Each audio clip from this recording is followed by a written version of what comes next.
information by many applications, including the communication device, to commit or facilitate committing any illegal act.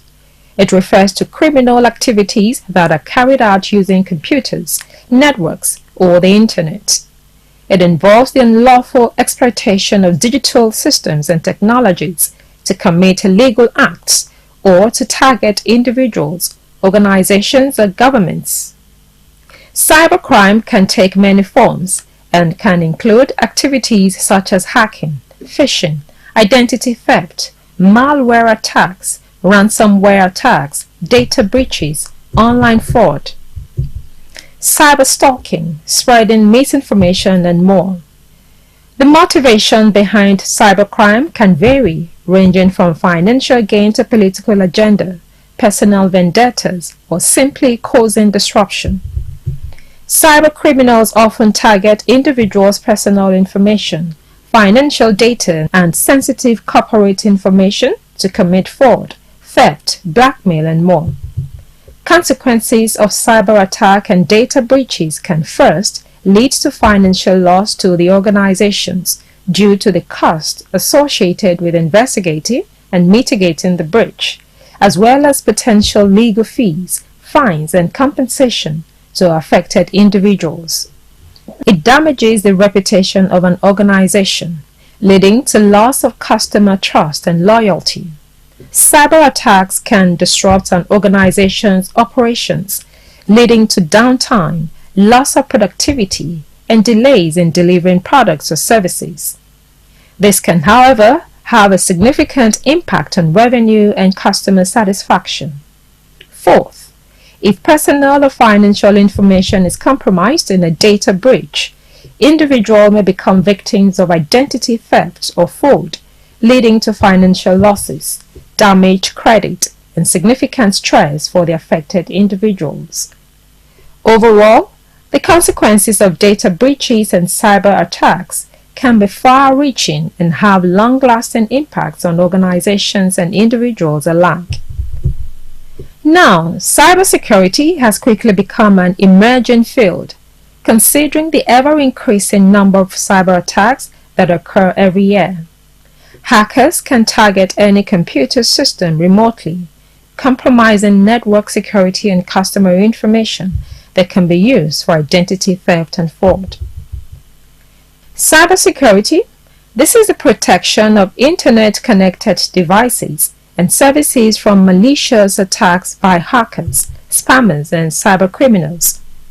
The practice is used by individuals and companies to protect against phishing schemes, ransomware attacks, identity thefts, data breaches, and financial losses.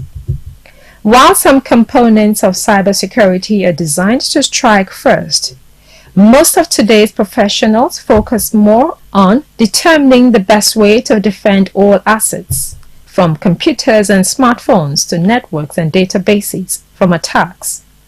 In today's interconnected world, cybersecurity is crucial because organizations and individuals rely heavily on digital systems and networks to store and transmit sensitive information.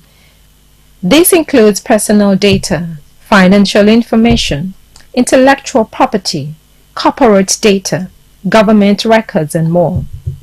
There are different types of cybersecurity, which include network security, application security, endpoint security, including Internet of Things (IoT) security, data security, identity and access management (IAM), database and infrastructure security, cloud and mobile device security, and disaster recovery and business continuity planning. Cybersecurity aims to ensure the confidentiality, integrity, and availability of digital information and systems.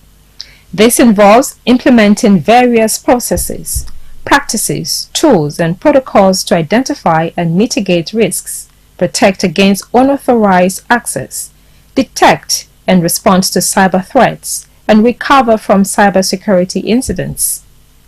Common cybersecurity measures include firewalls, intrusion detection systems, encryption, multi-factor authentication, regular system updates, secure coding practices, access controls, and employee training and awareness programs.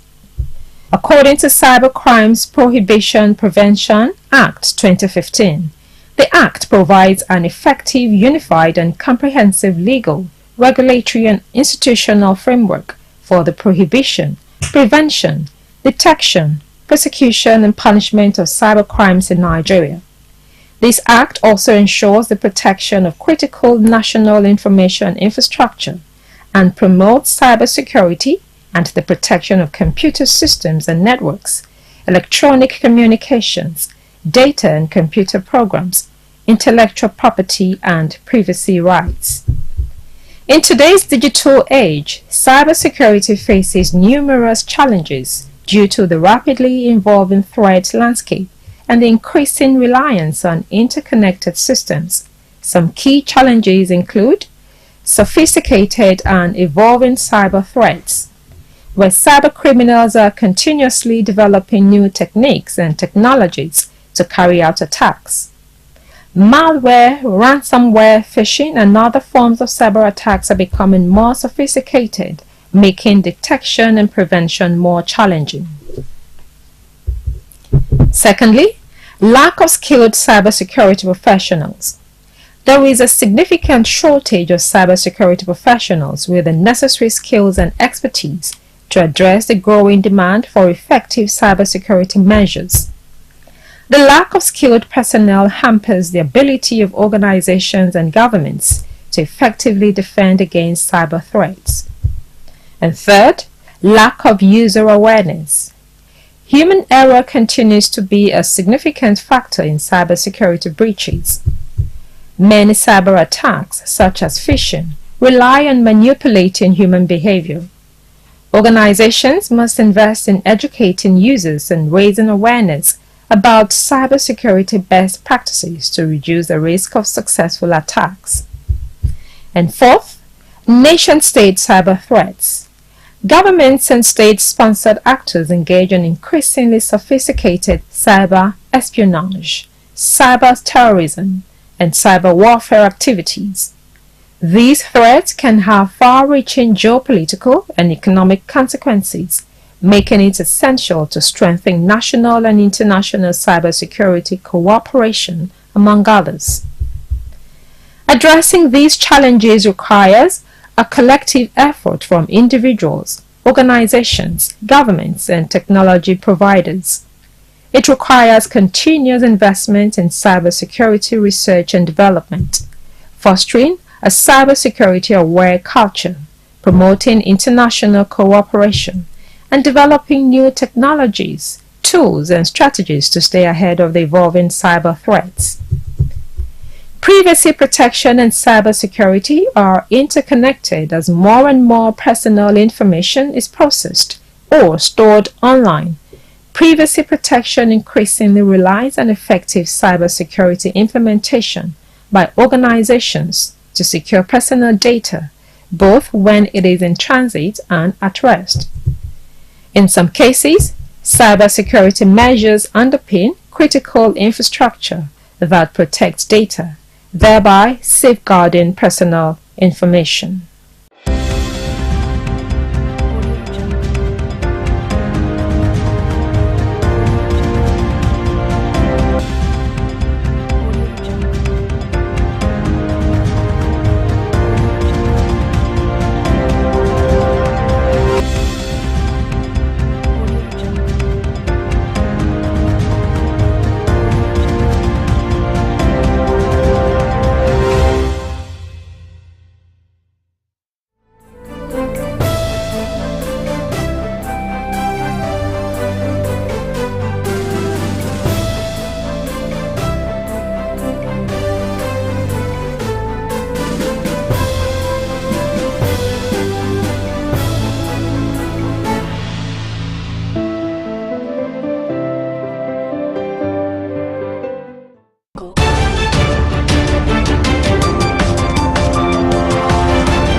It's the news hour on Biscon Television. I'm Stella Opara. Thank you for joining us again. First, the headlines. On the national scene, Governor Yedatiwa suspends Ondo caretaker chairman.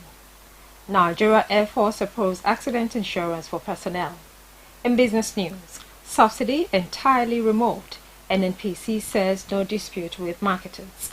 On the foreign scene, President Joe Biden to sharpen attack on Trump in January 6th anniversary speech. And in the world of sports, 1985 Under-17 World Cup winning coach Sebastian Broderick dies aged 85. Now the news in full.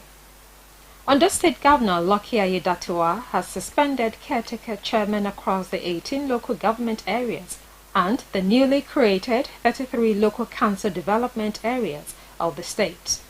The government also directed the heads of local government administration in each of the councils to take charge. The government announced the dissolution of the caretaker administrations in a memo signed by Adewale Alonge on behalf of the Permanent Secretary of the Ministry of Local Government and Chieftaincy Affairs. The memo dated January 2, 2024, said the decision was based on the pronouncement of a court on the exercise. The memo partly read, "It has come to the notice of the Ministry of Local Government and Chieftaincy Affairs that despite the suspension of all recently appointed caretaker committee members for local government and local council development areas in the state by a court of competent jurisdiction, some individuals in these former positions are still parading themselves in that position." Now, the Rivers State House of Assembly has said that Edison Ehie, who recently resigned his membership of the House, was never elected the Speaker of the state legislature.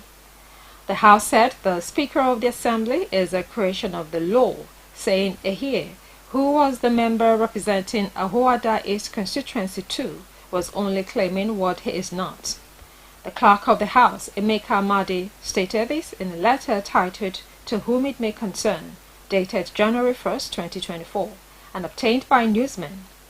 Amadi was reacting to the letter of resignation as Speaker and membership of the House, written and signed by Ehie himself, and addressed to the Independent National Electoral Commission. He described the letter by Ehie as misleading information, saying the latter was never at any time in the life of the Rivers Assembly elected a Speaker. In another story, the Chief of Air Staff, Air Marshal Hassan Abubakar, has approved the implementation of a group personal accident insurance policy, GPAIP, for all Nigerian Air Force personnel. While the Ministry of Defense has a group life assurance policy for military personnel, the Director of Public Relations and Information for the Nigerian Air Force, Air Vice Marshal Edward Gapquet, explained that the policy covers only the families of personnel killed in action and doesn't address medical expenses resulting from accidents. Gapquet noted that the new policy aligns with the Air Chief's Command philosophy, aiming to sustain a highly motivated force through improved welfare and infrastructure renewal. He said Abubakar stated that under the Group Personal Accident Insurance Policy, GPAIP, personnel of the NAV would be incentivized to give their utmost best with assurance of adequate care in the event of disability or death during military operations or any form of accident. Gapquet stated that the insurance company would provide compensation for bodily injuries, death, disablement, and payment of medical expenses. Now, the year 2023 was unequivocally a challenging one for Nigerians. The nation went through the close of inflation, scarcity of forex, unprecedented ASU strike, insecurity, naira scarcity due to the naira redesign policy of ex-CBN Governor Godwin Emefiele, and recently hike in petrol price, resulting in hike of transport fares, prices of goods and food items due to the fuel subsidy removal, among other challenges. Biscon TV news correspondent was on the streets of Lagos today to find out from some residents their expectations from the Nigerian government in 2024. And here's what they said. My expectation for this new year, as our elder in the both religion are saying, They say we have suffering yet last year, 2023, and this year is our year. We are going to enjoy this year. So I believe on it. And we Nigeria, as we believe in prayer, we should believe in our leader. Whatever our leader is doing, let's support them with our prayer, and that we should believe that our leader will do good to us. Likewise, if America wake up in the morning, they will say, "Good morning, God bless America." Let's say God bless Nigeria. Don't let us use our mouth to abuse our leader and abuse our country. Our country is our country. Whatever we don't have any other country to go. It's only Nigeria. So even though we leave this country, we are still coming back to Nigeria. So we should believe, as we believe in God, we should believe in our country. I'm not expecting anything good out of Nigerian government because they failed us many times. So I don't think there is something good that can even come out of that. We citizens should not expect something. Everybody should just look for a way to jackpot, in my own opinion. That's just the truth. In my own opinion, I just advise people to, whichever means they see to leave the country, they should just go. Yeah. Let me just say this way, that we should not put so much expectation on government, across board. But for sake of the engagement, all right, I think expectation from government is provide us security and basic amenities in terms of, let's have motorable road, let's have water, let's have lights. And I believe if that is there, for example, if you have lights, I can create job for myself, can create opportunity for myself. If there are good roads, I can go get business or go get items, products, and move it around. So where I need to make. So I don't know that thing, but the challenge now is like a lot of us put so much high expectation on government, and when those things didn't come, you want to battle, you want to fight and all, So I think we should just put less attention. But the most important, I would say, we should put when it comes to government is to monitor government and to call them to order as citizens through the media, through whatever engagement we could talk about. But in terms of expectation from government, I expect government to give us good governance. I expect more. I expect better. Not more of what we faced in 2023. I expect more. Like from the news I'm hearing now that petrol is going to be 1,200 by next week. We don't want to start New Year with this. Please, Baba, please help us. We don't want. We expect more of good things. Like price of things should come down. It should actually come down, please. Thank you. Welcome back. Now, 12 persons have been killed with 2 others injured in a fresh Boko Haram attack on Gatamawa community in Chibok local government area of Borno State. Chibok local government area is 125 kilometers from Maiduguri, the Borno State capital. It is a southern Borno local government area whose communities have been devastated by terrorism in the past 14 years, with many abductions by the Boko Haram insurgents. The Borno State Police Command confirmed the attack to newsmen, saying the attack happened on Monday evening. According to the police public relations officer, Nahum Dasso, 2 others were injured when the gunmen drove into the community in Hilux vans and motorcycles in large numbers, shooting sporadically. Though he did not provide further details of the attack, reports from residents indicate that the terrorists stormed the community, armed with rifles, shooting at mourners. Monday's incident comes about a month after 4 electric towers along the Maiduguri-Damaturu highway were destroyed by the terrorists, 11 months after power was restored to Maiduguri after a similar attack in 2021. We'll take a break now to come back with business news. Stay tuned.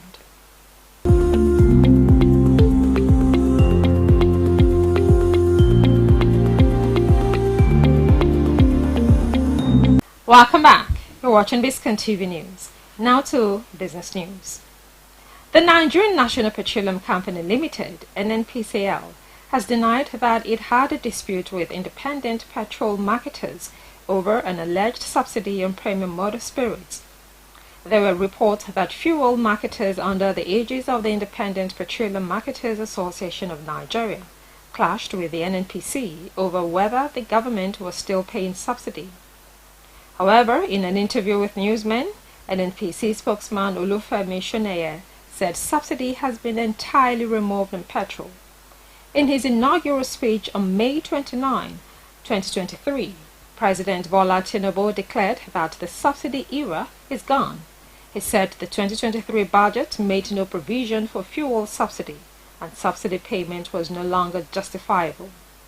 The declaration saw petrol per litre jumping from around 184 naira to over 600 naira in several parts of the country. The removal of fuel subsidy also came with attendant economic crisis, with food inflation jumping to an all-time high. Oil marketers had also threatened to raise the price per litre of petrol over fluctuating and scarce foreign exchange used to secure the essential commodity. Coming up next is foreign news. We'll bring you details shortly.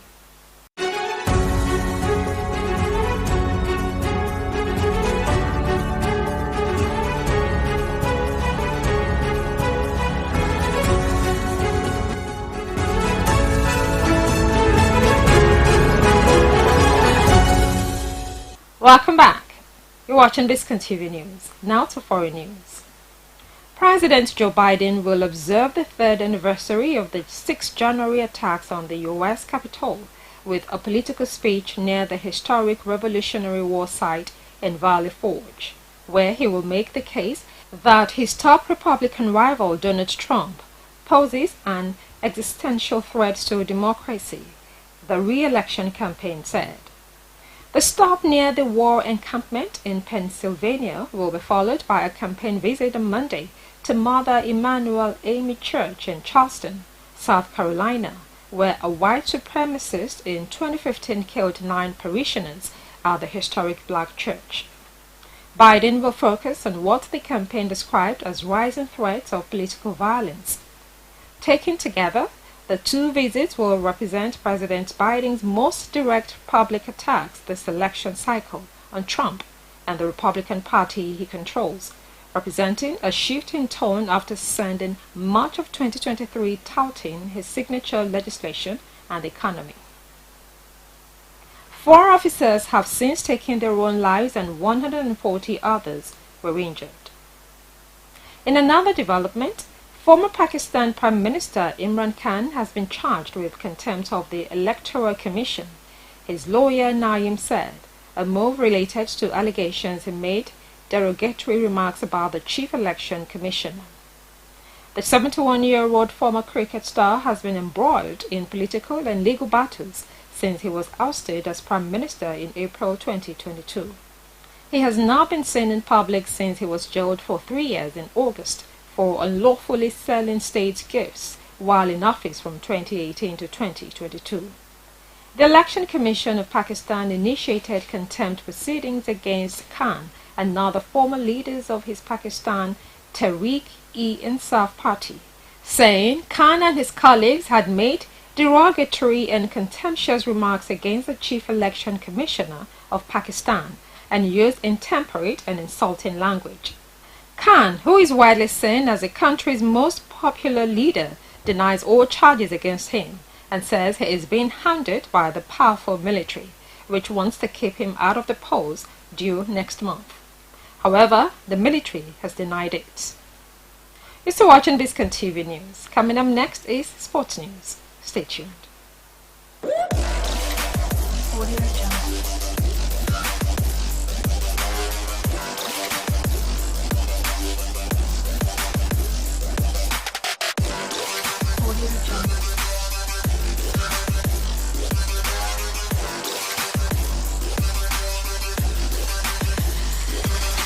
Welcome back. Now to the weather sports. Sebastian Broderick's Imasuen, who led the Golden Eaglets to win the inaugural Under-17 World Cup in 1985, is dead. Newsmen report that the late Nigerian coach was on life support at the University of Benin Teaching Hospital for over a year. Broderick's Imasuen, 85, had been diagnosed with ischemic stroke in December 2022 and had been receiving treatment before he took his last breath, newsmen learned. One of the players, Broderick Imasuen, trained at the 1989 Under-17 World Cup in Scotland, Bamidele Oguntoashe, first broke the news before another confirmation came from Harrison Jala, the chairman of the Professional Footballers Association of Nigeria Task Force.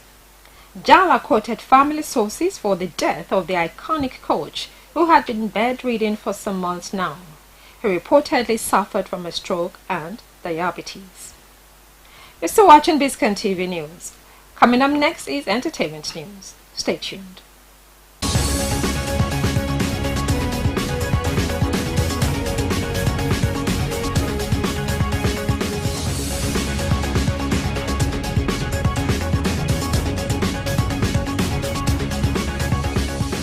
Hello and welcome to Showbiz News today.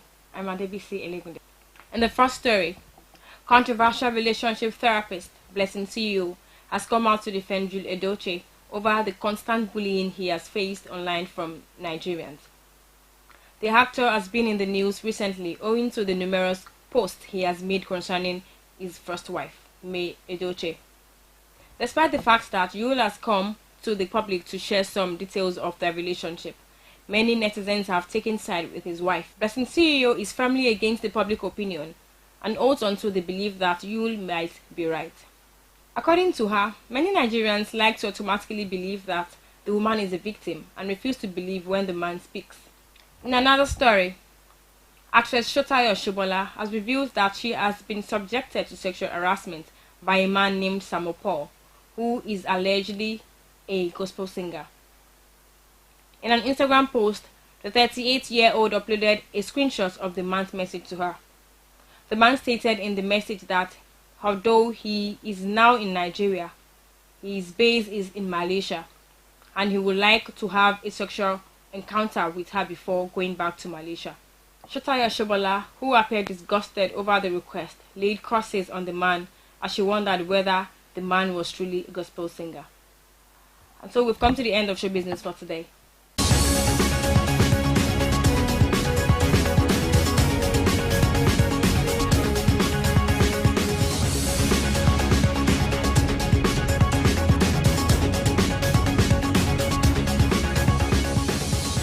Welcome back.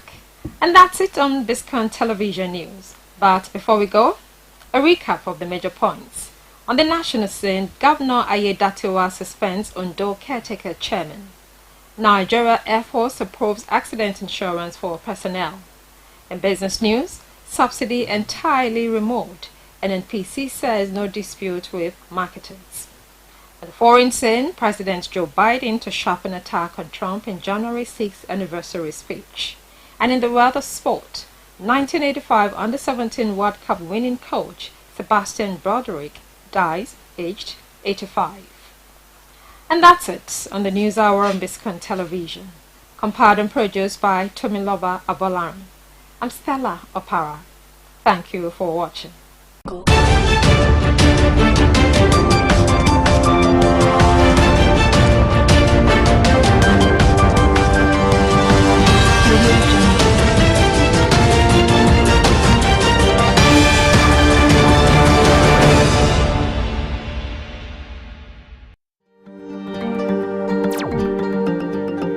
Ogun State, Nigeria's gateway state, the heartbeat of Nigeria. Warm and hospitable people with education as the bedrock, driven by resourcefulness and integrity. Ogun State, fertile land, abundant natural resources that include forests and water bodies, as well as large quantities of mineral deposits such as limestone, chalk, phosphate, gypsum, clay, bitumen, cement, granite stone, gemstones, and crude oil, all in commercial quantities. Agriculture, the economy mainstay, produces rice, corn, cassava, yams, plantains, bananas, cocoa, kola nuts, rubber, palm oil and palm kernels. Tobacco, cotton, and timber are the main cash crops. Major tourist attractions are Olumo Rock, the Ake, residence of the Alake, the traditional ruler of Egba land, and the Centenary Hall, all in Abeokuta. Ogun State is ready for investors with its proximity to Lagos, the commercial nerve center of Africa. Ogun State, the gateway state, welcomes you.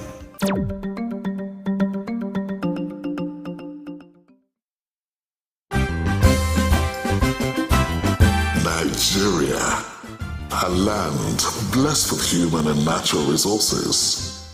Nigeria is naturally endowed with resources. Many are lying there then undiscovered.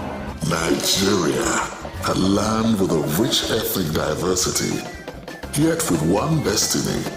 From the north to the south, straight to the east, down to the west, we share a common bond.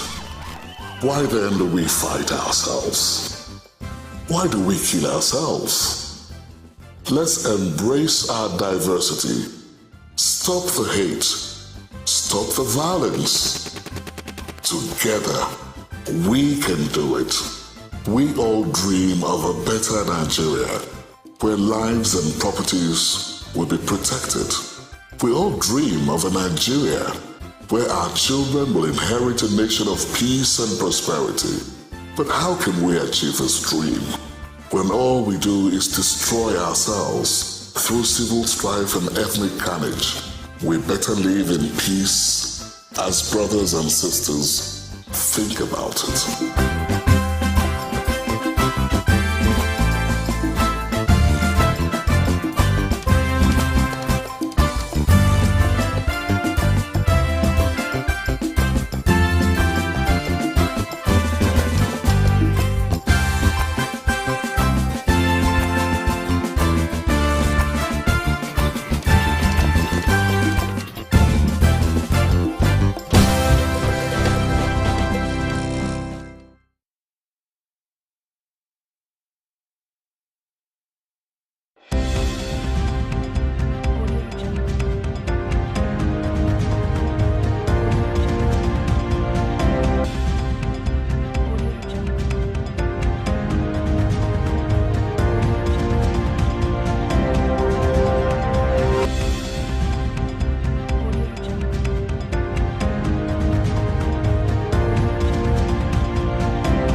Good morning, Your Excellencies, distinguished ladies and gentlemen.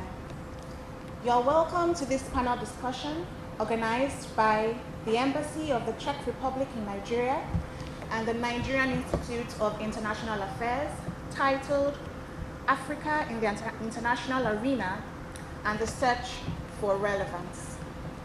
Please, may we all rise for the national anthems of the Federal Republic of Nigeria and the Czech Republic.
about Africa's role in the international arena and its ongoing quest for relevance.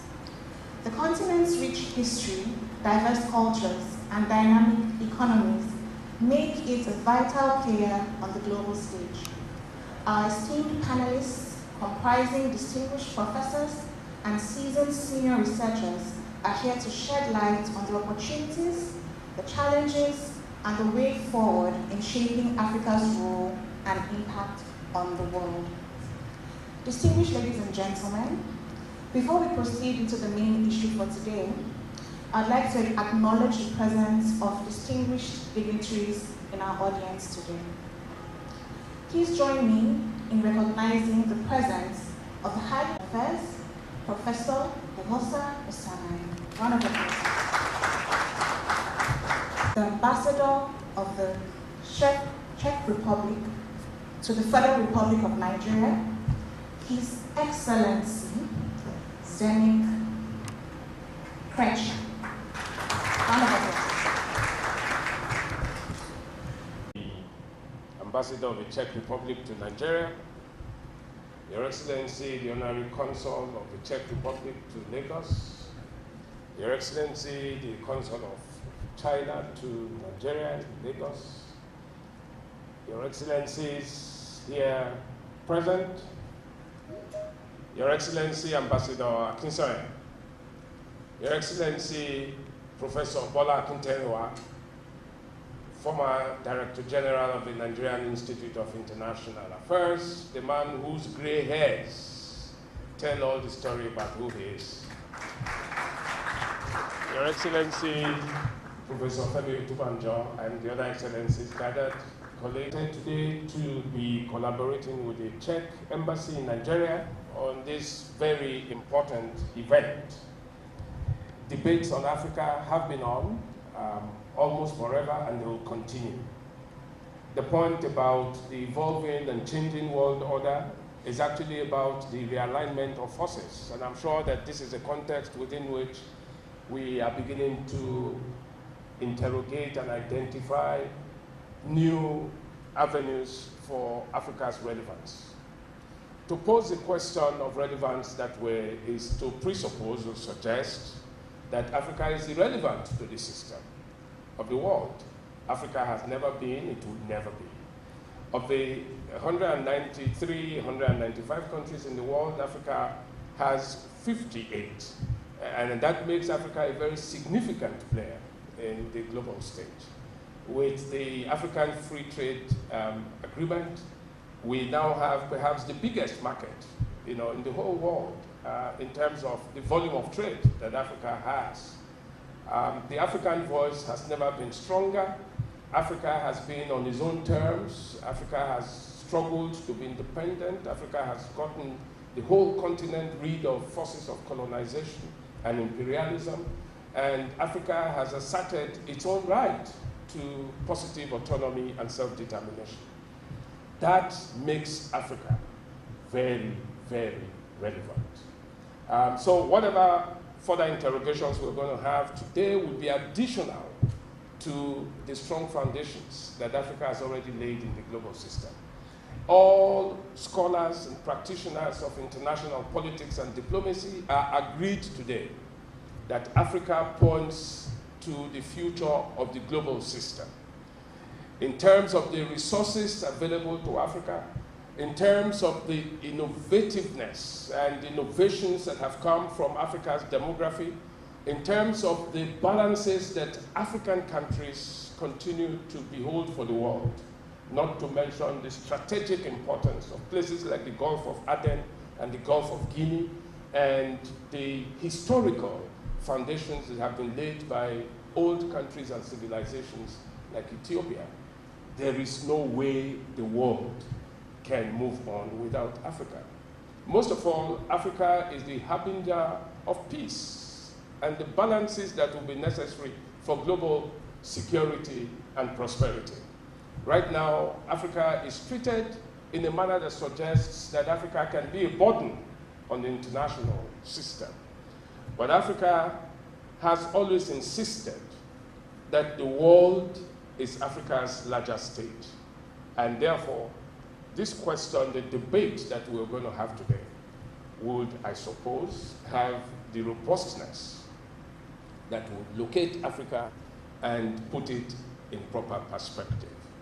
I welcome all of us. I thank the Czech Republic for this opportunity. I think that we need these kinds of collaborations to strengthen the kinds of ties that we have. I was telling His Excellency the Ambassador a while earlier that today people only talk about the more popular and conspicuous perspectives. You talk about America, you talk about Russia, you talk about the United Kingdom, you talk about France, you talk about China.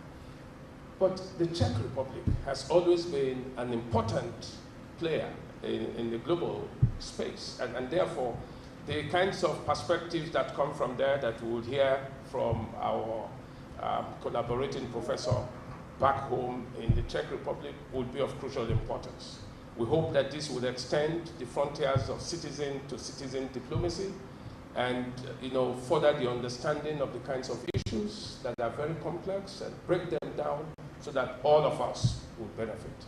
I welcome you all to the Nigerian Institute of International Affairs, and I wish all of us very, very useful deliberations. Thank you very much. And Southern Nigeria, Dr. Dere Avosika, Director of the Institute, Professor Igosa Osagi, member of the Academia, distinguished members of the Consular Corps. At first, I want to thank to the Institute for providing these excellent premises physically, but also intellectually, to organize this conference. I'm very pleased that we have all come together today at the Nigerian Institute of the International Affairs to kick off series of debates on Africa organized by our embassy and partners. The Czech Republic and her predecessor state, Czechoslovakia, has a long tradition of the contacts with Africa. Before World War II, there were mainly commercial business contacts. The names of the companies like Bata Shoe Factory, Škoda Machinery Factory are maybe well known till today. After the war, then Czechoslovakia was among first countries which recognized very quickly Nigeria and other new independent states. And now we have also quite very rich tradition of the Africanist studies, as are, for example, incorporated here in the virtual presence of Professor Jan Záhořík. And the importance of Africa in Czech foreign policy is growing even further. This is reflected in the fact that our government approved a new strategy for the Czech Republic's activities in Africa. Africa is no longer just a continent of conflicts and humanitarian disaster. It is a dynamic region with fastest growing population in the world and represent opportunities for economic, cultural and other cooperation. This is doubly true in Nigeria. At the same time, however, it is important to monitor the direction in which Nigeria is developing in the political and social spheres, and we are very grateful for our partner to give us an insight and have an open and fruitful dialogue in this area. So our embassy decided to organize 4 debates in 3 different regions of Nigeria. We hope that through the debates we will find answer to some of today's burning questions. We also hope that the debates will be interactive and that they will enable our audience to gain a new perspective and learn about how we in Central Europe think about Africa. In today's debate, we will look for answers on different key questions concerning Africa's roles in international arena.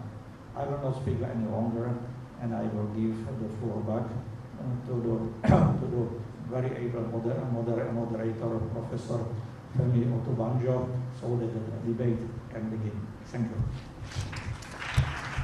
Public through the embassy. We appreciate the special efforts of the great consul in Lagos and the ambassador. Thank you very much. I want to acknowledge the great strides of our indomitable Director General, Professor Osagai, Eosa Osagai, DCON.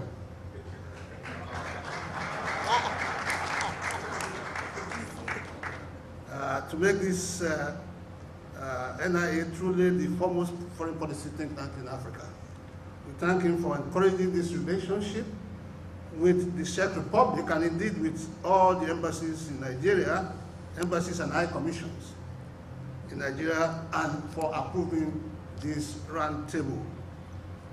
We appreciate this partnership with the Czech Republic and by implication with the Czech Embassy and by implication the Czech Republic, one of the most stable and prosperous countries in the world.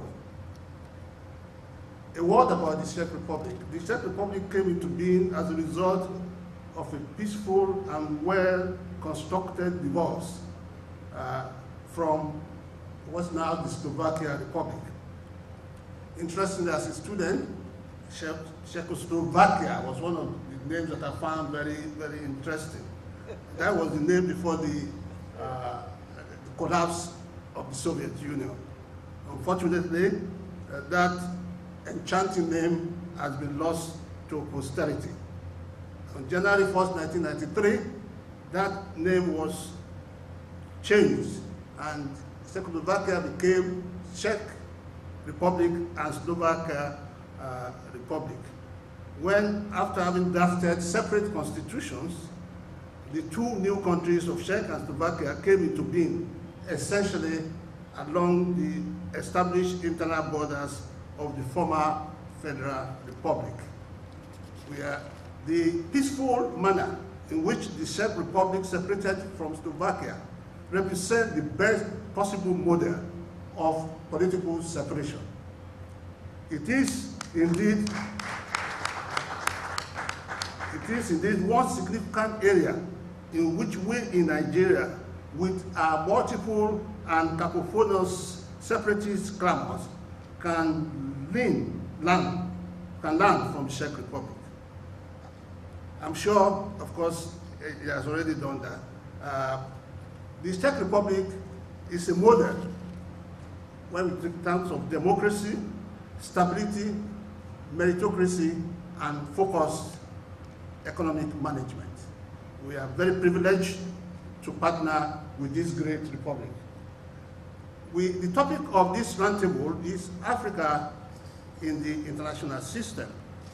Without preempting what may be said, it is desirable that we begin by using the fashionable word interrogate, which for older academics like us is simply examine the construct called Africa.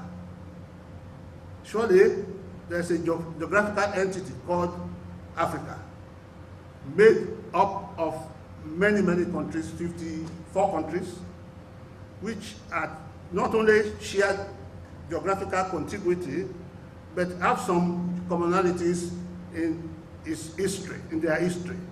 The most common factor, element of unity is the slave trade, colonization, exploitation, and now neo-colonialism. Are there still such commonalities in contemporary Africa to permit us to talk about Africa in a Unitarian sense? The countries of sub-Saharan Africa share a common experience of instability, bad governance, conflicts and crises, civil wars, underdevelopment, poverty, and so on. Indeed, to put things in proper perspective, Africa should be seen from a zonal format. There are 6 political zones in Africa, 6 commonly identified. You have North Africa, which we call Up-Saharan. You have the Horn of Africa, You have East Africa, West Africa, including the Sahel, Central Africa, and Southern Africa. North Africa is more focused on its Arab identity in politics, more focused on Arab identity and politics. The Horn, West and Central Africa have been theaters of endemic conflicts and civil wars, political instability, and gross underdevelopment. Only East Africa and post-apartheid South Africa, short of Zimbabwe, have been the only countries which have enjoyed some modicum of political stability and be devoid of any civil conflicts. When we therefore talk about Africa, which Africa do we have in mind? This should not necessarily limit us from talking about Africa in international affairs, only that it should caution us to recognize the heterogeneity of the African continent. Distinguished ladies and gentlemen, the format for this roundtable differs from the commonly used ones in conferences and seminars. Today, I've been tasked with asking questions, pre-prepared questions, which our resource persons, distinguished resource persons, will attempt to answer either singly or in multiple responses. I welcome you to this roundtable and expect that we shall all have a rewarding time. Thank you very much. Lead us in discussion are seated mostly on the right, and one will join us on the internet by Zoom. The first one is Professor David Awurawo. That's a very funny name.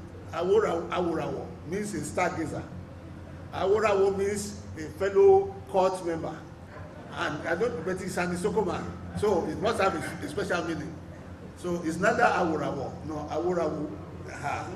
Awurawo.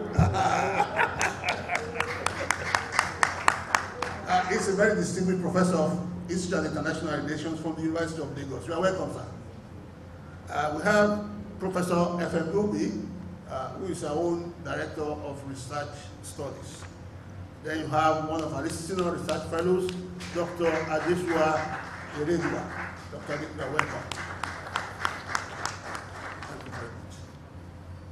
The first question that I've been asked to ask is, what kind of role should Africa play in the international arena?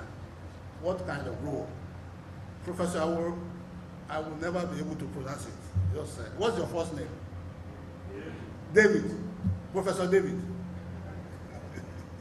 Please. Should be at this time. Now, the direct response to this question is that Africa should play a great role, should play a major role, should play a central role in global politics. That is what all countries of the world seek to do, and Africa should seek to do it. I want to make a few comments regarding Africa's international relations and international relations of African states.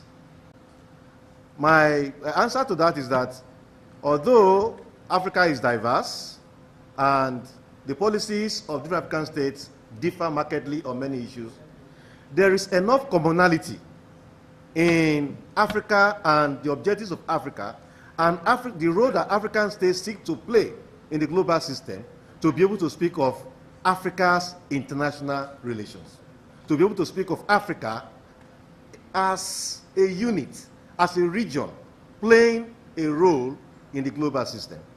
And I will also add by saying that it is even in the interest of Africa for Africa to approach the world together as a unit. Because when Africa has achieved a lot in the global system, has always been when Africa presented itself as one unit. The reality is that African states, 54 of them, are too weak and too marginal. We all know how global politics unfolds, how it is, how it unfolds. It unfolds in line of how much power does that country have. And when African states want to approach the global system individually, they are too weak. They are too economically, weak and too politically, I don't want to use the word irrelevant, inconsequential to be able to make an impact. When Africa has achieved a lot in global system was when Africa approached the global system as one region and as one unit. So it's a matter of enlightening self-interest for Africa, despite their differences, to approach the global system as a whole. To cite a couple of examples, Africa fought colonialism and racism and succeeded in ending colonialism on the continent, succeeded in liberating South Africa from the clutches of apartheid. Africa achieved this when the entire continent approached the global system as a whole. In the literature, we now refer to that as the solidarity norm. When Africa had the solidarity norm, it achieved a lot in the global system. And that is what Africa should do at this time. Now, what role should Africa play? We know the nexus between the domestic and the foreign. Usually, the condition of the domestic environment informs what a country is able to do on the global stage. It is not by chance that countries that have been influential, countries that have been dominant on the global stage have been countries that are powerful, economically strong, militarily strong, and all that. And so, Africa will need to play a major role, a pivotal role, a central role, an influential role in the global system, but the home front will need to be addressed. And of course, we know that Africa problems are, multidimensional, multifarious, and diverse. The problem of economic development is one that will have to be addressed, approached with all seriousness, because when the home front is not in order, a country cannot play an important role, an influential role in the global system. Africa's security problems remain, diverse and a nagging problem that confronts the continent. Neocolonialism remains a problem that Africa has struggled to, put out. We have seen coups in recent times. Those coups are condemned. They are condemned because military governments are not the best. Military government concentrates power in the hands of a few people. And we also know, we know from experience that power corrupts. And that's what power corrupts, absolutely. Which is why, despite the fact that many people have come to welcome and rally around these military interventions, we don't support that because from experience, we had military coups from the early 1960s. And you can count, within your fingertips how many of them were successful. When you remove Jerry Rawlings, Thomas Sankara, maybe, to some extent, one or two in Nigeria, maybe Murtala Mohammed and Obasanjo. The rest, they were even worse than the civilian government they overthrew. But there is an element in the incursions, which is the struggle to reject neocolonialism, which has endeared them to many people across Africa. Africa has continued to fight against this. So, to summarize, Africa will need to play a major role, a central role, an influential role in the global system, but we know there is a nexus between the domestic and the foreign. Many of the problems that Africa faces will need to be addressed, and addressed well. And then, like I said before, Africa needs to reenact the solidarity norm. There are too many discordant forces and vociferous tendencies in Africa as we speak. We know how South Africans have responded to many migrants from several countries, Zimbabwe, Nigeria, and several other countries. We also know the conflicts that have taken place, between and among several African states. In 1994, when South Africa became independent, the thought was that Nigeria, South Africa, Egypt would lead, the rest of Africa to be able to make Africa play a major role in the global system. But instead of becoming collaborators, Nigeria and South Africa especially became competitors. And that has, taken away from, the role that Africa ought to be able to play in the global system. That will need to be addressed, such that all of Africa will see itself as a unit that can only achieve on the global stage if they work together and present a common front. When all of this is done, Africa will be able to project itself, become influential, and play a pivotal role in the global system. very much. Stand on existing protocol, thanking for this opportunity. I would like to say that at the recently concluded IMF World Economic Outlook, the prognosis for the global economy was that, as you may already know, that there's a slowdown, an economic slowdown globally.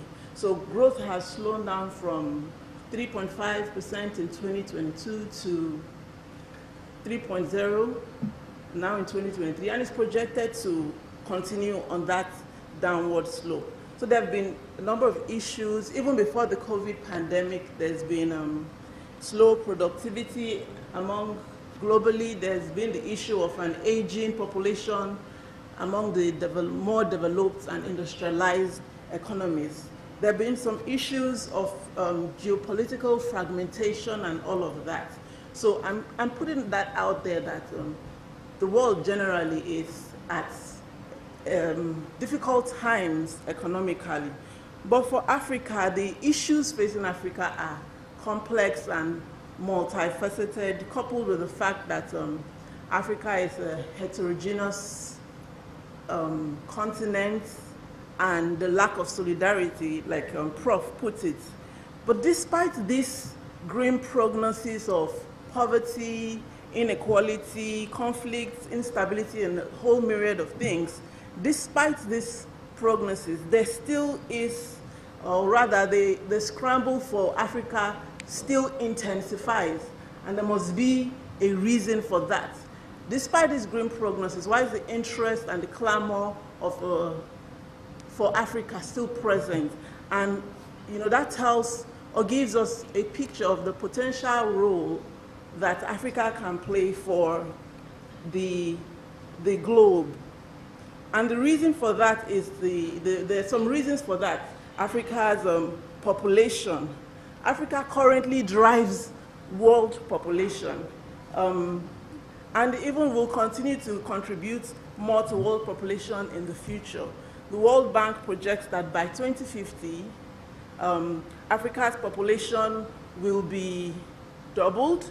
Right now, currently, Africa accounts for 16% of world population. And by 2050, the projection is that 25% of world population will be Africans, not just Africa, but Africans in Africa. So there's this demographic dividend. More about the demographic dividend is the structure of that demography. It's a high population of young people. For example, Africa's population, or aged population, has remained at 3% over the last few years, while in other countries it has continually declined. So there's that potential for huge population, which, as we have seen from China, huge population and a huge youth population has great potential, economic potential for the world. So for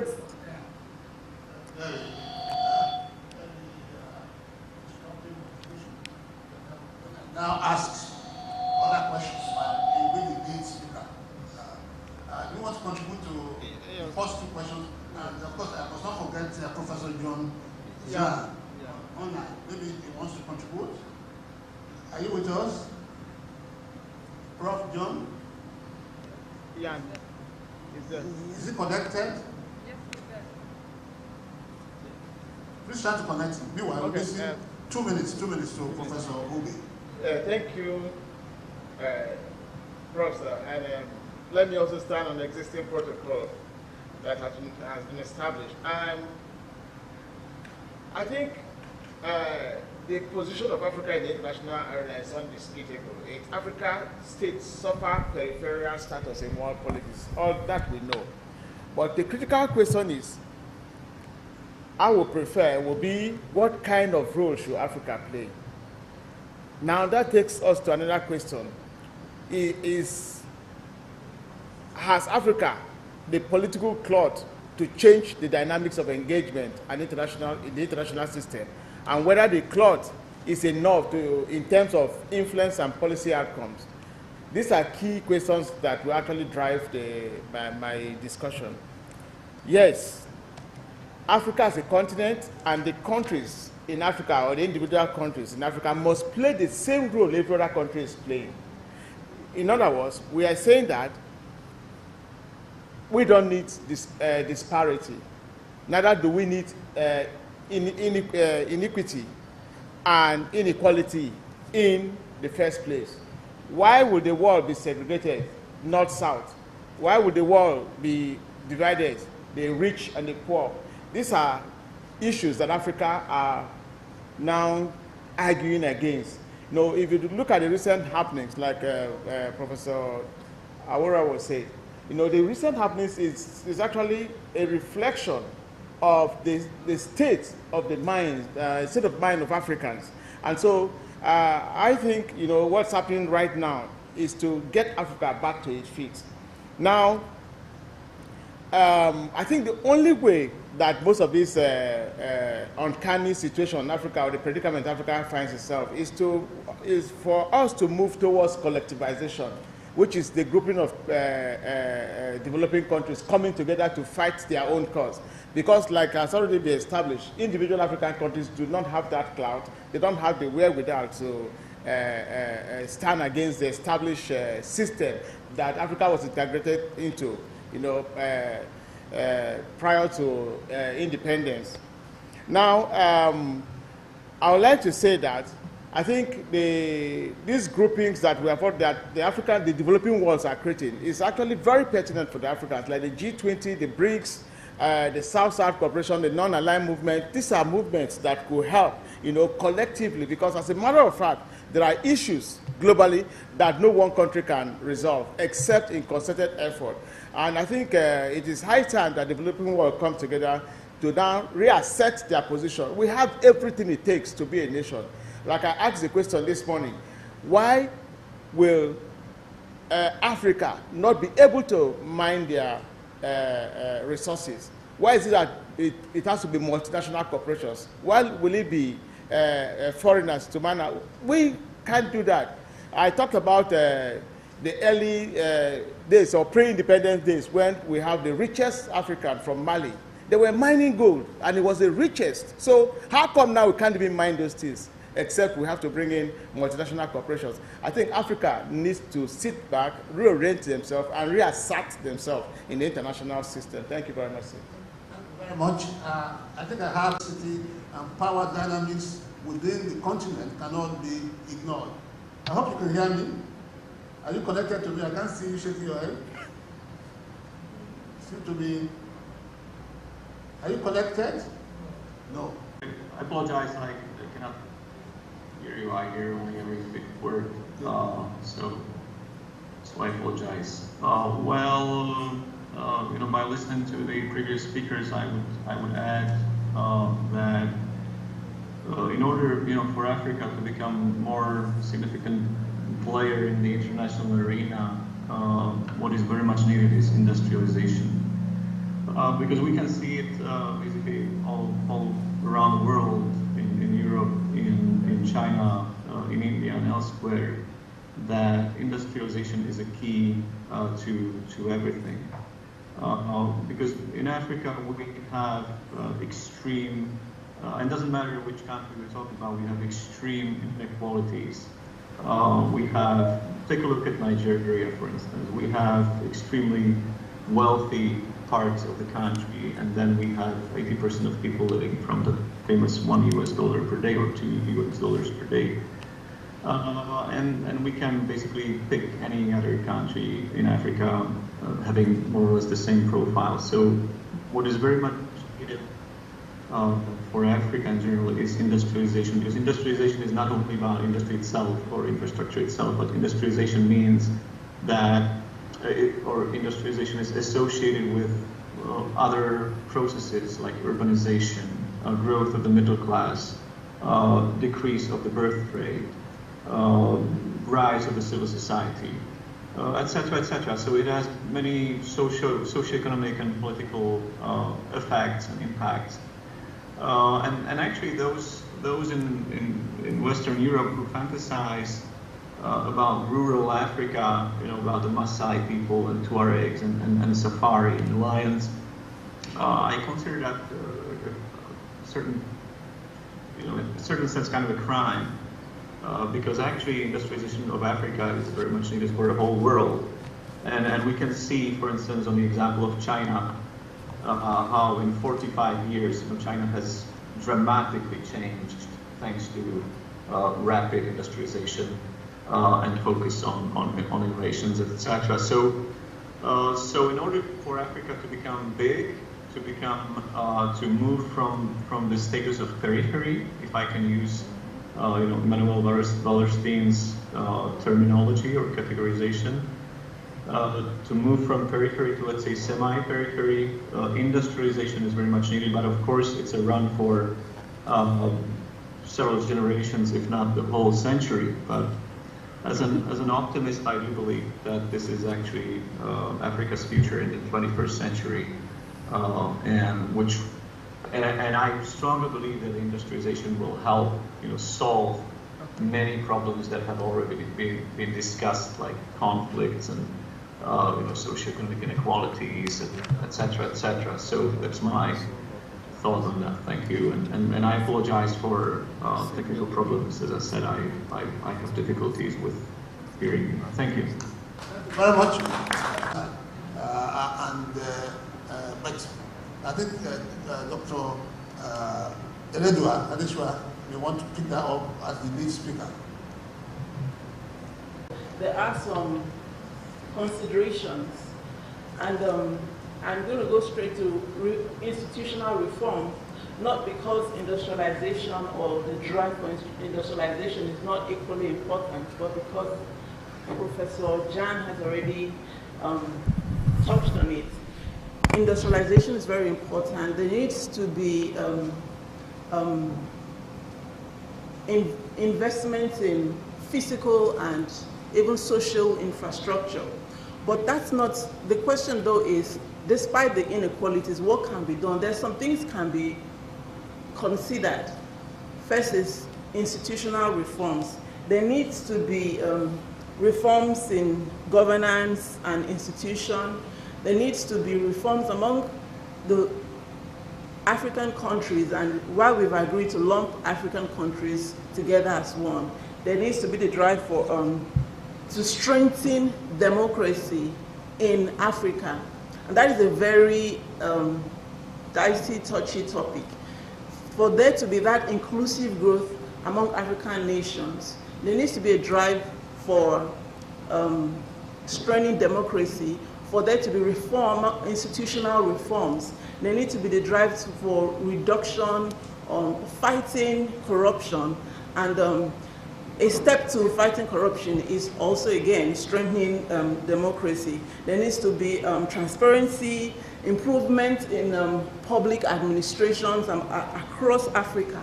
And when this is done, it lays the foundation for building trust among governments, African states. It lays the foundation for building trust.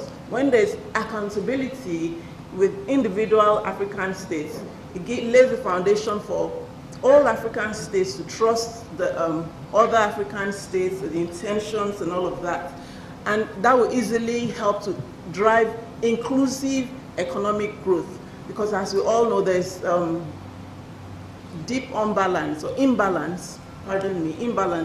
in economic growth in African countries. So we also help in driving inclusive economic growth, promoting inclusive policies, promoting and advancing trade among the African states. It's also going to lay the foundation for promoting infrastructure and connectivity. So I say connectivity by meaning transportation, improvement in transportation networks, digital connectivity. This will reduce regional disparities when there's more interconnectivity or interconnection among African states.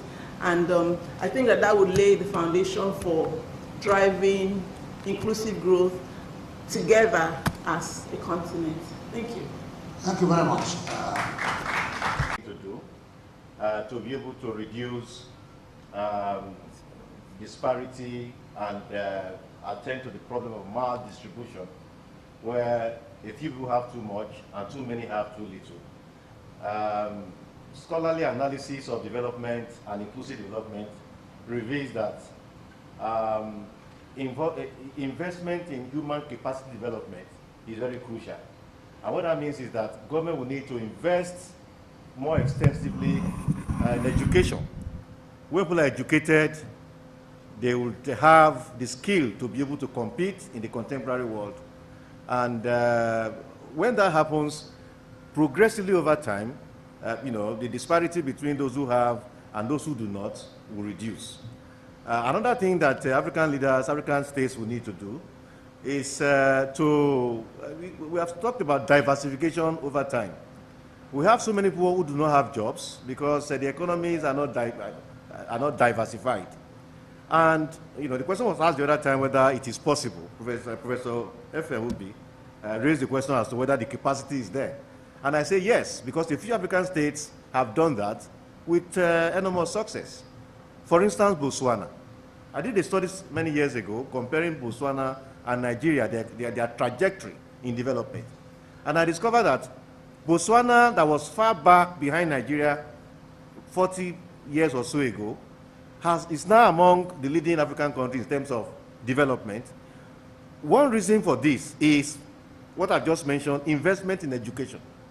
Heavy investment in education, which enables people to be able to, develop capacity and compete globally. Second, the resources they have, instead of just taking them raw and exporting them, they process them. They process them, and that expands what the country makes and also provides avenue for the teeming population to have jobs. That has tremendously influenced their development over time.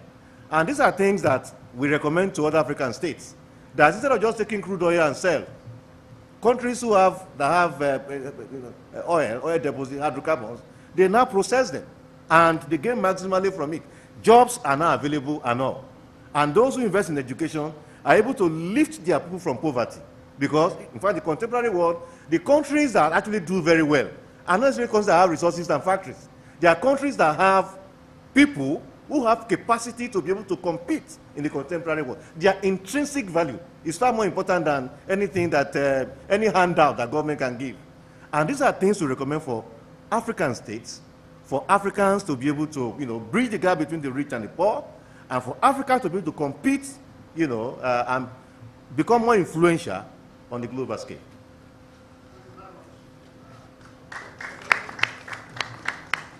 I identified two scenarios, as a predicament of Africa's problem. The first, that is a deliberate manipulation by the superpowers to keep Africa under this condition.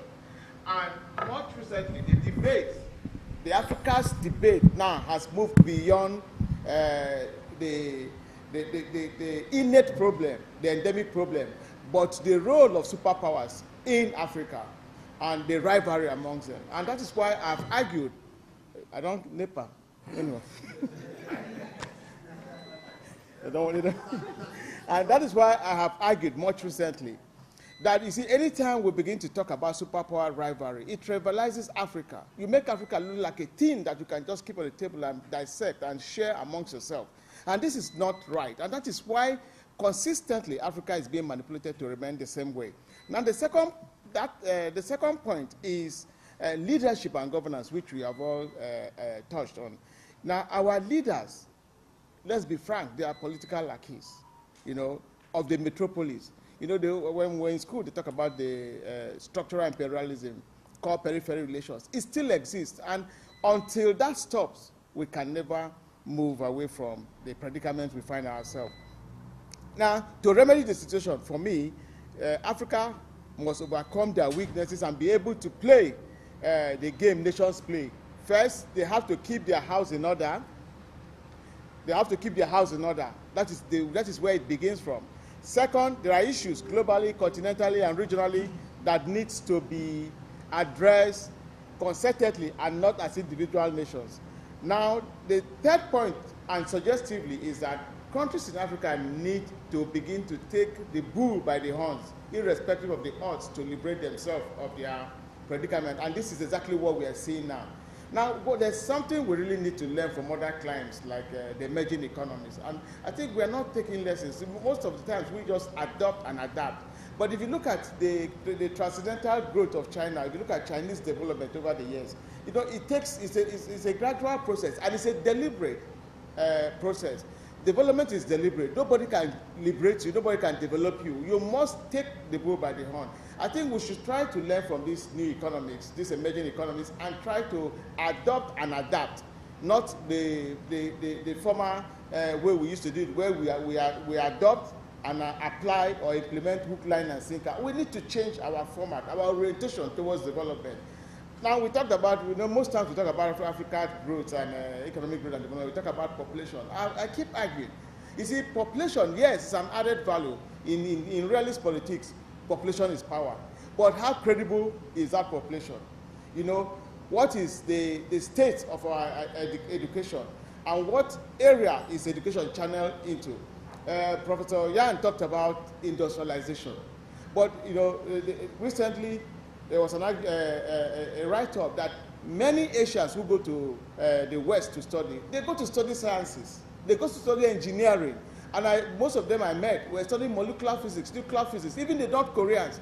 But we go to study mostly social sciences. I think we need to re-rate our education towards science. That will give rise and strength to the industrialization, manufacturing, and added addition to resources that we produce. You know, now that brings me again to the argument of AFTA, the African Continental Free Trade Agreement. What do you put the cart before the horse or the horse before the cart? And I keep asking myself, what are we going to be selling among ourselves, African countries? Is it that we sell oil to Kenya, Kenya will sell oil to me or to Ghana and all that? I think we need to reorient our economics towards development, and much more importantly, our leadership should be committed, should be consistent. There should be continuity in government, and much more. To end my discourse, I would like to say we need leadership that is development focused and people oriented. Thank you very much. Thank you very much. So Africa and BRICS begin to have this one. That's your territory. A bloc that have about 31.5% of global GDP, and that is against 30% for G7, while about 40% of world population is, the BRICS account for about 40% of world population, about 17% of international trade. So they are a formidable, I agree that they're a formidable group of people. But however, Africa can leverage support, BRICS support for its own development. There are some obvious reasons, and if I have time, I'm going to go into that. But I would like to speak about the Africa Continental Free Trade Area, and as it came up with the previous speaker, that body, the Africa Continental Free Trade Area Agreement, has an opportunity to access funding from the BRICS. And I say that because, as the previous speaker said, what are we going to sell as Africans? And the African continent, that agreement is kind of like the face of unity among Africans, being the agreement for the African Union. So it's imperative that agreement, that Africa as a group, using the free trade area agreement, can work with the BRICS, first of all, to access funding. The BRICS new development bank that seeks to replace the Bretton Woods, that seeks to replace the IMF and all, have the pool of investment funding that Africa needs to industrialize. So there's that opportunity to access financing, there's that opportunity to access funding for infrastructure development. Infrastructure development will drive industrialization and manufacturing. For us to have not just commodities, but products to trade with. So it's important in doing this to ensure that there's mutually beneficial trade between Africa and the global south. And for that to happen, infrastructure needs to be driven to also drive industrialization and improve terms of trade, as I previously mentioned, where we're no longer trading commodities with industrialized nations, but value-added products. Okay, so this doesn't mean that Africa will abandon trade with their traditional partners, the global north, the west, because BRICS stands for, BRICS is standing for pushing and driving the involvement of a multipolar world where the global south are leading the front. So this way, Africa can use the opportunity from accessing this funding to not just trade with the global south, but to also trade with the West, not abandoning trade relations with the West, but using its relationships, its collaborations with the BRICS to develop itself and trade with the West and with the South. Why do I bring this angle in? In the process of doing that, I think that Africa needs to find a balance, and to do that, it will put in check the possibility of promoting another new power. So the BRICS are trying to bring about a multipolar world, and they're in the process of bringing about a multipolar world. There's a potential for the strongest economy to have more, should I say, use the word control. So Africa needs to strike that balance so that it can keep both parties, strong powers in the global south like China, and strong powers in the global north, in the west like the US and Europe, from becoming sort of new age imperialist actors because of their global economic might. So that balance also needs to be struck there. But there are a lot of, just to touch briefly on what Africa can bring to the table, natural resources.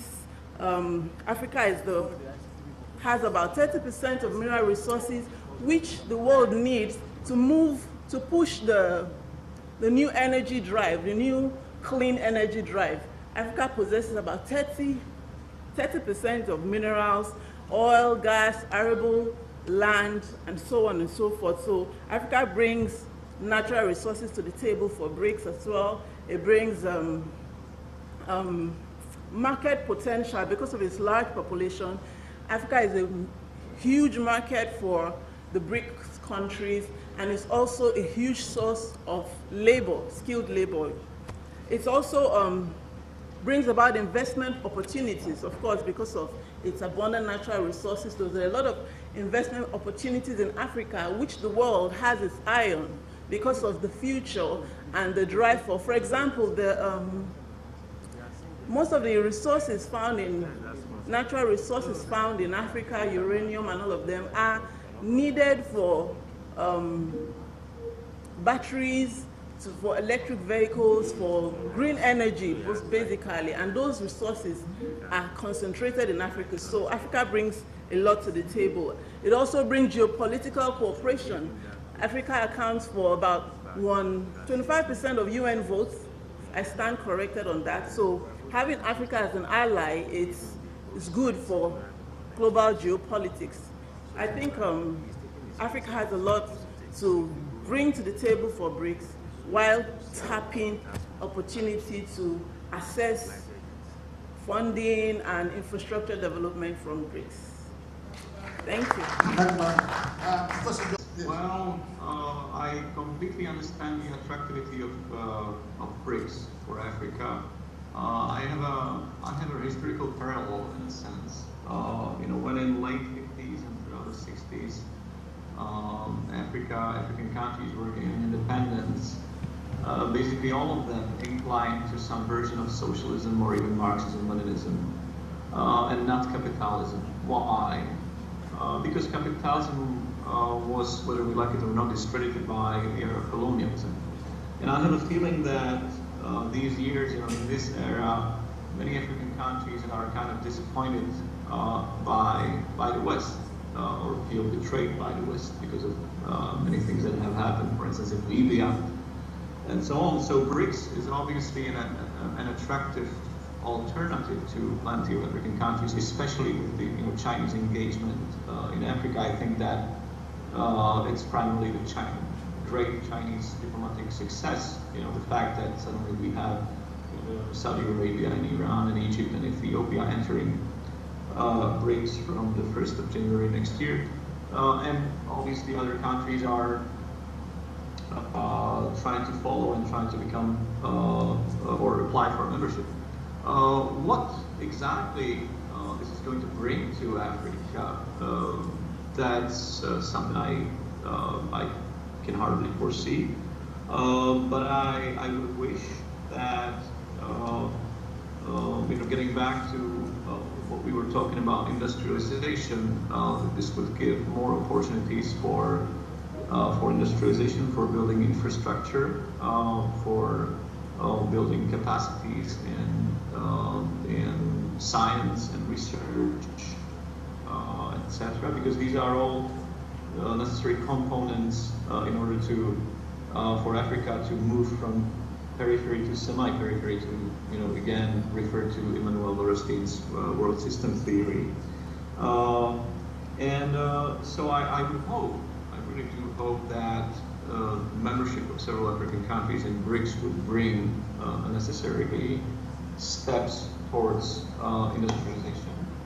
And at the same time, I think that because what we see now these days, especially since the beginning of the war in Ukraine, is quite tangible diplomatic efforts coming either from Europe or the United States or also Russia in order to persuade Africa about the right vision or the right perspective of each party, because Africa is important also for the United Nations and for the General Assembly, obviously.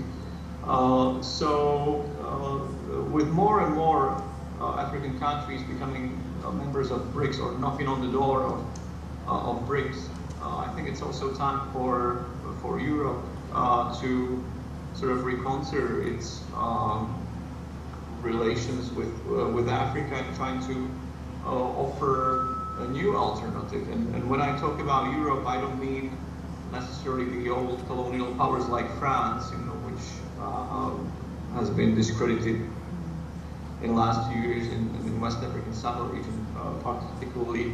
I'm talking about the so-called New Europe, Central and Eastern Europe, including the Czech Republic. So BRICS can also be an opportunity not only for Africa, but also for some sort of renewal of African-European relations, if you will. Maybe it sounds too romantic and too naive, but I do hope that there's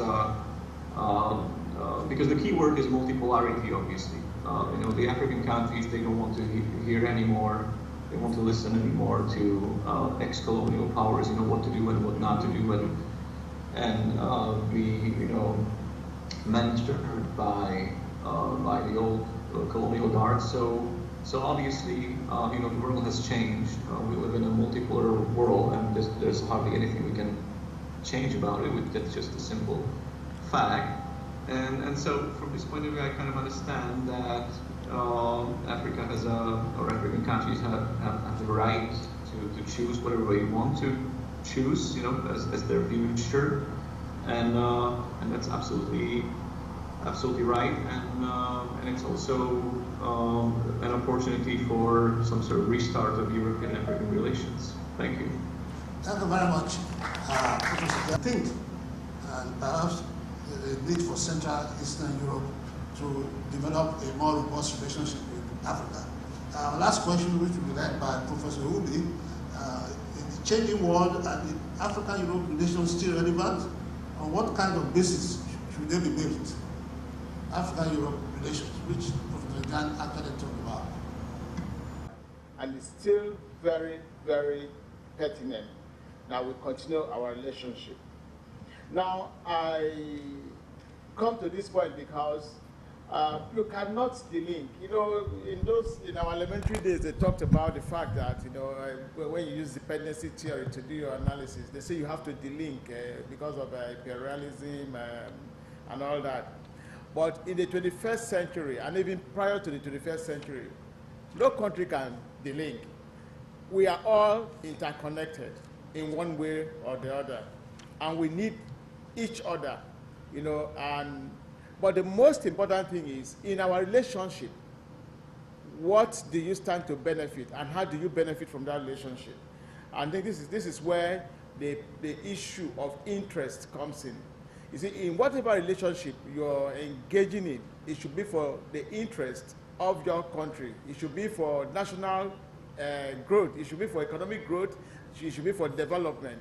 And so we must put our interests first. And I think importantly, we also have to avoid the subservient relationship we've had over 150 years, you know, and we need to discuss on equal terms. We need to discuss on parity. Now, I'm happy that the Europeans themselves too are coming to terms with the situation in recent times, you know, with the hosting of the Global Financial Conference Summit that took place a few months ago, you know, trying to look at how a new international economic order can be created. And so right now, with all that is going on, I think Africa has come to terms with the fact that we need a change. And in that change, in our relationship with you, we don't need to be seen as subservient. We don't need to be subordinate. You know, the whole idea of a superordinate and subordinate relationship should be, you know, eradicated in the 21st century. And much more importantly, I would say that we cannot delink. Whether it is with the Europeans or the Americans or the Asians, we all need ourselves. But we should use the opportunity to learn from each other. That's what I have to say. So thank you. Which I will use to analyze the issues here. And that is the point that when African states got independence, they stuck to their traditional friends in Europe.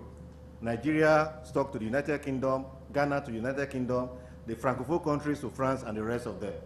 But that as time progressed, these countries began to detach themselves and diversified their friendship across the world.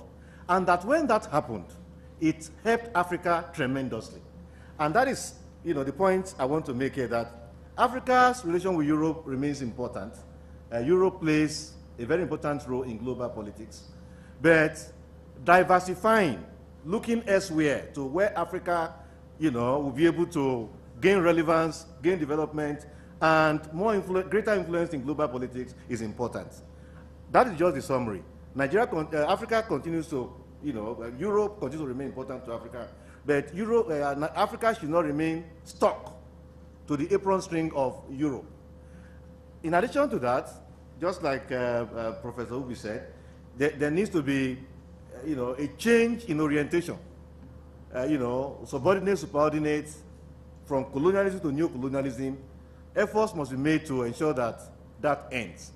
But we know that in global politics, nobody gives it to you. You claim it. You fight for it and claim it. And so African states will need to demand it, fight for it, and claim it, such that the relation between Africa and Europe will be on even terms, while Africa diversify, you know, the friendship across the globe, you know, looking for friends elsewhere.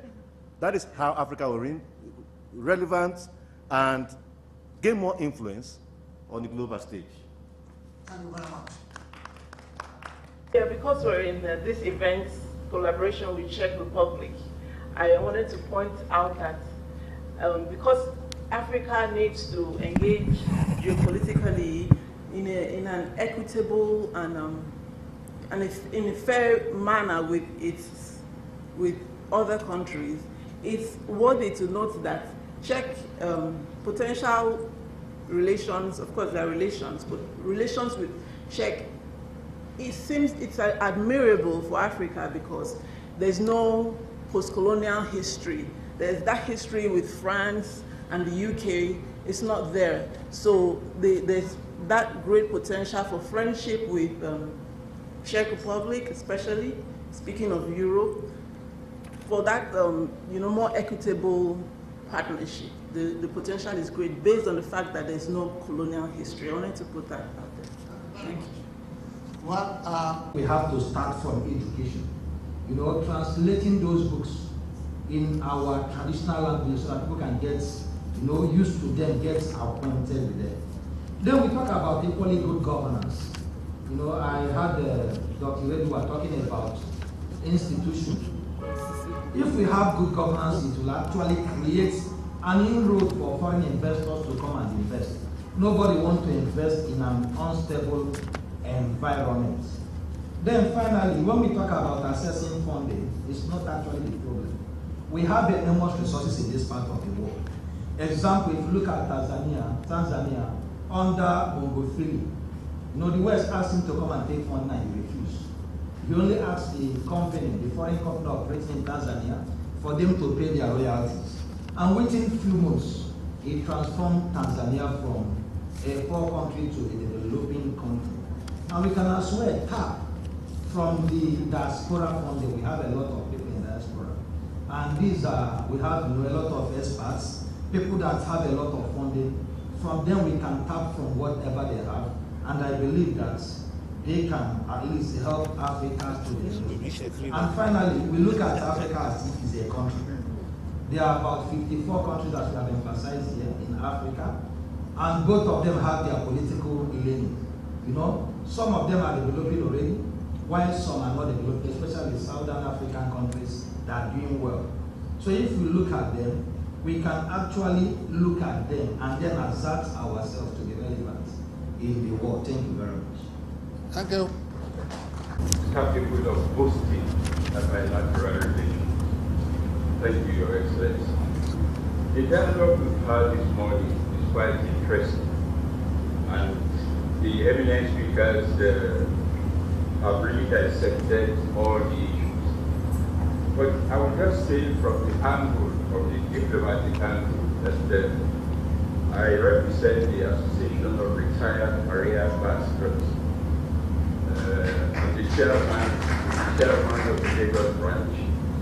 And I had also the opportunity of serving in Ethiopia, the diplomatic capital of Africa, where you have the Organization of African Unity. But let me just say quickly, perhaps true, that Africa has gone through a lot of tragedy. There was a time that Africa was called the Dark Continent. There was Macmillan's wind of change. There was the scramble for Africa. And of course, there was the beginning of the solving African problems by Africans, the establishment of the OEU and transformation. The issue for me is not much relevant. Africa is relevant, and that has been clearly mentioned today. How do we sustain that relevance in the international scene? That, for me, is the issue. And I think it's Professor Awurao, or Awurao. We meet a lot on the right. Yes. I said it, that Africa needs to put its house in order. Right. The problem that we have is leadership. I saw this in Ethiopia in the 1990s. The likes of Thabo Mbeki, the likes of Boutros Boutros and Obasanjo coming out with a lot of initiatives that brings Africa together. The APRM, the NEPAD, the four calabashes that President Obasanjo referred to, democracy, solidarity, and all that. And they were speaking with one voice in terms of external contacts. But what we are now seeing in the case of Africa, for me there are two issues. One is having a visionary and transformative leadership that will carry the lives of the people I've mentioned. The other one is the need to fashion a democratic model suitable for Africa to be able to be relevant. I think these are the key issues that we need to be prepared. There have been quite a lot of relations with bilateral relations, bilateral contacts that strengthens multilateral contacts. At the time that we were preparing for the security reforms of the Security Council, yes, to winning consensus on having an extended Security Council that will have Africans in the permanent seat. But what have we seen over the years? It's what I've seen as which Professor F. called the multi-partism. I mean,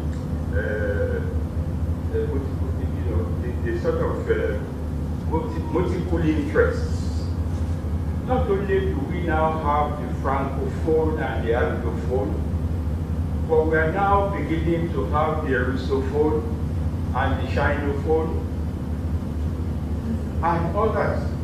And the fact that the interests are becoming more and more in Africa, that is now affecting that one voice. Let me speak finally on the issue of BRICS. The issue is that the BRICS, we know that BRICS provides opportunities for a new set of relationships in terms of the modes of payment and others. But the issue is that most of the African countries, the condition that has been linked for joining the BRICS, and then we met. I served in Ethiopia. Well, there is a reason for having Ethiopia and Egypt now joining the BRICS, but what I believe that African countries, through transformative leadership, should come together to forge a continental unit that will be able to negotiate better in the international sphere. This is my position. Thank you very much. Thank you. This analysis, what are this analysis, and by so doing, digressing or running away from the core realities of the post-colonial African state itself. The nature of the post-colonial African state itself is a problem to Africa's development. And we must admit that fact. So while we begin to talk about the linking, perhaps we must also understand that isolationism is a luxury no country in the world can afford. So if we link at whose behest, it has African interests. Now we then have to come back, because I remember that there was an article I once read, which was a rejoinder to Watarodi's book, How African Developed Africa.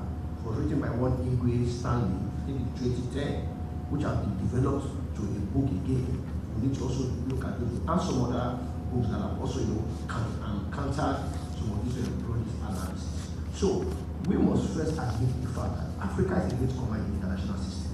One. Two, the international system is not a static process. Right. What it therefore means is that much as we are aspiring to develop, most of the countries we are also aspiring to, they are also widening the gaps. So if Africa should close or must close the gap, we need to move beyond these issues of mere solidarity, to be more proactive in terms of first we admit we have a problem. And it's only when we admit we have a problem, then we begin to ask ourselves what cogent points or what cogent frameworks do we think we can adopt. Why we see that there have been a whole lot of negotiations, ratifications, protocols, agreements, and some other things. They have all just fall within mere nomenclature, because first and foremost, just like the last speaker discussed about the issue about there's a poverty of leadership in Africa.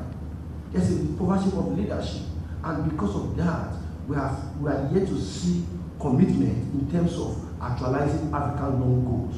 And that's why we have issues of sustainable SDG, MDG, African 2063 agenda, and other things like that. If we are not very much careful, we are also just going to end up having these issues. So, on the final note, we need to also ask ourselves, those who aspire to really be in this world, What are they doing right? What are they doing wrong? A continent that parades a lot of religious houses, I'm sorry for anyone that feels offended, that industries cannot grow. That is the gospel truth. That's the gospel truth. We need to ask, just like my colleague also said, what kind of education are we talking about? What really are issues that we are paying emphasis on? If we look at the trends between African countries, some of the things we are still making, it shows that we are not even talking about development. We are not starting. So there's actually a very long way to go. But what is more important is that we must first admit we have a problem and what is the right diagnosis for that and the right prescription to take for that. Thank you so much. Thank you. And maybe you don't know, I have to check them. It's Yana. Yeah. I'm so glad that I have been here already 4 months, and I visited or I take part in the meetings in AIIA 4 times. Yes. So I hope that I can remain this record because all these meetings are very interesting. The topic are very important. But I want to confirm what the ambassador, Daniel Kakachi, introduced that because I'm based in Czech, I worked 4 times in Chinese embassy in Prague and Bratislava. So Czech Republic is so beautiful country, especially Prague. And I usually introduce my foreign friends that in your whole life, if you only can choose 2 cities where you must visit. So one, of course, is my hometown, Beijing, and another is Prague. But maybe in the future, I must tell them the third city is Lagos. And I think that I agree with so many people. And I'm so glad that most of you mentioned China. So maybe in the future, yes, the similar meeting we can together organize with AI and with the Czech embassy. Yes. And return to today's topic. I think that the key words for the future of Africa is 2. One is peace, long-term peace. Another is development, high-quality development. And in this area, I think that China and the European countries can make win-win cooperation with African countries, include Nigeria. And I fully agree with you that we can develop our bilateral cooperation and also in the platforms, under the platform like BRICS, like China Africa Forum, like UN. And I just want to introduce another very important platform. It's Belt and Road International Summit. This year marks the anniversary of Chinese President Xi Jinping's proposal to this Belt and Road Initiative. And next week in Beijing, we will hold the 3rd international summit, Belt and Road. And with this platform, we make a big, successful cooperation result between China and African countries, including Nigeria. I can give you some example. During the past 10 years, China helped Africa build 6,000 kilometers railways, 6,000 kilometers roads, include Lagos, Ibadan, and so on. And we have built more than 20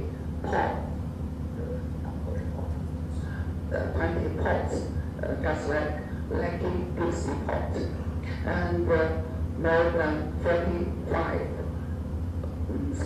stadium, more than 170 hospitals and clinics, and more than 500 agricultural projects.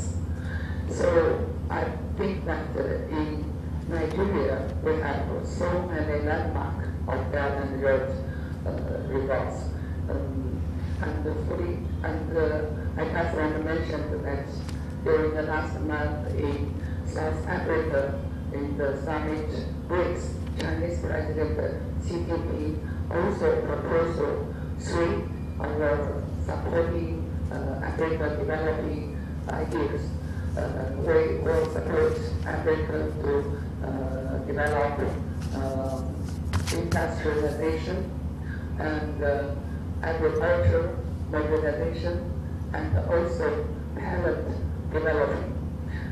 For example, we will provide 20,000 list for Africa's governors, enterprises go to China and to learn Chinese language together with some technical skills.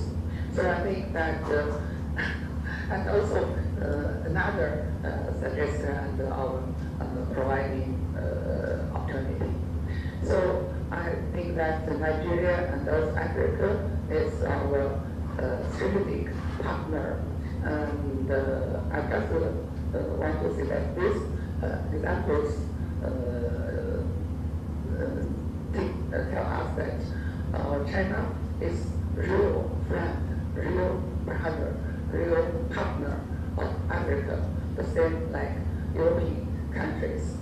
And in the future, we will go on to help Nigeria to development in the area just like infrastructure, because for example in Nigeria, the whole 4 international airports built by Chinese company CCCC, and also in agricultural modernization. But besides this, we hope that Your Excellency, I will have to stop you, I'm afraid. Yeah, please. Last word. Say your last sentence, please. I beg. Okay. Yeah. Okay. So just I think that yes, our cooperation was successful, and also we can together with Nigeria, with Czech, with other countries to make a successful cooperation. Thank you. Thank you very much. Of international affairs. Thank you so much. Now, my question is this: we see the dissolution of the now defunct Czechoslovakia into 2 separate entities. And so we have this afternoon. This afternoon. Decades ago, 30 years ago, after they've been together for decades before that. And we saw that prevailing to achieve this. Why is it difficult for SAID to be achieved in Africa? Those canvassing for, separation and all of that, they are termed separate, stigmatized, and they are, called troublemakers. So what lessons can we as Africans or Nigerians learn from how these 2 European nations did it in a peaceful manner? That's my question. Yes. Thank you, Professor Fernandez. Thank you very much. Why it is convenient in Europe to have peaceful separation compared with the situational reality in Africa? Why it is difficult? Even in Nigeria, the reasons cannot be far-fetched. You only need to look at the environmental conditionings of every negotiation, of every peaceful solution. Let's look at it. If you look at our general discussion today, they have been largely influenced by theoretical approaches. It is the theory. But if you look at the issues at the practice level, I'm happy Ambassador Abisoya is here.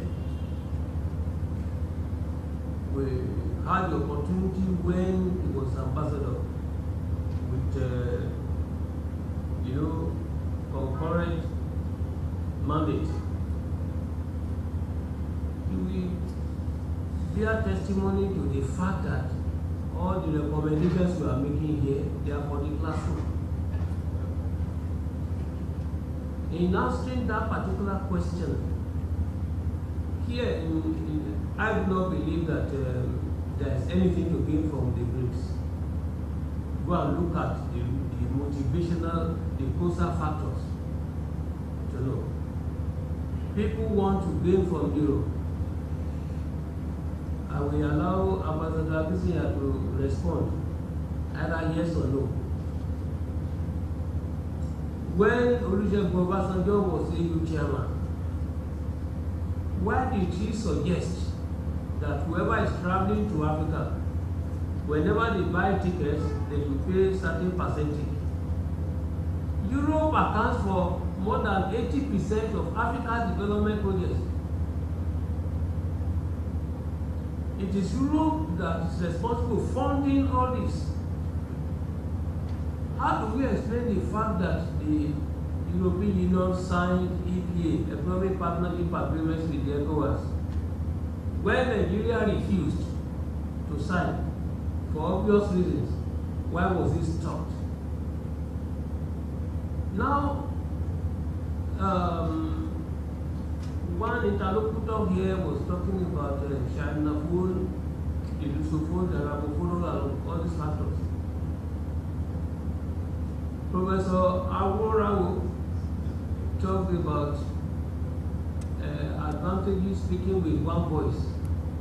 We are deceiving ourselves. Why should 54 countries, 55 countries be speaking with one country? Is Czechoslovakia, for instance, not thinking of speaking as a country with the whole of the African continent?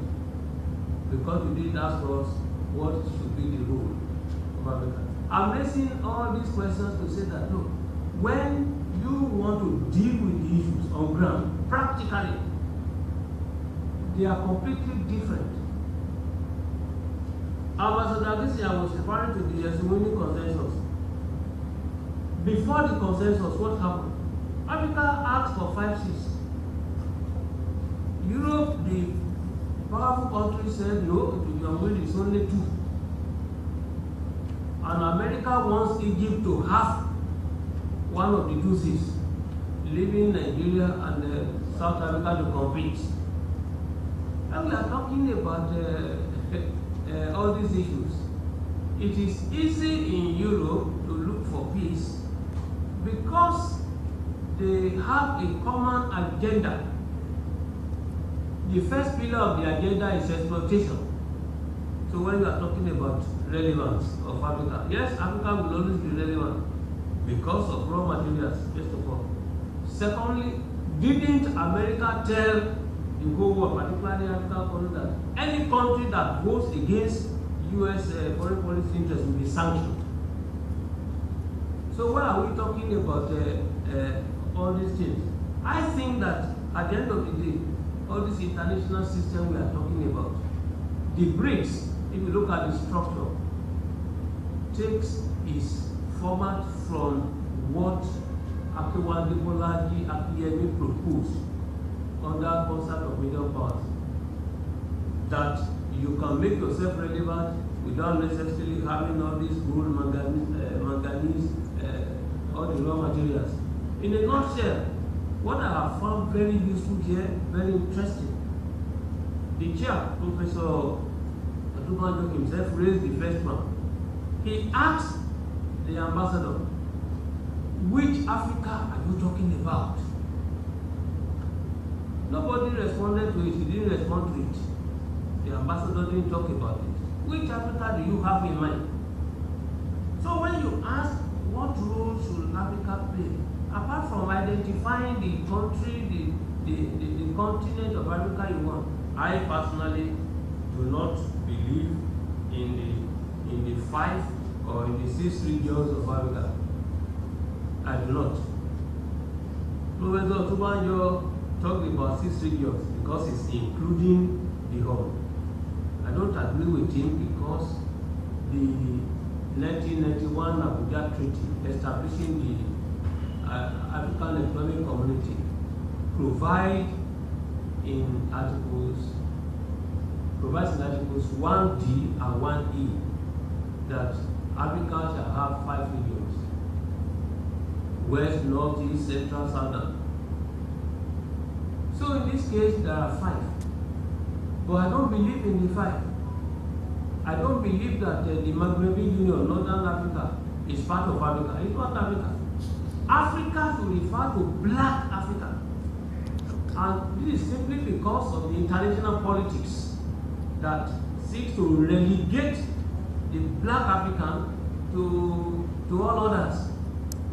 And in this case, the Africa, if the Czech ambassador wants a solution to how to grow, how to develop our economy, it should start from the Czech government. You give us help. That is how to grow. But most unfortunately, the developed world is talking more about bilateralism.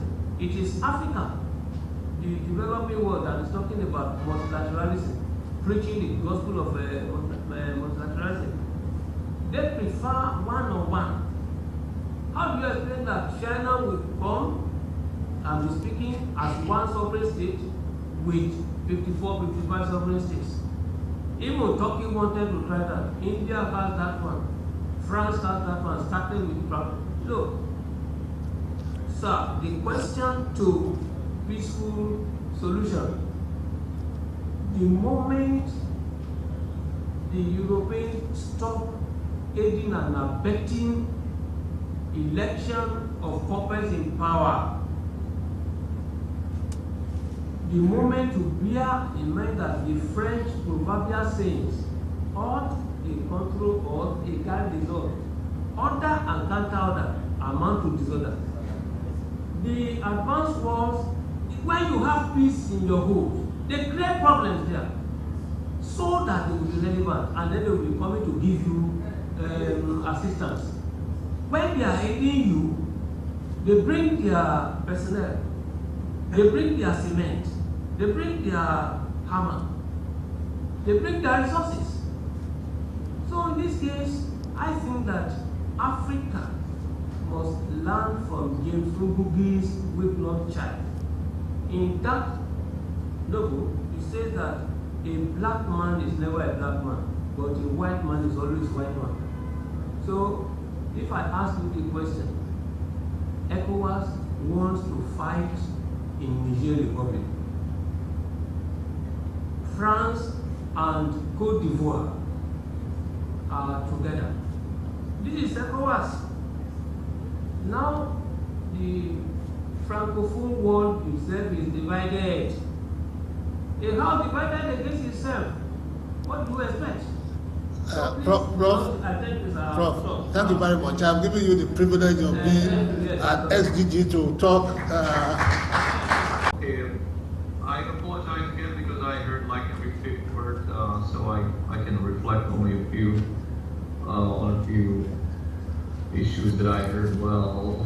I will get back primarily to the question on the dissolution of Czechoslovakia and how it can be, what Africa can learn from that. I'm afraid that we can hardly replicate the sort of specific historical experiences and conditions, because the case of Czechoslovakia was specific in the sense that the two nations, the Czechs and Slovaks, that there were no major historical grievances or the history of shared suffering, for instance, that we can see in, let's say, Ethiopia, with which I have quite some experience, where a dialogue is close to impossible these days, between the major, between the representatives of the major groups like Amhara, Oromo, Tigray, so etc., etc. And a similar thing can be observed in Nigeria as well. So that's something we can hardly replicate, but of course it's we Czechs are proud of having this sort of historical experience, which we can put on a poster as a symbol of peaceful, let's say, Central European culture. And one point in regard to democracy in Africa that I heard. I mean, we in Europe are sort of obsessed with democratization of Africa, with the export of democracy, which we have seen doesn't work at all. And I will get back to what I already said about industrialization. I'm afraid that to build functioning democracies in an environment where you have 80% of people living in poverty, where there's close to zero accountability, meaning that the politicians basically own the institutions and are not held accountable for anything, then it's very difficult to promote democracy. So not only it requires wise leadership, but also it requires, as I said, industrialization with its multiple side effects, such as the growth of the middle class, civil society, which means more pressure on the leadership, and then of course it's something that would last for generations. It's not going to happen overnight, and we can write tons of articles on that and tons of UN reports, etc. But it will never work unless we elevate the majority of the population from poverty. Because at the end of the day, when you have, and there is nothing Marxist about it, simply when you have nothing to eat, you don't care about democracy, or you don't care about human rights and these sort of issues. So for me, industrialization, I can only repeat myself, is the key for everything, for conflict resolution, for democratization, economic growth, etc. The rise of civil society, and at the end of the day, the rise of Africa on the international arena. That's all I can say, because I apologize again, but I didn't hear much. So forgive me, please, for being rather brief. And thank you very much. Thank you very much. That represents the essence of the discussion. The first thing that comes to me as being unanimous is the word solidarity and collectivization. The two was meaning the same thing in terms of Africa's approach. What Africa needs, as Professor David said, is solidarity, collectivization. Because Africa does better if it works together. That's very important. But before then, Africa needs to put, African countries, not Africa, need to put their houses in order. African countries need to address poverty, illiteracy, inequality. To do this, Professor Jan says we need industrialization, which empowers the economy and creates jobs. Botswana has been used as an example of a country that transforms its raw materials into finished products, and by so doing creates a lot of jobs. Of course, industrialization is just a way of saying that African countries must aim at general development, economic development. That is one that eliminates mass poverty, creates mass affluence. We must move African people from that. Of course, education is part of that. You have to create an affluent, educated population. Economic development will create a robust civil society. The point about the educated, easier to rule and difficult to mislead. So it will create a robust society needed for responsive democratic systems. Genuine democracy will hasten and strengthen intercontinental cooperation and enhance Africa's leverage in the world. It will enable us to reform our institutions, eliminate corruption, and ensure accountability and trust. Trust, as Dr. Adesu said, will improve multinational cooperation and strengthen the voice of Africa in the international system. Africa, of course, as we said, should diversify its linkages without necessarily abandoning its own links in order to benefit maximally from the international economic system. I think overall, the point that has emerged is that we need to look at our domestic environment, improve it, and seek first, as Nkrumah taught us, the political kingdom, and everything else shall be added onto it. Thank you very much, ladies and gentlemen. We appreciate you all. We appreciate you, the ambassador to the Czech Republic, to the Federal Republic of Nigeria. Ambassador, can you step forward, sir, Your Excellency, sir, to get your presentation? Thank you so much. We appreciate you. We appreciate you. All we do here, this is our business here. We write books. It's in your study or in your room. You will continue to remember us when you see this. And then you have all this to take away. Before you come, maybe in another 3 months, you will have more of this. Thank you so much. We are so happy to have you. Thank you, sir.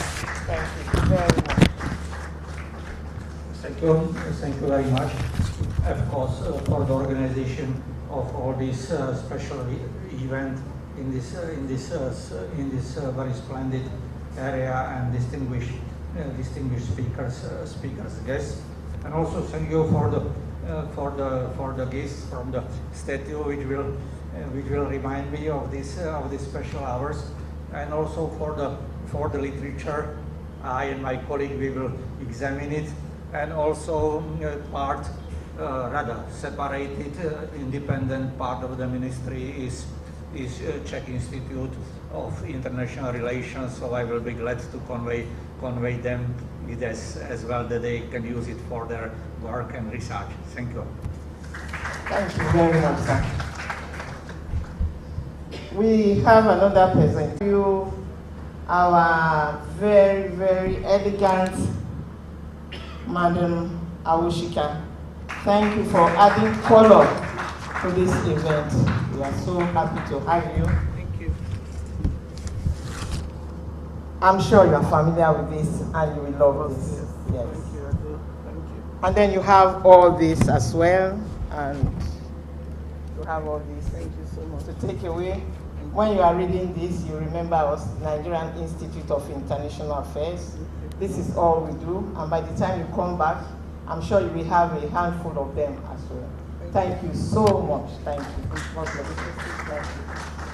Thank you very much for the gift. Thank you. I think I wear 2 hats, Nigeria, Czech.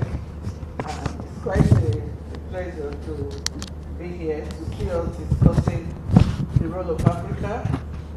And we've been very truthful. And the message is clear from our moderator. Go in, we should review ourselves inside, get sorted out, put ourselves together. And before we begin to be a giant of Africa, we need to be a giant within ourselves so that we have some great stability going forward. And this message is so clear today, and we should all take it because everyone here is very key to bringing Nigeria out there. It's a job for one and job for all. Thank you. Thank you very much.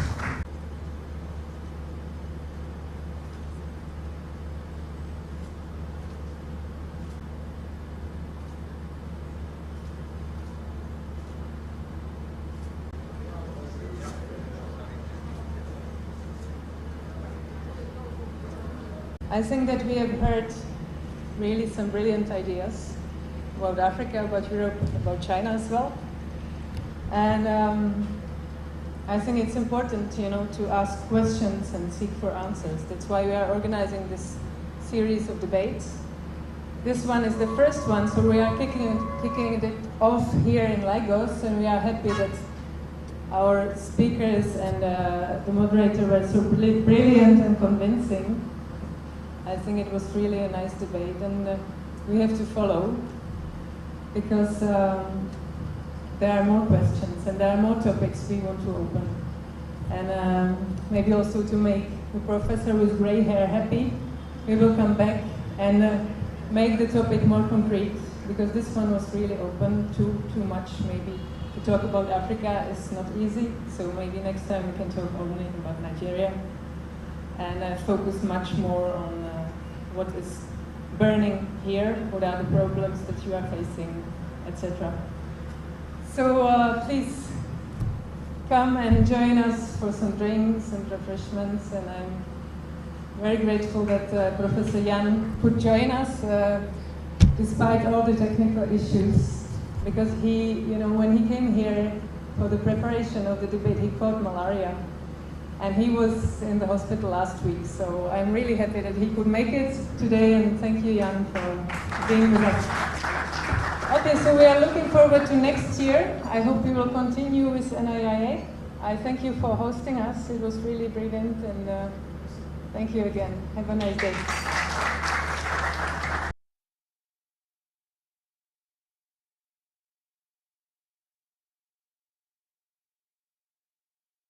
International politics here at the NIA. Basically, you know, the work of an institute like this is to almost endlessly look at issues. The more you look at issues, the more you see problems, you advance solutions, and there are problems with the solution. So it's almost the trade of the institute to examine various aspects of international politics. Fortunately for us, this one was instigated by the Czech Republic. They wanted to have an idea of, maybe for their own policy-making purposes, of what Africa's role in the international system should be. They were looking for enlightened inputs, and that's what we try to give them. What we do, people come, sometimes not covered so elaborately, but most of the embassies want. You know, they also are looking for some information inputs for their own decision making. Most of the time, it's self-interest that brings them to come and ask.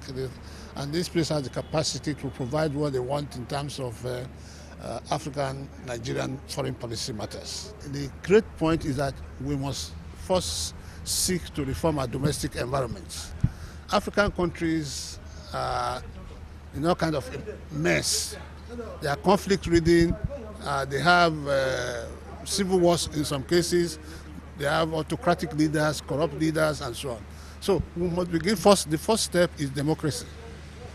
If we don't have effective democratic governance, that is governance that is people determined, not just on the basis of rigged elections. That if we are allowed to choose our leaders, then we choose leaders that will work for us, and those leaders, of course, will move Africa gradually. It is not something that will happen overnight. The great thing is it's a generational thing. This generation is talking about it now. You will be the one to push it, and your next generation will be the one to actualize it. And so, but we must start somewhere. It must start somewhere. Nigeria, a land blessed with human and natural resources. Nigeria is naturally endowed with resources. Many are lying out there undiscovered. Nigeria, a land with a rich ethnic diversity, yet with one destiny.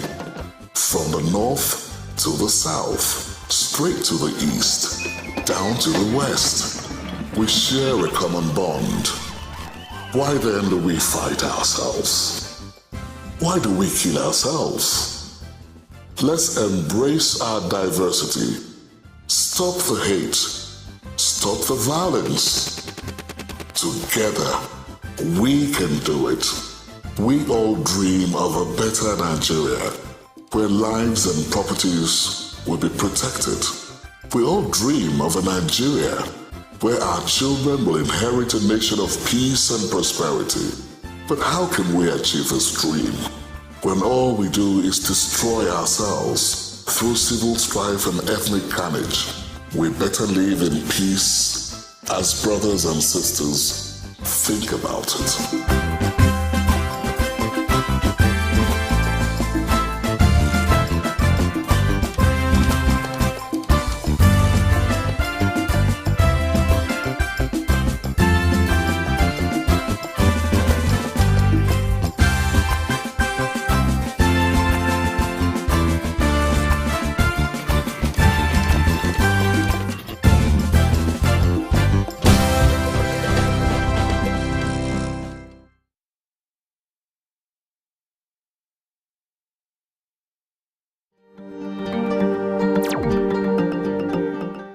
Ogun State, Nigeria's gateway state, the heartbeat of Nigeria. Warm and hospitable people with education as the bedrock, driven by resourcefulness and integrity. Ogun State, fertile land, abundant natural resources that include forests and water bodies, as well as large quantities of mineral deposits such as limestone, chalk, phosphates, gypsum, clay, bitumen, cement, granite stone, gemstones, and crude oil, all in commercial quantities. Agriculture, the economy mainstay, produces rice, corn, cassava, yams, plantains, bananas, cocoa, cola nuts, rubber, palm oil and palm kernels. Tobacco, cotton, and timber are the main cash crops. Major tourist attractions are Olumo Rock, the Ake, residence of the Alake, the traditional ruler of Egba land, and the Centenary Hall, all in Abeokuta. Ogun State is ready for investors with its proximity to Lagos, the commercial nerve center of Africa. Ogun State, the gateway state, welcomes you.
Retired but not tired, we welcome distinguished resource persons and participants at this conference. We welcome all of the representation that we have from different organizations, government, military and paramilitary, the private sector. We welcome our royal fathers, we welcome religious leaders, we welcome media executives. An event of this nature, of course, a very properly put together media event. And it is actually because of that everyone at this event will be speaking from this particular podium that has all of the fixed microphones, and the cameras are trained on this podium so that we can have an event that is well produced for the viewing pleasure of those who will be watching the signals from the different parts of the world. We thank you very much, distinguished ladies and gentlemen, for your time. We thank you for those who are visiting, for coming to Owerri, this capital of the Eastern Heartland, this very beautiful city with a rich history, a rich cultural heritage, a place that people love to come, do some work, have some relaxation, and generally find themselves useful. We thank all of the people that are making this event work. You know, sometimes we concentrate so much on the VIPs and the big persons and all of those with high titles, and we forget that big things happen when you get small things right. And so for all of those the truth to know, in love and honesty to grow, and living just and true, great lofty heights attain, to build a nation where peace and justice shall reign. Amen. May please be seated. Your Excellencies, distinguished ladies and gentlemen, the role of the police, especially as the lead internal security organization in this country, cannot be overemphasized. We understand how important they are in our everyday lives, and not just for those who are actually wearing the uniform, but even for those of us who are civilians, but who depend on them. The police are the ones who stay awake so that we can sleep. They're the ones who deny themselves some peace so we can have some peace. Of course, working in concert with their colleagues in the other security. And this role is that the Acting Inspector General of Police has continued in this tradition and has invited all of us here for this conference and retreat for senior police officers. The theme of the conference being fostering economic prosperity, social integration, and political development through enhanced internal security mechanism. This is the opening ceremony of this event, and we are going to have a rather brief opening ceremony. But it will be a prelude to a series of engagements and activities and conferences and presentations and interactions and sharing of experiences between seasoned resource persons and those, of course, who lead the police in the different parts of this country, so that we can continue the task of improving the role of the police in ensuring that all of us here in this country are happy to stay here, are happy to live here, we can work here, we can live, and we can thrive. It is therefore on this note that I want to very specially welcome all of you on behalf of the Acting Inspector General of Police to this landmark event center, the venue for this conference and retreat. We thank every single person, every individual that has come accepting this invitation to be part of this event. Distinguished ladies and gentlemen, in the course of this event, I had to roll out the list of those that we have recognized. Of course, that takes nothing away from the importance of all of the people that are here gathered. To make up for the fact that time and the lack of it will not allow us to acknowledge every single person here, please allow me to request everyone that is here and is happy to be here, please put your hands together for yourselves, wherever it is that you are. My name is Raphael Edem, and for the third year in a row, I have been invited to be Master of Ceremonies at this event. But of course, it will be my pleasure to work not just alone, but with the force public relations. I'll put everything together to make sure the police attains its primacy when it comes to the issue of internal security mechanisms. On behalf of the IGP, we want to welcome you to this 4th edition of the conference and retreat for senior police officers, holding here at the beautiful city of Owerri in Imo State. My assignment here is very, very simple. I'll continue from where Raphael stopped. We have certain individuals in the hall with us today to grace this occasion. We have heads of security agencies all the way from Abuja government through enhanced internal security mechanisms. In the words of great Irish politician and one-time European Union ambassador to the United States, John Bruthen, he said, one cannot have economic growth without security. In another vein, national security is vital for economic and social progress. The words of Paul Kagame, the current president of Rwanda. On that note, we are here again today. History is being made under the amiable leadership of 22nd Indigenous Inspector General of Police, Federal Republic of Nigeria. I call him the mathematician, not a nickname. He picked the jam form, filled jam form, and said, no, I must go and study mathematics in school. A master order in public administration and business administration, and of course a PhD holder in peace and security studies. Your Excellencies, very distinguished guests, ladies and gentlemen, I want to have the singular honor of inviting to this podium to welcome all of us to this event, the man whose hand of God has found and appointed at the 22nd Indigenous Inspector General of Police, Federal Republic of Nigeria on 19th June 2023 by the President, Commander-in-Chief of the Armed Forces, Federal Republic of Nigeria President Bola Ahmed Tinubu GCFR. You join me as I invite to this podium your own Inspector General of Police, our Inspector General of Police, the Inspector General of Police of the Federal Republic of Nigeria. Acting MP Olukayode Adeolu Egbetokun Tinubu GCFR, President and Commander-in-Chief of the Armed Forces of the Federal Republic of Nigeria, ably represented here today, the Honorable Minister of Police Affairs, His Excellency Senator Dr. Ibrahim Gedam, CON, FCNA, FCPA, FIMCA. Your Excellency, the Executive Governor of Imo State, Senator Hope Usodima, and the Chairman of the Progressive Governors Forum. His Excellency Dr. Alex Otti, Executive Governor of Abia State, represented here by Navy Commander MacDonald Uba, retired.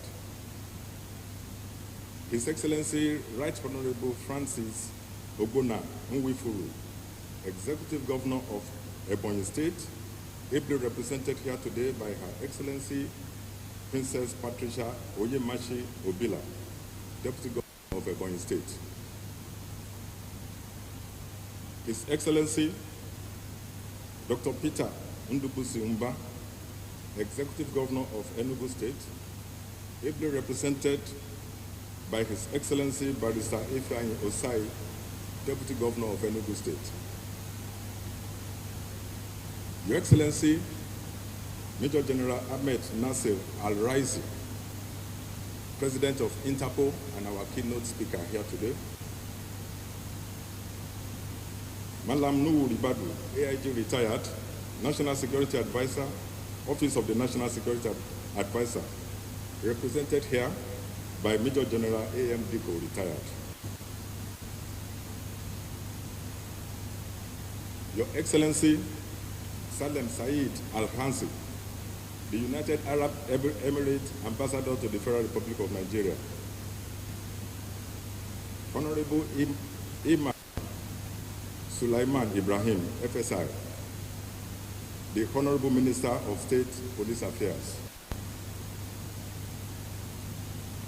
Senator Ambassador Ahmed Abdulmaid, Nigerian Press, distinguished ladies and gentlemen, it is with great delight that I welcome you all to this year's conference and retreat of senior police officers, the 4th edition in its series.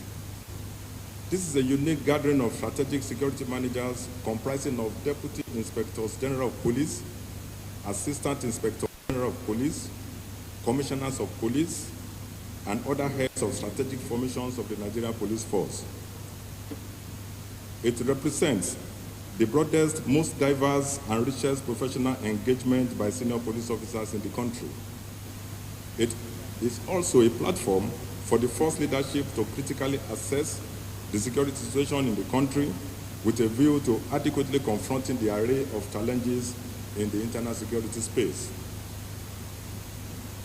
The theme of this year's conference and retreat, fostering economic prosperity, social integration, and political development through enhanced internal security mechanism, is derived from the policy vision of the new police leadership in the country, emplacing a professionally competent, service-driven, rule of law compliant, and citizen-friendly police force, which will support the agenda of government in fostering economic recovery and growth, as well as social integration and political development of Nigeria. This conference and retreat with the above stated theme is therefore expected to achieve important strategic objectives which will shape the policies intended to drive the new policing visions. Upon assumption of office as the Inspector General of Police of the Federal Republic of Nigeria, I immediately outlined strategic and pragmatic measures to be taken to reposition the force in line with Mr. President's determination to reform and strengthen the nation's security architecture. The cardinal focus of this police administration is improving the capability of officers, standardizing service delivery, vis-a-vis driving transformative agenda, embracing the principles of transparency, accountability, and professionalism, while upholding the rights of citizens and attending to the welfare of our officers. The police force under my watch will engage in robust synergy with other security agencies in the country to confront head-on the menace of violent crimes in our country, restore calm to troubled areas, and engender an atmosphere of peace, safety, and security, which will promote national economic growth and prosperity. The establishment of the Special Intervention Squad, SIS, a standby team of specially trained officers to rapidly intervene in major incidents, which was immediately announced on my assumption of office, is considered immediate priority in this effort. The squad will be deployed in each command of the country to deal with the state's salient security challenges. Concrete steps have already been taken to facilitate the smooth takeoff of the SIS in 10 pilot states already identified based on the recent violent crime assessment carried out in all the 36 states of the Federation and the FCT, while the other 27 states will immediately follow.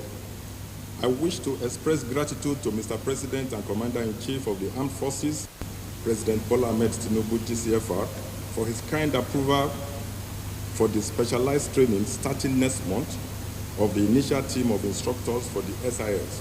Thank you, Mr. President.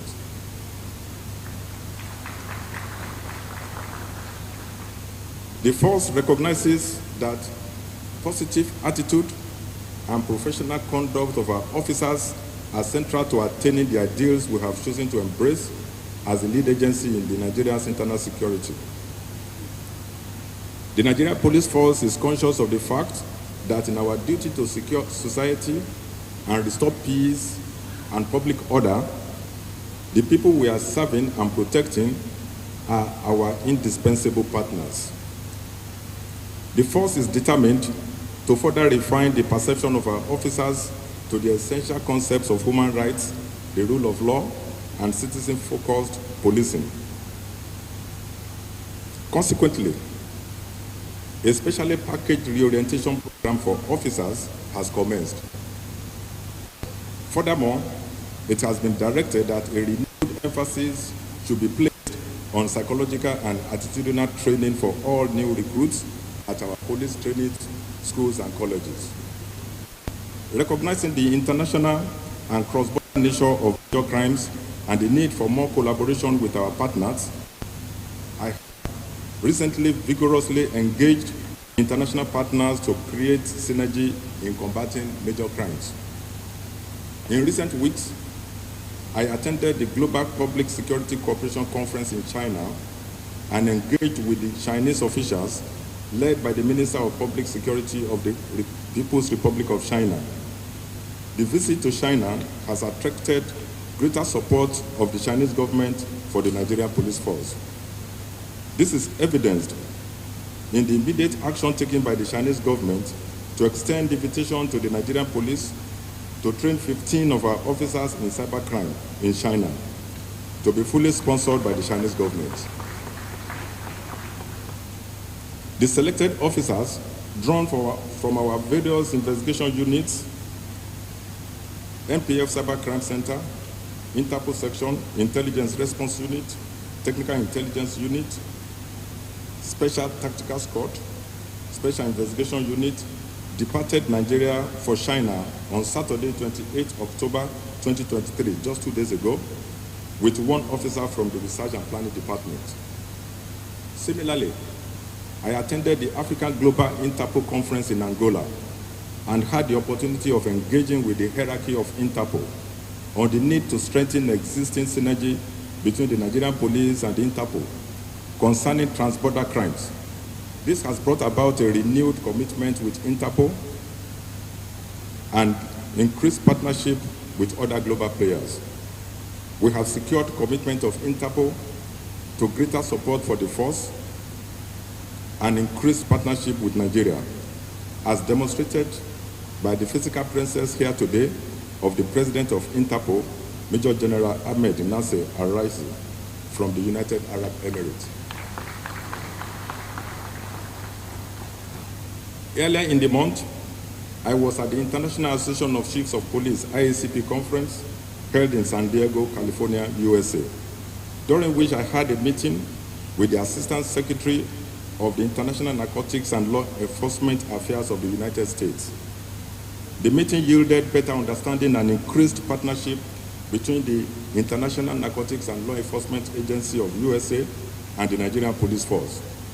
Specifically, an understanding was reached with the INLEA to assist and support the Nigerian police in the areas of operations and training, especially with respect to the force initiative to build a cloud database, equip police formations across the country with renewable energy sources to complement power supply and enhance our efficiency, creation of sex offenders register, and digitization of police operations nationwide. Also, the establishment of the Special Intervention Squad, which when fully in operation, is expected to increase our fighting power against terrorism, armed banditry, and other violent crimes in Nigeria, has also been given a big boost. The International Narcotics and Law Enforcement Agency of USA, as a follow-up of my meeting with the Assistant Secretary, has also immediately commenced action to assist us with the training of all our SIS commanders. 40 officers are expected to benefit from this training program. This strategic pivot outlined above will form the bedrock of our deliberation at this conference, as we tap into the wealth of experience of security experts, engage in peer review, and cross-fertilization of ideas. The deliberations will assist in officers in understanding the priorities of the police management team to effectively conceptualize and subsequently actualize the policing mandate of the force and fulfill the desires of the federal government and the expectations of the public for enduring peace and prosperity in our country. Your Excellencies, arising from the importance of security to the attainment of economic prosperity, social integration and political development, and in the performance of its statutory mandate as lead security agency in internal security, the Nigerian police will continue to play a more unifying role to enhance stability by mobilizing personnel and material resources at our disposal for the adequate management of security and maintenance of public order and safety, including during all elections and election campaigns. Participants and resource persons at this conference and retreat are enjoined to appreciate the enormity of the responsibility placed on us as security managers and experts, as we are going to critically assess our role and responsibilities in attaining the federal government's goal of economic prosperity while recalibrating our mechanism to effectively deliver on our mandate to secure the internal security space. Your Excellencies, distinguished guests, ladies and gentlemen, on behalf of the police management team and all officers and men of the Nigerian Police Force, I heartily welcome you once again to the opening ceremony of this year's police conference and retreat. I appreciate you all for finding time to grace this occasion. Thank you and God bless you all. Because our traders are gifted in the act of convincing customers. A friend of mine came to Onitsha to buy spare parts. He ended up buying a wheelchair. And when I asked him, I said, how did you buy brain box and wheelchair? He said, it's your brother's. He kept pestering me, buy this wheelchair, now that it's on promo. Buy it, because you never can tell. He said, but I'm okay. He said, my brother, nobody knows what God is planning. Now that it's on promo, we are selling half price. If you buy this brain box, I'll remove for that 10%. That's how he bought brain box and bought wheelchair. So when you go out, you have to be careful. Our brothers, they know how to drive hard bargain. You may end up going back to your station with things that you did not plan to buy. That is the only risk you can run into here.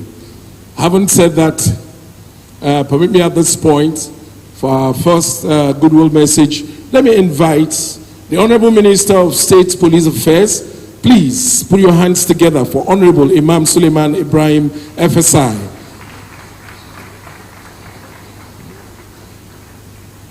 If you are ready, we are ready.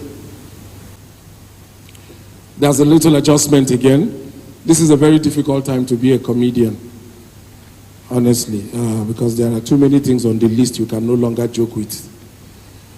The last time I did frog jump was during the oil subsidy riot, and I cannot risk it anymore. So, slight adjustment. Let me invite the Chief of Defense Staff to kickstart this segment of the program. Please, ladies and gentlemen, a round of applause as I invite General Christopher Musa, OFR. Please, a big round of applause. I drove around and I asked for items that are required for the military. The governor gave me correct and complete. So we'll continue to ask for more, and I'm sure we'll get correct and complete. Thank you very much. I'm highly delighted to be here today. Your Excellency, thank you very much. His Excellency Bola Ahmed Tinubu, the President, Commander-in-Chief of the Armed Forces of the Federal Republic of Nigeria, represented by the Honorable Minister of Police Affairs, His Excellency Senator Dr. Ibrahim Gaidam, the theater commander for 19 months. So I've seen the good job you have done in Yobe, Your Excellency. I want to compliment you. Thank you very much. His Excellency, our Chief Host, Senator Hope Uzodimma, Executive Governor of Imo State, and the Chairman Progress, they taught us very well.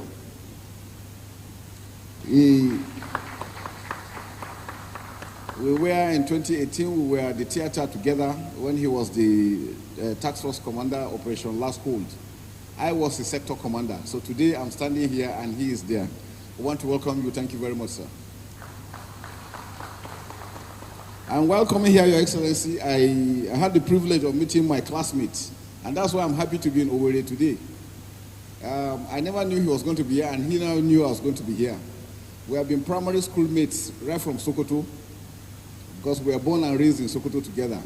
Mr. Wale Olawe with the Halogen Securities. You are also welcome. Pardon me to stand on the already established protocols so that we don't waste so much time. My goodwill message.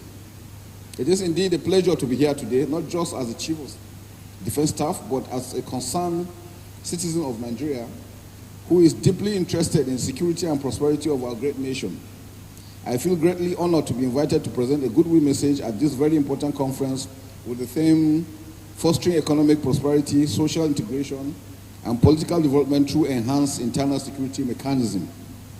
This theme is very apt and recalls the need for economic, social, and political developments in order to strengthen Nigerian security mechanism.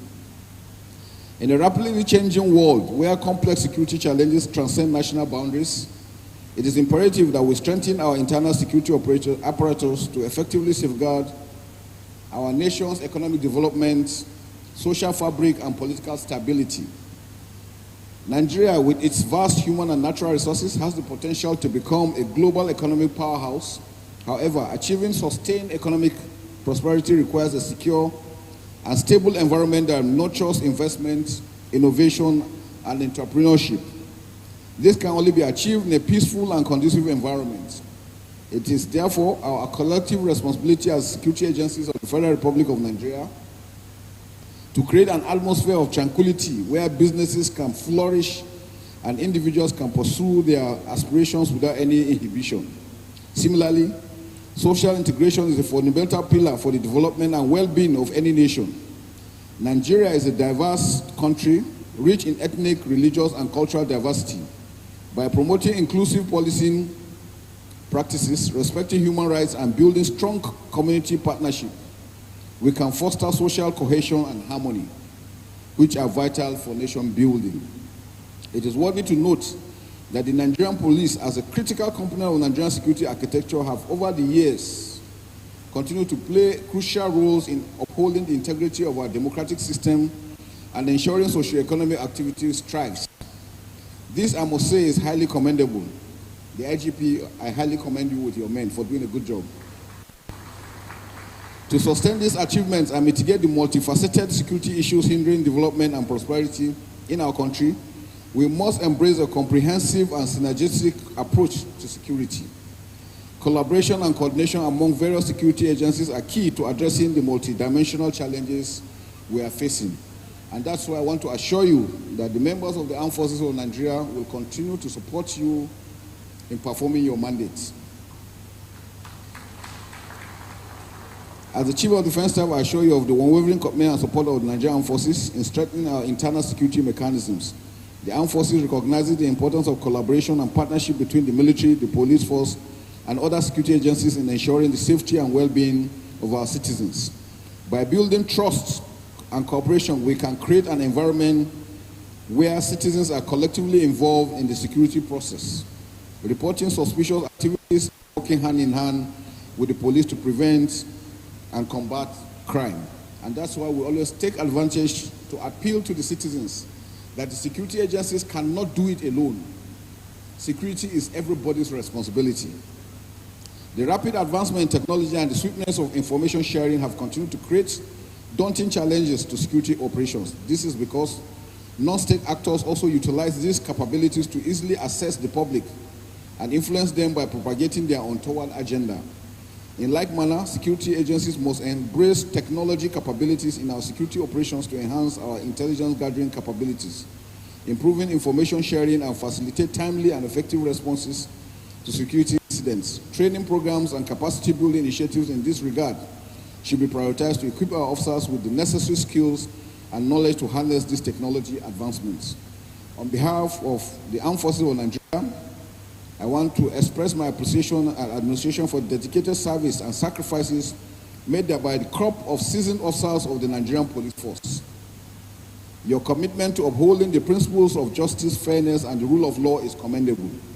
I urge you to continue being exemplary leaders and role models within your respective spheres of influence. Let us seize this opportunity to forge strong partnership, share best practices, and develop innovative strategies that will foster economic prosperity, social integration, and political development through enhanced internal security mechanisms. Together, we can build a safer and more prosperous Nigeria for the present and future generations. Before I conclude, I must commend the organizers of this conference for their vision and foresight in bringing together renowned resource persons to deliberate on the critical issues of fostering economic prosperity, social integration, and political development through enhanced internal security mechanisms. I'm optimistic that on completion of this conference, the participants will have deepened their understanding on the theme of the retreat. I want to once again thank His Excellency, the Governor of Imo State, for hosting us well, including all the other excellencies in the Southeast. I wish you all a successful and productive conference. Thank you, and God bless the Federal Republic of Nigeria. Thank you very much. Protocols. My name is Major General Abba Mohammed Diko, retired. Thank you, Chief of Defense Staff, for your compliments. It takes a good learner to identify a good teacher. It is a great pleasure to represent the National Security Advisor on this auspicious occasion of the 4th edition of the Strategic Security Conference and Retreat for Senior Police Officers. The National Security Advisor, who is from the police constituency, would have been delighted to attend the conference himself. However, due to exigencies of duty, he is unable to be here in person. As such, he has directed me to represent him and respectfully convey his apologies as well as best wishes. So, his remarks, whatever I say, is in the language of Malam Nuhu Ribadu, the National Security Advisor. Let me start by expressing my sincere appreciation to the Nigerian Police Force for the invitation to share my thoughts at this auspicious occasion.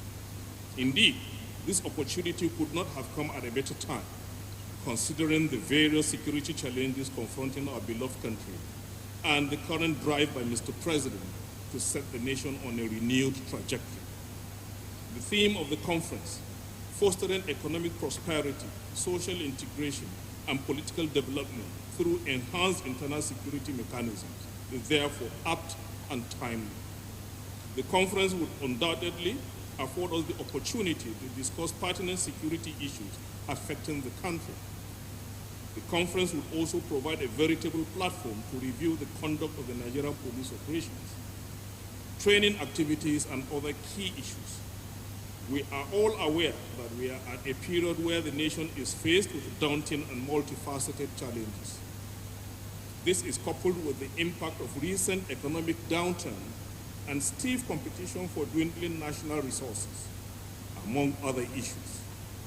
There is therefore no gainsaying that we must devise means to bridge all obstacles that could hinder the advancement of Nigeria's economy and create the enabling environment for a prosperous future for the citizen. I therefore have no doubt that our interaction during this conference shall elucidate actionable ideas that will undoubtedly set the stage for us to achieve our desired objectives. The Office of the National Security Advisor, on its part, will continue to explore new ways and means of enhancing collaboration with all stakeholders to effectively checkmate security threats and set conditions for a stable and prosperous environment for the Nigerian people. The Office of the National Security Advisor will also remain resolute in supporting the Nigerian police force and indeed all relevant stakeholders towards enhancing national security and the socio-economic well-being of the nation. At this juncture, let me use this opportunity to convey my gratitude to the President Commander-in-Chief of the Armed Forces of the Federal Republic of Nigeria, President Bola Ahmed Tinubu, GCFR, for his unrelenting effort in moving Nigeria on the path of progress. I also extend my gratitude to the Inspector General of Police, Kayode Ebetoku, for inviting me to this all-important conference. I appreciate you for your continuous efforts in promoting law and order, fostering socio-economic integration, and enhancing peace and security in Nigeria. I also commend you for working assiduously to make this conference a reality. I thank all distinguished invited guests once again for making this auspicious gathering worthwhile. There is no gainsaying that we shall forge a new path to guarantee our cohesiveness and resolve in moving this great nation forward.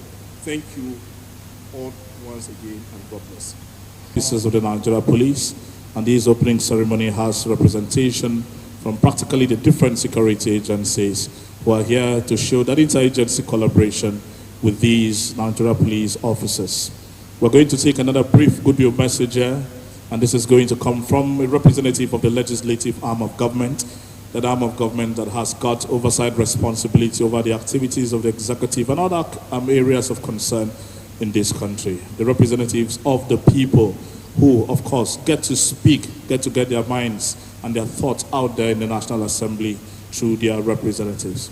It is therefore on that note that I want to respectfully invite Chairman, Senate Committee on Police Affairs, Senator Abdul Hamid Maduri, to kindly come up here, sir, for his message of goodwill.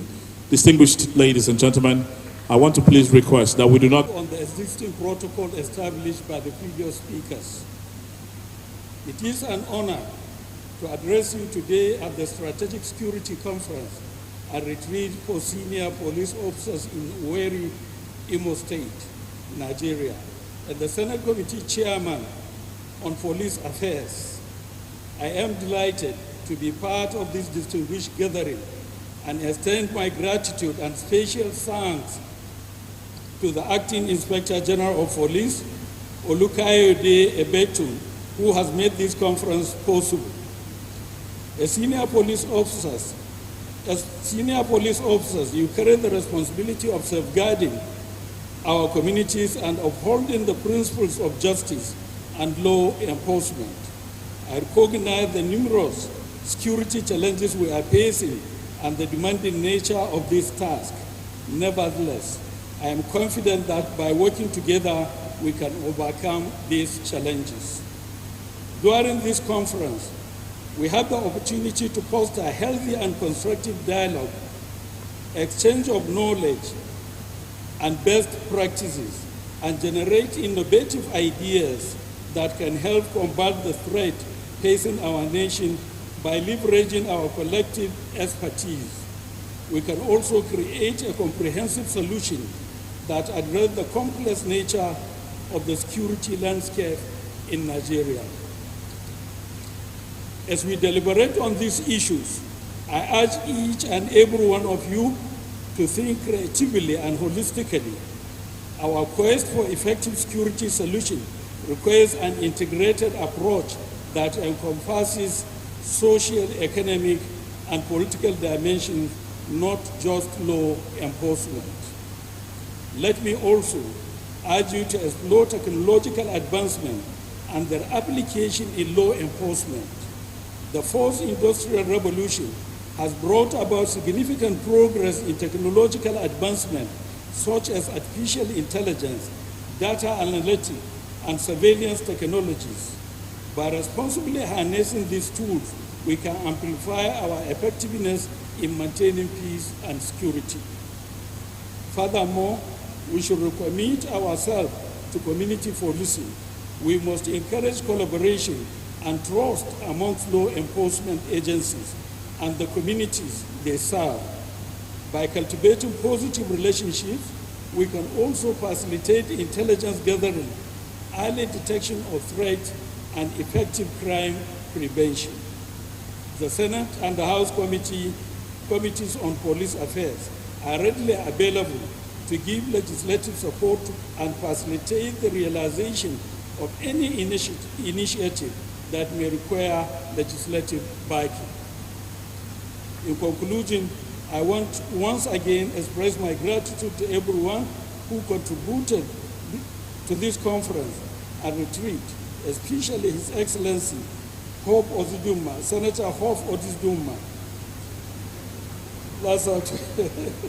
Executive Governor of Imo State, the Honorable Minister of Police Affairs, Senator Ibrahim Gaidan, the Acting Inspector General of Police, Olukayode Ebek, the organizers, participants, and guests.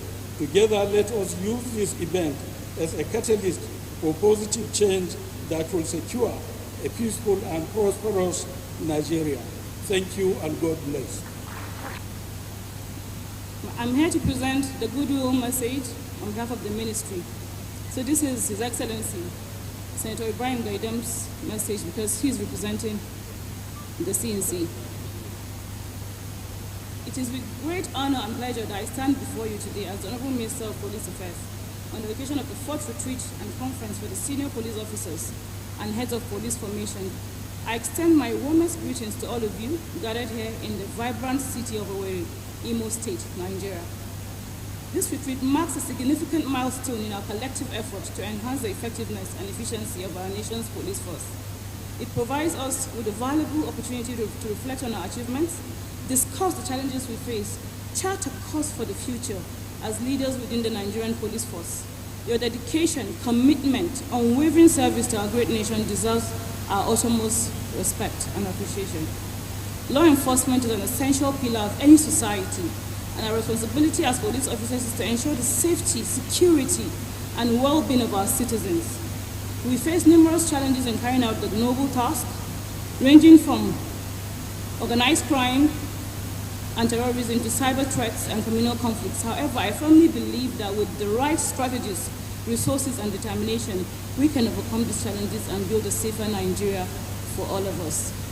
This retreat serves as a platform for us to engage in meaningful discussions, exchange ideas, learn from each other's experiences.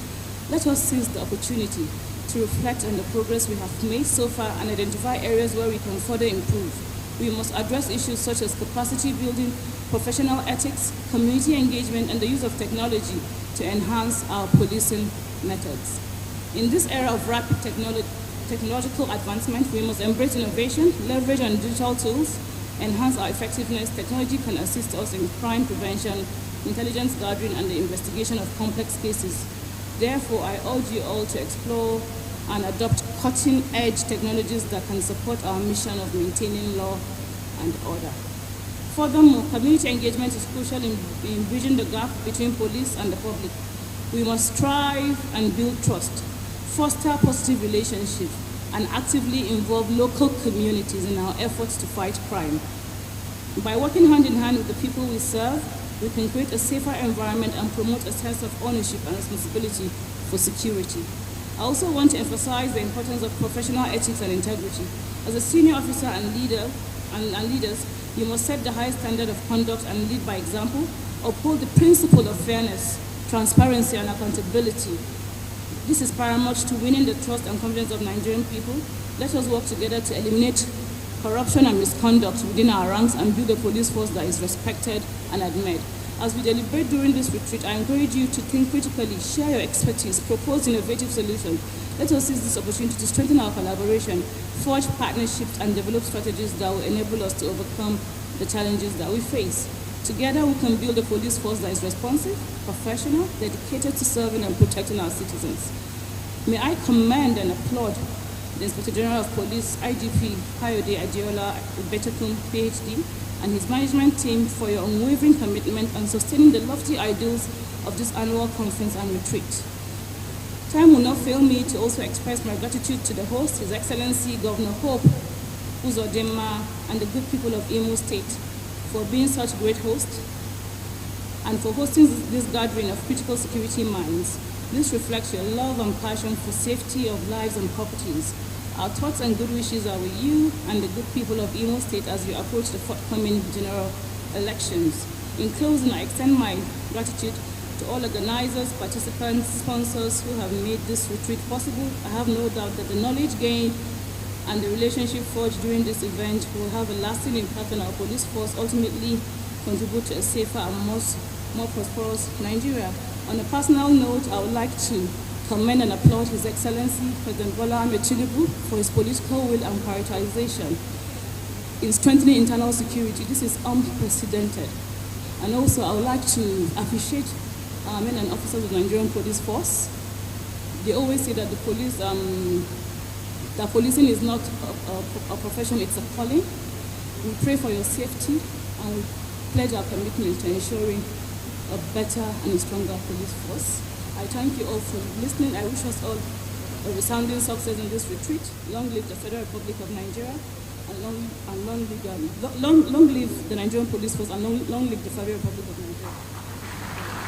Nigeria. Actually, it's 195 countries, which is the members of the Interpol, and it's going to be 196 this year. His Excellency Senator Ibrahim Gaiden, Honorable Minister of Police Affairs, the representative of His Excellency Bola Ahmed Tinubu, the President of the Republic of Nigeria, His Excellency Senator Hope Uzodinma, Executive Governor of Imo State, Your Excellencies, Honorable Ministers, Your Excellencies, ladies and gentlemen, good afternoon. I am pleased to be in Nigeria at the 4th edition of the conference and retreat of senior police officers. Founded in 1930, Nigeria Police Forces has continued to action its vision of making Nigeria safer and more secure for everyone living here. Since joining Interpol in 1960, Nigeria has also played a key role in tackling regional and international crime. The Nigerian Police Force of 350,000 has been crucial in ensuring safety and security of the local population, while working alongside with other police forces from the neighboring countries to fight against organized crime in West Africa.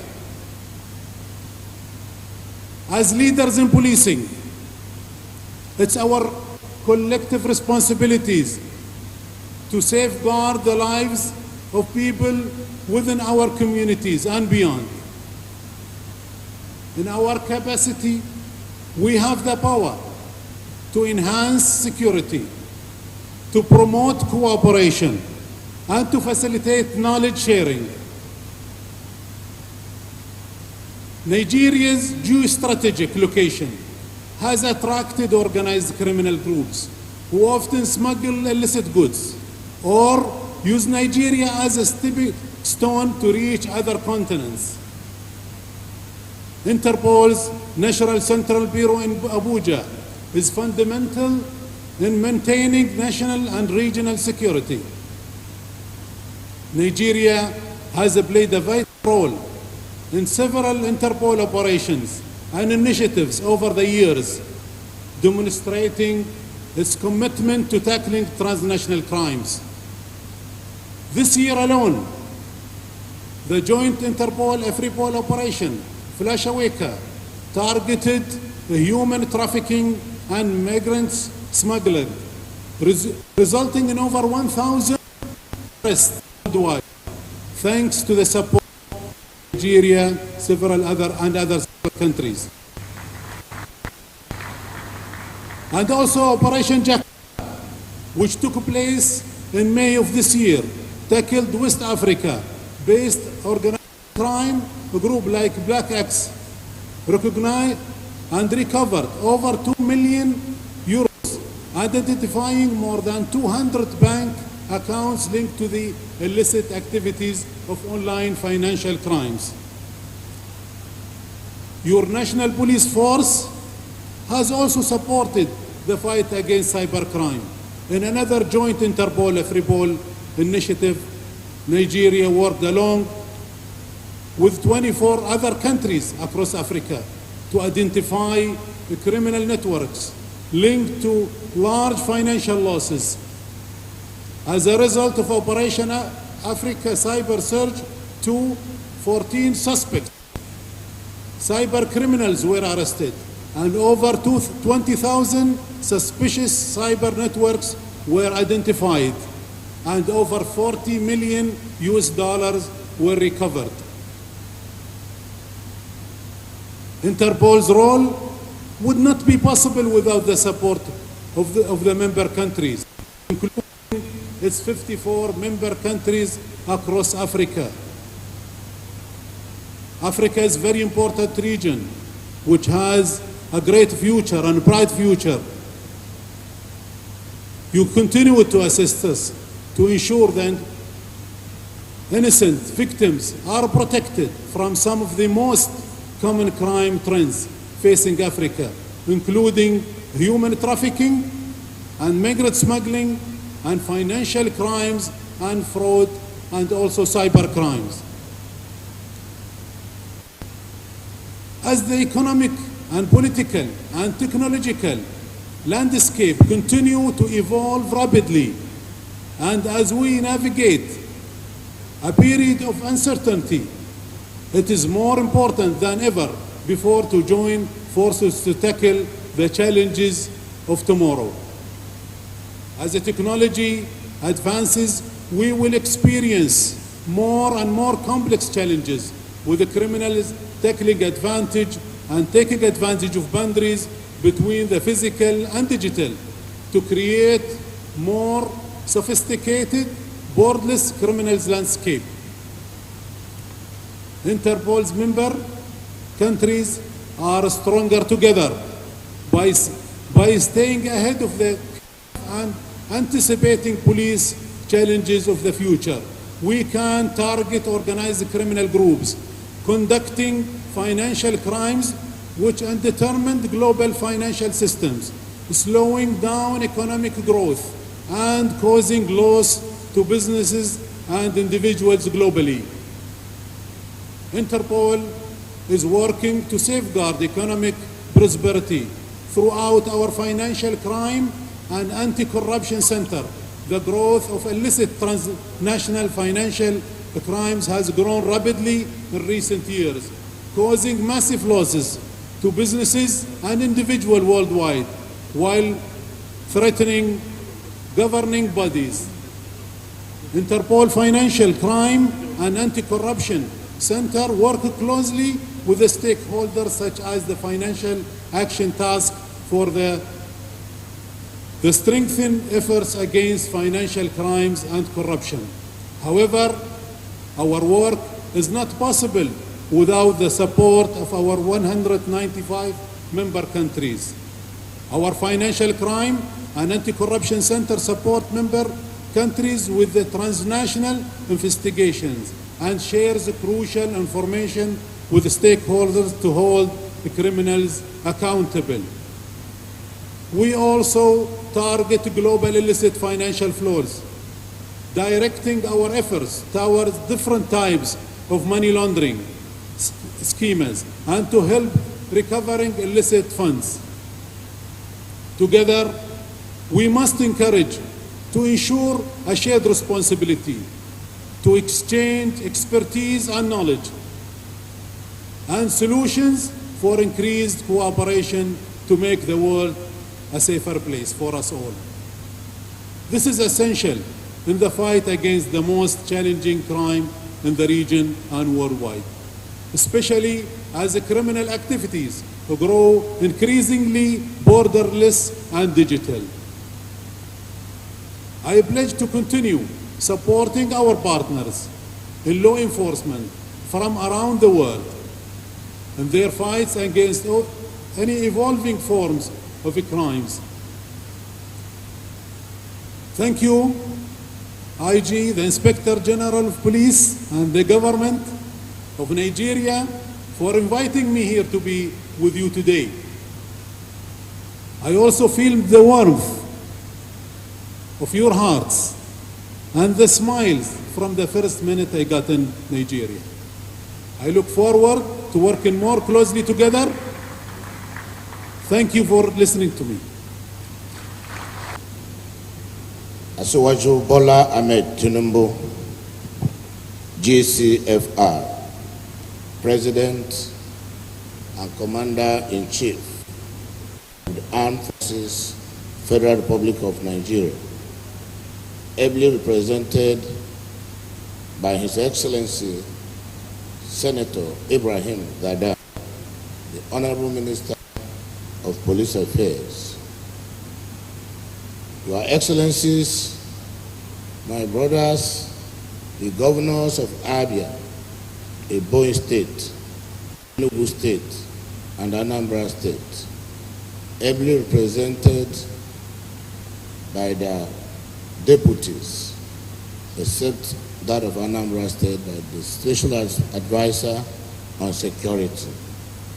Your Excellency, the Deputy Governor of Imo State, Professor Placid Njoko, the Honorable Minister of State for Police Affairs, Honorable Eman Suleiman Ibrahim, the President of Interpol, Ahmed Nasir Arais, the Chairman Senate Committee on Police Affairs, Senator Abdul Hamid Madori, the Chairman House Committee on Police Affairs, Honorable Maki Yearman, the Chairman Police Service Commission, Dr. Solomon Arese, IGP retired, the National Security Advisor, ably represented by Major General Diko, retired, the Chief of Defense Staff, General Christopher Musa, the Inspector General of Police, Kaide Adeolu Ebotokun, guests and personalities here gathered, gentlemen of the press, ladies and gentlemen. On behalf of the government and good people of Imo State, I most heartily welcome you to Owerri, the hospitality capital of the Southeast. It gladdens my heart that you are hosting this conference in Imo State.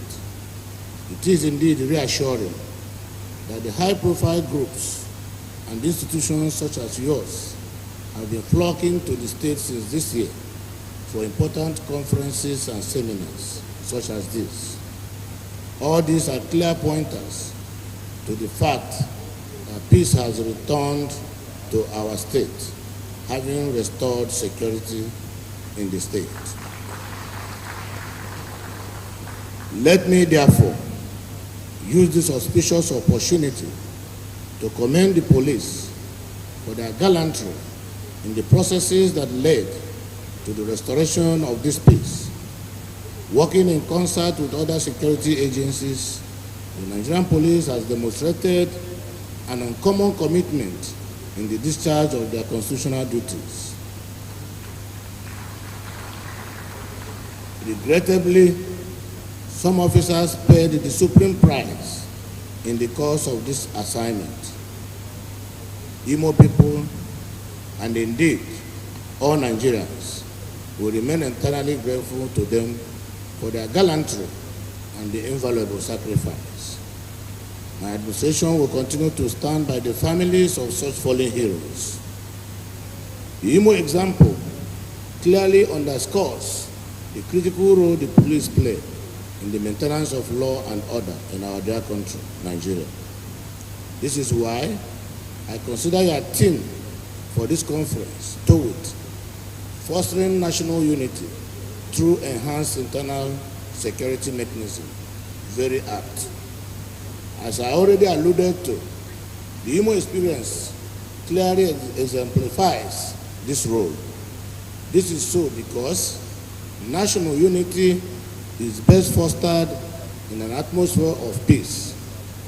National unity cannot thrive in an atmosphere of violence and criminality. An institution such as the police is therefore a sine qua non for national unity, because its primary constitutional duty is to keep the country safe. For emphasis, however, let me say that internal security offers citizens the opportunity to enjoy the unfettered rights of the freedoms guaranteed in our Constitution and the rule of law, which is the irreducible minimum factor for national unity. Now, it is the duty of the government to ensure that internal security is guaranteed for the citizen so that nationhood can have a healthy environment to thrive. To achieve this, the government empowers the police by law to secure the country for the citizens. This is an apt situation of the role of the police in fostering national unity through enhanced internal security. To this end, let us examine how the Nigerian police have fared in this regard. There are two sides to scrutinize here. The first is to look at the law establishing the Nigerian police, and the second is to see the extent the police have gone in keeping faith with those statutes. The creation of the Constitution, under Section 214, the police have omnibus roles in both the protection of lives and property and the prevention of crime generally. According to Section 4 of the Police Act, the duties of the police include prevention and detection of crime, apprehension of offenders, preservation of law and order, protection of lives and properties, due enforcement of laws and regulations whenever they are directly charged, performance of such military duties within and outside Nigeria when necessary. With the aforementioned duties expected of the police, there is no doubt that they have the most crucial role to play in fostering national unity through enhanced internal security mechanisms, which is the theme of this conference. The natural question, therefore, is whether the police have been adequately empowered in terms of personnel, training, logistics to perform this crucial role. The scrutiny is needful because having the relevant laws is important, but adequately equipping the police for the task is even more important. Since 1964, when we had the first indigenous Inspector General of Police, we have had 22 Inspector Generals of Police, including the present one. I can say without fear of equivocation that all the Inspector Generals of Police have worked very hard to enhance operational capacity of the force. I also know that countless dedicated and patriotic officers and men who continue to make efforts to protect lives and property will always be found in the police force. I know the image of the police before Nigerians has not always been the best. A number of incidents here and there, coupled with the natural presence of some bad eggs, have not helped matters. But if truth must be told, we deserve the police that we have. If we have an unruly police, then we have played a role in creating them. And if we should have a share of the blame, if we have an efficient police, it is also because we encourage them. At times, I wonder why our police officers excel during foreign missions and fall short here when they come home. Could it be due to the environment or because of the motivation and the incentives that are not sufficient? That is why we need to explore, as policymakers, how to capacitate Nigerian police and make them more effective and efficient. For some time, there have been debates as to what we pay our policemen and our welfare packages for them. Even last week, some senators canvassed increased salaries and other welfare packages for our policemen. I can't agree less. I know that there is an insurance scheme for our policemen, but I don't know if the amount being paid to bereaved families is adequate enough. However, I'm confident that the Police High Command and the federal government are capable of responding to these issues so that we can make the service more attractive. On the other hand, I'm suggesting that those of us who benefit from the services and sacrifices of the police should also offer them some incentives to motivate them to serve us better. I'm referring to state governments. I may not have all the details, but I strongly suspect that our police are both underfunded and under-equipped. They could also do with additional training and more incentives. The evidence does not appear difficult to find. From vehicles, you see the kind of vehicles they use, equipment, including ammunition, communication gadgets, uniforms, protective gears. The police are crying for more. I think they deserve to be responded to. In this regard, I see every need to fortify our policemen and women with additional high technology-driven amphibious skills, both in the air, in the marine, and even on land, for proper policing of the country. This will equip them to effectively combat such major threats to our internal security. Of late, we have seen how our economy is being sabotaged, such as crude oil theft, cybercrime, and unbridled banditry. As we all know, these are real modern day existential threats to our nationhood. Furthermore, I think the time has come for us as leaders to walk our talks. There is an urgent need to demonstrate concrete commitment to the welfare and the operational capacity of the Nigerian police.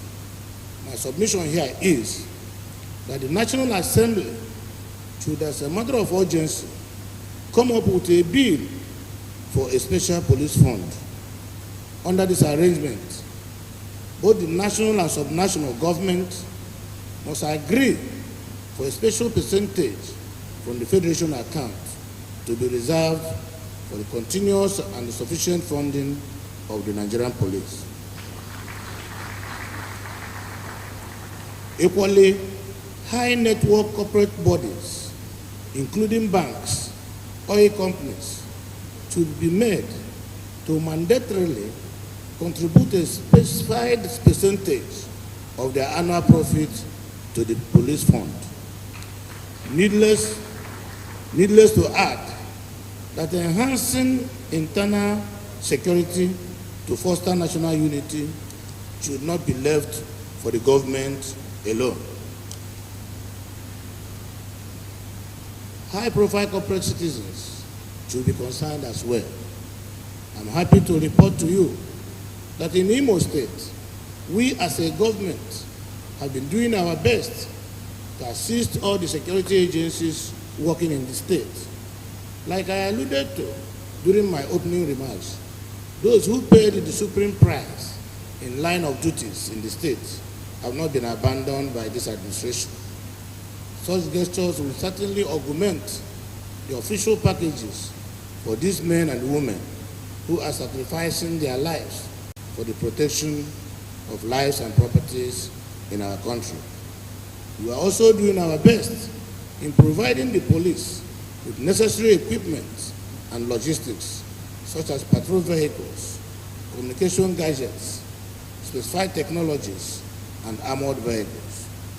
As for their role in fostering national unity through enhanced internal security mechanism, there is no doubt that they have the will to do what is expected of them, like other security agencies.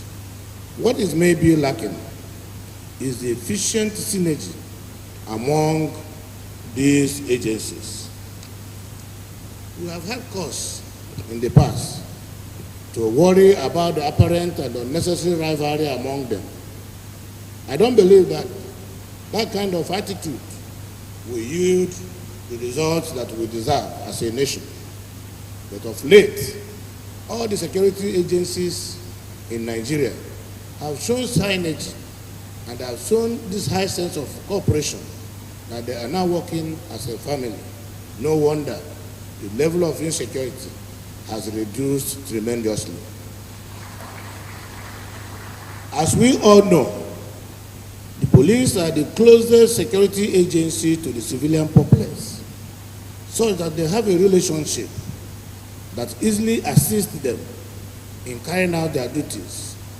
The civilians trust the police the more, and they are very afraid of the military.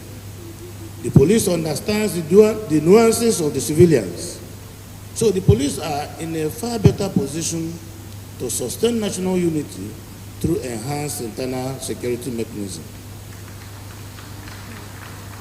While I leave you to work on these suggestions at your technical sessions, let me assure you that the government of Imo State will continue to assist security agencies, including the police, in the discharge of their constitutional duties. In the next couple of days, we shall be holding our governorship election in the state. I charge you to be professional, as always, in the exercise of your assignment. Do not give room to hoodlums to disrupt the election. Just take charge and do your jobs as prescribed by the Constitution. On that note, I wish you a very successful and fruitful deliberation. In your spare time, feel free to explore our city and its environs. Like I said, Owerri is the capital city of hospitality in the southeast, and our people are very friendly and accommodating.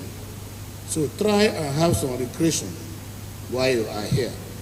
And if you are satisfied, we are expecting you to come back next year. Thank you, and may God bless all of you. Bless you. If you have a good time, come back again. Your Excellency, you know that is why they keep coming back. They were here last year, they are here again. Our people are really taking care of them. Ladies and gentlemen, please one more time, a big round of applause for our governor, His Excellency Senator Hope Uzodinma Onwa, Public Senator Ibrahim Gaidam, CON. Please a round of applause as he steps forward today to give us.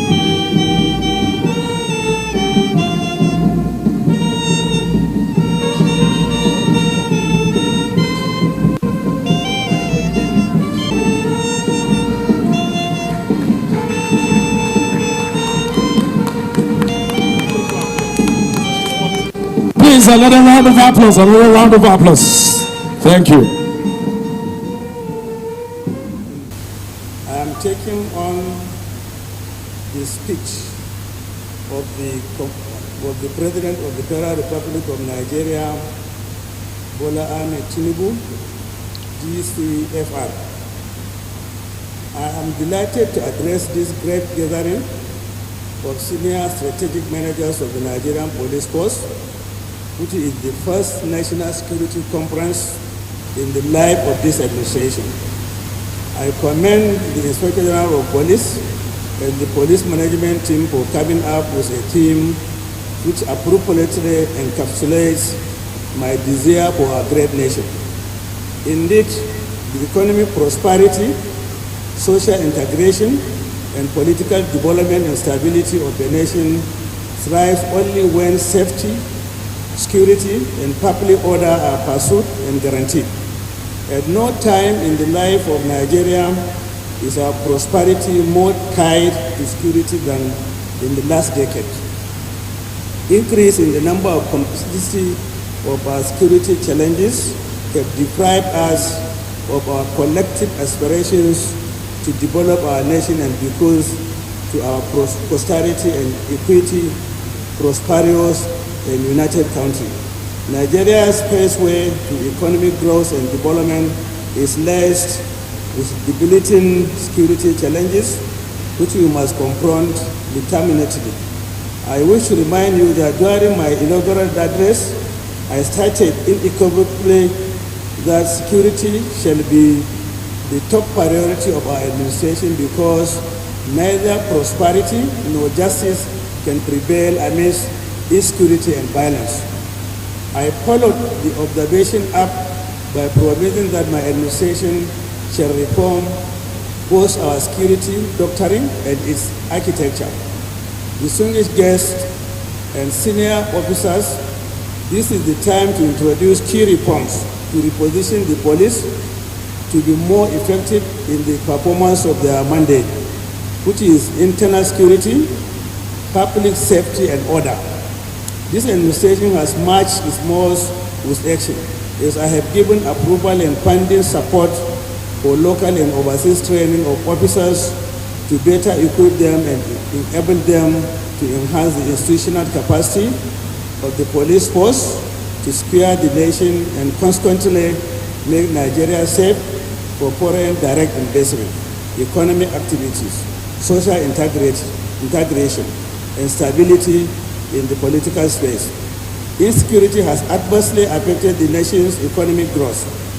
Security threats in the Niger Delta region largely affected the daily crude oil output of the country, thereby depriving us of the much-needed revenue. The perennial clashes between farmers and herders also affect the nation's capacity to improve our output in agriculture. These and other instances issues which we must confront if we want to move the nation forward and create a society conducive for economic prosperity and national development. As I address you today, I restate my pledge to you and to all Nigerians. We shall continue to invest resources to improve the quality of police personnel, upgrade equipment, and acquire more security assets to make the job of policing easier across the length and breadth of the nation. Just like we have undertaken to review the take-home pay of workers across the public sector, we shall also review the allowances and living and working conditions of our police officers and men. This is in addition to providing more firepower to enhance police efficiency in their battle against criminals. The complexity of today's criminal landscape requires that security agencies collaborate among themselves to manage the nation's security. To underscore my desire to address the nation's security challenges, in my first week as president, I visited the National Counter-Terrorism Center, where I called the nation's security agencies to share intelligence and establish a framework of interagency collaboration. I again reiterate this call as I address you today to work to strengthen partnership and network with key agencies both within and outside the country. By the nature of their operational structure, the police are present in virtually every local government in Nigeria. I therefore charge you to use your daily interaction and influence with citizens across all walks of life to foster social integration by being fair, just, and firm to both the complainant and the accused. I also wish to encourage senior officers of the Nigerian police to be relentless in their service to this nation. You must realize that as a public institution, you will be thoroughly scrutinized and criticized, but this must not discourage or deter you from discharging your duty as security managers. The Nigerian police is one of Nigeria's enduring national asset and treasure. It is the largest police force in Africa and one of the most successful in the performance of policing duties around the world. You have proved this repeatedly through your sterling performances in international duties and peacekeeping missions in countries such as Afghanistan, Angola, Bosnia, Herzegovina, Congo, Russia, Kosovo, Liberia, Namibia, Sierra Leone, Somalia, Western Sahara, and a host of other countries. As we prepare a new national security strategy, I assure you that we will push through significant reforms in the police in order to make the force better positioned to perform its mandate. There must be behavioral and institutional change in our officers. The welfare of all security personnel shall continue to be our priority. As we deliberate and exchange ideas, I encourage you to put the well-being of this nation as your priority by safeguarding our democracy. It is your responsibility to manage internal security and protect the rights of all citizens. Finally, I wish you fruitful deliberations and thank you all for coming.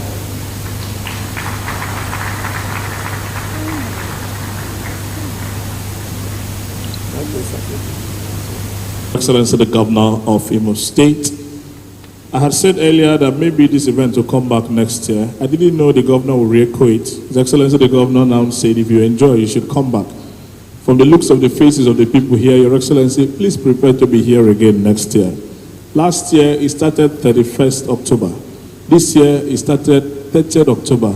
Next year, please mark down your 29th of October. I think they're taking the date backwards, and they're going to come back here. We want to thank you very much for being such an awesome host and a personal one at that. We thank very especially also His Excellency, the President and Representative. We thank all of the very important guests. His Excellency, the Ambassador of the United Arab Emirates, thank you very much for having come. The President of Interpol, thank you for your keynote address, a very didactic one if you ask me. We thank, of course, Chairman, Senate Committee on Police Affairs, House of Representative Member, Vice Chairman of Committee on Police Affairs. We thank the Chief of Defense Staff. We thank all of the senior officers of the Nigerian Armed Forces who are here. The representation from the Controllers General of both the Nigerian Correctional Services and Nigerian Immigration Services, we thank you. We thank every single person here, very especially our royal fathers for having come. We thank you very, very much. We thank our traditional rulers. We thank our religious leaders. We thank the conference participants. We thank the media executives. We thank the people who are doing the work to ensure that the memories and the legacies of this event to be preserved. The cameramen, the photographers, the people doing the streaming, the people covering the event, the people doing the security work. We thank even the drivers outside. All of them are part of this entire wheel contributing to the smooth running of this event. We thank matchmakers, the organizers of this event on behalf of the Nigerian Police and all. We please remind you that at the end of this event, we're going to have a group photograph right in front here. We'll be guided as to how that photograph and will be done. And then we are also invited one more time.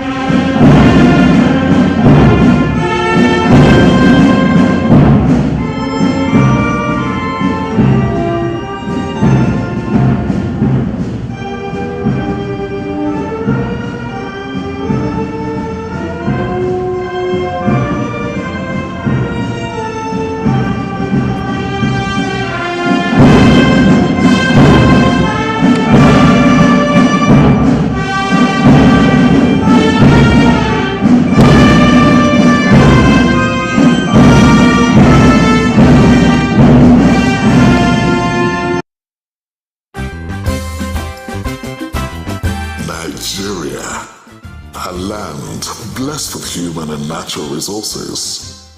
Nigeria is naturally endowed with resources.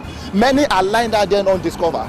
Nigeria, a land with a rich ethnic diversity, yet with one destiny. From the north to the south, straight to the east, down to the west, we share a common bond. Why then do we fight ourselves? Why do we kill ourselves? Let's embrace our diversity. Stop the hate. Stop the violence. Together, we can do it. We all dream of a better Nigeria, where lives and properties will be protected. We all dream of a Nigeria where our children will inherit a nation of peace and prosperity. But how can we achieve this dream when all we do is destroy ourselves through civil strife and ethnic carnage? We better live in peace as brothers and sisters. Think about it.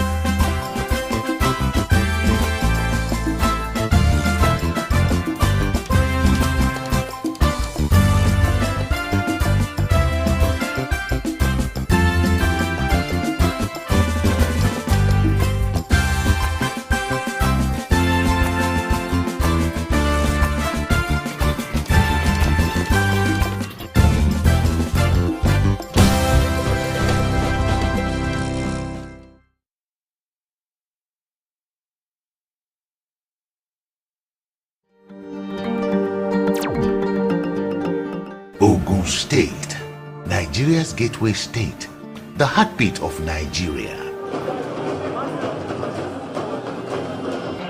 Warm and hospitable people, with education as the bedrock, driven by resourcefulness and integrity.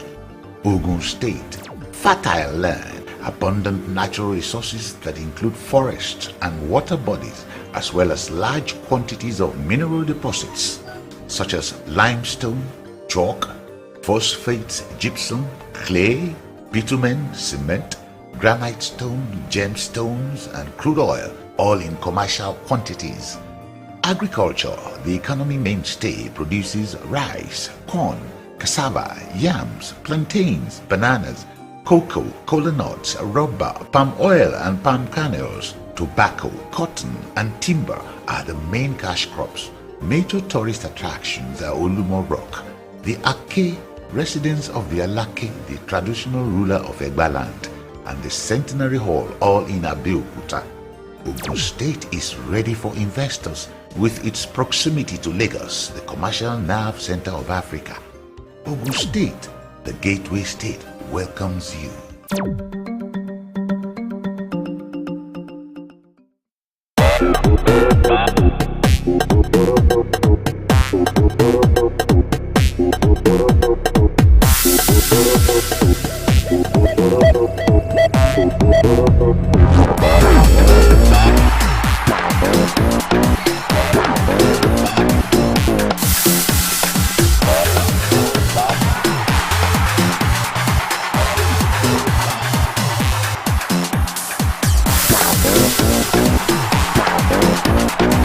Welcome to another beautiful, exciting edition of Biscon Television Roundtable. I am Olafeju Ajidagba. Today we're going to be talking about this topic has been trending. So we'll be talking about polygamy, the pros and cons of polygamy. So I am not alone in the studio. I am with Joy Otun and Olumide Shukoya. I will be right back.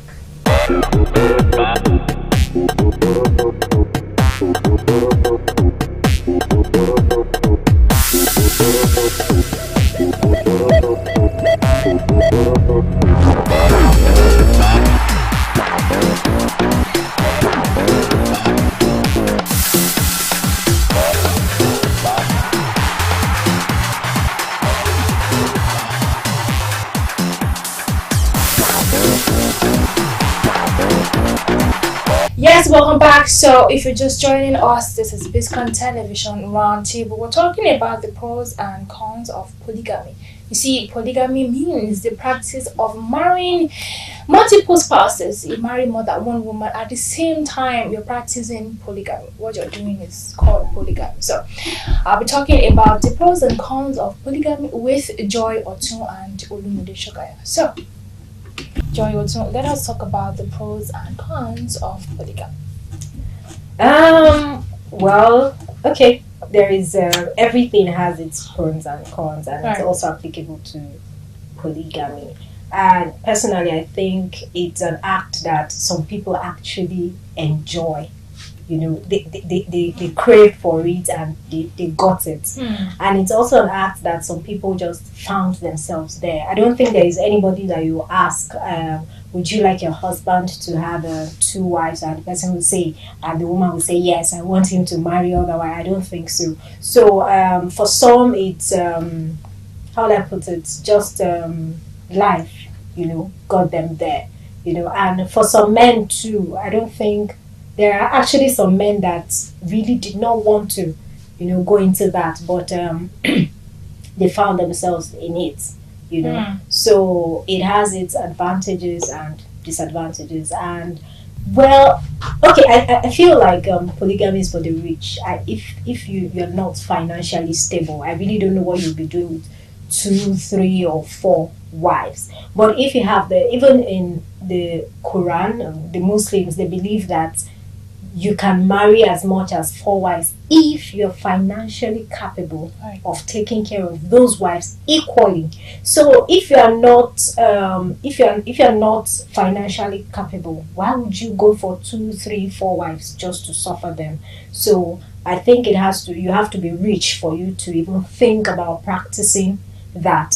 And it also the advantages comes in when you know this is what you want, and then you have a way as the man of the house, you know that, okay, I want to marry 2 or 3 wives, and I want everybody to be in peace and harmony. So you as the man leading the park, you should know how to put your wives together with the children so that love is there. So when it's equally distributed that way, I think there is an advantage to it, you know, where one woman would be the one to cook, clean, you know, perform her bedroom duties and all of that, and she's stressed and all of that. In this case, there is a division of labor. You know, you can decide to go to your wives every one week. Okay, the other one will rest. You know, like that. I would say that's an advantage. I don't know. And another point, if you look at our world now, women are much more populated than men. So I think it's also a way of helping out, so that every woman, you know, has a husband to herself. You know. So would you like that if your husband would help out? Well, the population is not equal. It's I don't think I would like that.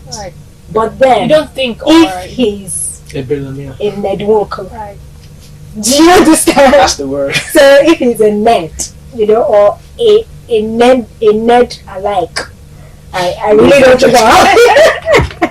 I don't want a low budget net, you know, a net or a net alike, you know. It's a delicate. So do you get? So I don't think I would even see any polygamy in that. Wow. You know. For me. Yeah. So but the cons, the cons are much. They are much, you know. The jealousy, the lack of affection is there, because you can't love 4 people equally. No matter how you try as a man, you will have a favorite, and you have one that you can't do away with. Most times that's the first wife. You know, no matter what, you can't. A polygamist cannot leave his first wife, except if the woman dies or something. Then the favorite most times might be the last wife. So it's always those in the middle that suffers the lack of attention. And then there is a competition, because you want to satisfy this man. You want your food to be the best. You want to dress the best to entice him. So there is a competition. Now when kids come into the picture, you want you struggle for everything. Struggle for attention, struggle for finance, struggle to be seen. You know, you want your child's name to be on the will, so you want the man to always acknowledge your child, you know, oh, he's bright, he's this. And because of what you are pursuing as the woman, you tend to react that way on your child. Say your child fails a particular subject in school, you tend to beat the child. Don't you see so person's child comparison, and then you are stressing the child for what he or she knows nothing about, just because you are in a competition with others.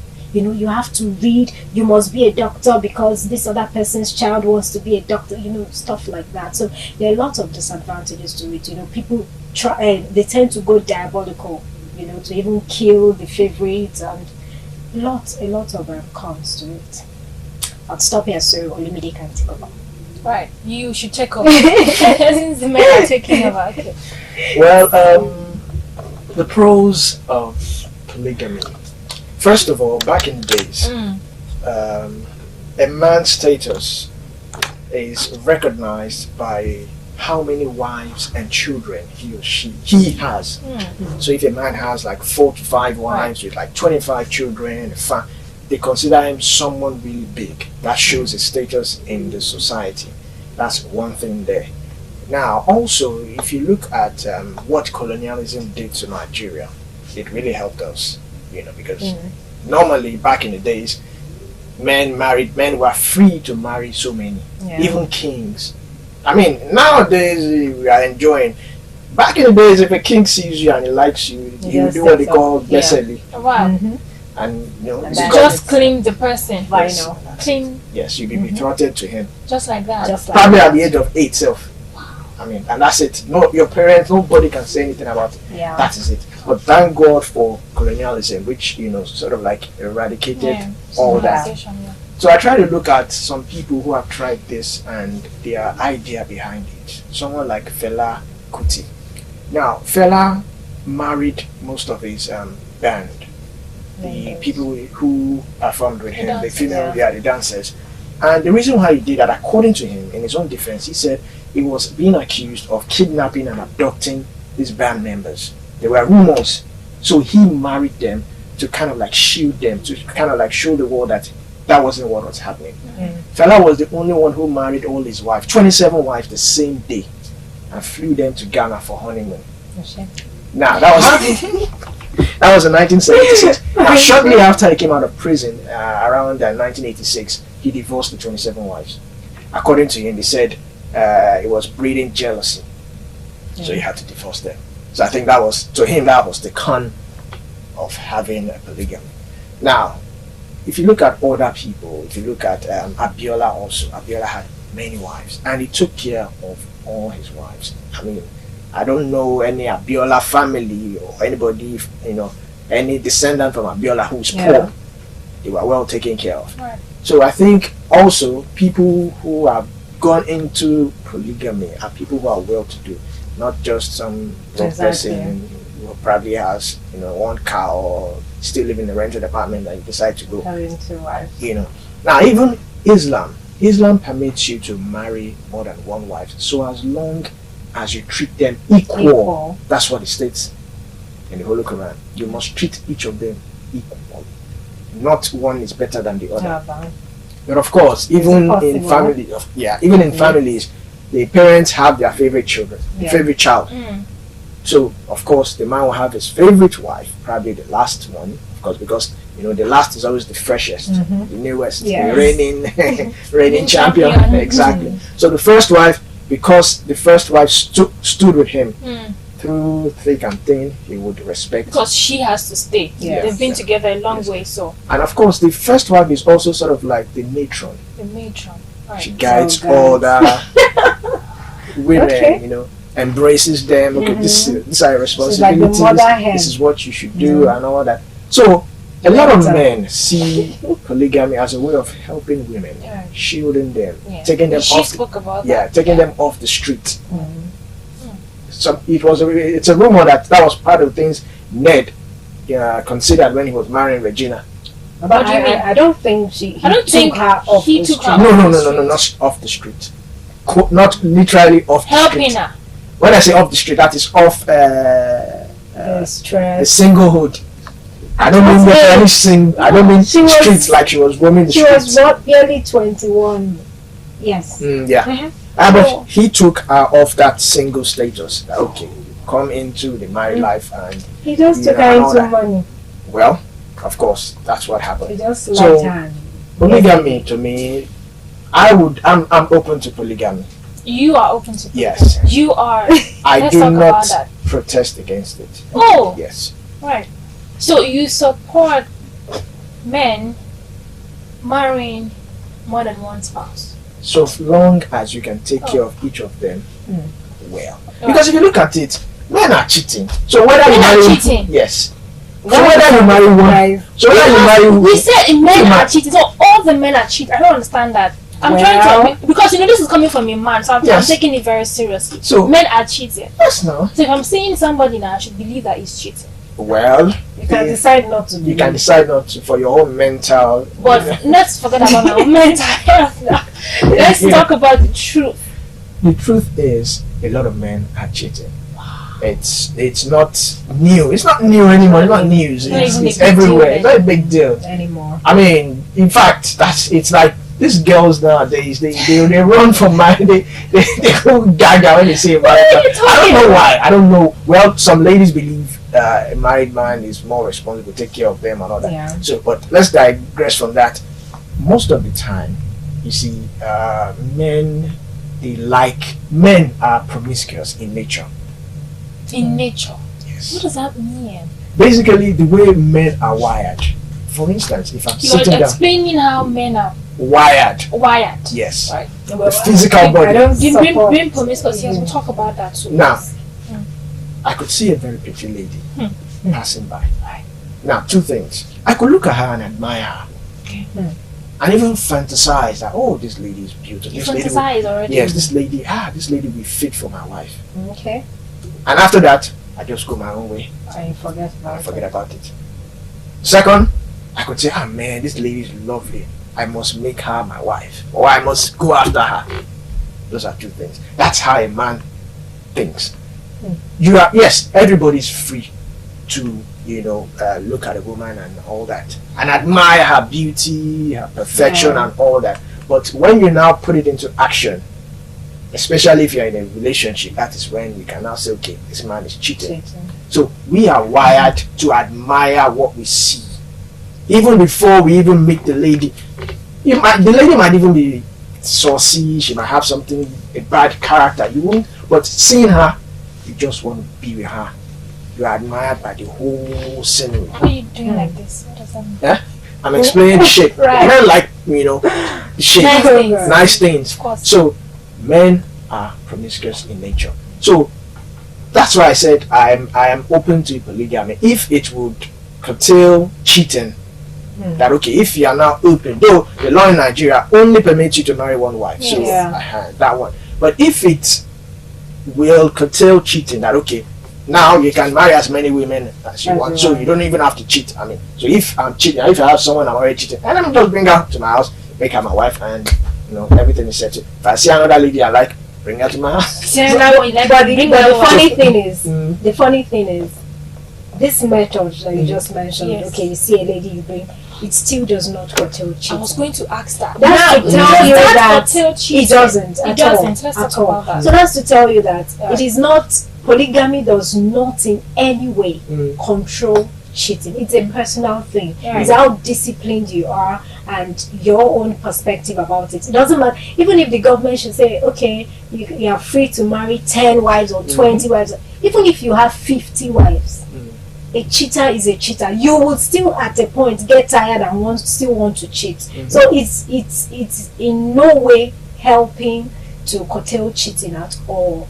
So I would not. When they say men are promiscuous in nature, men are wired like that, what does that mean? I think it's just an excuse. Yes, basically, because I don't believe that it's only men that cheat, because who are these men cheating with women? So I feel it's both. Both genders cheat and all of that. It's just that the females have more self-control than the males. No, you don't agree. No, I don't. Why don't you agree? They do, because these men are the ones involved in the polygamy. Yes, because men are involved in the polygamy. They're the ones doing the polygamy. I understand that. not with themselves. But they're married, Exactly. and they're doing it mostly with women that are not married, and Exactly. then they marry them. So that's So I feel like So if you don't come to It's me, not. it's not balanced. I It's feel not like balanced.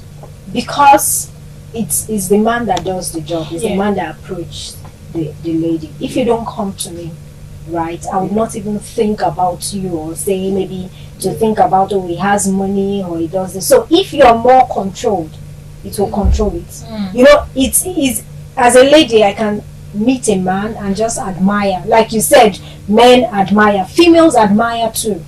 I can see a good looking man and I admire him, but it won't come to me to approach him.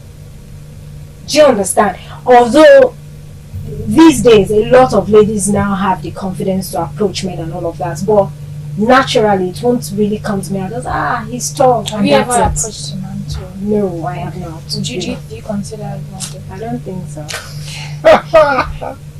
Why? Why not? What am I approaching you on? Is it not man? What is this? But it's actually exciting though. I think it's exciting. It's exciting. It's exciting. Yes, It's just- I mean, I've been exciting, approached by you know. women, and it's actually thrilling. Okay. Yes, it's exciting. You know, you feel appreciated. Mm. The same way you ladies feel appreciated, the same way you feel wooed. You know, it's good for a lady to approach a man. There's nothing Okay. bad there. It doesn't diminish your status in life. But it's just that the reaction that men give to it is, it's not like the way I think those are the females- immature men. Yeah. Mature that's men what do we not say even every mind. time. Yeah, That's what we say every time, the immature man. The thing is, maybe it happens if the man looks at you and likes you, he'll give you that attention.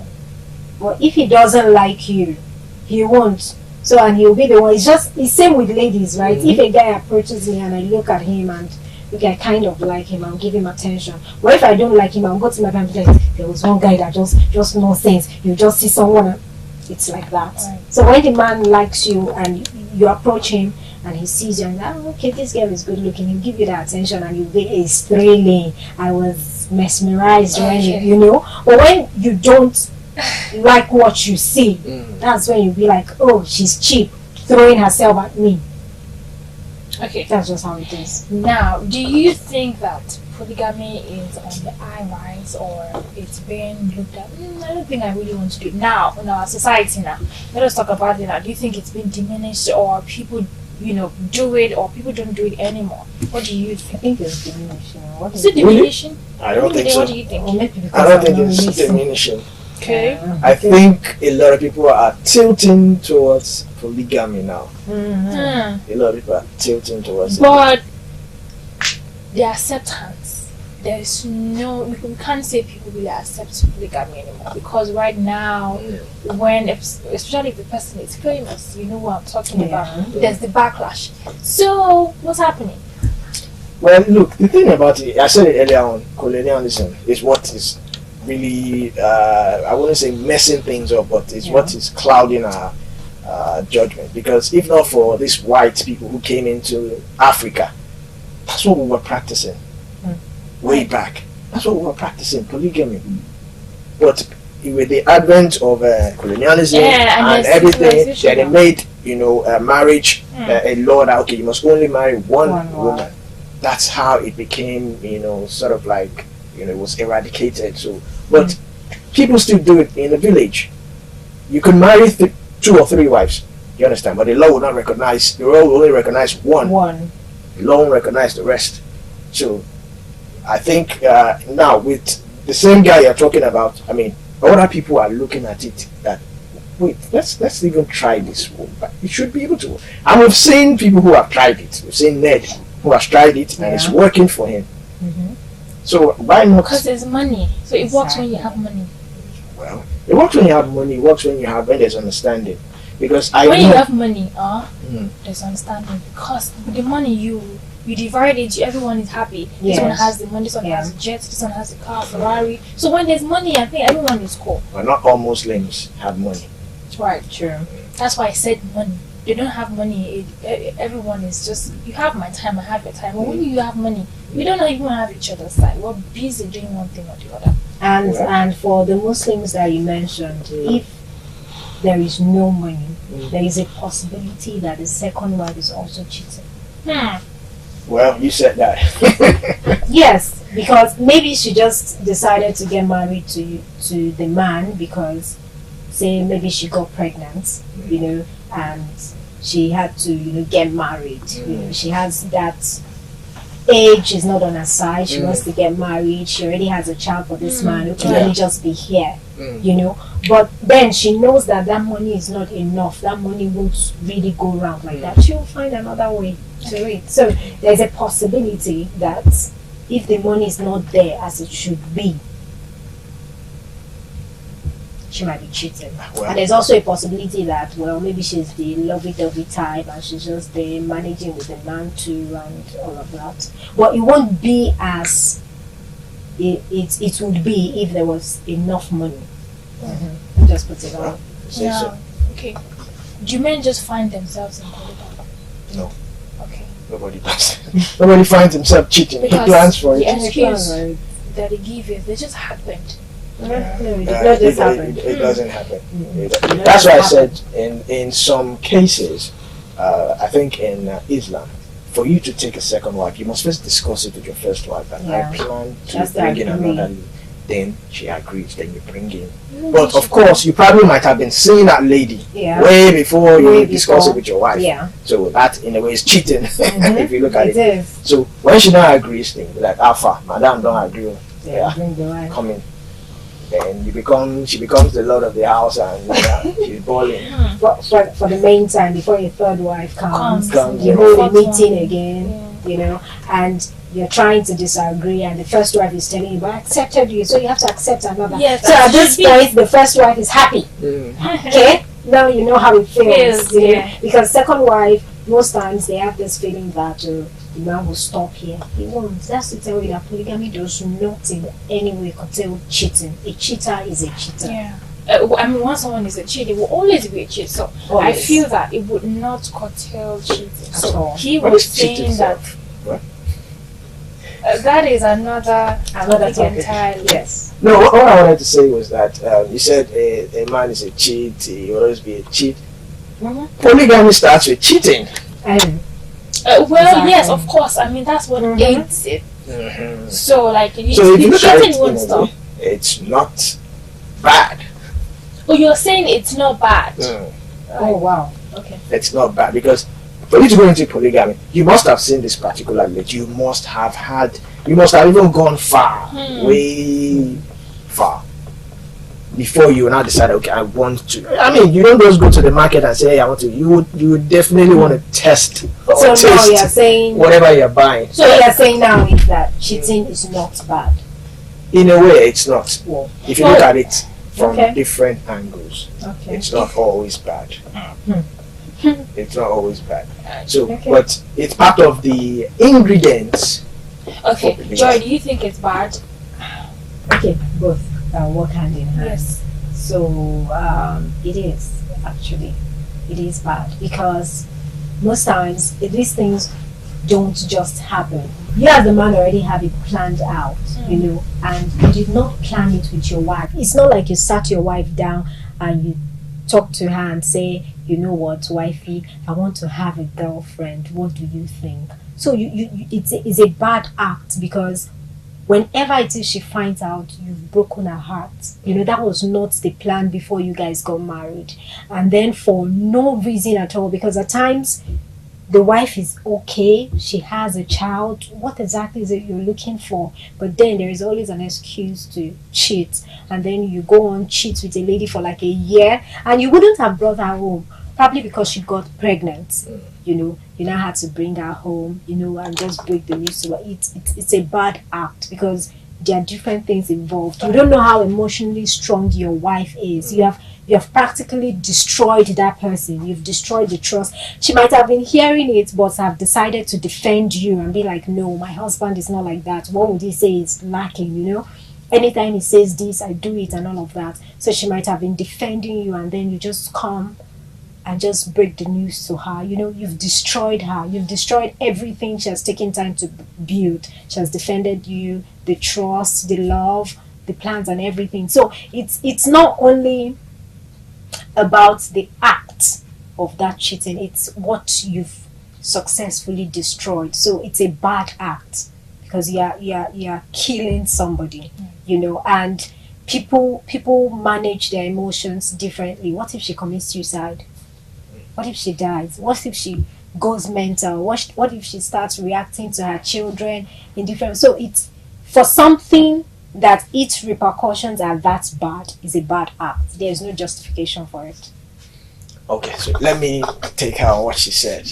Now, what if women were open to the fact that, okay, I want to bring in another woman? Don't you think that would stop cheating?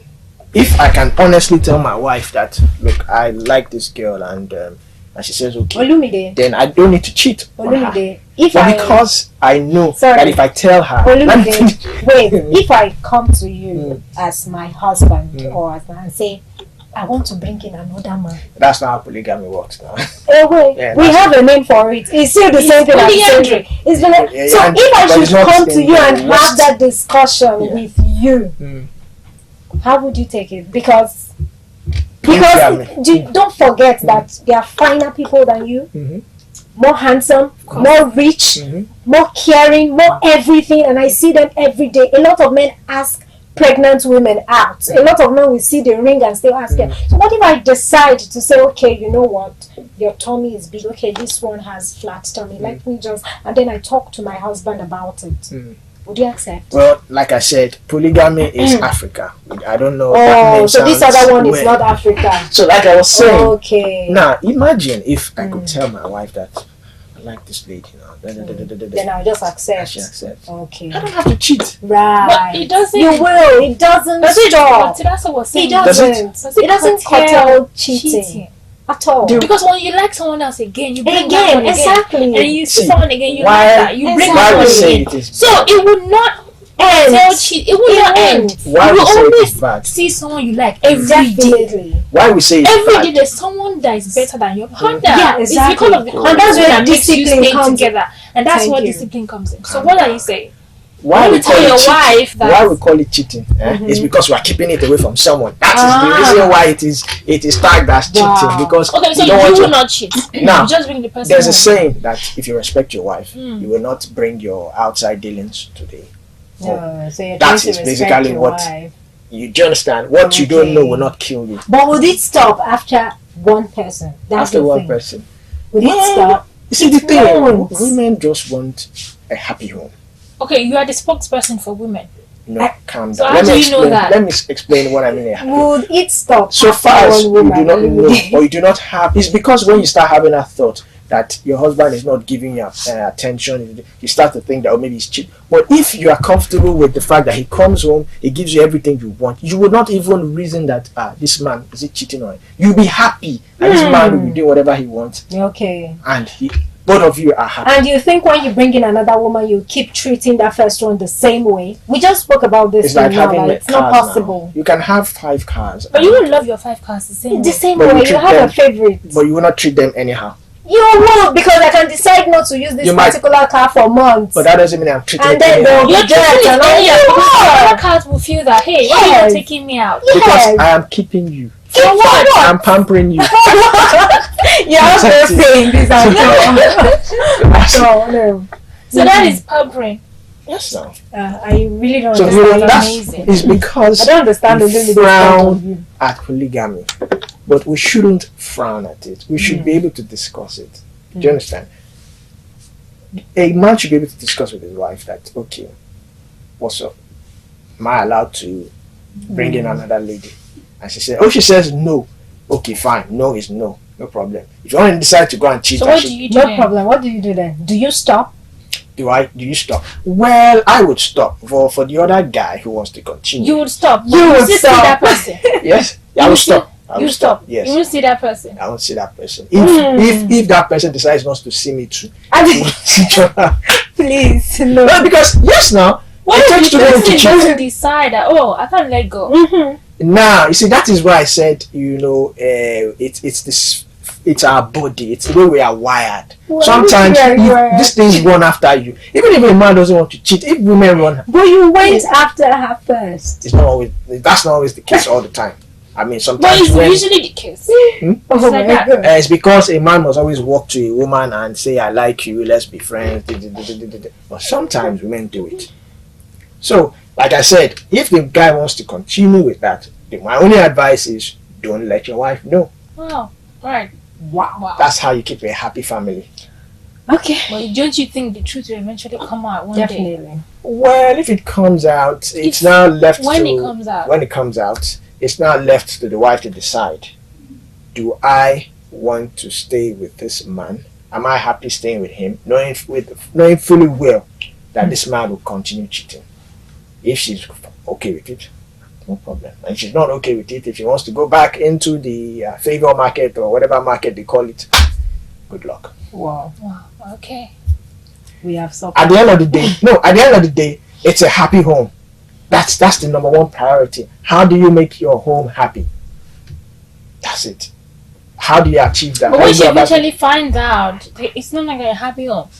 Well, there's the emotions that runs wild. She starts to think many. The reason why is because she will now think that, now that I know that my husband is cheating, he will not give me all the attention, he will not do this, so many thoughts. But if the man continues to shower you with everything,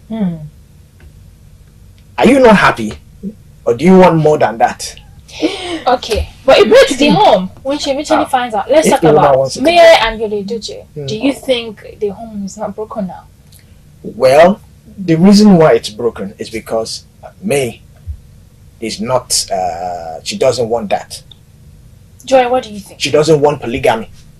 So definitely the home will be broken. Okay. So Joy, what do you think about Even that? if she wants polygamy, the home is still broken. Right. Because like I said, you just told with her emotions. Do you know what it means? Do you What know are how the many emotions? years? You think she wouldn't have also met another man that she Better would have than gone him, with? yeah. Do you get? But she had to control herself because she wanted something to like. So are you trying to say that God only gave women the spirit of discipline and all of that, and it's not applicable to men? That's what he's saying. Because these things happen. It's not as if it's peculiar to just your gender. Females also go through a whole lot of temptations and this and that, but they decided to, you know what, let me just remain here. And then 16, 20 years later, you just come from nowhere. You expect me to just accept it like that, and you expect everything to be cool. Now, I want to ask Olumide a question. Would you be open to an open marriage? It depends. You What would be is it open to an depends? open marriage. Yes or no? There's nothing Now, like it let's look depends. at it. Let's look at it. Would you be open? Yes. You would be open That's why I to said an it open depends. marriage. Yes. If, for instance, What now, depends there? yeah. Now, let me explain. If, for instance, now I'm a single dad, I have 2 children. I'm fine with the 2 children. I don't intend You're to not have a single more. dad right now. Yes, that's what I'm saying. That's why I said. Because it I'm depends. asking you a So if I personal meet a question, lady, not for I will another not person. agree. Open marriage is another name for it is friends with benefit. Abby. So if I meet a lady and we both decide that okay, let's have an open marriage, and then both of us we are both allowed to cheat and do whatever we like, so long as we are happy and we have a contract, we have an agreement. Okay. No wahala now. So you So it depends draw up on the contract. and yes, it depends everything. on what she's bringing to the table and what she's offering me and what I'm offering her. And if we are good to go, I mean, come on. A lot of single dads are doing it right now. That's what happens. That's what's happening. But right you're now. not a single dad. So I'm That's why I say it asking, depends. I'm asking you. No, I'm asking you a personal question as a single person. Yeah. Right now, Right. You see a lady and you like her. You want to get married to her. And she tells you, "Okay, fine. I think I can make do with you, but I just want an open marriage." It depends on how much she's offering.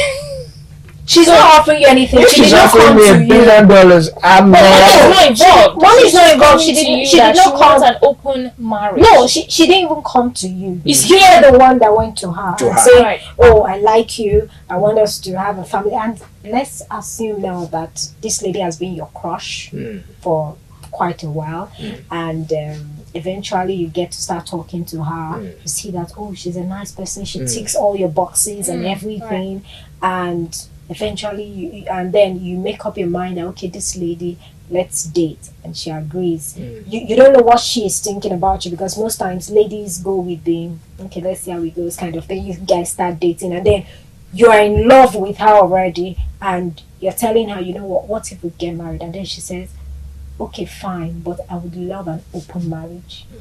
Would you agree? Well, it depends on what I'm looking for.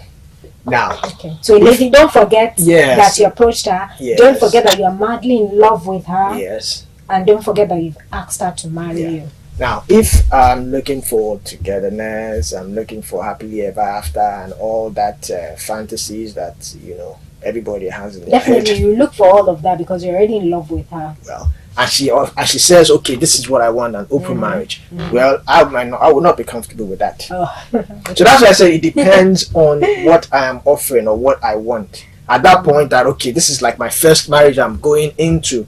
Of course, I would not want that. But if it's my second or third marriage that I've had like previous. But you'll be okay with when you guys are in the marriage already, and then you start cheating. You'll be okay with expecting her to accept the cheating. It's not cheating.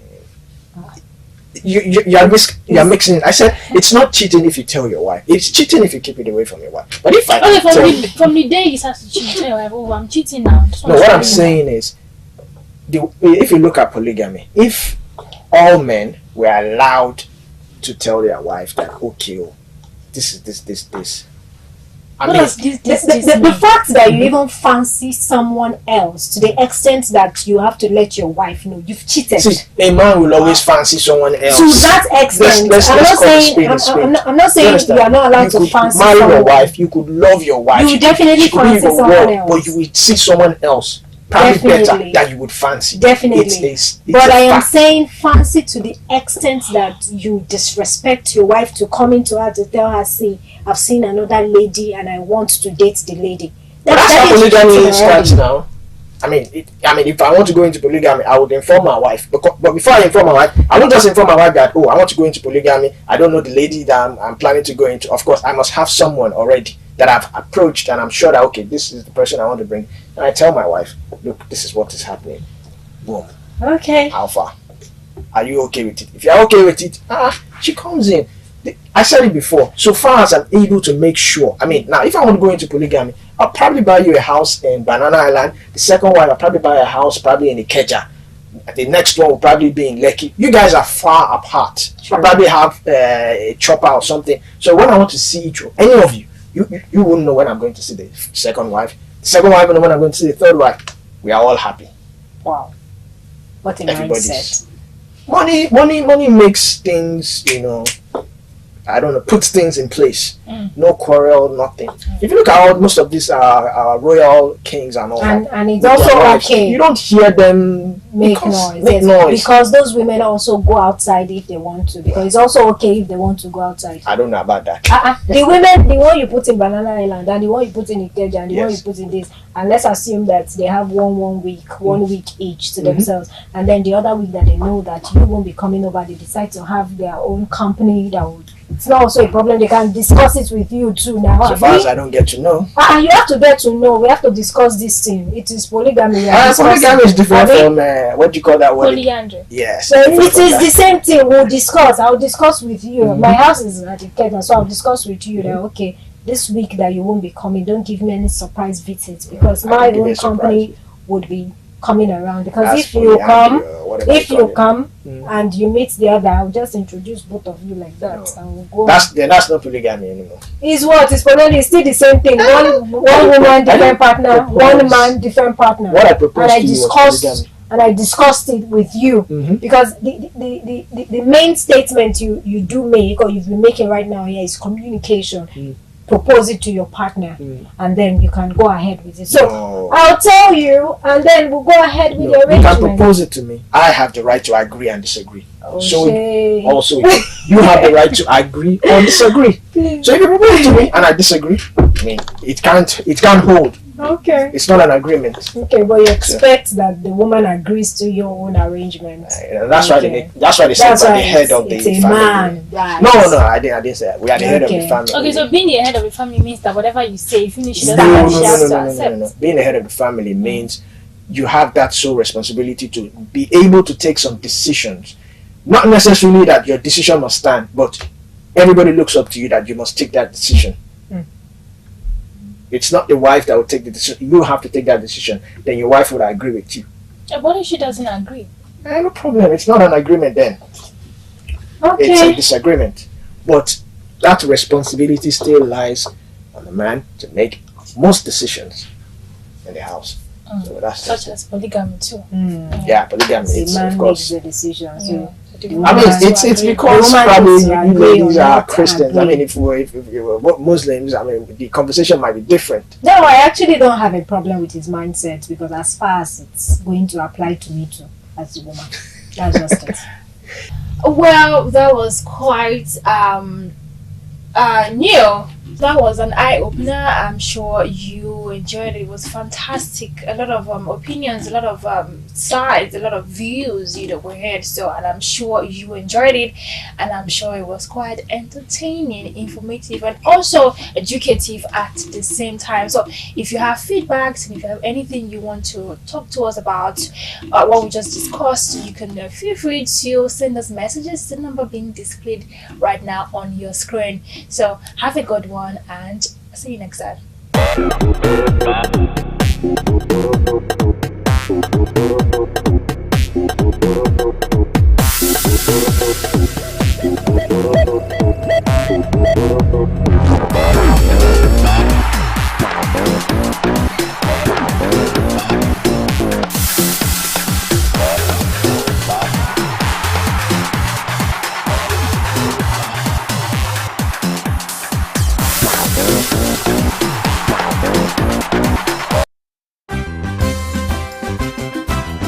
Nigeria, a land blessed with human and natural resources. Nigeria is naturally endowed with resources. Many are lying there undiscovered. Nigeria, a land with a rich ethnic diversity, yet with one destiny. From the north to the south, straight to the east, down to the west, we share a common bond. Why then do we fight ourselves? Why do we kill ourselves? Let's embrace our diversity. Stop the hate. Stop the violence. Together, we can do it. We all dream of a better Nigeria, where lives and properties will be protected. We all dream of a Nigeria where our children will inherit a nation of peace and prosperity. But how can we achieve this dream when all we do is destroy ourselves through civil strife and ethnic carnage?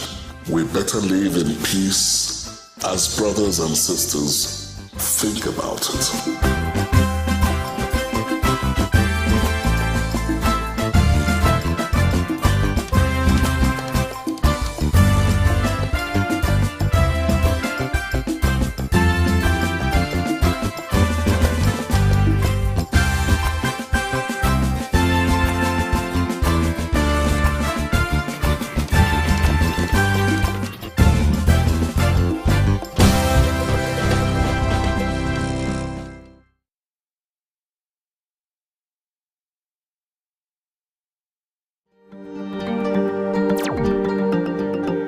Ogun State, Nigeria's gateway state, the heartbeat of Nigeria.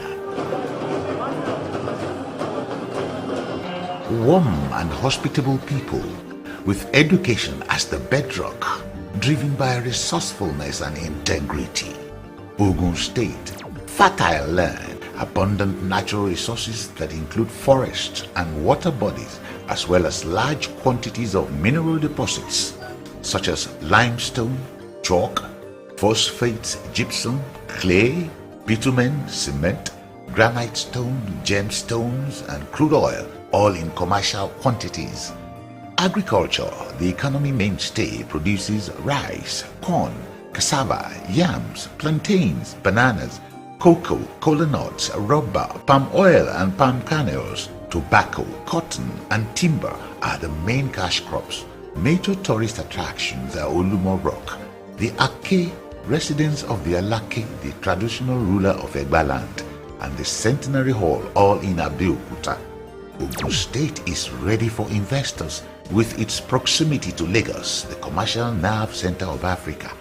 Ogun State, the gateway state, welcomes you.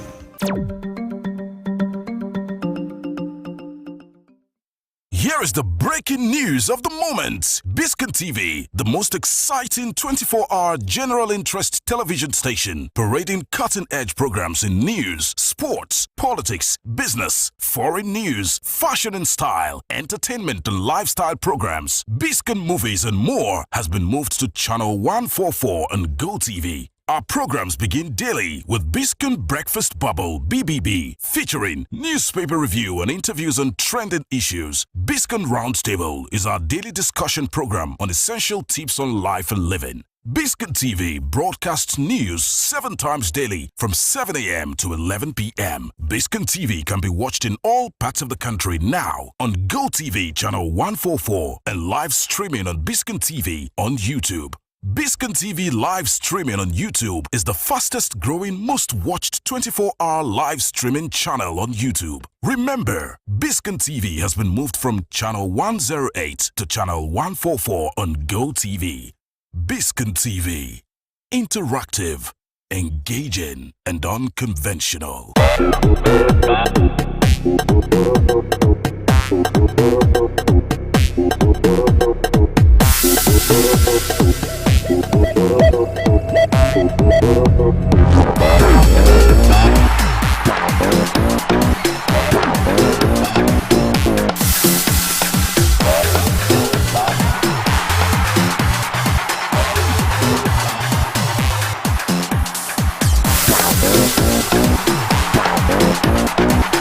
Hello and welcome to another episode of Biscon Roundtable, and I'm your host, Jumoke Adeotiaino. So about 2 weeks ago, thereabout, a video showed a caregiver physically assaulting a child. Now that's just one out of the many videos that we've seen children being assaulted by persons in their care, which brings to fore the discussion of child physical assault and child neglect, and also parenting. On today's episode of Biscon Roundtable, we will be discussing child neglect, physical assault on children, and also delving a bit into parenting. When we go on this break, we'll delve right into the topic of discussion, so please stick around. We'll be right back.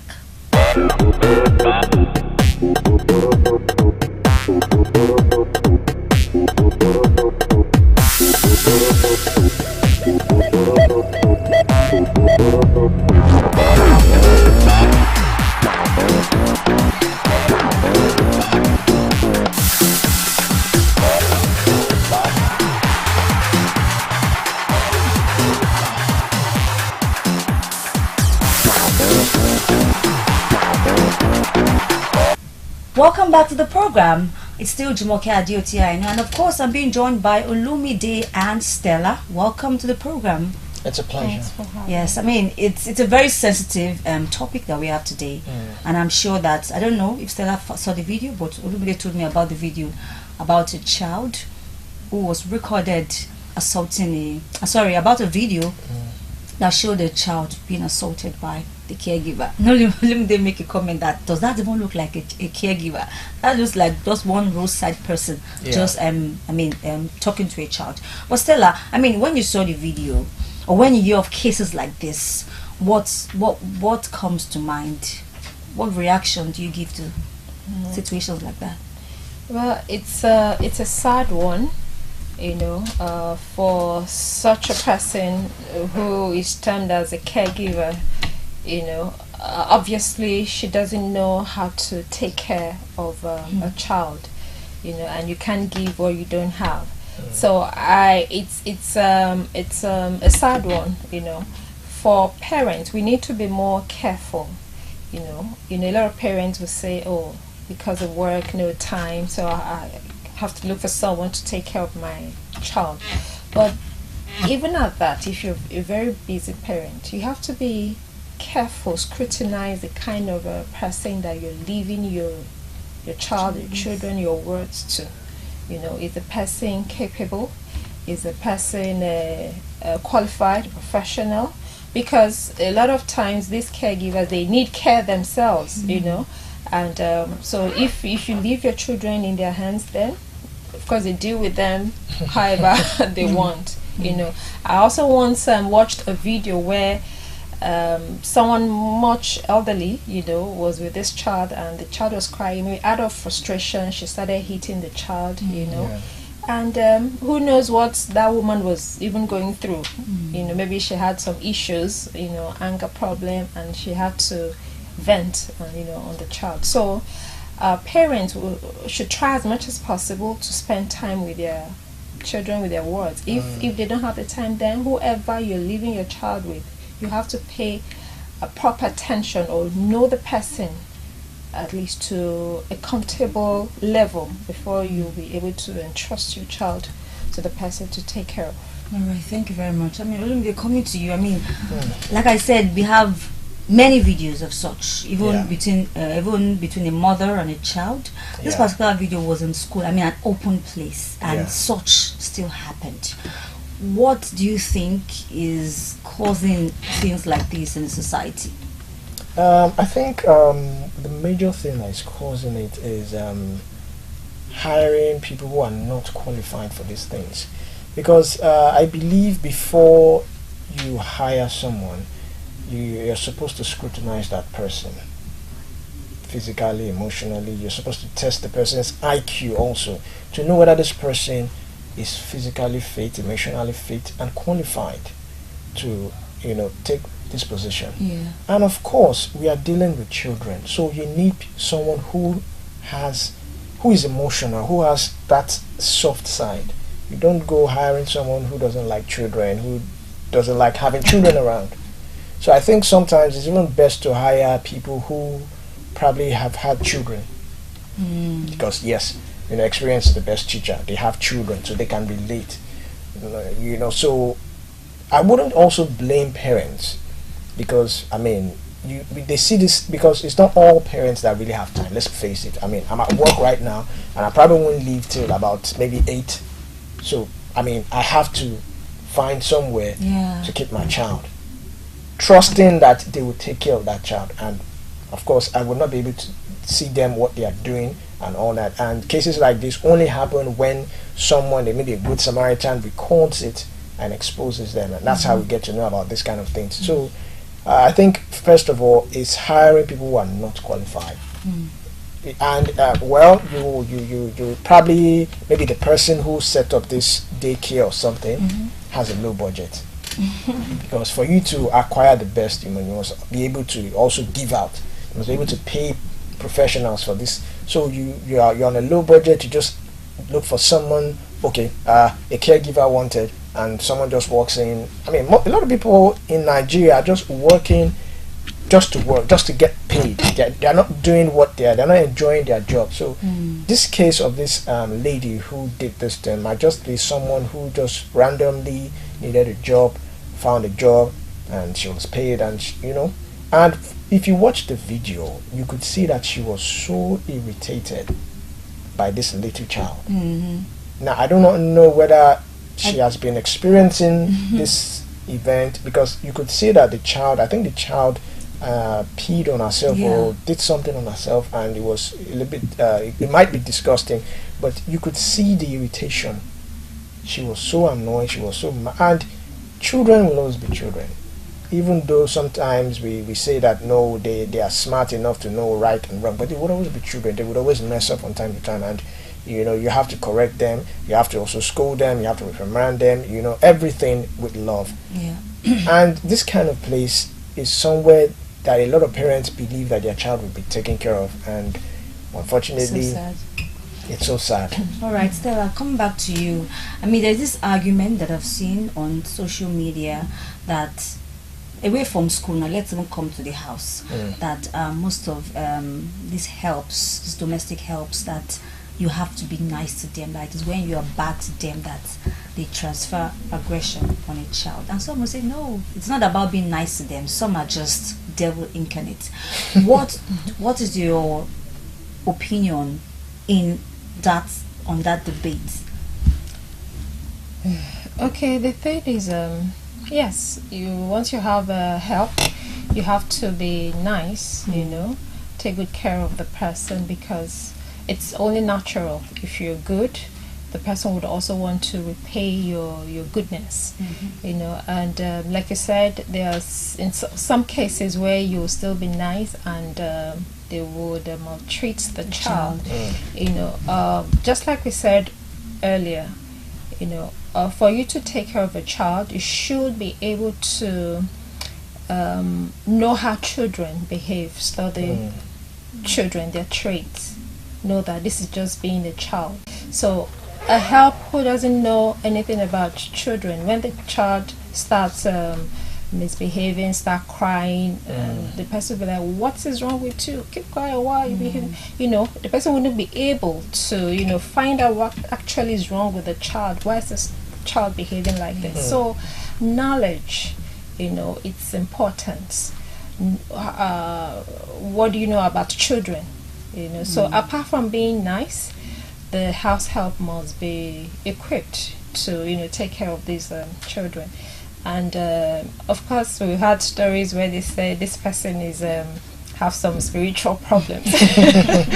Well, we can't rule that out. Some have come to testify that this girl is a witch. And that could be another factor. So as a parent, you have to do due diligence. If it is to pray, the spiritual aspect, pray to deal with that. Then treat the person nicely and try to train the person. So you have to help them, read online, read books, and parents should also tell the house help, okay, these are signs, things to watch out for. So if all that are in place, it would reduce the level of child abuse. All right. Thank you very much for that, Stella. So there's something that you said that caught my attention. You said when you pay for the best, you get the best. Yes. Now I'd like us to relate that to the case of the Chrisland school, right? This is the Ivy League school. This is a school that they pay close to millions per term, and there was still a negligence on the part of the school that caused the death. I mean, Lagos State government has confirmed that she died of electrocution. What do you have to say regarding that? Because they pay for the best and their child ended up dying. I think it's still negligence, not just from the school but from the parents also, because not the parents of not this particular girl that died. I mean the parents generally. Okay.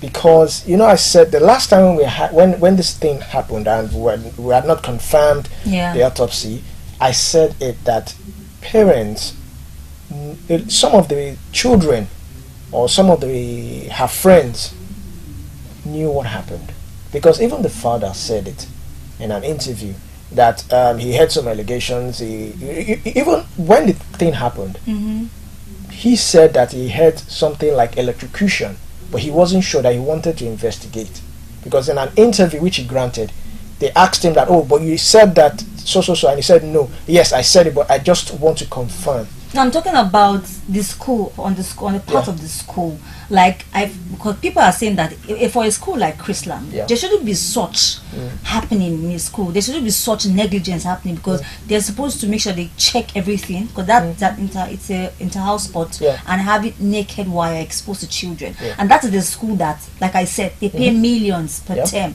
Why would they allow such kind of exposure to cause the death of a student? Because you said when you pay the best, you get the best, but that was not the case in this Chrisland. That was not the case, and like I still said, it's still negligence, because normally the school themselves, there are some criteria they're supposed to meet, and as a parent, when you approach certain schools, you know what you want from your child. There are some things you should ask. I'm sure, I don't know for other parents, if I go to a particular school that I'm paying through my nose and it costs an arm and a leg, I think I'll ask some things like, do you have a clinic? And if I discover you don't have a clinic, you don't have first aid, you don't have some certain things, I will be skeptical. This is not a public school where, okay, anything goes. Public schools are even better. Some of public schools are better. Yes, so this is a school that I have to pay for everything, practically pay for everything. Yeah. So even if I have to pay for the clinic, at least have it. So I think also the state government also have a role to play in this, because we also have an education board, we have this, we have the Ministry of Education. I mean, what are they doing? Yeah. I believe there should be inspections, regular inspections, not just the public schools that are directly under you, but the private school. You regulate everything in Lagos State. So what are they doing? Yes, it's the case of paying for the best, but the best, who is regulating the best? You know, there has to be someone regulating at the top. Someone has to regulate. If there's nobody regulating, these schools will misbehave. It's because of what happened that Lagos State now is looking into this. If this little girl did not die, things would have gone and nobody would have known what was happening. I mean, a naked wire. It's a terrible way to die. All right. Now, do you think that because just like every other professional career, right? Some people just have to do this because they want to fend, they want to survive. Now, what would you advise the government, or even speaking to somebody now, because some would say, oh, I have to do this thing because I have to survive. Like, for example, these caregivers, they don't have the passion for it. They don't even go to school for it. They don't even believe in such in Nigeria.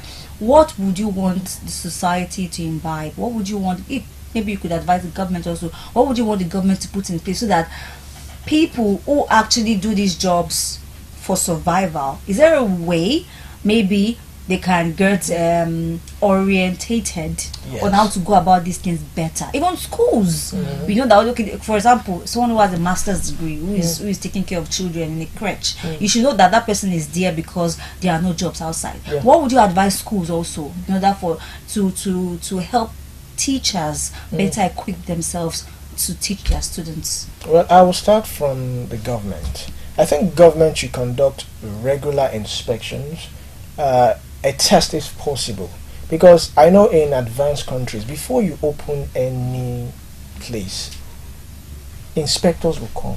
They would inspect your facility, they would inspect your staff, they will scrutinize them to be sure before they certify that place that, okay, this place you are free to run. And they don't just stop there, they will come probably quarterly, or they will keep on coming to regulate that place, to make sure that place is standard. I think we have this culture of not maintaining standard. We always want a standard, but we do not maintain that standard. Every school, everybody that decides to set up a school has a standard, but maintaining that standard is the problem.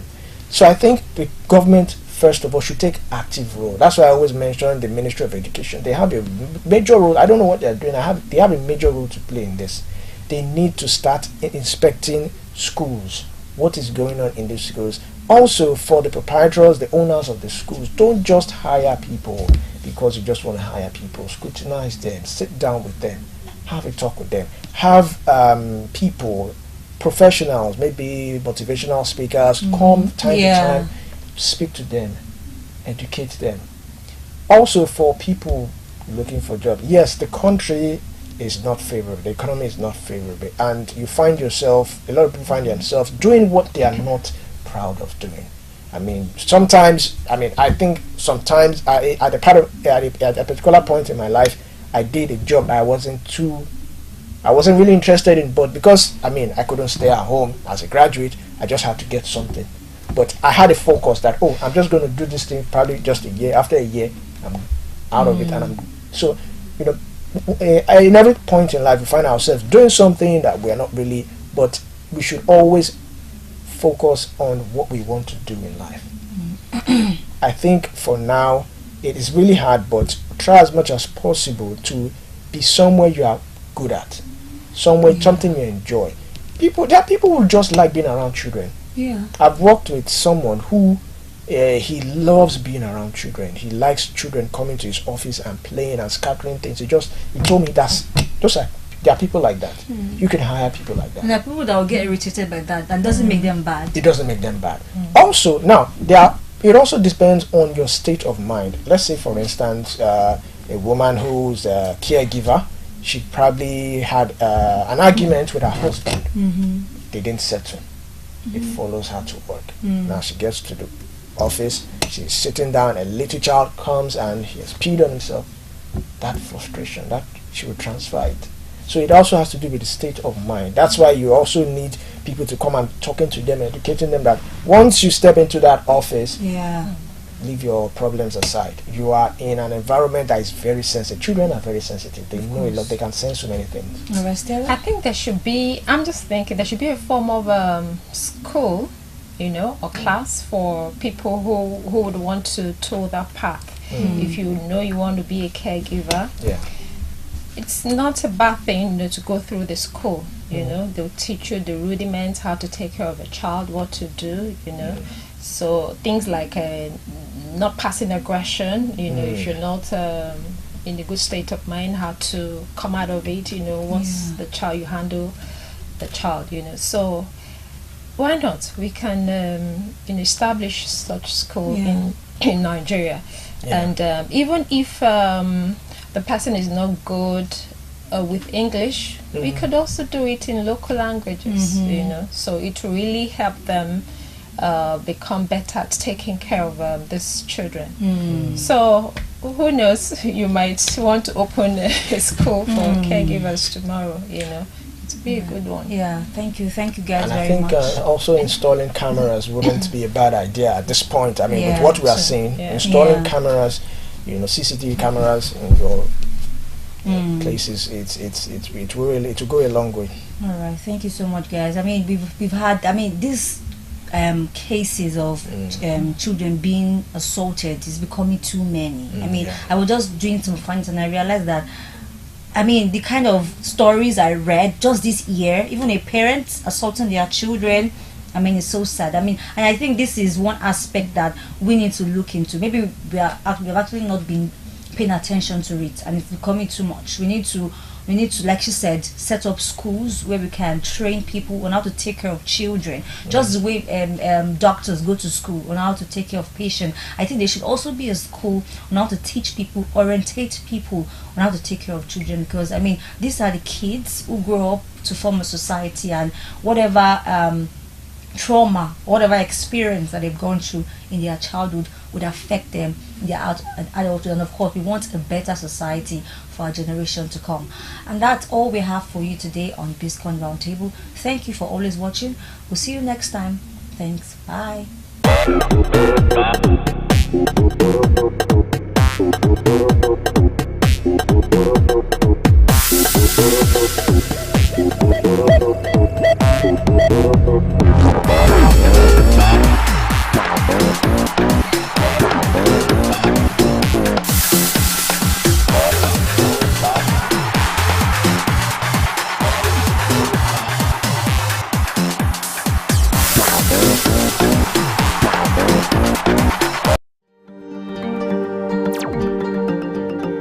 Ogun State, Nigeria's gateway state, the heartbeat of Nigeria.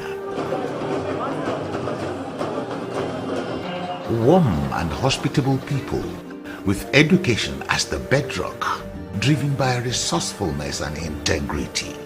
Ogun State, fertile land, abundant natural resources that include forests and water bodies, as well as large quantities of mineral deposits such as limestone, chalk, phosphate, gypsum, clay, bitumen, cement, granite stone, gemstones, and crude oil, all in commercial quantities. Agriculture, the economy mainstay, produces rice, corn, cassava, yams, plantains, bananas, cocoa, cola nuts, rubber, palm oil and palm kernels. Tobacco, cotton, and timber are the main cash crops. Major tourist attractions are Olumo Rock, the Ake, residence of the Alake, the traditional ruler of Egba land, and the Centenary Hall, all in Abeokuta. Ogun State is ready for investors with its proximity to Lagos, the commercial nerve center of Africa. Ogun State, the Gateway State welcomes you.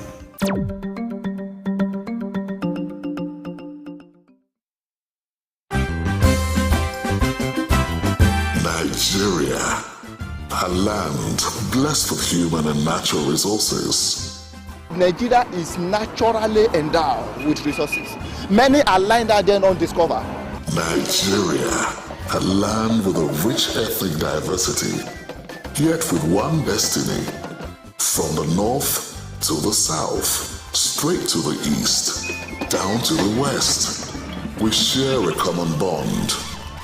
Why then do we fight ourselves? Why do we kill ourselves? Let's embrace our diversity. Stop the hate. Stop the violence. Together, we can do it. We all dream of a better Nigeria, where lives and properties will be protected. We all dream of a Nigeria where our children will inherit a nation of peace and prosperity. But how can we achieve this dream when all we do is destroy ourselves through civil strife and ethnic carnage? We better live in peace as brothers and sisters. Think about it.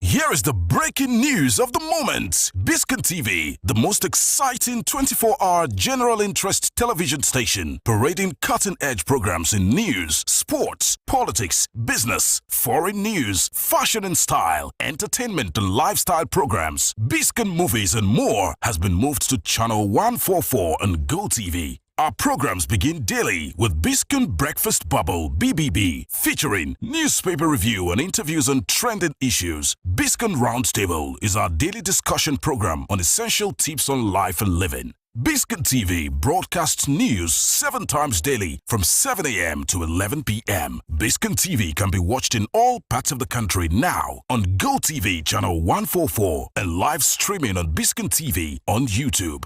Biscon TV live streaming on YouTube is the fastest growing, most watched 24-hour live streaming channel on YouTube. Remember, Biscon TV has been moved from channel 108 to channel 144 on Go TV.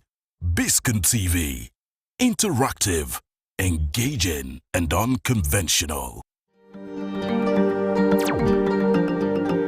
Ogun State, Nigeria's gateway state, the heartbeat of Nigeria.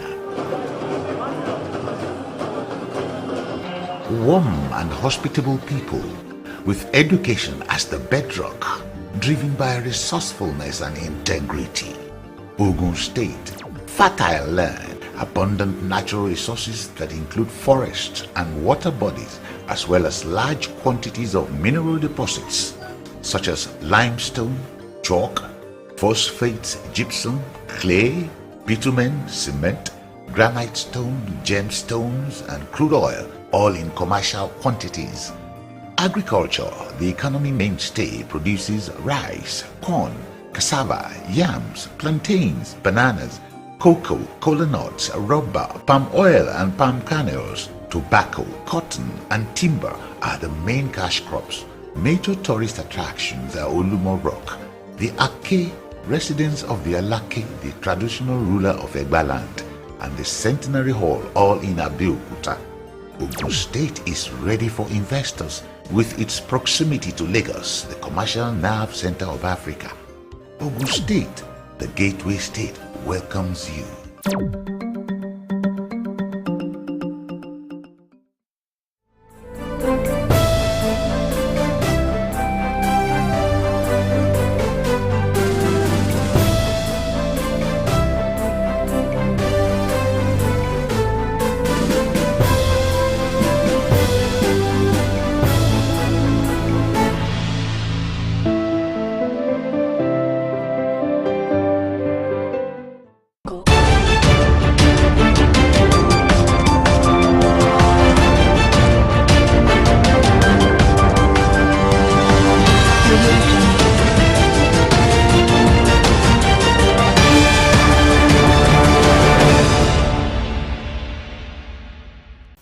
Hello, welcome to Biscon Television News. I am Gloria Anozie Young. First, the headlines. On the national scene, former Vice President Atiku to lead opposition alliance against President Tinubu ahead 2027 election. Federal government to suspend degree certificates from Uganda, Kenya, others. Business, discos can't hike tariffs without approval, says NERC.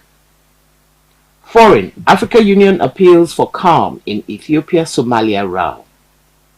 Sports, ahead of AFCON 2023, Odegbami says Ghana, Cameroon, others not strong as Nigeria. And now the news in full. 7 months into the 4-year tenure of President Bola Tinubu, political associates of Abubakar Atiku, presidential candidate of the People's Democratic Party, PDP, in the 2023 election, have said the former vice president would contest again in 2027, just as there would be a coalition of political parties going into the next general election to challenge President Tinubu. The disclosure was made yesterday by Daniel Bowala, a spokesperson of the 2023 Atiku Presidential Campaign Organization, during an interview with newsmen. He added that the upcoming coalition would swallow some of the elements creating problems in many political parties. According to him, the president will spend 8 years in office if the opposition party fails to form a coalition ahead of the 2027 general elections. He also accused President Tinubu of instigating crisis in opposition parties, making reference to the political crisis confronting the Labour Party and the New Nigeria People's Party. He further added that despite previous unsuccessful attempts at Nigeria's top job, Atiku would surely contest again for presidency in the subsequent general elections. Following the suspension of accreditation and evaluation of degree certificates from Benin Republic and Togo, the federal government has said the sanction would be extended to more countries like Uganda, Kenya, and Niger Republic. Education Minister Tahir Maman said this in an interview with newsmen. He said the Commission will not stop at the suspension of certificates from Togo and Benin Republic alone, adding that it will extend the suspension to other countries where such institutions operate. An undercover journalist had detailed how he acquired a degree from a university in Benin Republic under 2 months and in fact deployed for the National Youth Service Corps, NYSC. The federal government had immediately suspended accreditation of certificates from the 2 Francophone West African nations and launched a probe, which the minister said should submit its report in 3 months. Maman also said students who patronize such institutions are not victims, but criminals. He added that security agents will go after those with fake certificates from foreign countries already using them to secure opportunities in Nigeria. A former Minister of Humanitarian Affairs, Disaster Management and Social Development, Sadia Umar Farouk, has failed to appear at the headquarters of the Economic and Financial Crimes Commission, EFCC, in Jabi, Abuja, to answer questions over an alleged 37.1 billion naira fraud. A top EFCC official told newsmen that the ex-minister shunned the invite by the Anti-Graft Commission. The source said Umar Farouk did not appear in person and wasn't represented by her counsel.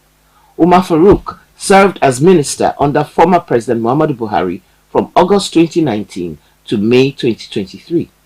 Last week, the former minister was invited by the Anti-Graft Agency following a probe that was launched into her activities in the ministry when she held sway. She was being investigated over the sum of 37.1 billion naira that was allegedly laundered under her watch through a contractor, James Okwete. We'll go on a break and be back with business news. Do join us again.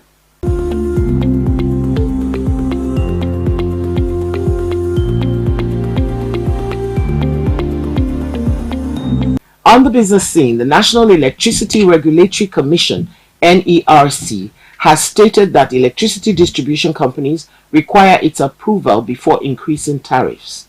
The spokesperson of the NERC, Usman Abba Arabi, said this in an interview with newsmen. There have been media reports that discos had concluded plans to hike electricity tariffs in the new year. Earlier, the NERC spokesperson had noted that the Commission had not approved any new electricity tariffs for any of the discos within the Nigeria electricity supply industry.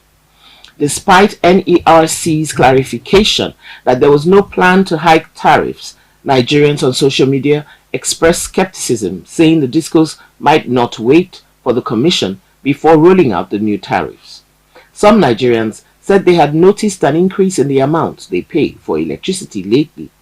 In his reaction to the fears of Nigerians that the discos might have carried out the tariff increase without NERC approval, Arabi said discos are not allowed to charge any electricity tariff without the approval of NERC.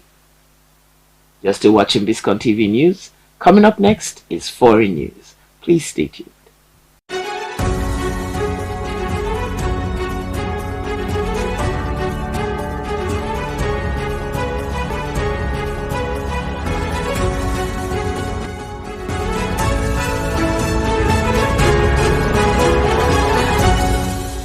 On the foreign scene, the African Union has joined the United States in appealing for calm in the Horn of Africa after regional tensions soared following a contested deal between Ethiopia and the breakaway region of Somaliland.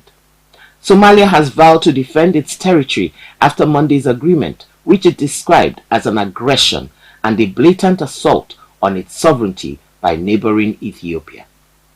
The Memorandum of Understanding gives landlocked Ethiopia, Africa's second most populous country, long-desired access to the Red Sea through Somaliland. Africa Union Commission Chairman Musa Mahamat issued a statement appealing for calm and mutual respect to de-escalate the simmering tension between Ethiopia and Somalia. He called on the two nations to engage in a negotiation process without delay to settle their differences. Mahamat also urged them to refrain from any action that unintentionally may lead to a deterioration of the good relations between the two neighboring Eastern African countries. Up next is sports news. Join us again.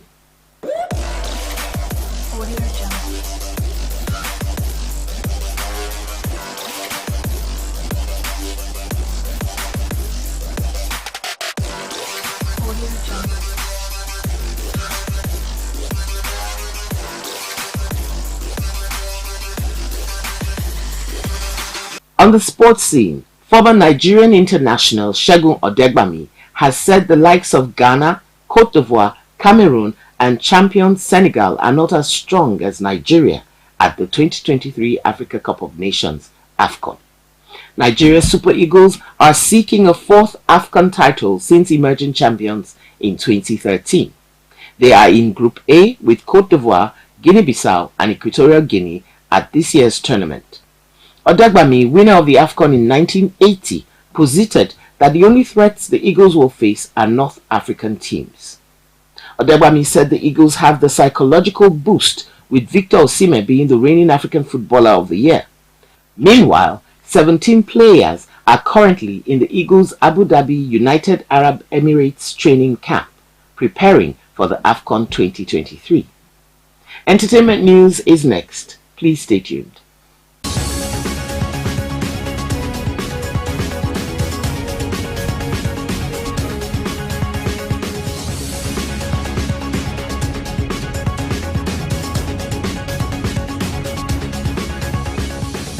Welcome back. Singer Elvis Presley is set to be brought back to life virtually as part of a new immersive concert experience. Elvis Evolution will use AI and feature holographic projections of the star, created from thousands of his personal photos and home video footage. The show is set to open in London in November before moving to Las Vegas, Berlin and Tokyo. It follows the success of ABBA Voyage, a virtual concert with avatars of the Swedish pop band. British immersive entertainment specialists Layered Reality have secured the global rights for Elvis's Evolution.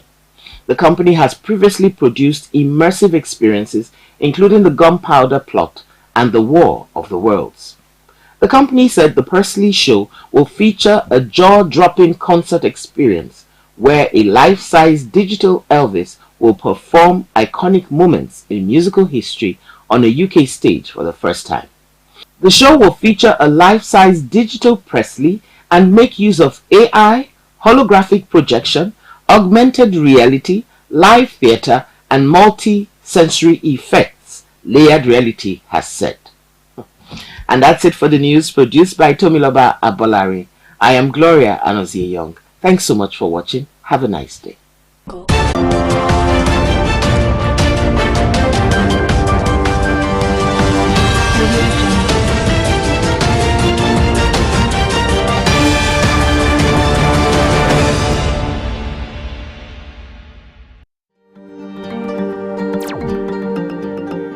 Ogun State,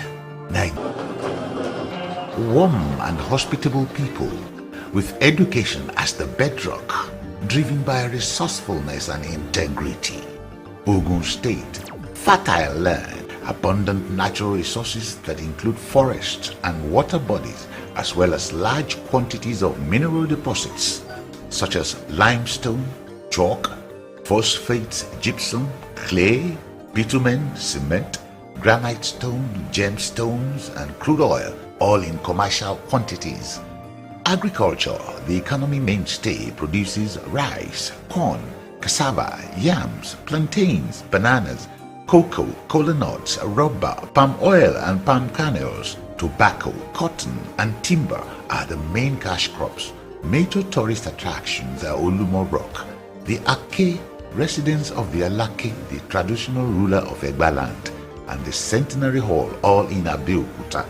Ogun State is ready for investors with its proximity to Lagos, the commercial nerve center of Africa.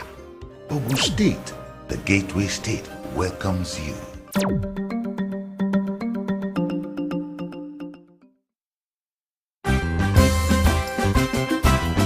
Nigeria, a land blessed with human and natural resources.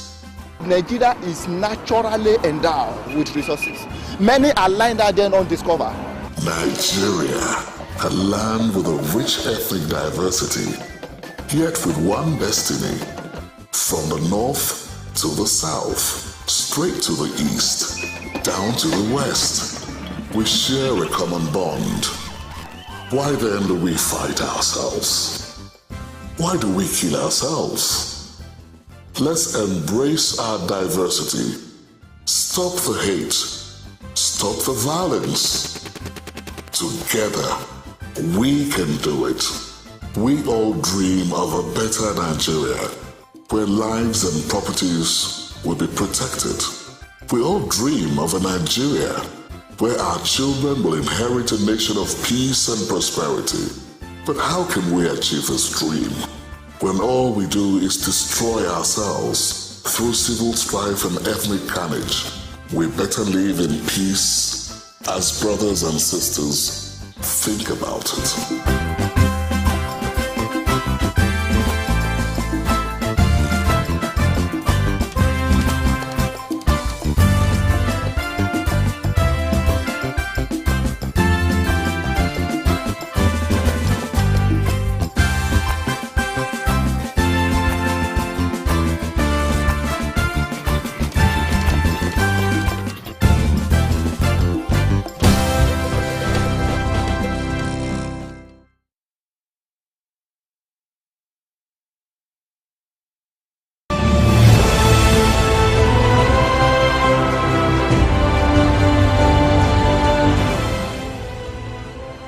The Olatilo and Fashipe families ended the year 2023 on a very happy note of celebration. Babajide Kenneth Olatilo, the eldest son of Prince Basil Olatilo, chairman and CEO of Biscon Communications Global Media Network, and Taye Olatilo, née Fashipe, welcomed a bouncing baby boy on Christmas Eve, 24th December 2023 in London, United Kingdom. This comes about 2 months to the third birthday anniversary of the first child of the family, also a boy, Oluwamurewa Olatilo. Indeed, the year 2023 is one that stood out as a very remarkable one for both the Olatilo and Fashipe families, as Prince Biscon Olatilo's 70th birthday anniversary celebration kept everyone in the family in an upbeat mood. It's a very big hearty congratulations to the grandparents of the latest royal addition to the Olatilo and Fashikpe families, Apostle Anthony Fashikpe and Haja Zainab Fashikpe, and Prince Biscon and Princess Folashade Olatilo. The chief hostess at the grand naming ceremony of the new baby, which took place at Grandin Gardens, Wembley Park, England, on Sunday, 31st of December 2023, was Haja Zainab Fashikpe, who stood in for the other grandparents in Nigeria who had to join the event via the Zoom technology. The coverage of the naming ceremony of the new baby through the Zoom technology was packaged by Social with Tola, a social media agency in the United Kingdom, owned by Mrs. Tola Ilutilo, née Olatilo, the elder sister of Babajide Olatilo, who lives in Cambridge, United Kingdom. With the parents of the newly born baby, Prince Babajide Kenneth and Taye Olatilo, Grandma Zainab Fashikpe and other family members in attendance, the naming ceremony began in earnest with the opening prayer by Pastor Mrs. Yinka Oyinlade of the Redeemed Christian Church of God, City of David, Cambridge, United Kingdom, and praise and worship session with music by Pastor Eunice Agbo. Praise, oh greatly to be praised, oh Lord, Father, you reign. Great are you, Lord. You are greatly to be praised. Greatly to be praised. Father, you reign. Oh, great are you, Lord. Worshiping wherever you are. Greatly to be praised. Oh, greatly to be praised. Father, you reign. Father, you reign. Great are you, Lord. You are greatly to be praised. Oh, yeah, greatly to be praised. The naming ceremony of the new baby was conducted by Pastor Kolade Oyinlade of the Redeemed Christian Church of God, City of David, Cambridge, United Kingdom. The name of the boy is Prince Oluwadarasimi Ireoluwa Adetokunbo James Olatilo, son of Prince Babajide Kenneth and Taye Olatilo. By the grace of God, in the name of the Father, and of the Son, and of the Holy Spirit, this baby has been named Oluwadarasimi. Oluwadarasimi. Adetokunbo. Adetokunbo. Ireoluwa. Ireoluwa. Amir. Amir. Oh, Amir, okay. Amir. Amir. The son of Olatilo. The son of Olatilo. On the third day, Christ resurrected, and death could not hold him captive. As we call this name for the third time, it becomes practically impossible for him to die before his time. Amen. As we call this name for the third time, in the name of Jesus Christ of Nazareth, this name will not be heard in the court of law, except he's a judge. In the mighty name of Jesus. Amen. This name will not be heard in the prison. In the mighty name of Jesus. Amen. This name will be omitted from the list of people in the hospital all the days of his life. In the mighty name of Jesus. Amen. We call the attention of heaven to honor this name as we call it for the third time. We call the attention of hell to also honor this name as we call it for the third time. Oluwadarasimi. Oluwadarasimi. Adetokunbo. Adetokunbo. Ireoluwa. Ireoluwa. Amir. Amir. The son of Olatilo. The son of Olatilo. In the name of Jesus. In his remarks, while conducting the naming ceremony, Pastor Kolade Oyinlade spoke about the importance of having a good name and advised the parents of the new baby to begin to put him in the right way to build on the rich legacies of both families, the Latilas and Fashikes. Name is so important. It's a drive in a man's destiny. I know people in life that if they mention their name, you want to close your door immediately. And there are some people, when they mention their name, that name's open doors for them. Name is so important.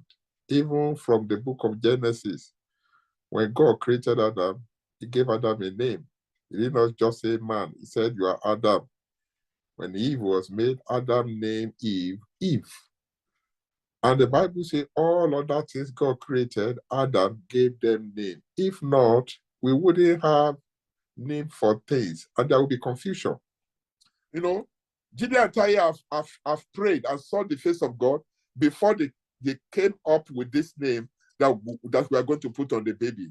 And as we put this name, attach this name to destiny today, in the name of Jesus Christ of Nazareth, the name will work for him. The name will be a drive in his life, in the mighty name of Jesus. The grandparents, family members, and friends of the Olatilo and Fashikwe families took turns to congratulate the parents of the newborn baby, Oluwa Darasimi Adetokunbo James Ireoluwa Olatilo.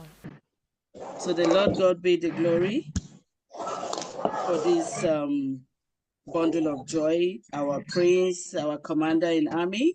His presence is a testament to divine blessing and the resilience of our family, despite all odds that we've been through in the last nearly 2 years now. But we thank God that this arrival has brought a lot of joy to us. May the Lord God crown him with knowledge, wisdom, and understanding. May he be blessed with long life and good health. Everything that the parents would need to cater for him and the older one, Zaire, Oluwa Murewa, the Lord God will provide for them. They will not lack. As he has come with lots of joy, the joy will remain with us. We witness his beginning, we will not witness his end, inshallah. I just want to thank God for safe delivery and what God has been doing in our lives and family. I give God honor and adoration. God is so wonderful for us. There's nothing I can say than thank you. By God's grace, the baby will live long. Amen. Baby, Amen. He will know every one of us one by one.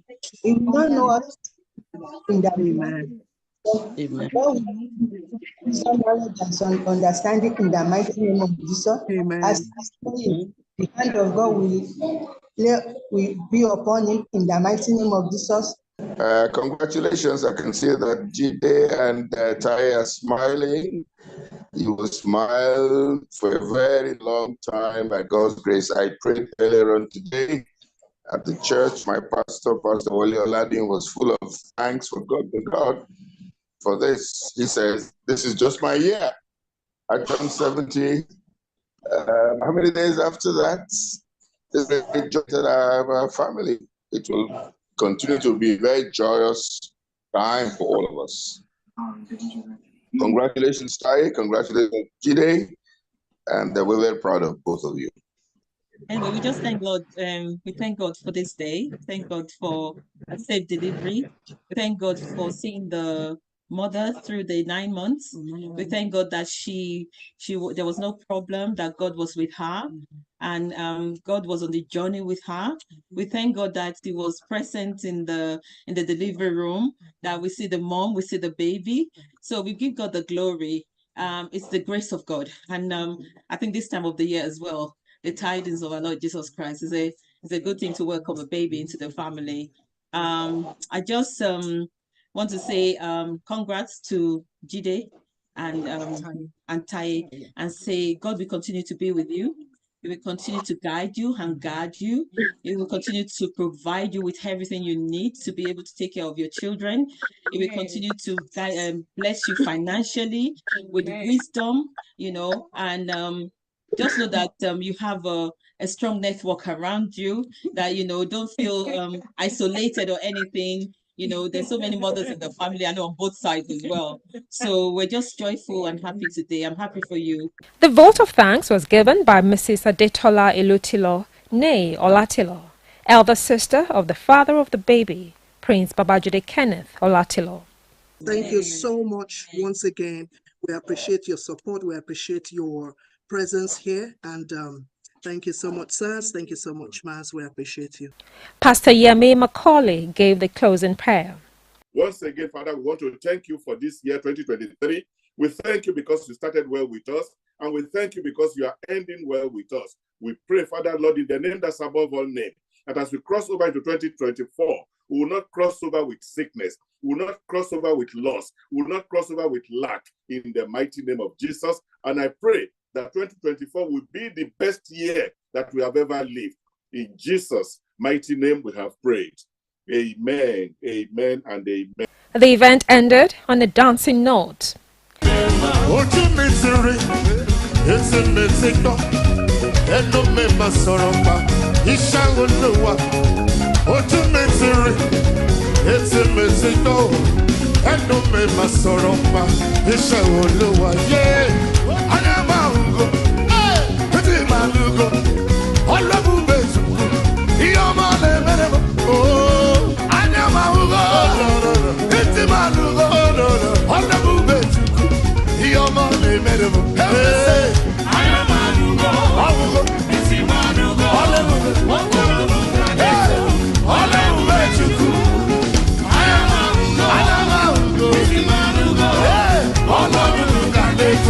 Sing it one more time.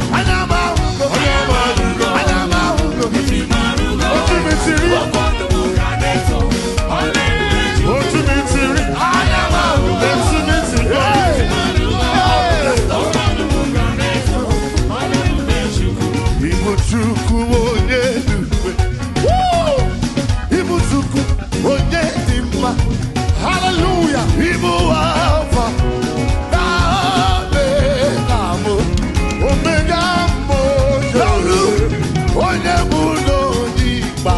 You want me to that's your bill.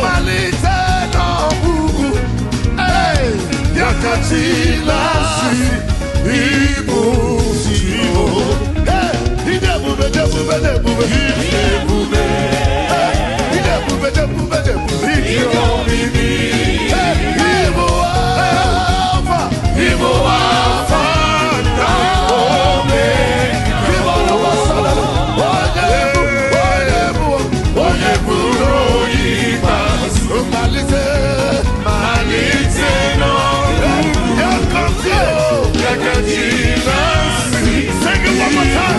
everybody raise your voice,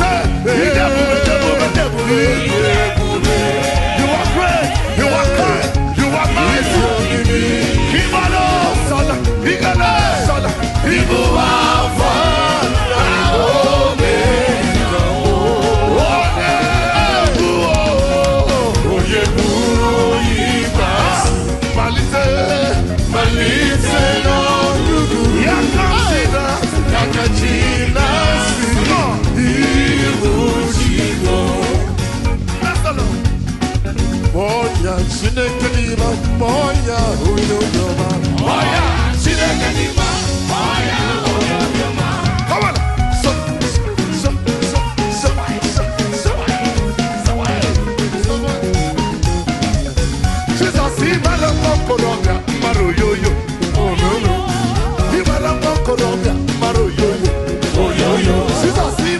Once again, it's hearty congratulations to the parents of the new baby, Prince Babajide Kenneth and Taye Olatilo.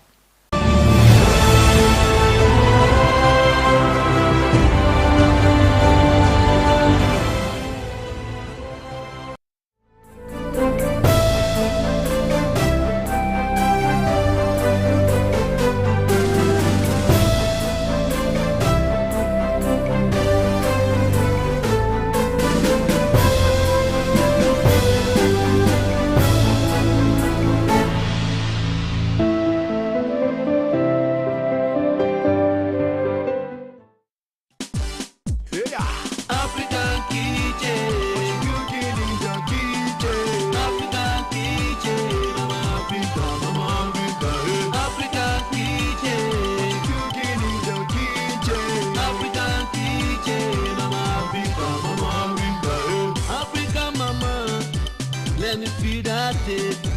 I can't wait no longer for the steel on fire. Now give me the chair, give me the table, give me the bowl, make I wash my hands. African kitchen, cooking in the kitchen. African kitchen, Mama Africa, Mama Africa. African kitchen, cooking in the kitchen. African kitchen, Mama Africa, Mama Africa.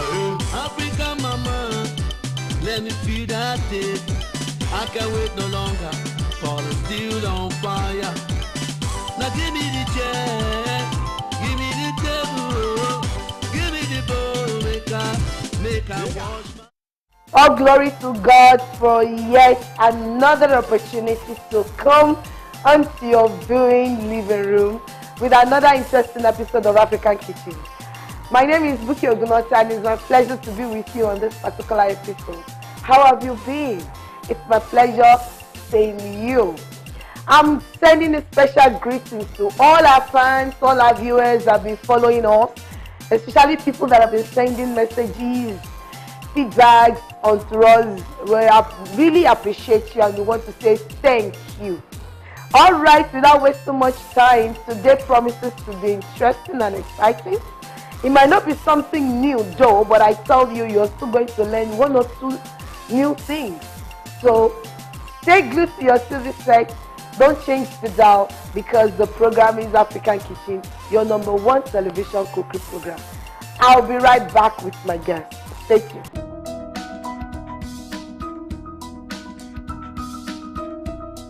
You're welcome back. If you're just joining, the program is just starting, so no cause for alarm. You have not missed anything at all. All right, my guest cook is here with me in the kitchen. Let me bring him in without wasting so much time. So please, why not join me as I welcome you to the kitchen, Mr. Precious Uzoma. You're welcome. Please come in, sir. Come into the kitchen. It's nice having you here.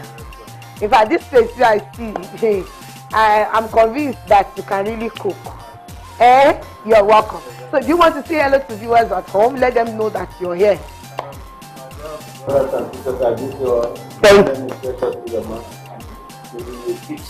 African Kitchen.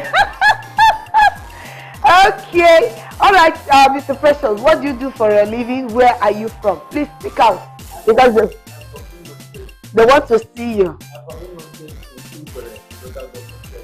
For a local government area. Okay.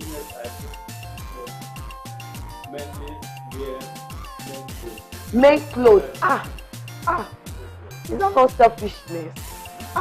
Why only male? Why men alone? Why you not join women's food now? It's okay. Anyway, I think I'm partially sure. All right. So how's the business been?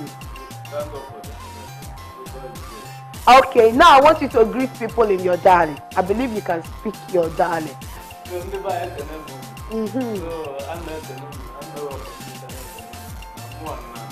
African.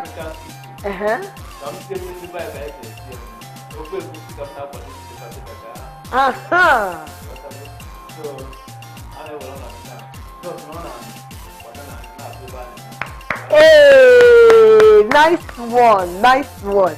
All right. Without wasting too much time, maybe you want to raise your hand so that we can start cooking. Mr. Precious is here in the kitchen. He wants to prepare ofe egusi abi. That's what he calls it. But egusi soup. But the ingredients he's going to use is going to be taking us through one after the other so that we know what he's preparing. So take us through one by one. What do you want to use to prepare this egusi? That is the egusi, okay? Ogo. Okay, we're going to garnish it with ugu. Crayfish. Okay. Oh. Hey, gang. All right. Salt to taste. Me.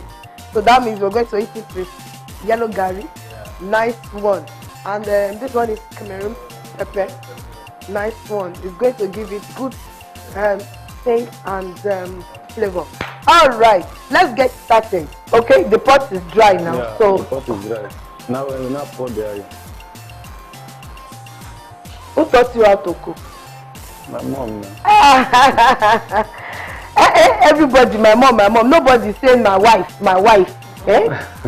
Now mom, everybody. You learn it before you get married. Abi, okay, so you learn cooking before you marry. Yeah. That's nice. So obviously the mama teach you. Yeah. Okay, oh. No wahala. Do you help mommy your wife to cook at home? Sometimes. Okay, your onion. Okay. So viewers, please follow suit. He's preparing nothing but egusi soup bath. Yeah. So you now pour the egusi.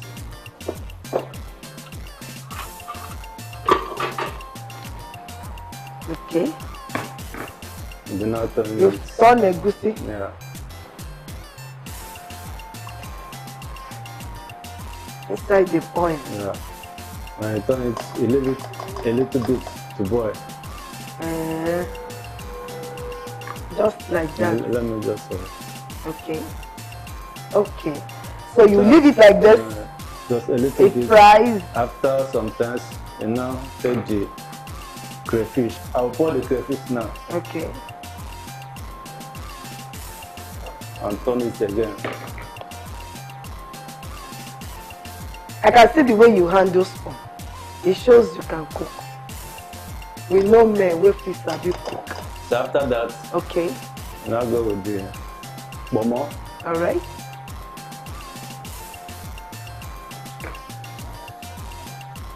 So cover it, let it boil a little bit before. Okay. So this kind of soup, if you want to prepare it, can it go for a ceremony, as in special event? Can they use it for special events? Exactly. In any year, wedding, any naming, ceremony, whatever. So what else can I use it to eat apart from gari? You can use semo. Okay. You can use wheat. I'm talking about the things you can prepare. I can prepare semo. Hey, you can prepare semo. I also wheat. Okay. So you can use fufu. This pounded yam. It will be nice. Okay. So this one now is boiling. Yeah. So now open it and turn it. This is a different style entirely. So the Cameroon pepper will now go. Wow.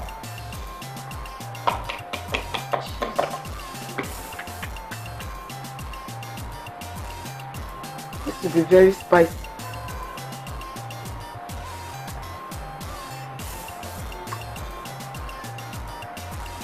So the meat will now follow. So that the thing can enter well. Yeah. Can become soft. Okay. You now close it again. Okay.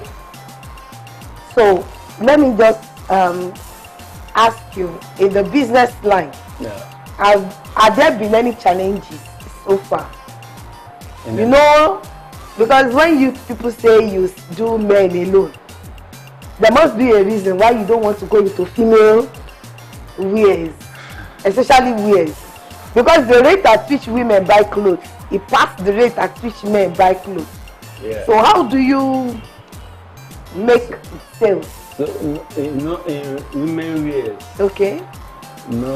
Men, they don't buy regularly, and the moment they buy, we use gain to sell men wears. But female, there's not much gain. You sell female frequently because a little gain, because their design enter every week. Okay. Every week design enter. The one they produce today, tomorrow another one will come. So if you don't sell that one away, that is it will be lost. Lost. So we sell it any amount.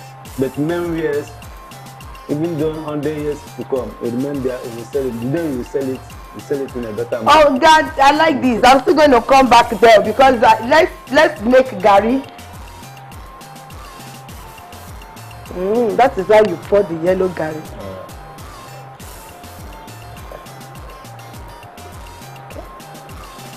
We are helping. Everybody with his own style, Pour it small. Everybody with his own style.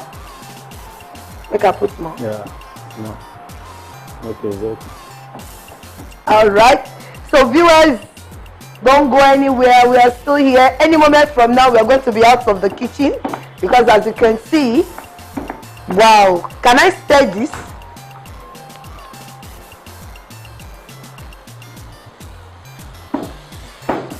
Look at this.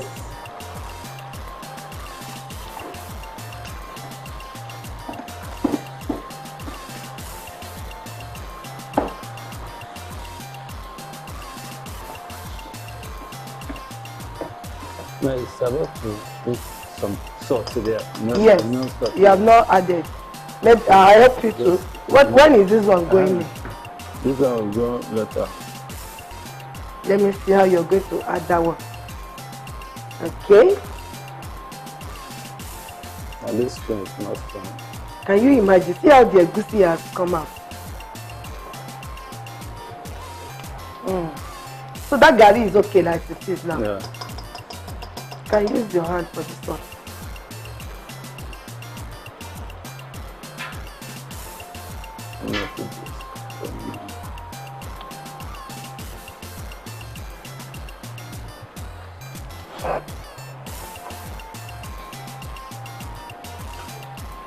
Now wow, this one, you know they sweat. Me? I don't rub anything. Now people will rub something, they sweat. You are not serious.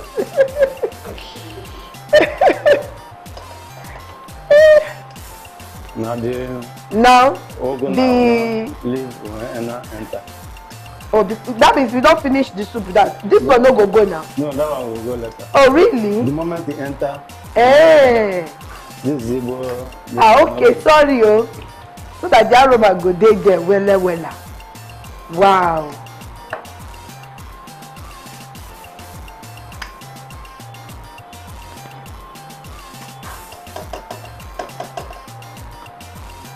Now cover it. You don't want to mix that together up yet. No, a little until bit. It simmer. So that gari now don't do. Don't do. The gari don't do. And you can. No soap here. No, you can use. Clean your hands for now. So it's because of the game, really. That is why we don't venture into female clothes. Yeah. That's the main reason. So the profit you make, one profit in a man's clothes, you can use it to double. For a female one. Now wow. Is that not selfishness? No, it's not selfish. It's not selfishness, it's business. It's business. It's business. I hear you. So our gari is ready, ba? The yellow gari. So now the vegetable. It's boiling. Okay. This is ready because it is vegetable. We're not supposed to overcook it. We're not supposed. So this one comes in. You know, in Igbo land they don't use this. They use something like leaf. So when you tear it, the aroma go come out. So this is the one that will bring the aroma out very well. All right, Mr. Precious must not leave my kitchen without dancing. He must dance for me. I believe my DJ is ready. Mr. Precious, I'm sure you sabi dance. That's unless you put Igbo. Which one be Igbo? I will play anyone where I like for you. Okay? Okay. Our soup is ready. It's vegetable. It's not supposed to overstay. No. But while we are waiting for it to simmer, do I need to cover it? Yeah. Now, Mr. Precious, I want you to carry body for me. My DJ, over to you. Please give me music. I want to carry body with Mr. Precious. Let's do something.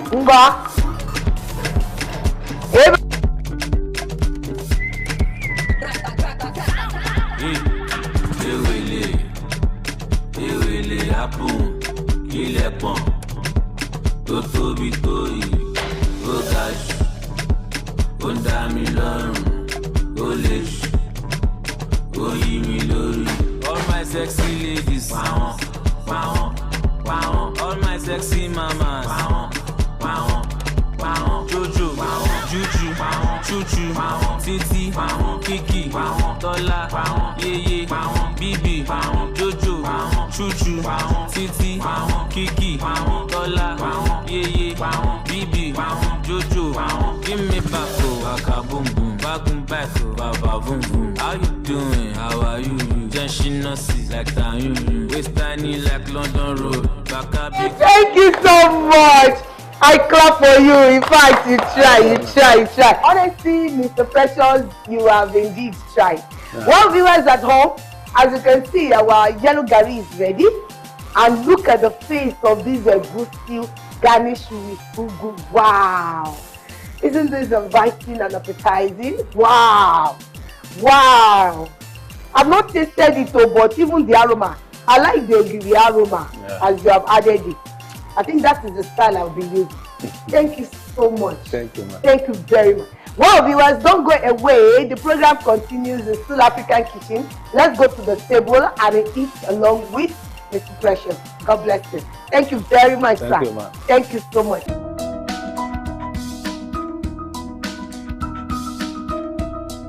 Well, viewers, please, this is a special episode. Don't mind us. That we did not even wait to introduce ourselves before eating. In fact, this kind of food, you dare not waste time on it. While you are eating, let's quickly listen. My name is Omotayo Alex. My name is Omotayo Alex. Omotayo Alex is here with us. Yes. Relishing this egusi soup. In fact, you can see that it's not. It really means business. Yes. Okay, just continue with us. We'll see you very soon.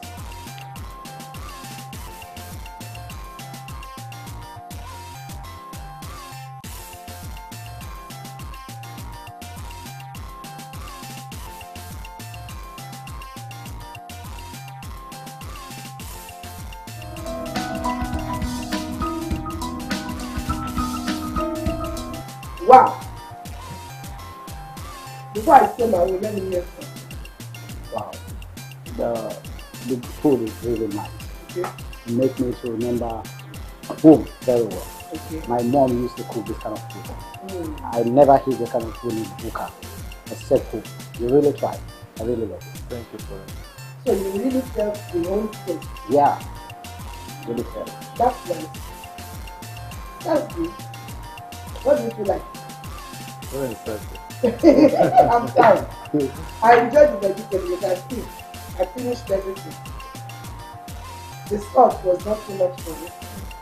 And I love the aroma of the ogiri. It did not disappear. Yeah. And we adopt that stuff. You know, my fear used to be say the thing no go talk. No. It don't used to be done like that. The moment you're about to bring it down, you put it, just a little bit fire. It's ready. Wow. That's nice.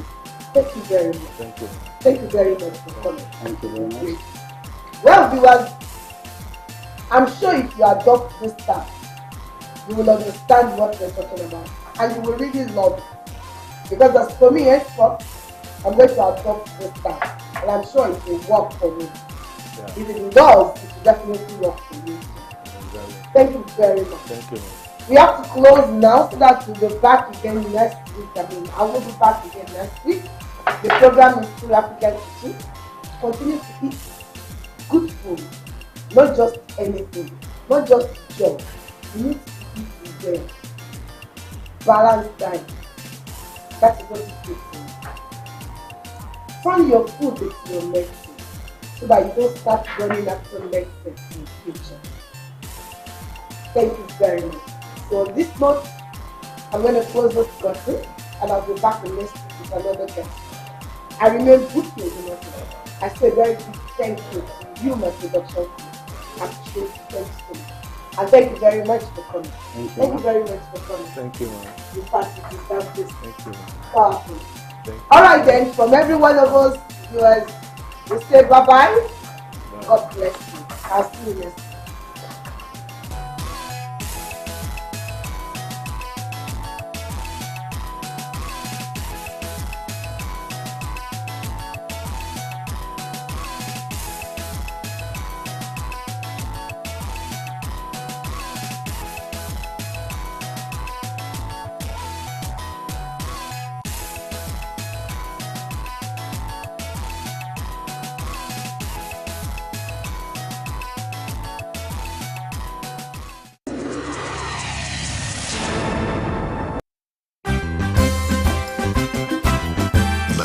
Nigeria, a land blessed with human and natural resources. Nigeria is naturally endowed with resources. Many are lying there then undiscovered. Nigeria, a land with a rich ethnic diversity, yet with one destiny. From the north to the south, straight to the east, down to the west, we share a common bond. Why then do we fight ourselves? Why do we kill ourselves? Let's embrace our diversity. Stop the hate. Stop the violence. Together, we can do it. We all dream of a better Nigeria, where lives and properties will be protected. We all dream of a Nigeria where our children will inherit a nation of peace and prosperity. But how can we achieve this dream when all we do is destroy ourselves through civil strife and ethnic carnage? We better live in peace as brothers and sisters. Think about it.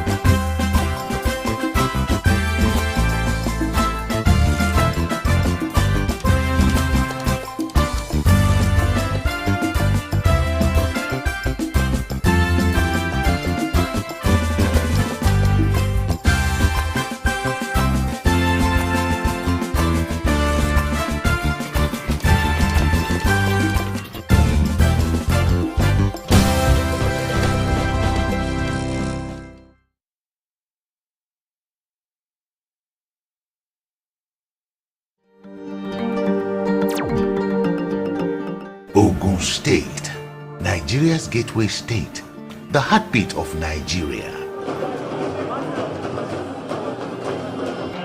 Warm and hospitable people with education as the bedrock, driven by resourcefulness and integrity. Ogun State, fertile land, abundant natural resources that include forests and water bodies, as well as large quantities of mineral deposits such as limestone, chalk, phosphate, gypsum, clay, bitumen, cement, granite stone, gemstones, and crude oil, all in commercial quantities. Agriculture, the economy mainstay, produces rice, corn, cassava, yams, plantains, bananas, cocoa, kola nuts, rubber, palm oil and palm kernels. Tobacco, cotton, and timber are the main cash crops. Major tourist attractions are Olumo Rock, the Ake, residence of the Alake, the traditional ruler of Egba land, and the Centenary Hall, all in Abeokuta. Ogun State is ready for investors with its proximity to Lagos, the commercial nerve center of Africa. Ogun State, the gateway state, welcomes you.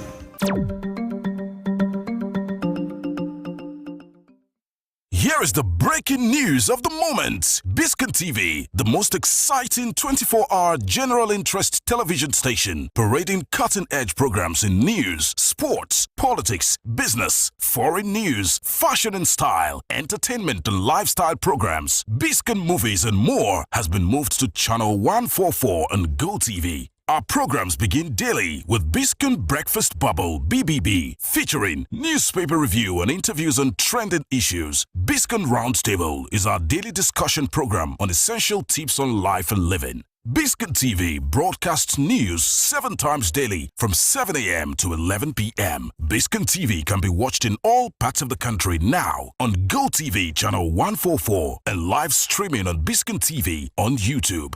Biscon TV live streaming on YouTube is the fastest growing, most watched 24-hour live streaming channel on YouTube. Remember, Biscon TV has been moved from channel 108 to channel 144 on GoTV. Biscon TV, interactive, engaging, and unconventional. Ogun State, Nigeria's gateway state, the heartbeat of Nigeria. Warm and hospitable people with education as the bedrock, driven by resourcefulness and integrity. Ogun State, fertile land that include forests and water bodies, as well as large quantities of mineral deposits such as limestone, chalk, phosphate, gypsum, clay, bitumen, cement, granite stone, gemstones, and crude oil, all in commercial quantities. Agriculture, the economy mainstay, produces rice, corn, cassava, yams, plantains, bananas, cocoa, kola nuts, rubber, palm oil and palm kernels. Tobacco, cotton, and timber are the main cash crops. Major tourist attractions are Olumo Rock, the Ake, residence of the Alake, the traditional ruler of Egba land, and the Centenary Hall, all in Abeokuta. Ogun State is ready for investors with its proximity to Lagos, the commercial nerve center of Africa. Ogun State, the gateway state, welcomes you.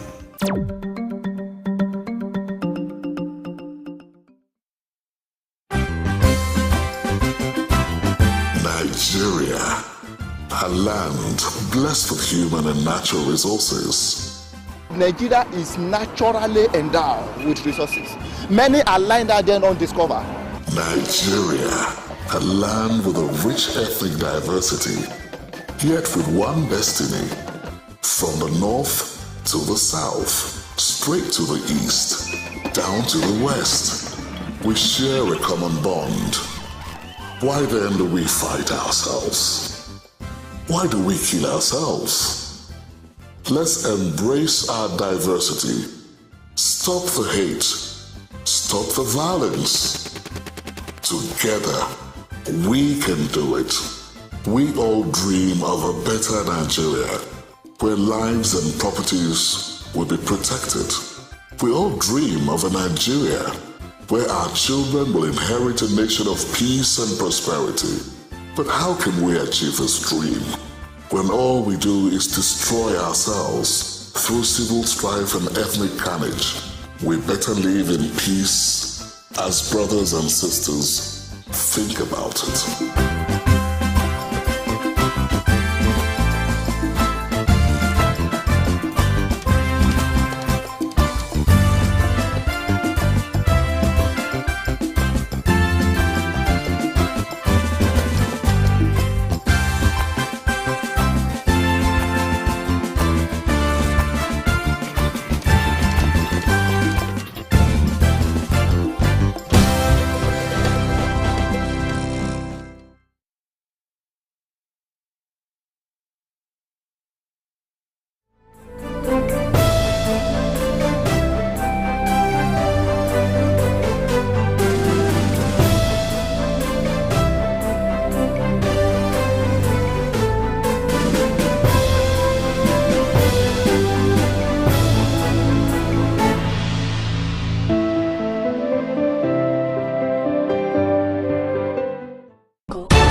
Hello, welcome to Biscon Television News. I am Gloria Anozie Young.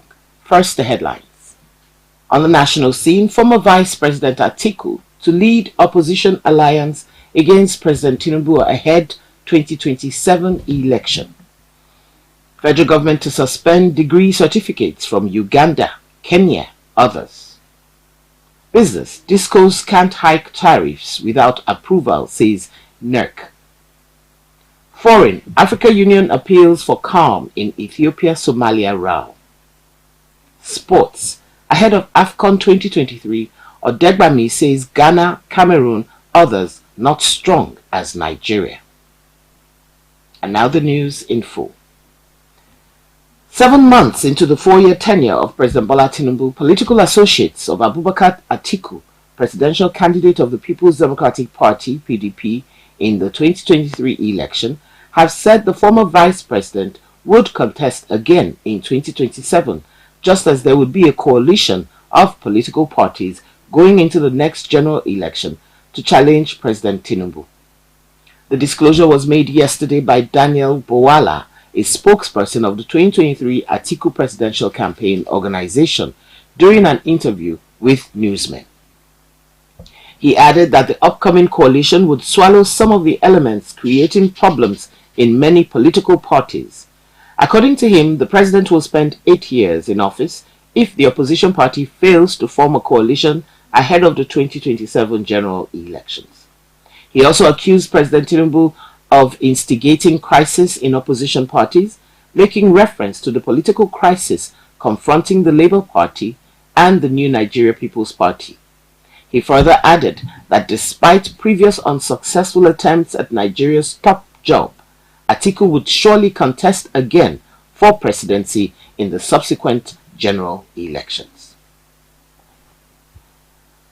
Following the suspension of accreditation and evaluation of degree certificates from Benin Republic and Togo, the federal government has said the sanction would be extended to more countries like Uganda, Kenya, and Niger Republic. Education Minister Tahir Maman said this in an interview with newsmen. He said the Commission will not stop at the suspension of certificates from Togo and Benin Republic alone, adding that it will extend the suspension to other countries where such institutions operate. An undercover journalist had detailed how he acquired a degree from a university in Benin Republic under 2 months and in fact deployed for the National Youth Service Corps, NYSC. The federal government had immediately suspended accreditation of certificates from the 2 Francophone West African nations and launched a probe, which the minister said should submit its report in 3 months. Maman also said students who patronize such institutions are not victims but criminals. He added that security agents will go after those with fake certificates from foreign countries already using them to secure opportunities in Nigeria. A former Minister of Humanitarian Affairs, Disaster Management and Social Development, Sadia Umar Farouk, has failed to appear at the headquarters of the Economic and Financial Crimes Commission, EFCC, in Jabi, Abuja, to answer questions over an alleged 37.1 billion naira fraud. A top EFCC official told newsmen that the ex-minister shunned the invite by the Anti-Graft Commission. The source said Umar Farouk did not appear in person and wasn't represented by her counsel. Umar Farouk served as minister under former President Muhammadu Buhari from August 2019 to May 2023. Last week, the former minister was invited by the Anti-Graft Agency following a probe that was launched into her activities in the ministry when she held sway. She was being investigated over the sum of 37.1 billion naira that was allegedly laundered under her watch through a contractor, James Okwete. We'll go on a break and be back with business news. Do join us again.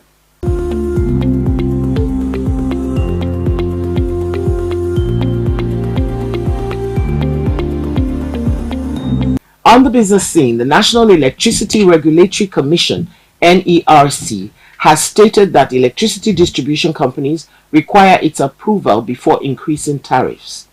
The spokesperson of the NERC, Usman Abba Arabi, said this in an interview with newsmen.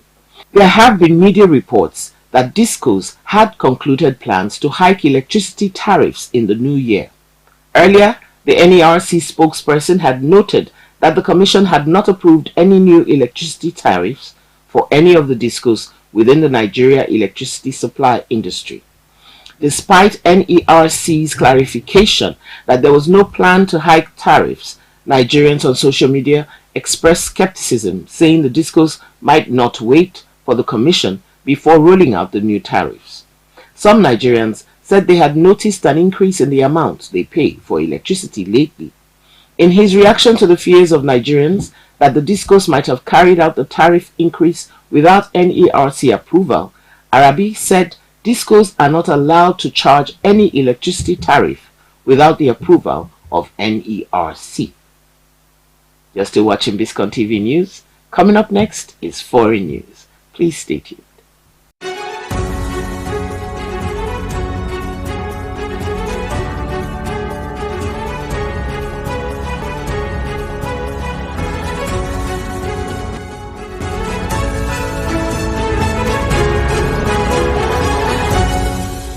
On the foreign scene, the African Union has joined the United States in appealing for calm in the Horn of Africa after regional tensions soared following a contested deal between Ethiopia and the breakaway region of Somaliland. Somalia has vowed to defend its territory after Monday's agreement, which it described as an aggression and a blatant assault on its sovereignty by neighboring Ethiopia. The Memorandum of Understanding gives landlocked Ethiopia, Africa's second most populous country, long-desired access to the Red Sea through Somaliland. Africa Union Commission Chairman Musa Mahamat issued a statement appealing for calm and mutual respect to de-escalate the simmering tension between Ethiopia and Somalia. He called on the two nations to engage in a negotiation process without delay to settle their differences. Mahamat also urged them to refrain from any action that unintentionally may lead to a deterioration of the good relations between the two neighboring Eastern African countries. Up next is Sports News. Join us again.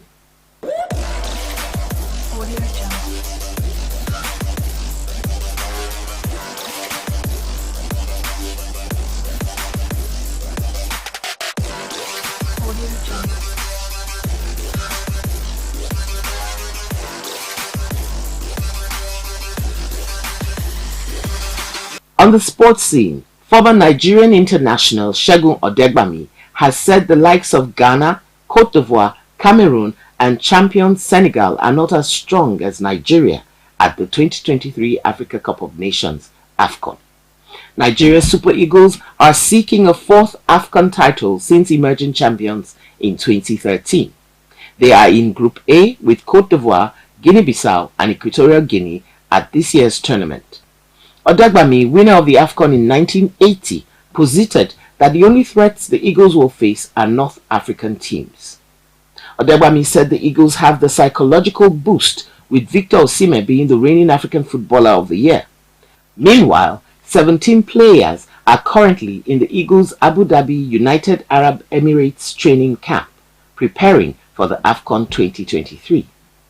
Entertainment news is next. Please stay tuned.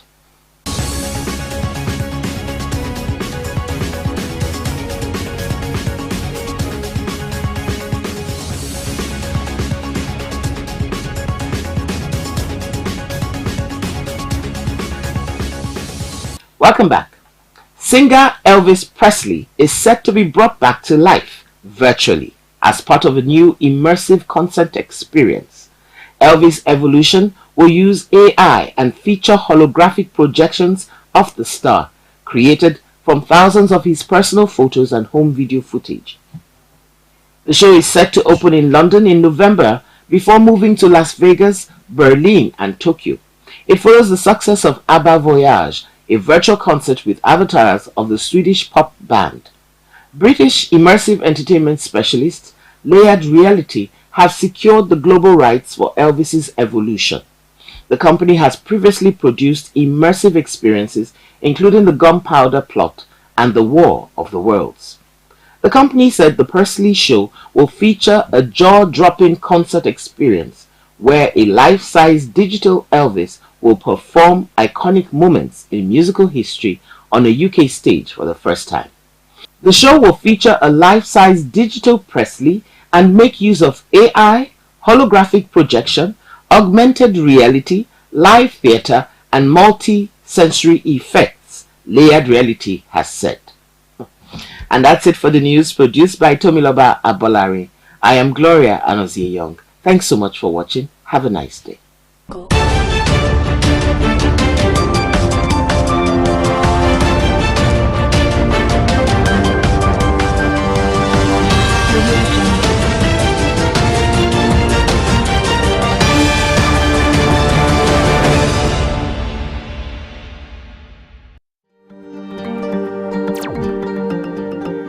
Ogun State, Nigeria's gateway state, the heartbeat of Nigeria.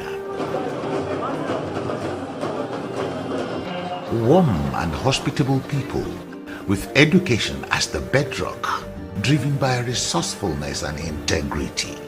Ogun State, fertile land, abundant natural resources that include forests and water bodies, as well as large quantities of mineral deposits such as limestone, chalk, phosphates, gypsum, clay, bitumen, cement, granite stone, gemstones, and crude oil, all in commercial quantities. Agriculture, the economy mainstay, produces rice, corn, cassava, yams, plantains, bananas, cocoa, cola nuts, rubber, palm oil and palm kernels, tobacco, cotton, and timber are the main cash crops. Major tourist attractions are Olumo Rock, the Ake, residence of the Alake, the traditional ruler of Egba land, and the Centenary Hall, all in Abeokuta.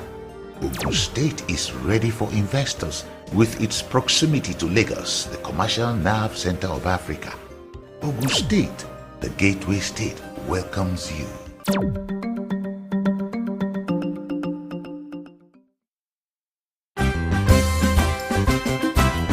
Nigeria, a land blessed with human and natural resources. Nigeria is naturally endowed with resources. Many are lying there then undiscovered. Nigeria, a land with a rich ethnic diversity, yet with one destiny. From the north to the south, straight to the east, down to the west, we share a common bond. Why then do we fight ourselves? Why do we kill ourselves? Let's embrace our diversity. Stop the hate. Stop the violence. Together, we can do it. We all dream of a better Nigeria, where lives and properties will be protected. We all dream of a Nigeria where our children will inherit a nation of peace and prosperity. But how can we achieve this dream when all we do is destroy ourselves through civil strife and ethnic carnage? We better live in peace as brothers and sisters. Think about it.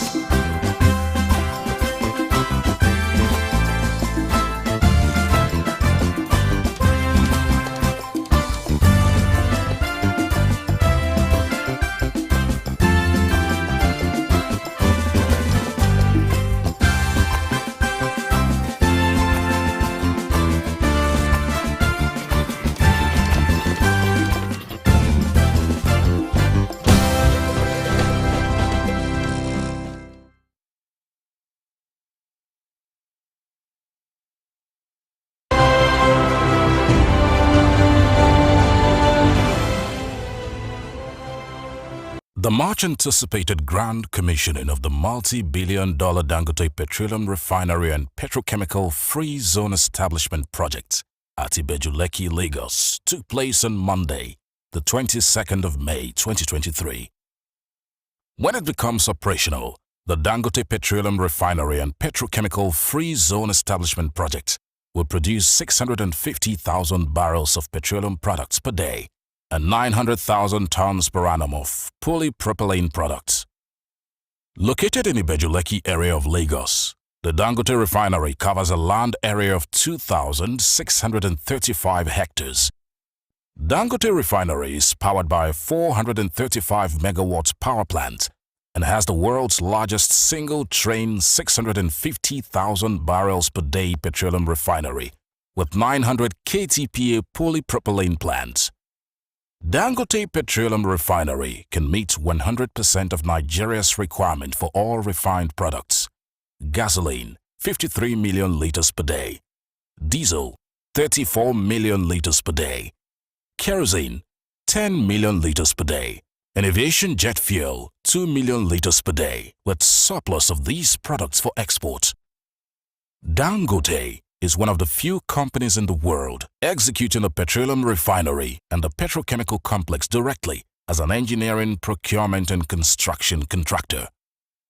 Globally, apart from 3 companies, no individual owner has done the complete EPC contract for a petroleum refinery. The Dangote Refinery plant is a legacy project that will see Nigeria netting $21 billion per annum. There is training of 900 young engineers in refinery operations outside Nigeria. Another 6 mechanical engineers trained in GE University in Italy, 50 process engineers trained by Honeywell UOP, and 50 management trainees. The event was graced by dignitaries from within and across Africa. The chief host and man of the moment, Nigeria's gift to the world of business and Africa's richest man, Alhaji Aliko Dangote, GCON. President Muhammadu Buhari, GCFR, the special guest of honor, was accompanied by the President of Ghana, His Excellency Nana Akufo-Addo, President Faure Gnassingbé of the Republic of Togo, President of Senegal, His Excellency Macky Sall, President Mohamed Bazoum of the Republic of Niger. The President-elect of Nigeria, Senator Bola Ahmed Tinubu, was represented by Senator Kashim Shettima, the Vice President-elect. Governor Babajide Sanwo-Olu of Lagos State led the Legion of Governors from the 6 geopolitical zones of the country. The National Chairman of the APC, Senator Abdullahi Adamu, and the Senate President, Senator Ahmed Lawan. There were also former governors of Ogun State, Chief Segun Oshoba, Otumba Gbenga Daniel, former governor of Edo State and former national chairman of the APC, Comrade Adams Oshomole. The ministers include Dr. Olorunimbe Mamora, Otumba Niyi Adebayo, Hajia Bola Shagaya, Mr. Femi Otedola, Mr. Jim Ovia, Mr. Wale Tinubu, Chief Pius Akinyelure, Alhaji Razak Okoya and wife, Chief Mrs. Folashade Okoya, Justice George Adeshola Oguntade, Mr. John Momo and wife, Shola, Prince Nduka Baigbena, Senator Ben Murray Bruce, Prince Bisi Olatilo. Also there to honor Alhaji Aliko Dangote were traditional rulers like the Oni of Ife, Oni Adeyeye Nito Ogunze, the Alaki of Egbaland, Oba Aderotun Ademugbadebo, the Olu of Warri, Atunashe III, among many others. The opening prayer for the event was taken by Alhaji Abdullahi Sule of Nasarawa State. In the remarks of Alhaji Aliko Dangote, GCON, the unstoppable visionary who looked overwhelmed with joy, he thanked President Muhammadu Buhari for his unprecedented support, which encouraged him to be able to pull the multi-billion-dollar project through. Excellencies, distinguished guests, ladies and gentlemen, the Dangote petroleum refinery we're here to commission this morning is in fulfillment of our long-held dream and the product of Dangote Group's corporate vision driven by our mission to produce what we consume and promote self-sufficiency in the basic needs of our people while competing globally in areas of our comparative and competitive advantage. Over 2 decades ago, we made the commitment to invest in the downstream petroleum sector in response to the increasing shortages of petroleum products in our country and the consequent challenges on our economy and its negative impact on the lives and livelihoods of our people. This motivated us to rethink our market entry strategy and our business model. We subsequently committed to enter the market boldly with a vision to invest in a greenfield refinery that will transform the industry in Nigeria and Africa as a whole. And that is why we went for the biggest refinery ever built in the world. The Dangote refinery, located in Ibeju-Lekki, Lagos, is about 3 times the size of the whole of Victoria Island in Lagos. The Dangote site can house about 33,000 persons. Alhaji Aliko Dangote explained further that what kept motivating him was the need for us in Nigeria to produce what we need locally and export for extra revenue.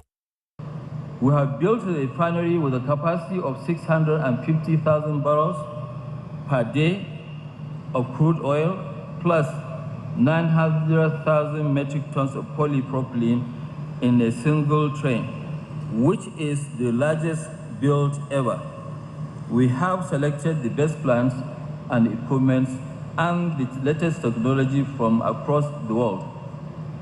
Our product slate is designed to meet the highest quality standards of the high-value products, including premium motor spirit, PMS, automotive gas, oil, diesel, aviation fuel, kerosene, ATK, all of Euro 5 standards that will enable us to meet not only to meet our country's demand, but also to become a key player in the African and the global market. Over 30,000 Nigerians and nationals of other countries embarked on the game-changing multi-billion-dollar Dangote world-class legacy project. The Dangote refinery will provide over 100,000 jobs. Employments of professionals from different cadre will receive a very big boost with the construction of the Dangote refinery. There were goodwill messages by the Managing Director of the NNPC Limited, Engineer Mele Kyari, the Governor of the Central Bank of Nigeria, CBN, Mr. Godwin Emefiele, Governor Babajide Sanwo-Olu of Lagos State, and the visiting presidents. This extraordinary facility that we see here today is not standing on a reinforced concrete and steel platforms only, but also on the enabling business environment that the government of our country continue to provide, and we are most grateful for this. The reforms that we have undertaken in Nigeria's petroleum industry under the informed leadership of President Muhammadu Buhari were built around a clear set of principles that anticipate the tremendous changes that will take place in the international energy market in the decades to come. As always intended, we are committed to continue to add value here at home from the extractive industries in order to maximize benefits and value to all Nigerians. The NNPC Limited will continue to support investment in domestic refining to satisfy growing demands for refined petroleum products in both local and regional markets, as against simply exporting unprocessed crude to diminishing markets overseas. Over the last 8 years, your far-reaching vision and deep knowledge has also been instrumental in the tremendous growth of the construction phase of this refinery, for which we are here today.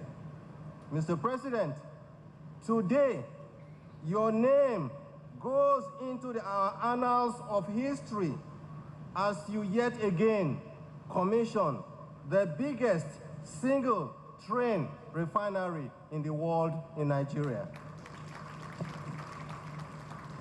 Your Excellencies, as you're all aware, this complex comprises a refinery, a petrochemical plant, a urea and fertilizer plant, and a subsea pipeline project.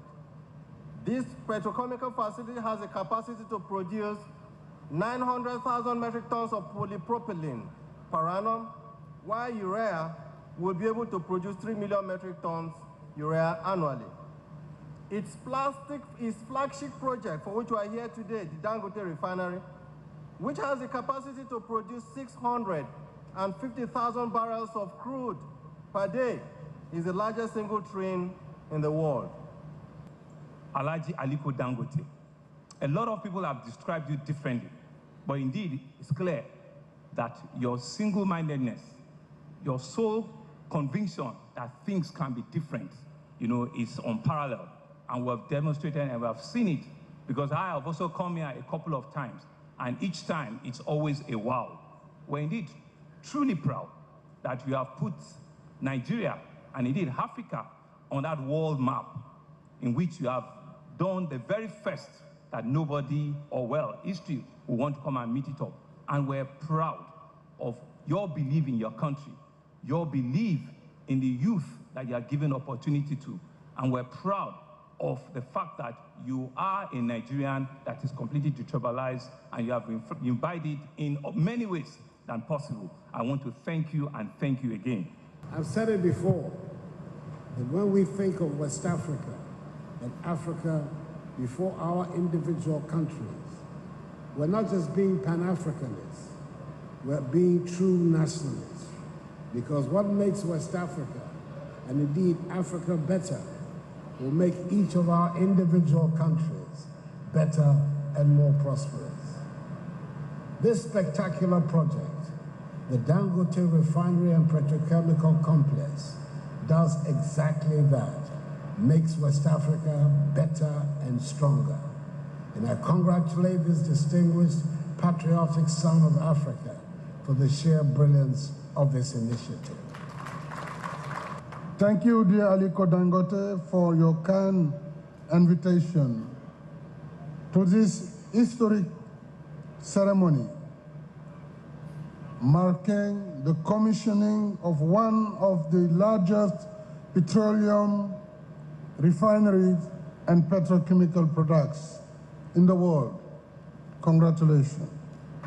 With our new prospect for oil and gas production, the Dangote Group and all Nigerian companies are always welcome in Senegal. In conclusion, I would like to warmly congratulate you and wish every success to your refinery, which is our common pride. I thank you. The Vice President-elect, Senator Kashim Shettima, also congratulated the giant strides of Alhaji Aliko Dangote. And acknowledge and commend the government and people of Lagos State for creating the enabling environment for this project to come to fruition. I wish to once again congratulate the Aliko Dangote Group for this gigantic project and also use this opportunity to assure that the incoming administration will do whatever possible to upscale and sustain the tempo of this project. I wish to once again thank you. And lastly, Africa is not all about the crisis in Sudan. Africa is not all about poverty, deprivation, and destitute. Africa is not all about insecurity. I hope the CNN, the BBCs, and the Sky News of this world will be around to give maximum coverage to this function. Thank you very much, and may God bless us. President Muhammadu Buhari, in his remarks, congratulated Alhaji Aliko Dangote for his efforts to change the story of Nigeria from a consuming to a producing economy, and praised him as an iconic industrialist that should be emulated by all for the continued progress and development of Nigeria. Let me therefore congratulate Chairman, the board and management of the Dangote Group for achieving this remarkable feat. Thank you sincerely for the invitation. I am informed that this complex has the capacity to process 650,000 barrels a day of crude, which will enable our country to achieve self-sufficiency in refined products and even have some surplus for export. This clearly makes this event a notable milestone for our economy and a game changer for the downstream petroleum products market, not only in Nigeria, but the entire African continent. I am aware that this is not the first time the Dangote Group under Alhaji Aliko Dangote's leadership is putting Nigeria on the global map through his bold, visionary, and courageous investments in key industries. I am confident that my successor, His Excellency Asuwaju Bola Ahmed Tinubu, will sustain the improvement in our economic and business environment and strengthen the framework of our public partnership policies to accelerate the pace of our economic growth and development. I am happy to leave our economy in very competent hands. The event ended afterwards. Biscon Communications congratulates the unstoppable visionary, Africa's richest man, Alhaji Aliko Dangote, on his continuous game-changing strides, which have kept Nigeria steadily on the world map for all the good reasons.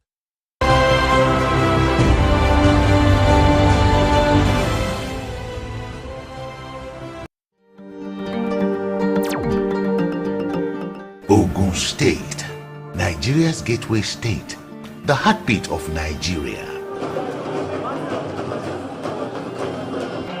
Warm and hospitable people, with education as the bedrock, driven by resourcefulness and integrity. Ogun State, fertile land, abundant natural resources that include forests and water bodies, as well as large quantities of mineral deposits such as limestone, chalk, phosphate, gypsum, clay, bitumen, cement, granite stone, gemstones, and crude oil, all in commercial quantities. agriculture, the economy mainstay, produces rice, corn, cassava, yams, plantains, bananas, cocoa, cola nuts, rubber, palm oil and palm kernels, tobacco, cotton and timber are the main cash crops. Major tourist attractions are Olumo Rock, the Ake, residence of the Alake, the traditional ruler of Egba land, and the Centenary Hall, all in Abeokuta. Ogun State is ready for investors with its proximity to Lagos, the commercial nerve center of Africa. Ogun State, the gateway state, welcomes you.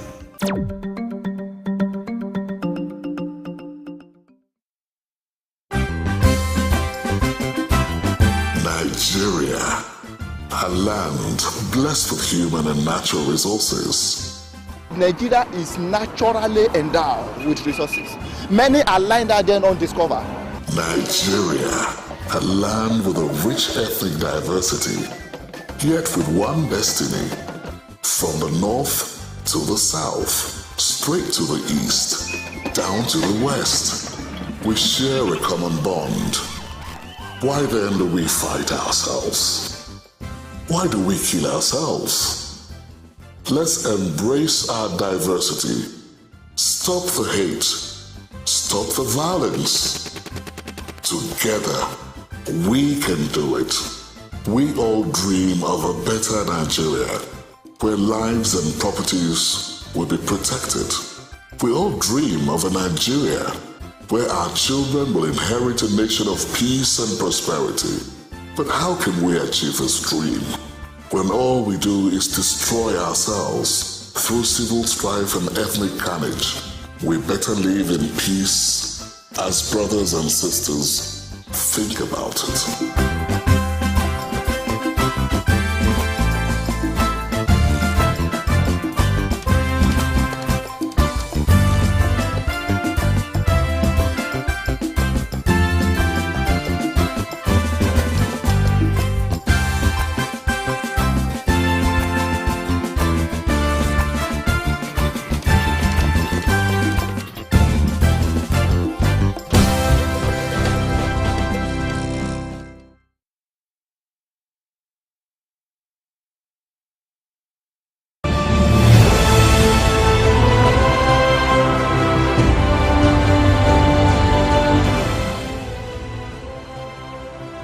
The 19th edition of the Global Excellence Magazine Awards ceremony was held on Sunday, the 14th of May 2023 at Ital Hotels and Halls, Ikeja, Lagos. Highlights of the event include performances by guest artists, comedians and award presentations. Governor Babajide Sanwo-Olu of Lagos State was represented by the Lagos State Chief Press Secretary, Honorable Gboyega Akoshile. The Governor of Osun State, Senator Ademola Adeleke, was represented by LaFace. Honorable Kingsley Fanwo represented the Governor of Kogi State, Yahaya Bello. Others in attendance were Prince Bisi Olatilo, the Chairman and CEO Biscon Communications, Honorable Steve Ayorinde. Right Honorable Mudashiro Obasa was represented by Honorable Jude Idimogu, among others. Presentation of recognition awards started with the Sports Personality of the Year, which went to Honorable Adekunle Sholari. Dr. Taiwo Afolabi received a Lifetime Achievement Award. The award for Local Government Chairman of the Year went to Honorable Oladotun Olakunle, the Chairman of Onigbongo Local Government Area of Lagos State. Let me just thank the organizers of this award for deeming it fit, counting me worthy to be given this award. I am standing here to say that this award will always spur me to do more. And I dedicate this award to the entire people of Onigbongo LCD. So help me God. Thank you. The award for Agency of the Year was presented to the Lagos State Development and Property Corporation, LSDPC. The award for Government Official of the Year was presented to Mr. Ibrahim Adejuwon, while Alcon received the award for Regulatory Agency of the Year. Other award recipients were Right Honorable Mudashiro Obasa as Speaker of the Year. So I want to say thank you for this honor you are giving him. So I think it's been my third time coming here, always coming to pick an award here, which means he has been doing well and you have always been supporting him. So God bless you and bless your organization. Thank you. The main awards of the night were the Governor of the Year Awards, presented to the Governor of Kogi State, Yahaya Bello, and the Governor of Lagos State, Mr. Babajide Sanwo-Olu. Honorable Commissioner for Information, representing His Excellency the Governor, it gives me great pleasure to present to you on behalf of the Board of Excellence Recognition Award as Governor of the Year. Congratulations. Excellency, the Governor of Kogi State, dedicates this award to his late mother, members of his team, and the good people of Kogi State. He will also continue to be an incredible example of the chemistry that should exist between the leaders and the led, and will continue to give his best to the people of Kogi State, to Nigeria, and to humanity. Thank you very much. On behalf of the Board of Excellence Recognition Award, it gives me great pleasure to present to you Excellence Recognition Award 2023 Governor of the Year. Congratulations.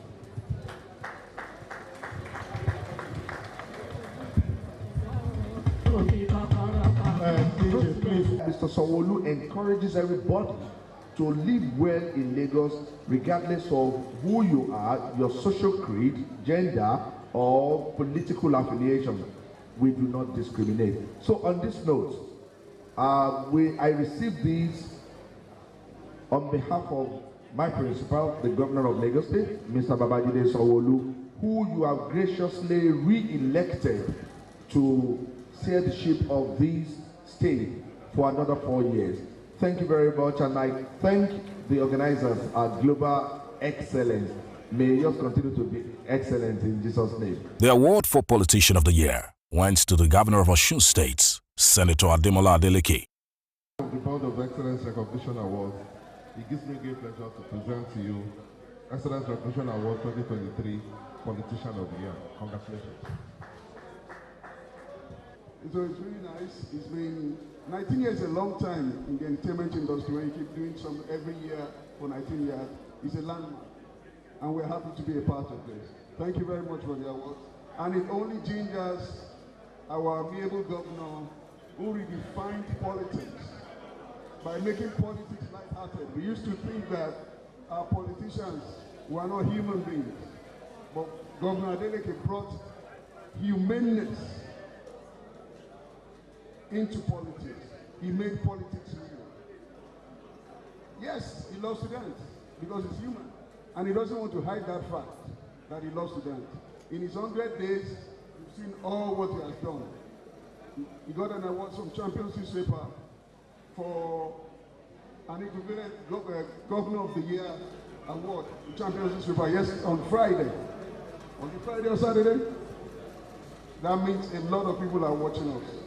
And one of the major things he's also going to do is redefine the entertainment and creative industry in Osun State. If we that were close to him can do it in Lagos, we can definitely do it in Osun State. Thank you very much. The award night featured performances by invited artists including Congaso Crooner, Nice, and J-Sax.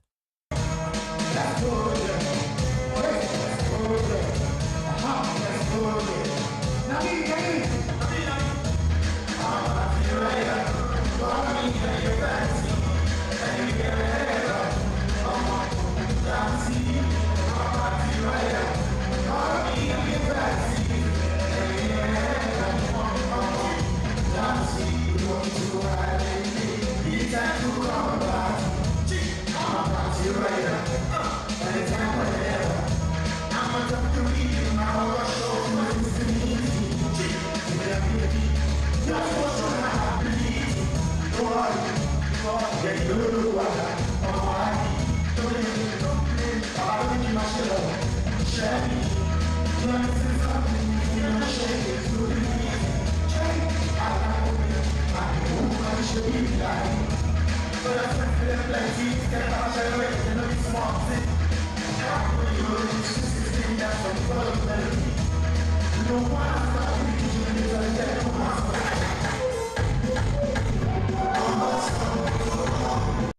The 2023 edition of the Global Excellence Award came to an end after the vote of thanks was given by the event's compere, Benga de Inca.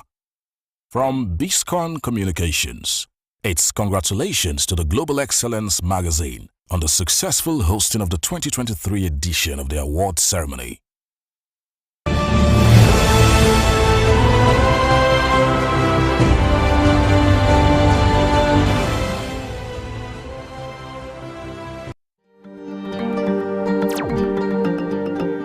Ogun State, Nigeria's gateway state, the heartbeat of Nigeria. Warm and hospitable people, with education as the bedrock, driven by resourcefulness and integrity. Ogun State, fertile land, abundant natural resources that include forests and water bodies, as well as large quantities of mineral deposits such as limestone, chalk, phosphates, gypsum, clay, bitumen, cement, granite stone, gemstones, and crude oil, all in commercial quantities. Agriculture, the economy mainstay, produces rice, corn, cassava, yams, plantains, bananas, cocoa, cola nuts, rubber, palm oil and palm kernels. Tobacco, cotton, and timber are the main cash crops. Major tourist attractions are Olumo Rock, the Ake, residence of the Alake, the traditional ruler of Egba land, and the Centenary Hall, all in Abeokuta. Ogun State is ready for investors with its proximity to Lagos, the commercial nerve center of Africa. Ogun State, the gateway state, welcomes you.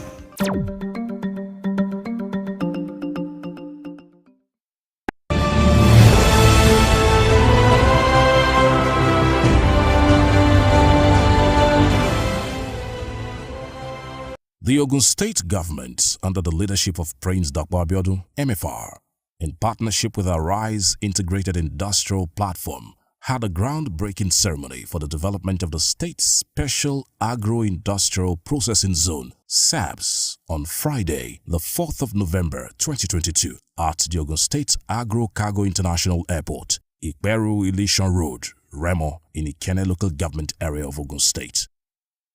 The venue was filled to capacity with executive members of the state government, lawmakers, royal fathers, seasoned professionals and captains of industry.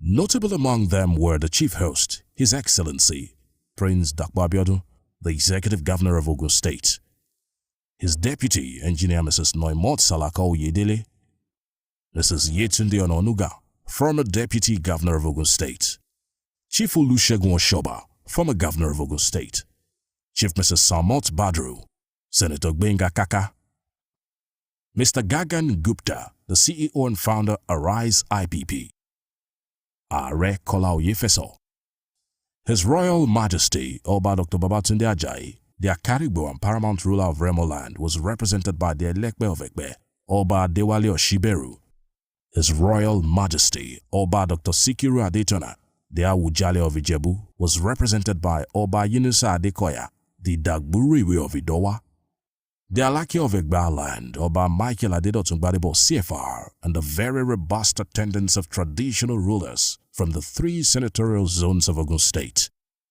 Members of the National Assembly in attendance included Senator Solomon Olamilekun Adeola, Senator Smart Adeyemi, Senator Abiodun Olujimi, Senator Tokunbo Abiru, Senator Okpeyemi Bamidele, Senator Sanusi Dagash. Other high-profile guests at the event were Asiwaju Eski Onofowokon, the chairman, Coleman Cables, Otumba Adeniyi Adebayo, the Honorable Minister of Trade, Investment and Industry, was a special guest of honor at the event. The event started with the national and Ogun State anthems, followed by the introduction of guests. The opening remark was given by the Ogun State Commissioner for Finance and Chief Economic Advisor to the Governor, Honorable Dakpo Okubadejo, who made it clear that the major goal of the present administration is to make Ogun State the fastest growing economy in Africa. He said the partnership with Arise IIP is a step in the right direction. It gives me great pleasure to welcome you all to this auspicious landmark event as it signifies a major milestone in the economic transformation of Ogun State. It is also a testament to our status as the preferred investment destination of choice in the fulfillment of our industrialization agenda. But today is a testimony to the bold ambition of just one man, the Executive Governor of Ogun State, Prince Dr. Dapo Abiodun, to drive the long-term socio-economic growth, development, and transformation of Ogun State. Our key economic objective is to make Ogun State the fastest growing economy in Nigeria through the implementation of our long-term economic development plan and strategy. The founder and CEO, Arise Integrated Industrial Platform, Mr. Gangan Gupta, in his remarks, gave a brief overview of the partnership and described it as a landmark event in the history of Ogun State. It gives me great pleasure to welcome you all to this landmark event, which is the signing of the binding development agreement between our company Arise IIP and the Ogun State government for the development of Ogun Special Agro-Processing Industrial Zone. This is a landmark event in the history of Ogun State. First of all, let me commend and thank the state government led by Mr. Governor Dapo Abiodun for his infrastructure development strides and for birthing this novel initiative which has culminated in today's signing of this agreement. The Governor, Mr. Dapo, and Nigerian government have shown commitment to the essence of government, which is the overall development of the state and economic prosperity to the citizen of Ogun State. Of course, I must also say that is your government's very persuasive charm which got us to invest in the state. Let me also thank our partners and friends, President Adesina from the African Development Bank, Dr. Orama, President of Afri-Exim Bank, and of course our shareholder who is supporting us in our African journey, President Samaila from African Finance Corporation. He also reiterated the benefits of the partnership for Arise and Ogun State government, especially as it affects job creation, rapid development, and general economic growth. We created Arise to solve three main challenges: reduce unemployment, promote economic growth, and mitigate climate change. For too long, Africa has been exporting employment and importing unemployment. Arise is determined to support developing countries to thrive through projects like the Remo Economic Development Cluster. We also poised to identify opportunities in commercial and industrial value chains with our partner countries. The project will be located in Sagamu area and spread across a total of 5,000 hectares of land. The Arise IP teams are very proud to be able to support the authorities of state of Ogun in the development of the ambitious industrial economic cluster.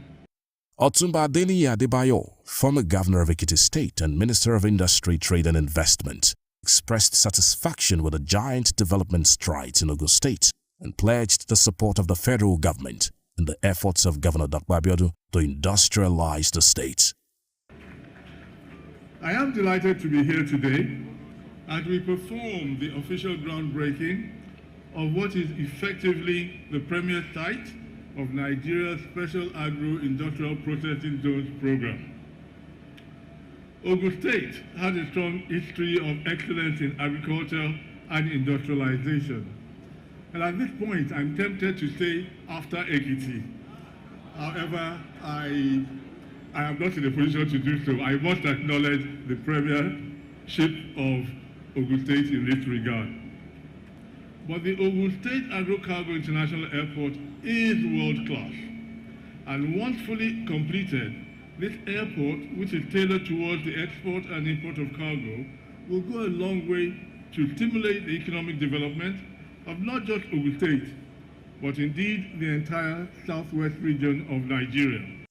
In his address, the Executive Governor of Ogun State, Prince Dapo Abiodun, specially appreciated all stakeholders of the project.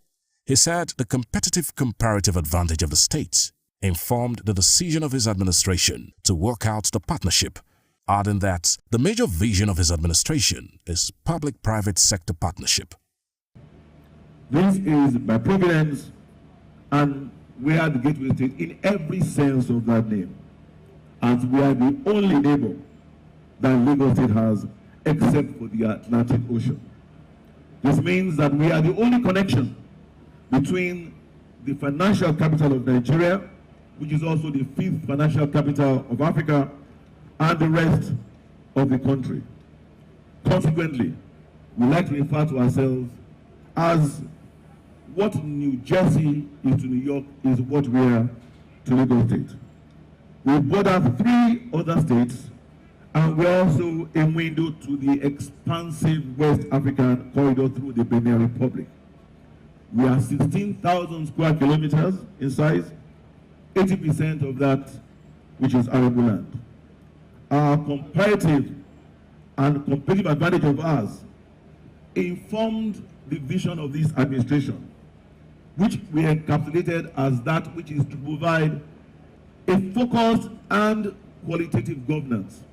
He spoke on some major achievements of his administration, especially in the areas of partnerships, information technology, agriculture, job creation, promotion of local production and consumption, industrialization, as well as the efforts put in place by the states to improve the ease of doing business. We will continue to earn your trust and never take it for granted. Our policies and programs will remain people-oriented and enabling for the private sector to thrive. We will continue to be deliberate, focused, and undistracted. You all have seen from the presentation what this place will look like in the next few months. We give all the glory to the Almighty God for giving us the audacity to be bold in dreaming big and implementing. Today, Ogun State is adjudged to be one of the safest, if not the safest state in the country. Well, President Rama has said it all. Otherwise, they'd have been in Anambra. We have constructed over 400 kilometers of both interstate and intrastate roads.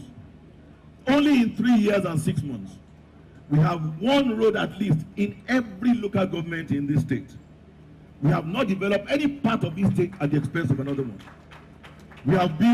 He also said the most important resource of the state is the human resource, and as a result, policies and programs of the state will remain people-oriented.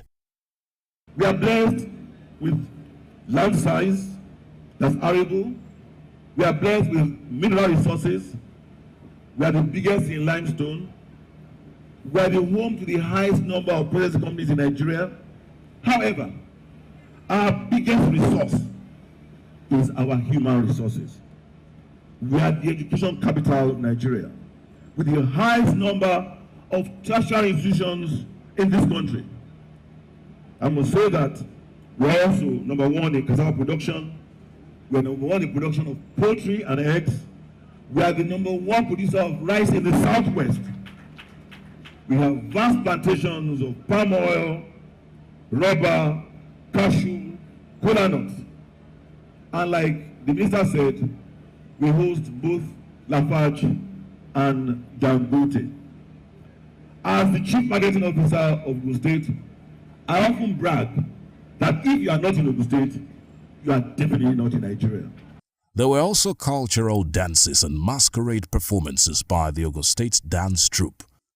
The high point of the event was the signing of the Integrated Industrial Platform Framework Agreement and the groundbreaking ceremony between the Ogun State government and the RISE IIP. From Biscon Communications, it's congratulations to the Ogun State government on the successful hosting of the groundbreaking ceremony for the development of the state's Special Agro-Industrial Processing Zone, SAPS, with their RISE IIP.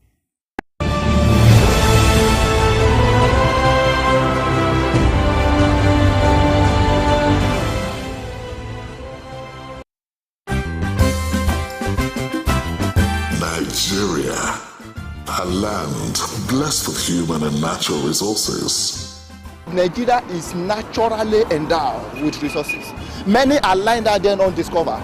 Nigeria, a land with a rich ethnic diversity, yet with one destiny. From the north to the south, straight to the east, down to the west. We share a common bond. Why then do we fight ourselves? Why do we kill ourselves? Let's embrace our diversity. Stop the hate. Stop the violence. Together, we can do it. We all dream of a better Nigeria, where lives and properties will be protected. We all dream of a Nigeria where our children will inherit a nation of peace and prosperity. But how can we achieve this dream when all we do is destroy ourselves through civil strife and ethnic carnage? We better live in peace as brothers and sisters. Think about it.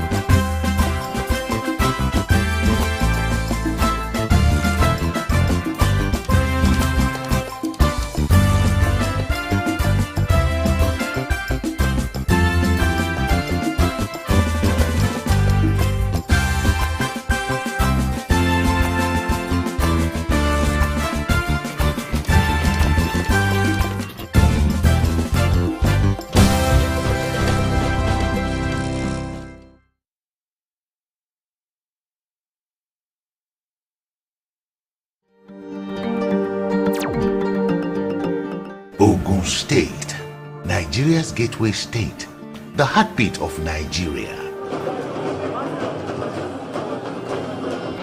Warm and hospitable people, with education as the bedrock, driven by resourcefulness and integrity. Ogun State, fertile land, abundant natural resources that include forests and water bodies, as well as large quantities of mineral deposits such as limestone, chalk, phosphates, gypsum, clay, bitumen, cement, granite stone, gemstones, and crude oil, all in commercial quantities. Agriculture, the economy mainstay, produces rice, corn, cassava, yams, plantains, bananas, cocoa, kola nuts, rubber, palm oil and palm kernels. Tobacco, cotton, and timber are the main cash crops. Major tourist attractions are Olumo Rock, the Ake, residence of the Alake, the traditional ruler of Egba land, and the Centenary Hall, all in Abeokuta. Ogun State is ready for investors with its proximity to Lagos, the commercial nerve center of Africa. Ogun State, the gateway state, welcomes you.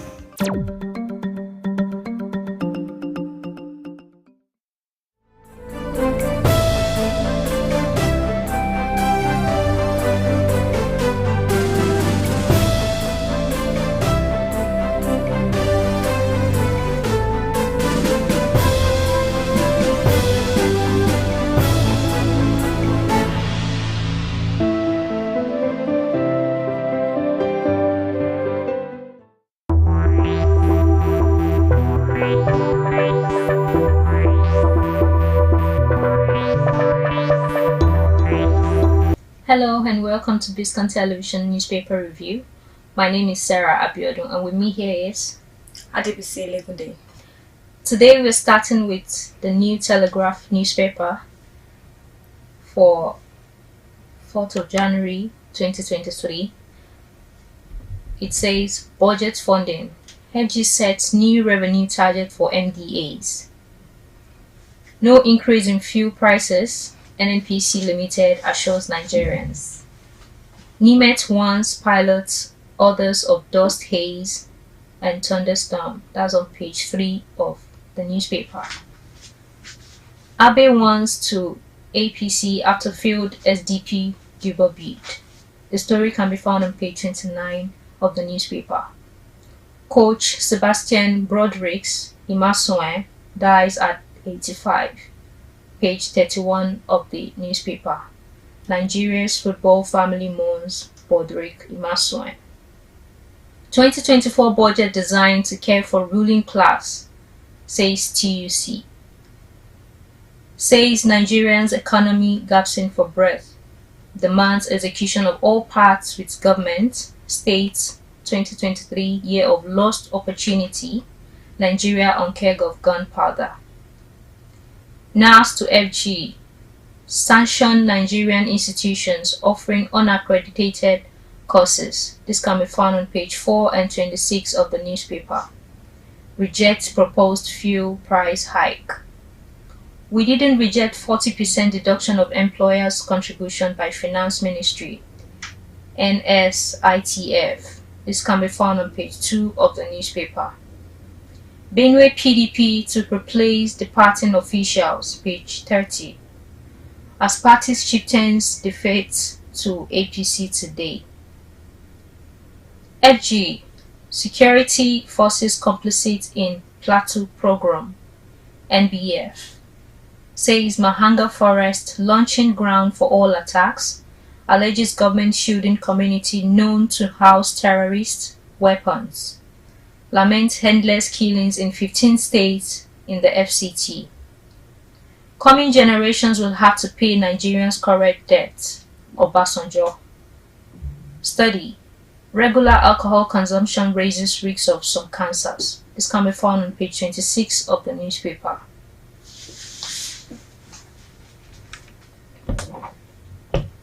And on the Vanguard newspaper today, January 1st, 2023. The first headline says, high interest rate drives up mutual fund investments by 63.7% to 2.25 trillion naira in December. You can find the story on page 19 of the newspaper. No apology for backing during re-election. Jonathan, on page 12 of the Vanguard newspaper. End naira scarcity, devaluation, rising inflation, TUC tells federal government. First on the 17 World Cup winning coach Sebastian Broderick dies at 85. You can find the story on page 31 of the Vanguard newspaper. Now we have reigns of bandits, kidnappers. The headline says, disquiet as terror attacks on Abuja, Middle Belt towns continue. And the writer says, scores killed, many kidnapped. Gunmen storm shopping mall in Nasarawa, kill 4 shoppers. CP directs investigation into attack. Chief Imam, Okada rider killed in fresh Plateau attack. The story is on page 5 of the newspaper. And this is what NNPC has to say. No plan to increase price of petrol, says NNPC Limited. The story is on page 29 of the newspaper. Now to Ondo State. Governor Aiyedatiwa suspends Council Caretaker Committee Chairman, on page 10 of the newspaper.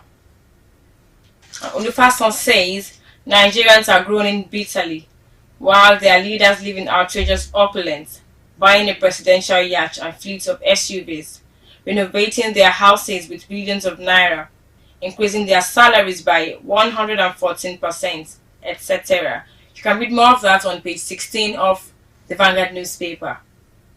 Now to the world of sports. Huge AFCON blow. Ndidi out. Yusuf in. Henacho doubtful. You can find the story on page 31 of the Vanguard newspaper. And here in the Nigerian Tribune newspaper for 4th of January 2024, we have 2024 budget. NAS gets highest allocation in 25 years. This can be found on page 3 of the newspaper. Fan keeps mom 7 months after thieves carted away Lagos airport cables.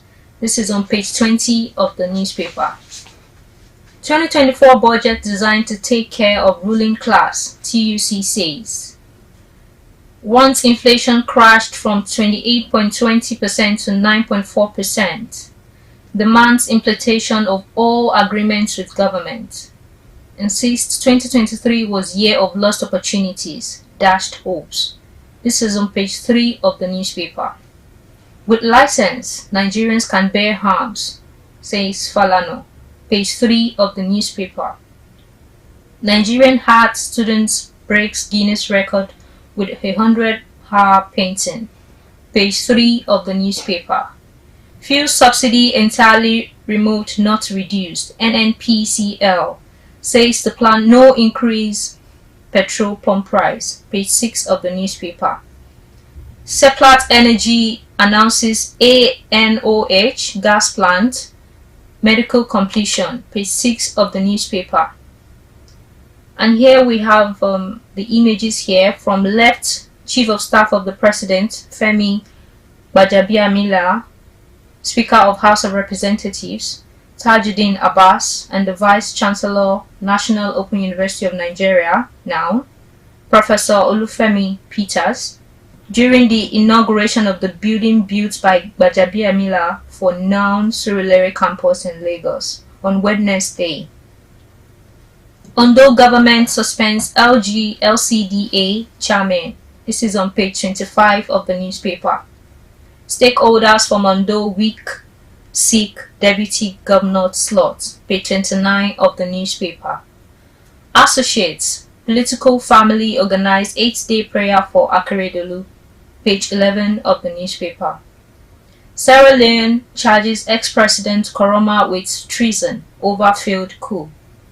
ECOWAS to relocate him to Nigeria today. Page 28 of the newspaper. Fingerprint to soon replace mammogram for breast cancer detection. Page 14 of the Nigerian Tribune newspaper. Moving on, I'll be taking the Punch newspaper. The first headline says, Obasanjo faults 88 trillion naira debt burden, says relief mismanaged. The story is on page 19 of the Punch newspaper. Federal government to withdraw recognition of Kenya, Uganda, Niger universities on page 28 of the newspaper. EFCC threatens Buhari ex-minister's arrest over 37 billion naira fraud on page 7 of the Punch newspaper. Boldly written here, we have APC promises heavy defeat as Atiku eyes 2027 presidential bid. And the writer says, Atiku has wisdom, capacity, energy, will run in 2027, says aide. PDP welcomes ex-VP. Others. APC says ex-VP will be defeated again. Obi will contest. Atiku should support him. Labour Party insists. The next headline says, no plan to hike fuel price. NNPCL assures Nigerians. You can find the story on page 20 of the newspaper. Federal government eyes 750,000 jobs with gas initiative on page 24 of the newspaper. Now we have here, police return rescued trafficked children to Bauchi on page 7 of the newspaper. Ex-Sierra Leone president indicted in failed coup relocates to Nigeria on page 7 of the newspaper. Mother of quadruplets held in Delta Hospital over 4 million naira bill on page 4 and 5 of the newspaper. Now the last headline for the Punch newspaper today, January 4th, 2024. It says, President will return Bayelsa oil field taken under Buhari, says Minister, on page 27 of the newspaper. We'll go on a short break now to come back with the rest of the newspaper. Stay with us.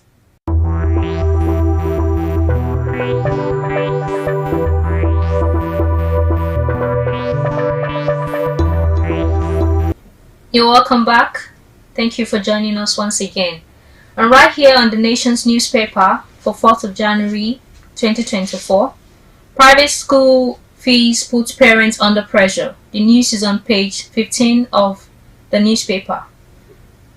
4.5 million voters to elect 2 senators, 16 reps, 25 assembly members next month. The news is on page 4 of the Nation's newspaper. Ayedatiwa suspends council caretaker chairman. This is on page 5 of the newspaper. 2 killed in another attack on Plateau community. Page 4 of the Nation's newspaper. Atiku to run again in 2027, says aide. This is on page 2 of the newspaper. NIMC captures 104.16 million into database, page 8 of the newspaper. Abbas, lawmakers won't drop constituency projects. They connect government to people at grassroots. Ex-Sierra Leonean President Koroma heads for Nigeria on asylum after treason charges. EFCC freezes 30 billion naira NSIPA cash traced to private accounts. Anti-graft grills coordinator arrests ex-DFA. Ex-Humanitarian Affairs Minister fails to honor agency's invitation. And on the images right here, all set for automated passports. Minister of Interior Olubunmi Tunji Ojo speak during the training of officers of the Nigerian Immigration Service (NIS) at the kickoff of training preparatory to issuance of automated international passport from Monday. Story is on page 4 of the newspaper. Fact sheet. Cash removed from NSIPA account 44 billion naira. First recovery 17 billion naira. Second recovery 13 billion naira. Outstanding being charged 14 billion naira. Why I backed Jiwi's re-election by Jonathan, page 2 of the newspaper. Prayers for Akeredolu, page 5 of the Nation's newspaper. And on Guardian newspaper today, January 4th, 2024, we have vandalism.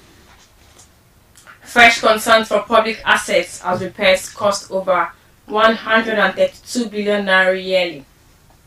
On page 6. Ex-minister Spron summoned as EFCC arrests NSIPA ex-boss. You can find the story on page 3 of the newspaper.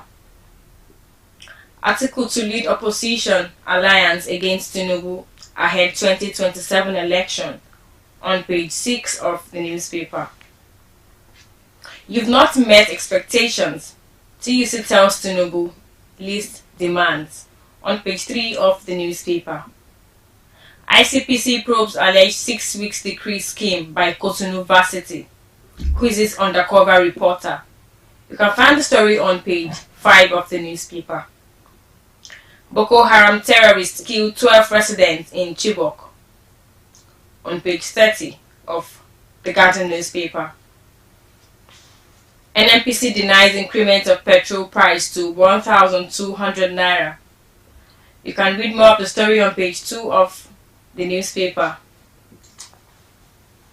And lastly with me here is the Daily Sun newspaper. Minimum wage.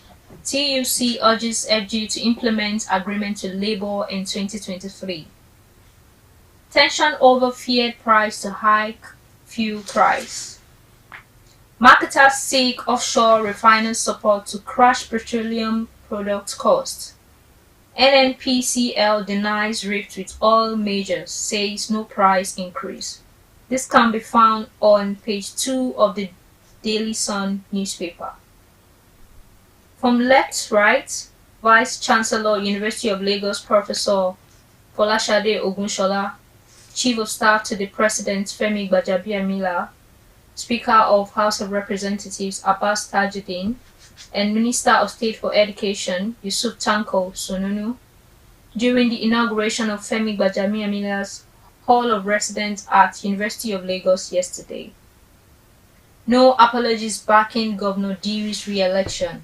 Jonathan, page 26 of the newspaper.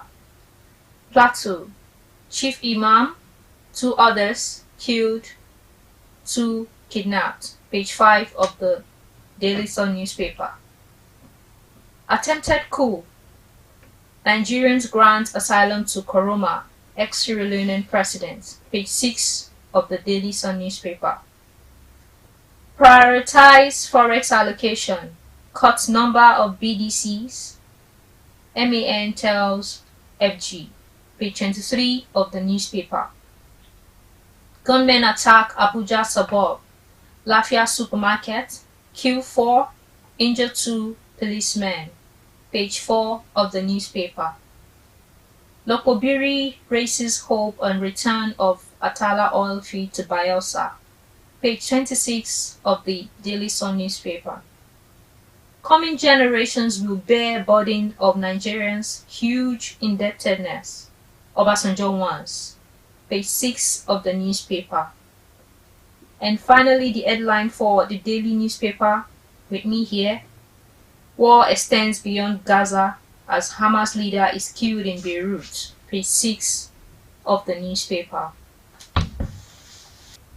And lastly today for newspaper review, I have the This Day newspaper. I begin with the first headline. Above the masthead here, we have CBN issues fresh guidelines on cryptocurrency operations. Insists banks remained banned from transacting in crypto. Bank accounts barred from cash withdrawals. Violators risk 2 million naira fine. Other punitive measures. You can find the story on page 14 of the This Day newspaper.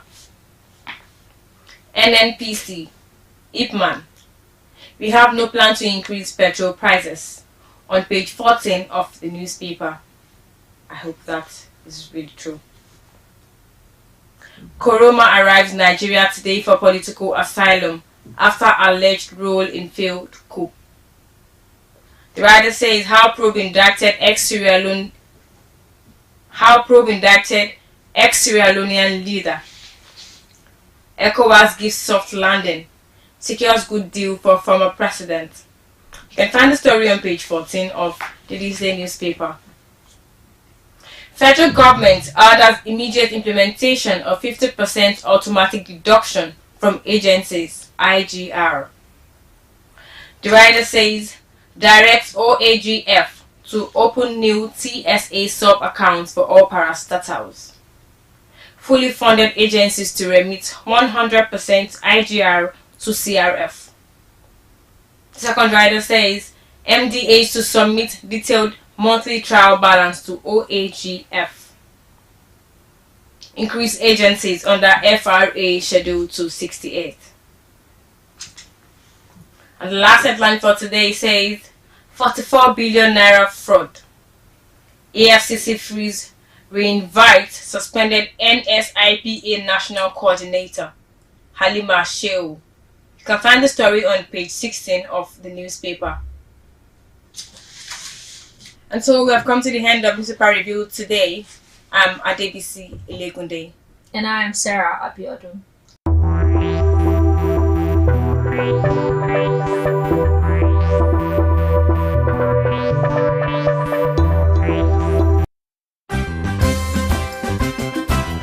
Nigeria, a land blessed with human and natural resources.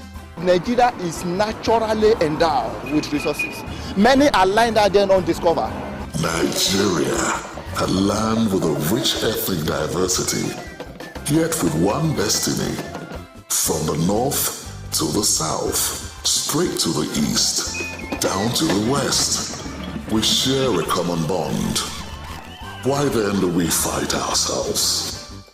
Why do we kill ourselves? Let's embrace our diversity. Stop the hate.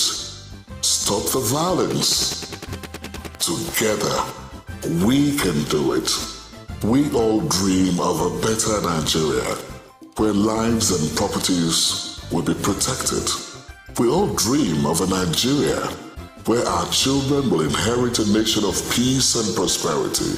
But how can we achieve this dream when all we do is destroy ourselves through civil strife and ethnic carnage?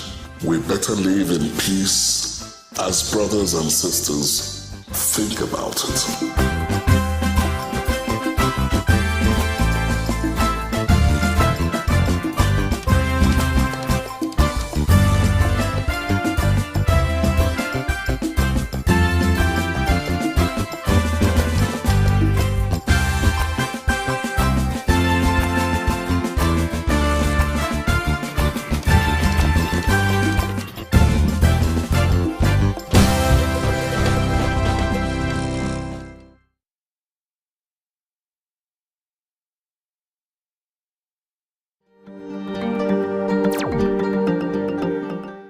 Ogun State, Nigeria's gateway state, the heartbeat of Nigeria. Warm and hospitable people with education as the bedrock, driven by resourcefulness and integrity. Ogun State, fertile land, abundant natural resources that include forests and water bodies, as well as large quantities of mineral deposits such as limestone, chalk, phosphates, gypsum, clay, bitumen, cement, granite stone, gemstones, and crude oil, all in commercial quantities. Agriculture, the economy mainstay, produces rice, corn, cassava, yams, plantains, bananas, cocoa, cola nuts, rubber, palm oil and palm kernels. Tobacco, cotton, and timber are the main cash crops. Major tourist attractions are Olumo Rock, the Ake, residence of the Alake, the traditional ruler of Egba land, and the Centenary Hall, all in Abeokuta. Ogun State is ready for investors with its proximity to Lagos, the commercial nerve center of Africa. Ogun State, the gateway state, welcomes you.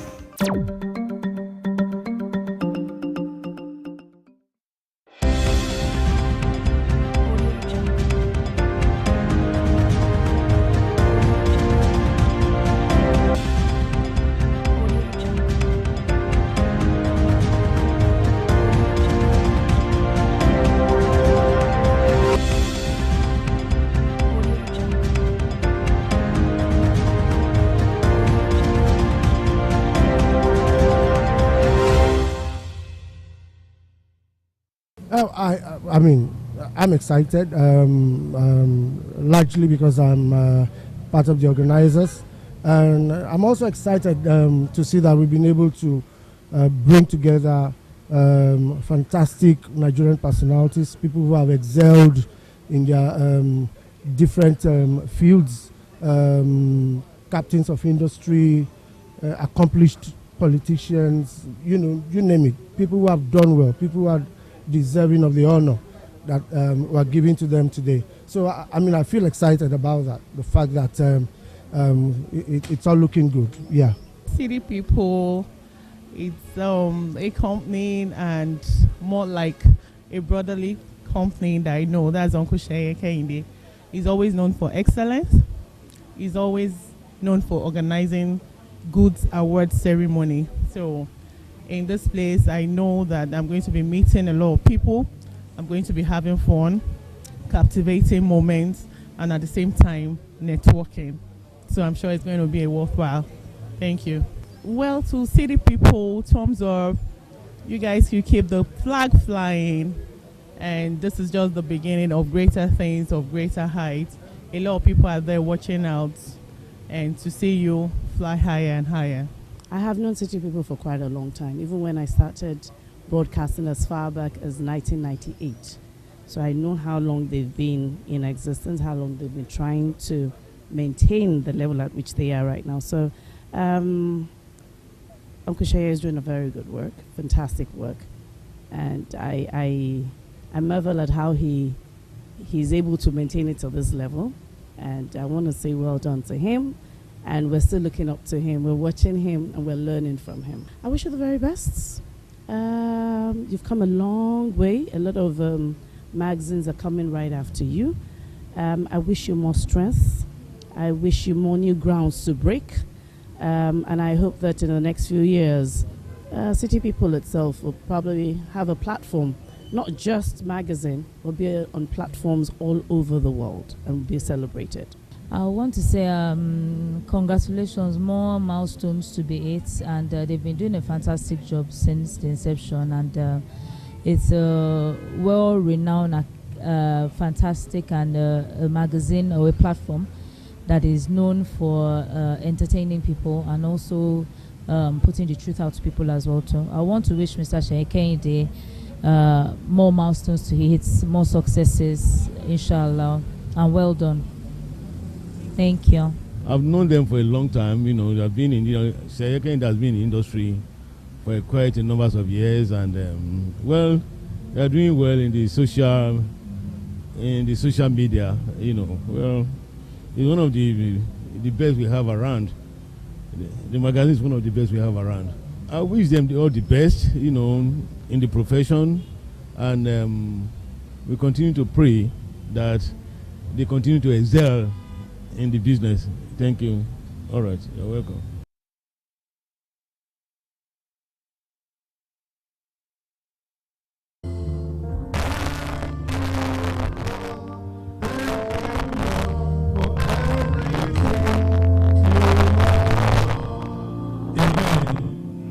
In Jesus' mighty name. Our Father and Lord, we want to thank you for all the good things that we have done in our lives, especially the purpose of our gathering together this evening. The City People Awards for Excellence year 2023. We pray, Lord, that this program tonight, Lord, you will help us be the Alpha and Omega, that everything we are going to do tonight, Lord, be perfected by you. And Lord, we pray for the organization, City People, and the publisher, Mr. Sheye Kennedy. We appreciate all the good works that you have established this organization to offer Nigerians, and not only in our country, all over the world. They have heard, they have known, they have appreciated the good works that City People organization are doing daily. Father, we ask you, Lord, that you see this company to grow to higher heights in the mighty name of Jesus.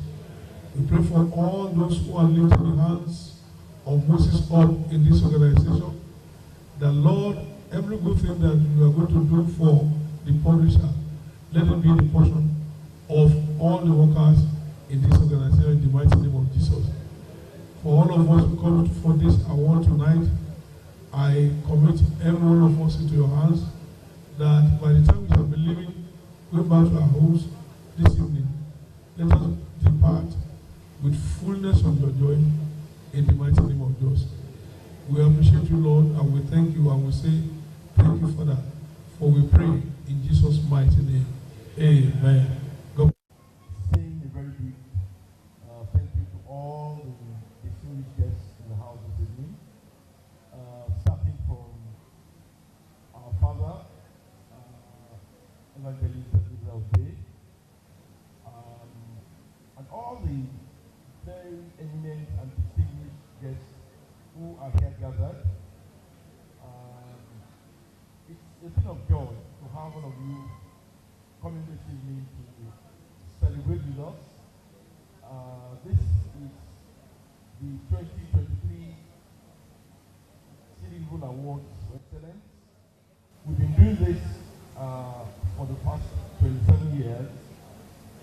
City People is 27 this year. And we've had a lot of very, very exciting moments with many eminent Nigerians coming year in, year out to be part of this event, which was designed to celebrate many of those who are doing so well in their chosen profession. We started this in November 1996, and every year without fail, we've had the event hold year in, year out. But what makes this year's event very exciting and interesting to us is the important people who are here this evening. If I start going through the names, which we're still going to mention, we will not leave here because it's a very high-powered list which has all the prominent people who are here gathered. We also have in our list the Special Assistant to His Excellency the Governor of Lagos State on Housing, Barrister Barakat, is here with us. Engineer Ifeanyi is also here with us. We have Kabesi here with us, who is a Obafero of Egbin Kingdom. He's there, and his beautiful Uluri. We also have Lagos lawmaker, our own Honorable Lugubipe. He's here this evening, and of course the list is long. We're going to give each and every one of us a befitting welcome acknowledgement after this time out. I just felt I should highlight a few of our guests who are here this evening, and to say that we appreciate each and every one of you for joining us this evening to celebrate with our brothers and sisters who are going to be honored at this great event. I sincerely thank Evangelist Obi, because as he sits here, he's supposed to be at the Decorous Church 30th anniversary. The celebration is going on, but Baba has to excuse himself to be here to honor our invitation. I say a very big thank you to you, sir. We appreciate your presence, and we appreciate the fact that you have to leave all you were doing to be here this evening to celebrate with you, with us. I appreciate that, sir. All I'm going to say is that I want to also thank all those who are going to be honored this evening for having contributed immensely to their chosen sector, because we picked people from different sectors and we looked at those who are doing well in those sectors to celebrate them. We're also very happy to have with us this evening the high-powered delegation from Wemabod Estate, or Wemabod Limited. Sorry, I keep calling the company Wemabod Estate, but it's now Wemabod Limited. All the senior management members are here, and the list is long. We're going to, like I said, acknowledge each and every one of us appropriately after this my speech. This evening is going to be a fun-filled evening. We have everything in the house, entertainment, good entertainment in the house, and a lot of other aspects. I also forgot to mention Oba Kosoko and his beautiful Uluri, Uluri Shala Kosoko, who is also here. Of course, we're going to, like I said, mention each and every one of us as we move on. My own is just to welcome you, and I say a very big thank you for being here this evening. Have a good evening. A round of applause. We'll be giving Evangelist Ebenezer for his years, decades, centuries of doing what he knows how best to do, which is music. We believe that there's a need for us to honor Baba. He's here this evening with us, and this is also coming as a surprise to him, because we didn't inform him that we're going to do this, but we just feel that there's a need to continue to celebrate him. As he adds additional year to his year, we pray that the Almighty will give Baba long life and prosperity. He will be with us for many more years to come. I would like to call on Engineer Ifeanyi to kindly help present this award to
honor and privilege to be asked to come and present this award.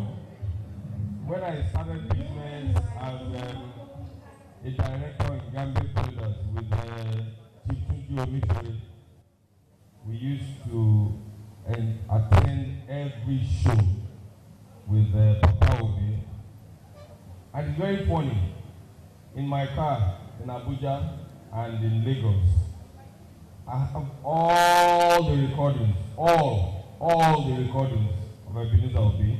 And each time I enter the car, my driver must slot in a new CD every time and every day.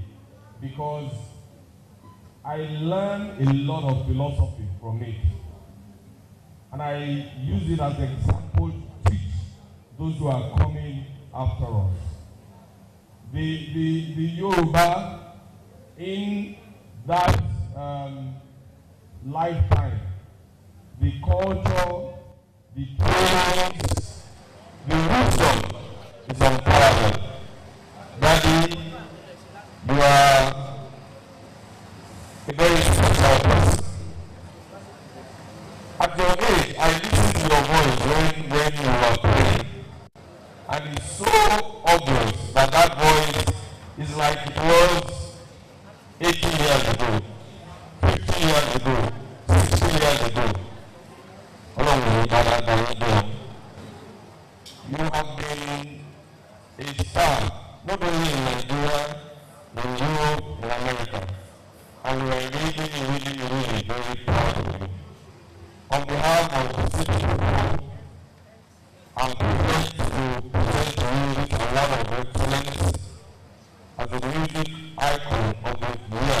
And I dare say, a world music icon of the year, presented this day, 30th of November 2023, to Evangelist Dr. Ebenezer Obi, Patri.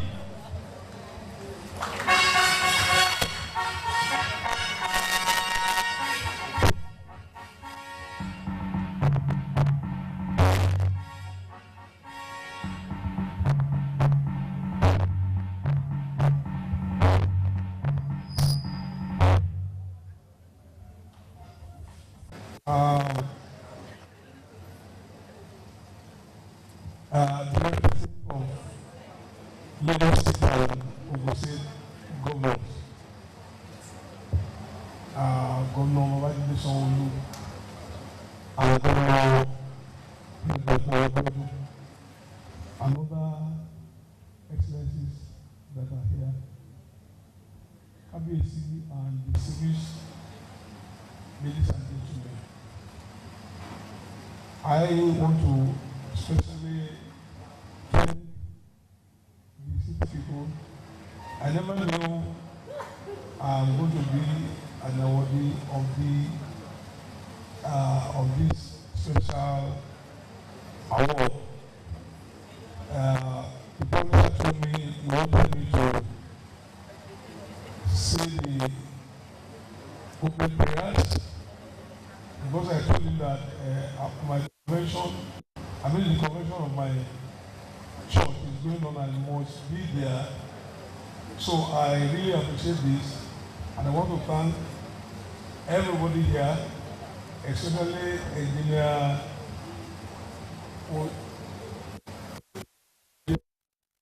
for presenting me this award. I appreciate this award, and I want to say a big thank you. Honorable Shibu, we look at another honorable here. I greet all of you, and I say thank you very much.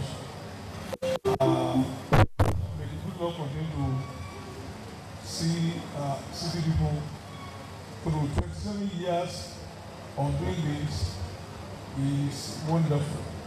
And I know you will do it to 50, to 70, to 80, to 100 in the mighty name of Jesus. I beg to leave because I have to go back to the church because of the convention. I appreciate you all, and I say thank you very much. God bless you. So just shout out,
70.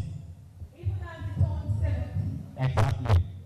There is no slowing down for him. Rárá, gbogbo ìkó kéré lọ. It's for this reason that the city people is honoring Prince Bisi Olatilo this evening as the media icon of the year. With an innovation.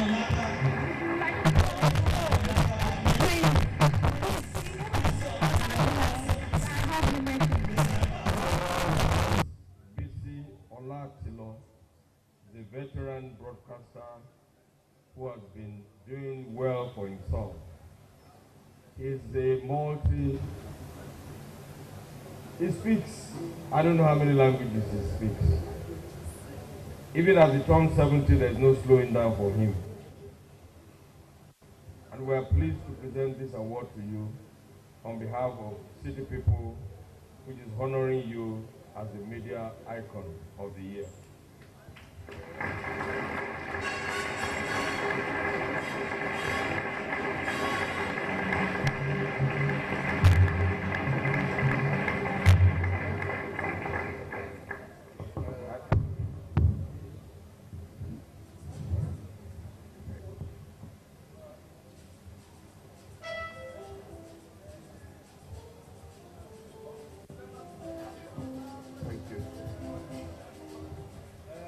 Just 1 minute.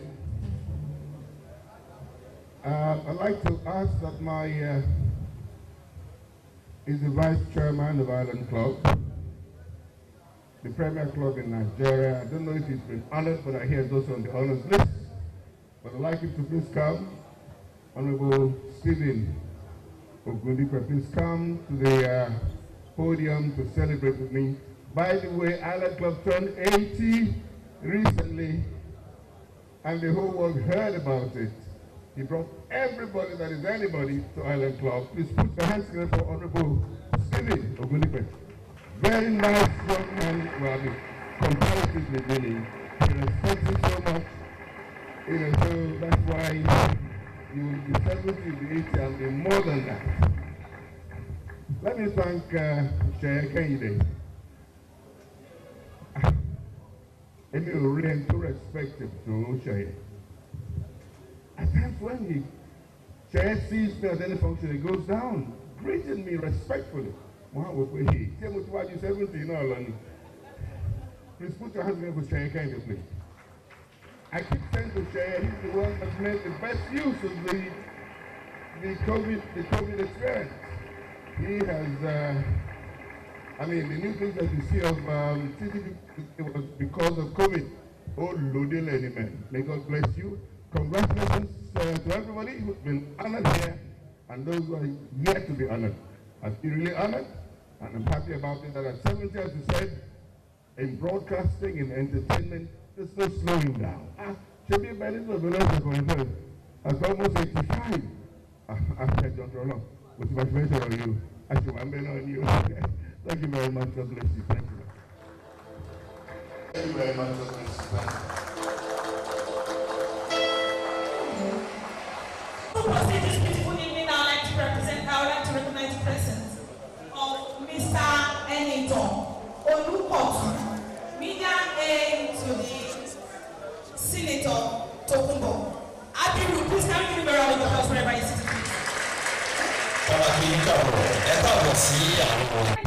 The next award is Ajanaku Kojamori Gofri. Tabayere Kasopare. Musmo Baniwe Bege. Mojo Baniwe Befa. Arabafi. Olon Mamanpa. I would like to call the next recipient of the City People Excellence Award 2023 in the magnificent personality of to proceed is one of the leading kings in the Southwest. Is the Obato of Ege Kingdom near Izebe in the outskirts of Ikorodu, Lagos State. He has positively affected the environment since he became king in 2010. He It is for this reason that the city people is honoring Oba Oyepo this evening with the Royal Father of the Year Award. Ladies and gentlemen, please join me in welcoming Her Royal Majesty Oba Dr.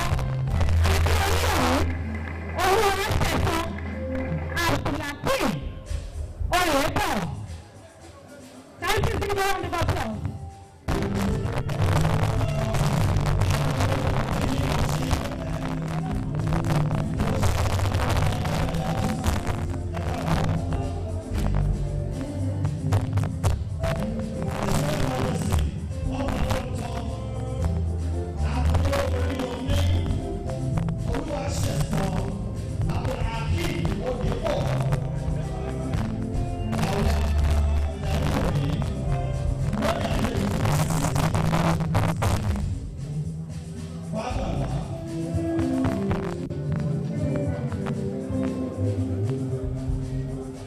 It is our pleasure to present this award for excellence of Royal Father of the Year to His Royal Majesty Oba Dr.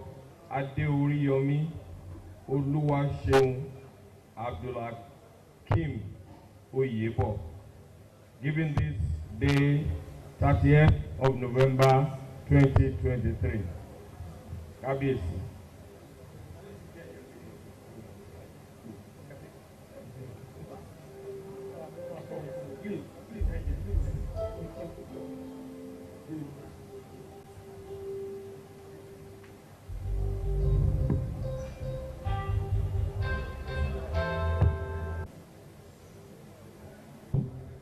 Without saying anything. Well, my people has decided to inform God with an award here this evening.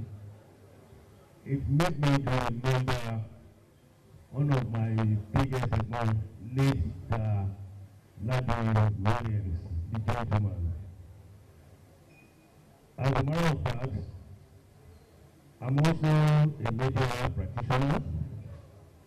I was inducted last week with ARCOM, that is Advertising Regulatory Council of Nigeria, as a fellow. That is my professional program that I do, and I'm still practicing up to today. In that vein, I will dedicate this award to those big brothers in those days in the early 90s. You see them in the social circle, see them everywhere, and that is one of them, Mr. P.F.Z. Olatimo, who is the first candidate to dedicate this award to my late brother, Mr. Lady Williams, gentleman, on our birthday. Thank you so much. A round of applause for you, Mr.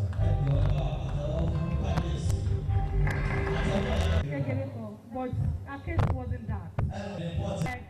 One person that I was opportune to sit with or start in her office, and she can't with me for like 2-3 minutes.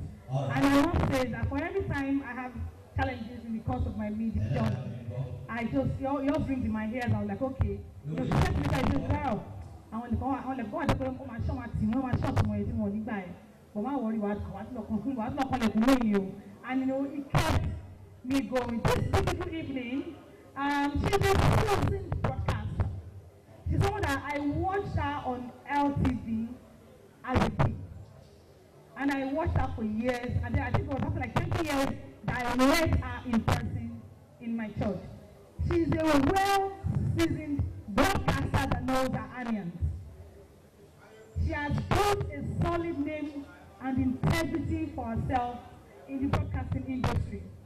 It is for her remarkable contribution, it is for her remarkable contribution to the media sector that Shola Kosoko is being honored by CCP. Ladies and gentlemen, please join me in welcoming Shola Kosoko. Please give her a round of applause.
It is indeed our pleasure to present this award to Olori Shola Kusoko, who is being honored for her remarkable contributions to the media sector. Shola Kusoko is the General Manager of Lagos State Television. He is a seasoned broadcaster who has built a solid name for herself in the industry. And on behalf of City People, we present her this award.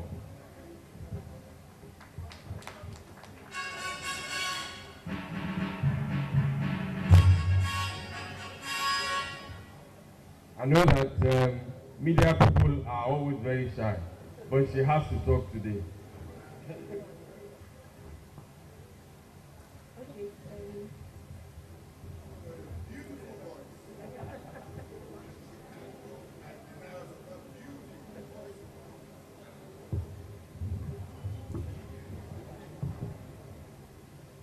I want to say a big thank you to everyone.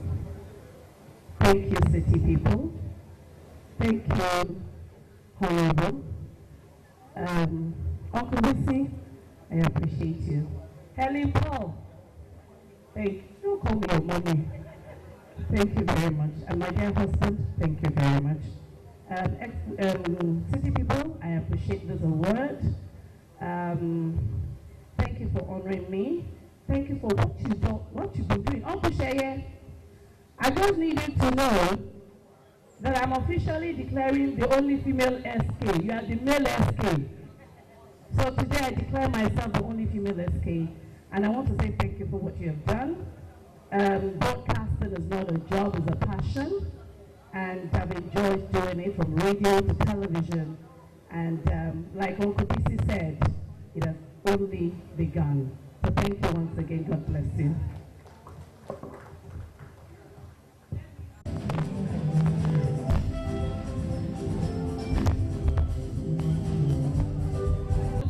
The name of the next recipient is in the person, is the MD, CEO of Wemobot Limited. Under his watch, he has transformed the company into the leading real estate company that it is today. It is for this reason that the City People is honoring Mr. Yemi Ejito this evening as the CEO of the year. Mr. Yemi Ejito.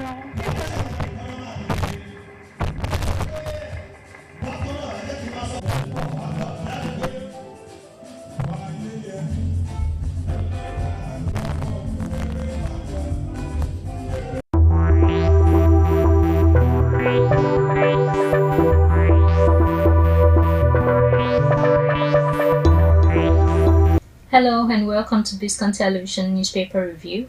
My name is Sarah Abiodun and with me here is Adebisi Elegunde.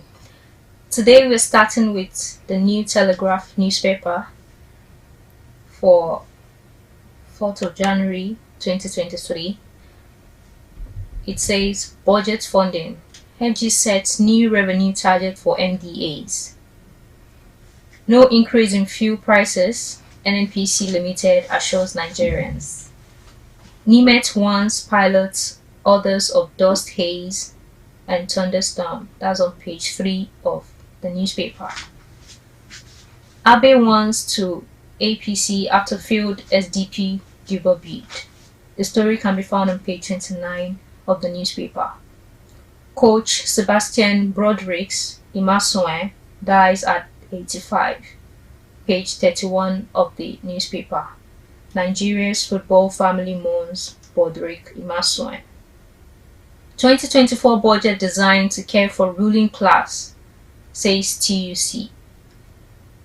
Says Nigerians' economy gasping for breath. Demands execution of all parts with government. States 2023 year of lost opportunity. Nigeria on keg of gunpowder. NAS to FG. Sanction Nigerian institutions offering unaccredited courses. This can be found on page 4 and 26 of the newspaper. Reject proposed fuel price hike. We didn't reject 40% deduction of employers' contribution by Finance Ministry, NSITF. This can be found on page 2 of the newspaper. Benue PDP to replace departing officials, page 30. As parties chieftains defect to APC today. FG, security forces complicit in Plateau program, NBF. Says Mahanga Forest launching ground for all attacks, alleges government shielding community known to house terrorist weapons, laments endless killings in 15 states in the FCT. Coming generations will have to pay Nigerians' current debt, Obasanjo. Study, regular alcohol consumption raises risks of some cancers. This can be found on page 26 of the newspaper.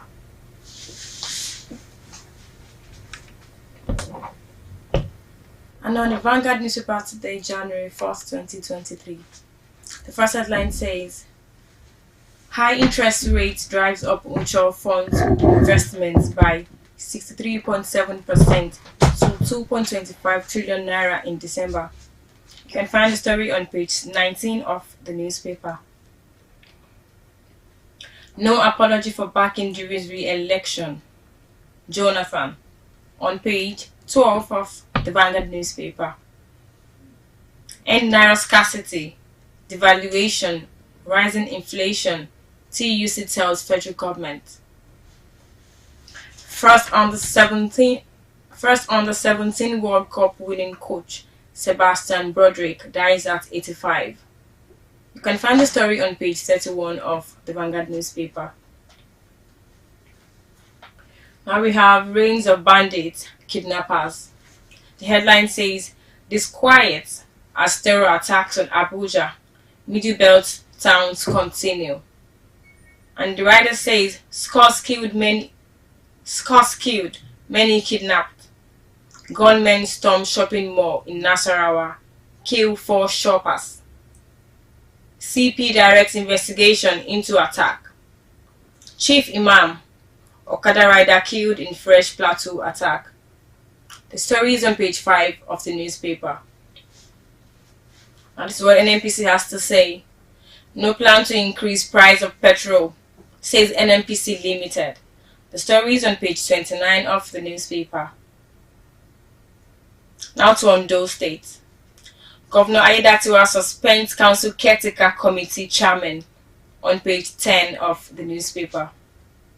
And here in the Nigerian Tribune newspaper for 4th of January 2024, we have 2024 budget.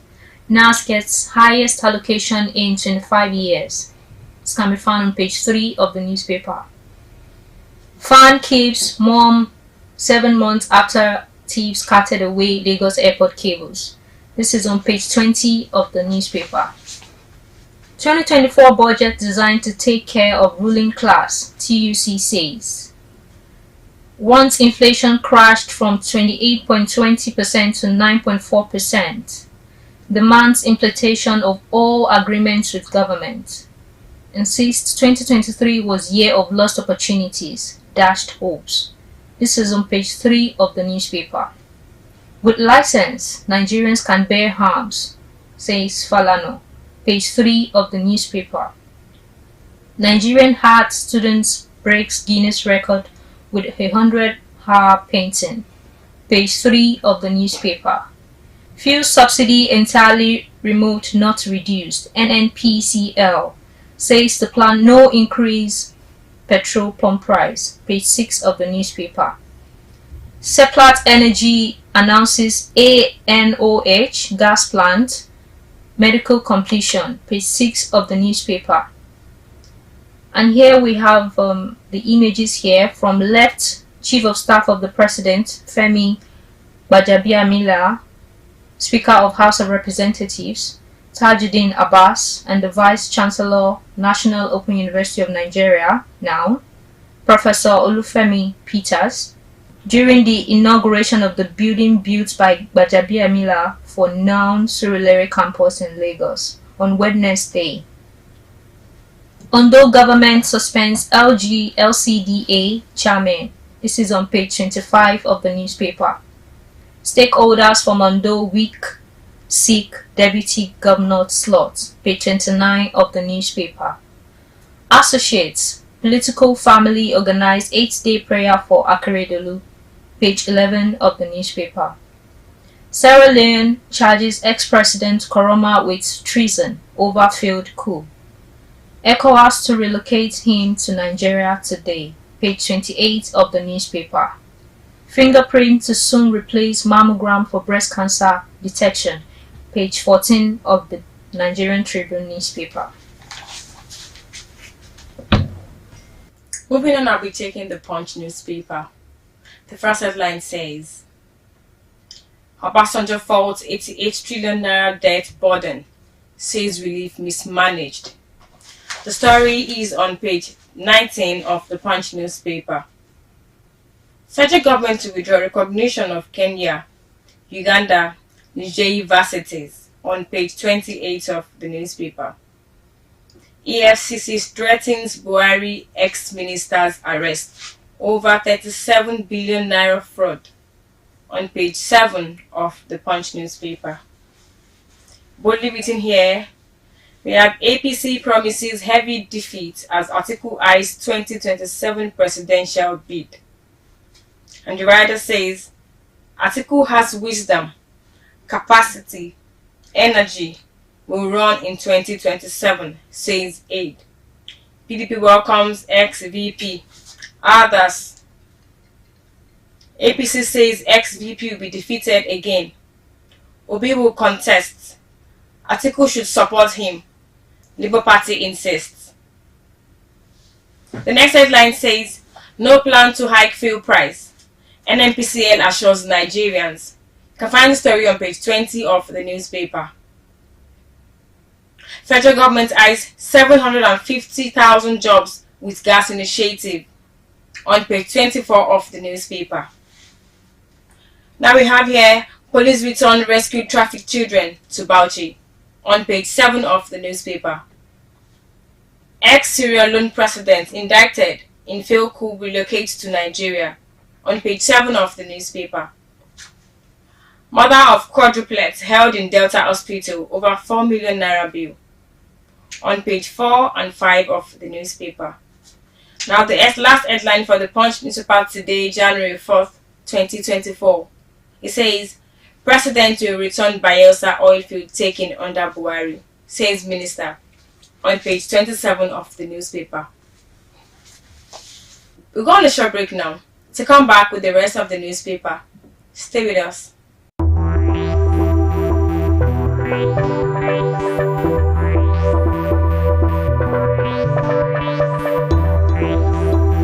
You're welcome back. Thank you for joining us once again. And right here on the Nation's newspaper for 4th of January 2024, private school fees put parents under pressure. The news is on page 15 of the newspaper. 4.5 million voters to elect 2 senators, 16 reps, 25 assembly members next month. The news is on page 4 of the Nation's newspaper. Ayedatiwa suspends council caretaker chairman. This is on page 5 of the newspaper. 2 killed in another attack on Plateau community. Page 4 of the Nation's newspaper. Article to run again in 2027 says aid. This is on page 2 of the newspaper. NIMC captures 104.16 million into database. Page 8 of the newspaper. Abbas. Lawmakers won't drop constituency projects. They connect government to people at grassroots. Ex-Sierra Leonean President Koroma heads for Nigeria on asylum after treason charges. EFCC freezes 30 billion naira NSIPA cash traced to private accounts. Anti-graft grills coordinator arrests ex-DFA. Ex-Humanitarian Affairs Minister fails to honor agency's invitation.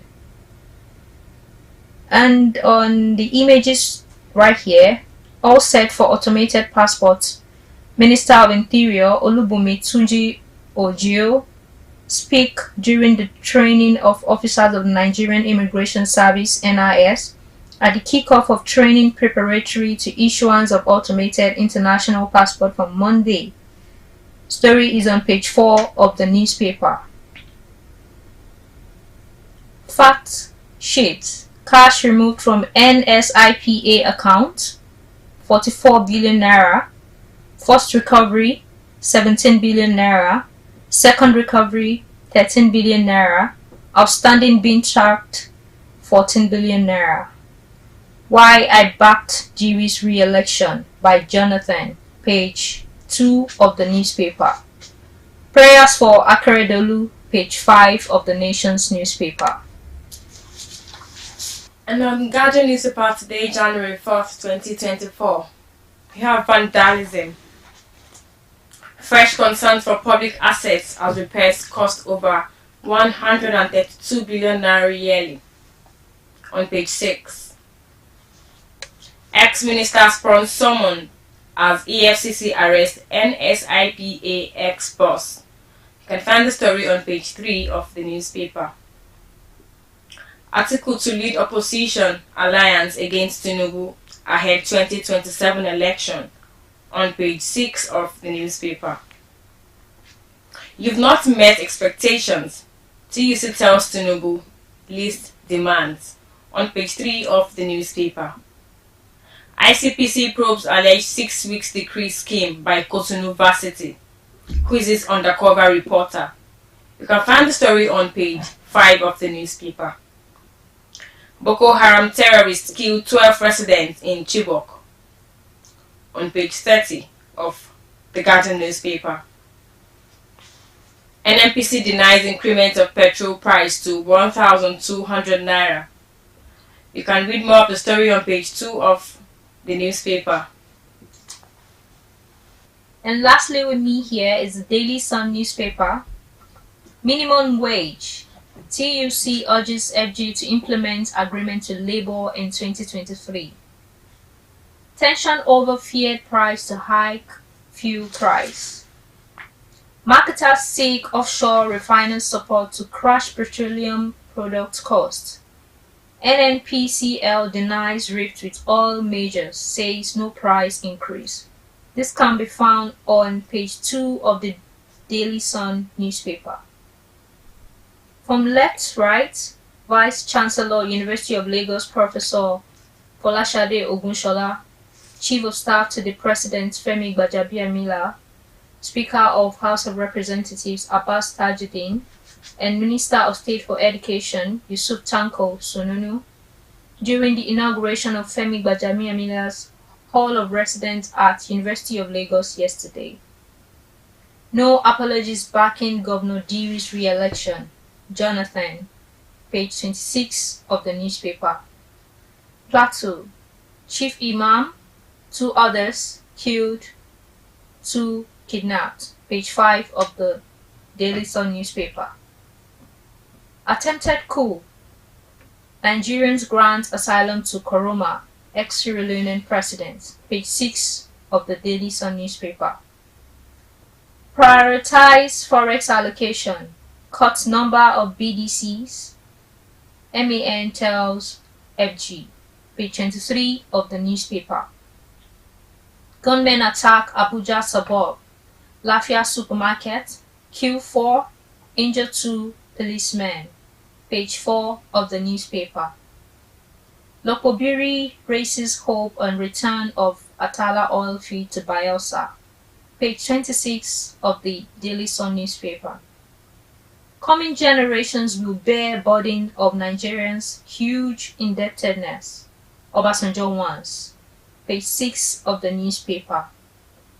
And finally, the headline for the daily newspaper with me here: war extends beyond Gaza as Hamas leader is killed in Beirut, page 6 of the newspaper. And lastly today for newspaper review, I have the Tuesday newspaper. I'll begin with the first headline. Above the masthead here, we have CBN issues fresh guidelines on cryptocurrency operations. Insists banks remained banned from transacting in crypto. Bank accounts barred from cash withdrawals. Violators risk 2 million naira fine. Other punitive measures.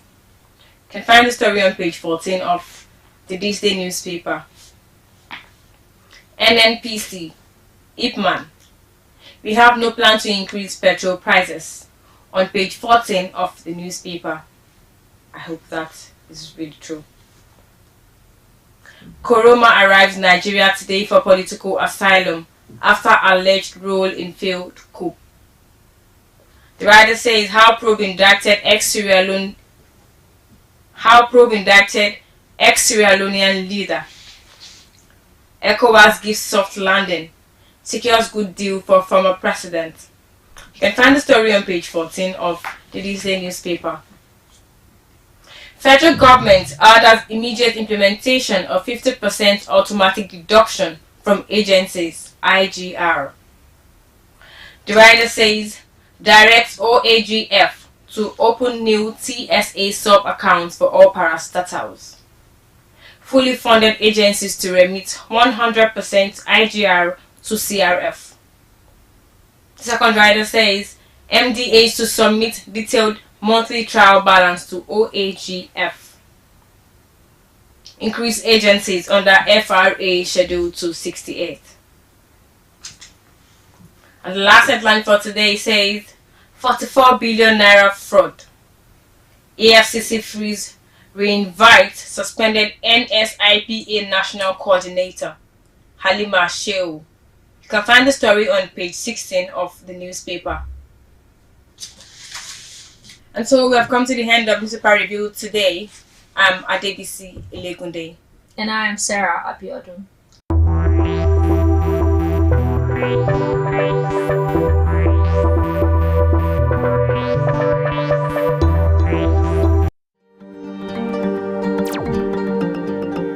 Ogun State, Nigeria's gateway state, the heartbeat of Nigeria. Warm and hospitable people, with education as the bedrock, driven by resourcefulness and integrity. Ogun State, fertile land, abundant natural resources that include forests and water bodies, as well as large quantities of mineral deposits such as limestone, chalk, phosphates, gypsum, clay, bitumen, cement, granite stone, gemstones, and crude oil, all in commercial quantities. Agriculture, the economy mainstay, produces rice, corn, cassava, yams, plantains, bananas, cocoa, kola nuts, rubber, palm oil and palm kernels. Tobacco, cotton, and timber are the main cash crops. Major tourist attractions are Olumo Rock, the Ake, residence of the Alake, the traditional ruler of Egba land, and the Centenary Hall, all in Abeokuta. Ogun State is ready for investors with its proximity to Lagos, the commercial nerve center of Africa. Ogun State, the gateway state, welcomes you.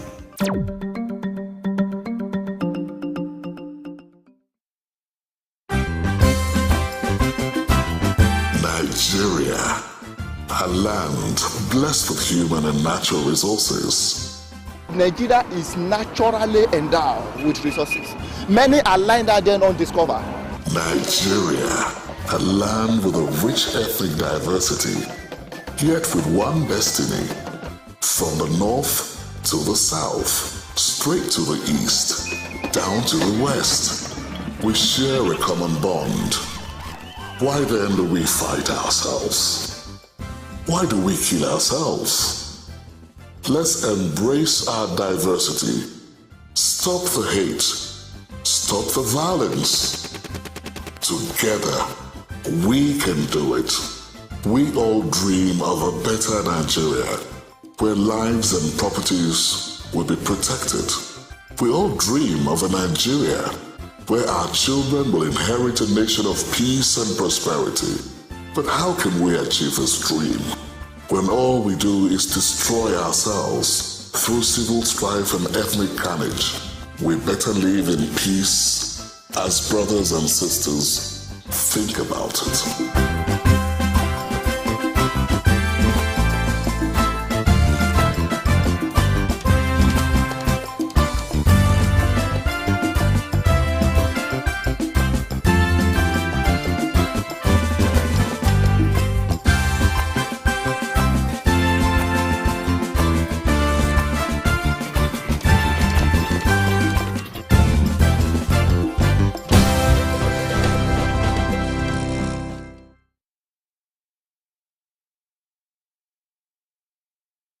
In the broadcasting industry.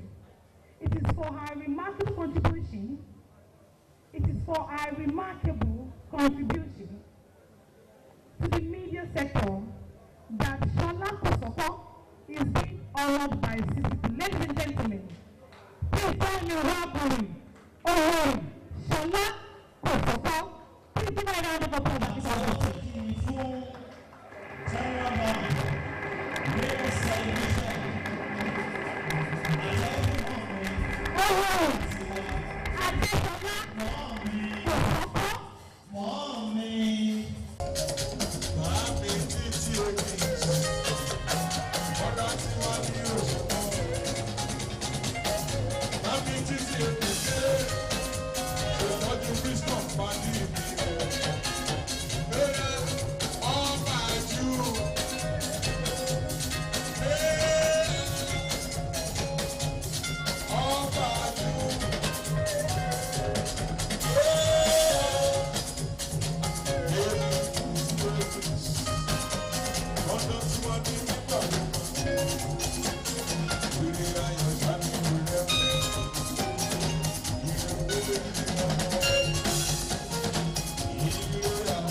It is indeed our pleasure to present this award to Olori Shola Kosoko, who is being honored for her remarkable contributions to the media sector. Shola Kosoko is the General Manager of Lagos State Television. He is a seasoned broadcaster who has built a solid name for herself in the industry. And on behalf of city people, we present her this award.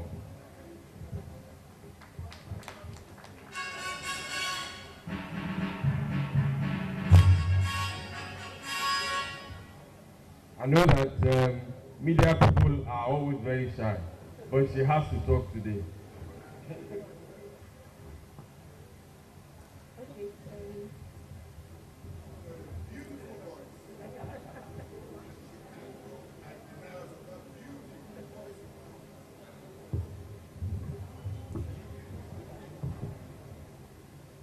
I want to say a big thank you to everyone.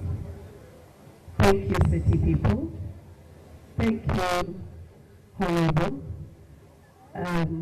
Uncle Lucy, I appreciate you. Helen Paul, thank you. Don't call me your mommy. Thank you very much. And my dear husband, thank you very much. City people, I appreciate this award. Thank you for honoring me. Thank you for what you've been doing. Uncle Sheye, I just need you to know that I'm officially declaring the only female SK. You are the male SK. So today I declare myself the only female SK. And I want to say thank you for what you have done. Broadcasting is not a job, it's a passion.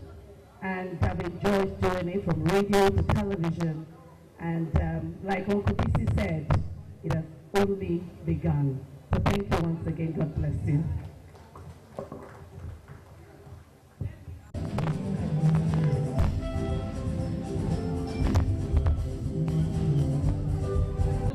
The name of the next recipient is in the person, is the MD, CEO of Wemabot Limited. Under his watch, he has transformed the company into the leading real estate company that it is today. It is for this reason that the city people is honoring Mr. Yemi Ejito this evening as the CEO of the year. Mr. Yemi Ejito.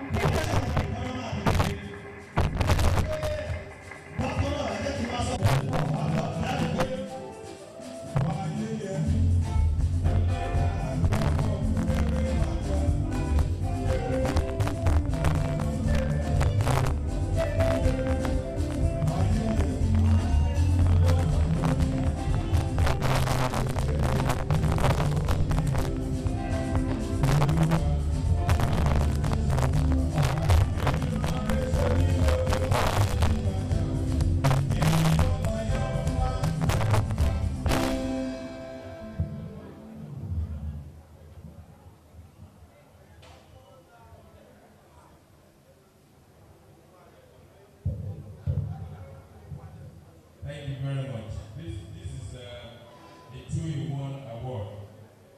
One is to Weatherboard Limited, the leading real estate company, and I think it's perhaps Nigeria's oldest real estate company.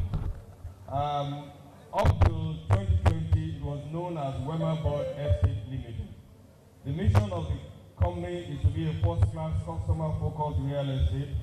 It is for this reason that City People is honoring Weatherboard Limited this evening as the real estate company of the year. And perhaps I'll be correct to say the real estate company of the century. Because I've known Weatherboard since I was a baby, you know. Congratulations.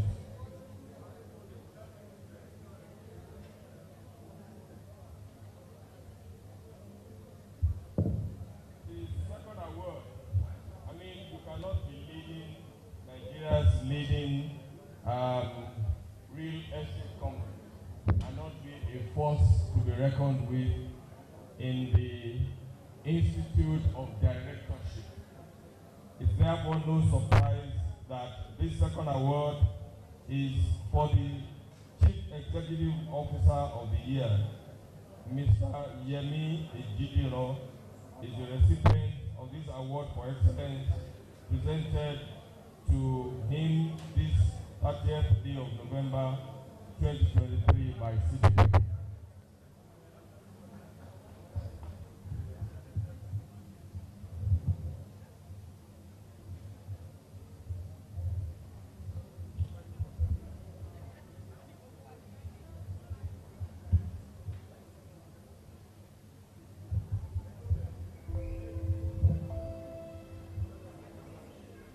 Thank you very much, ladies and gentlemen.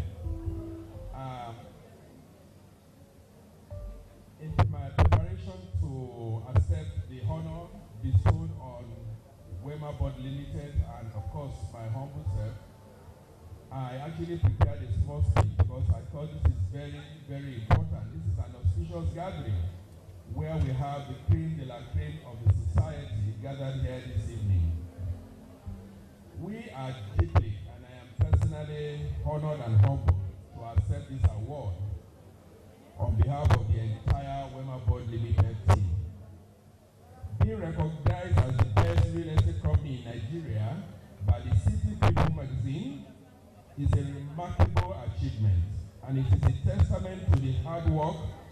dedication and innovation of everyone within our organization and the entire board of directors of Wema Board. This award is a validation of our commitment to excellence, our relentless pursuit of quality, and our unwavering dedication to meeting the needs of our clients and the Nigerian real estate market. It also serves as a testament to the trust and confidence that our clients, partners, and stakeholders have placed in us over the years. At Wema Board Limited, we have always tried to set new standards of excellence in the real estate industry. This recognition will only serve to motivate us further as we continue to push boundaries, innovate, and create sustainable and impactful development that contribute to the growth and development of Nigeria's real estate sector. I would like, on behalf of management and board of Wema Board Limited, to express my deepest gratitude to the City People magazine for this esteemed honor. I also want to thank our clients, partners, and stakeholders for their continued support and trust in our vision. Most importantly, I want to acknowledge and commend the remarkable efforts of the Wema Board team and the board of directors. This award belongs to each and every one of you, as it is your hard work and deliver the best in the real estate sector of the economy. Once again, thank you and God bless you all.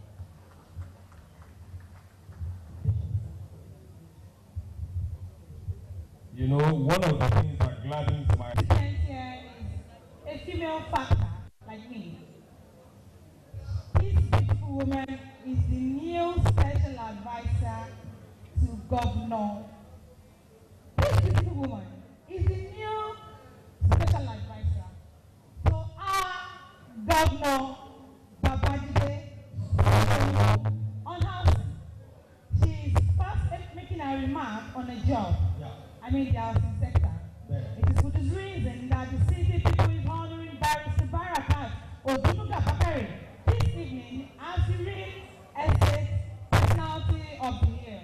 So ladies and gentlemen, join me in welcoming Barakat Odunuga Bakari, real estate personality of the year.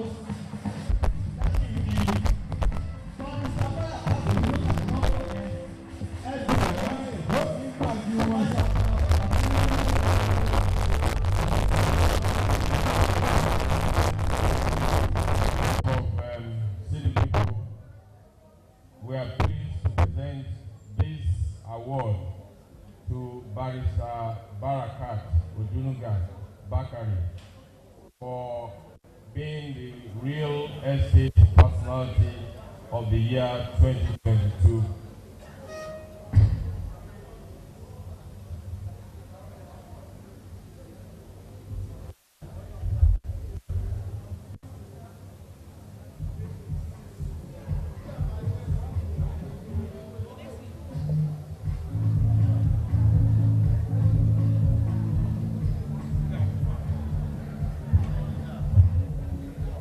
Thank you very much.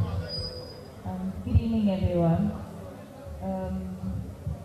I just want to say thank you very much to Uncle Sheye for honoring me with this award, and I pray that people will continue to enlarge this post and continue to be on top of their game.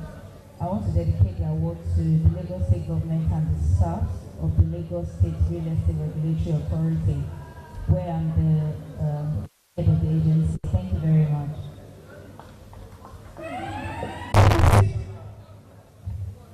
Why are you like this?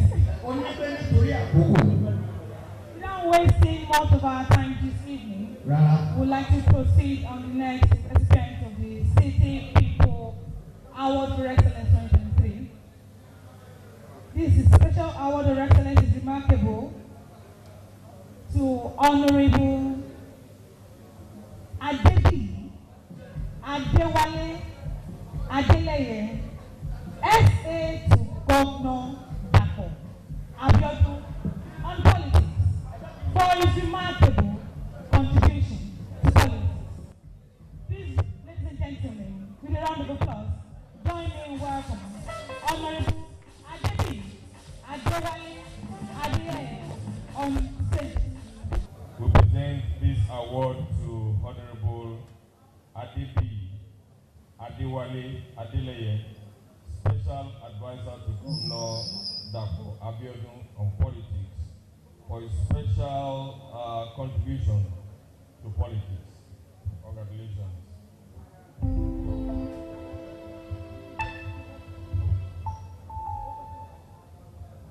All right.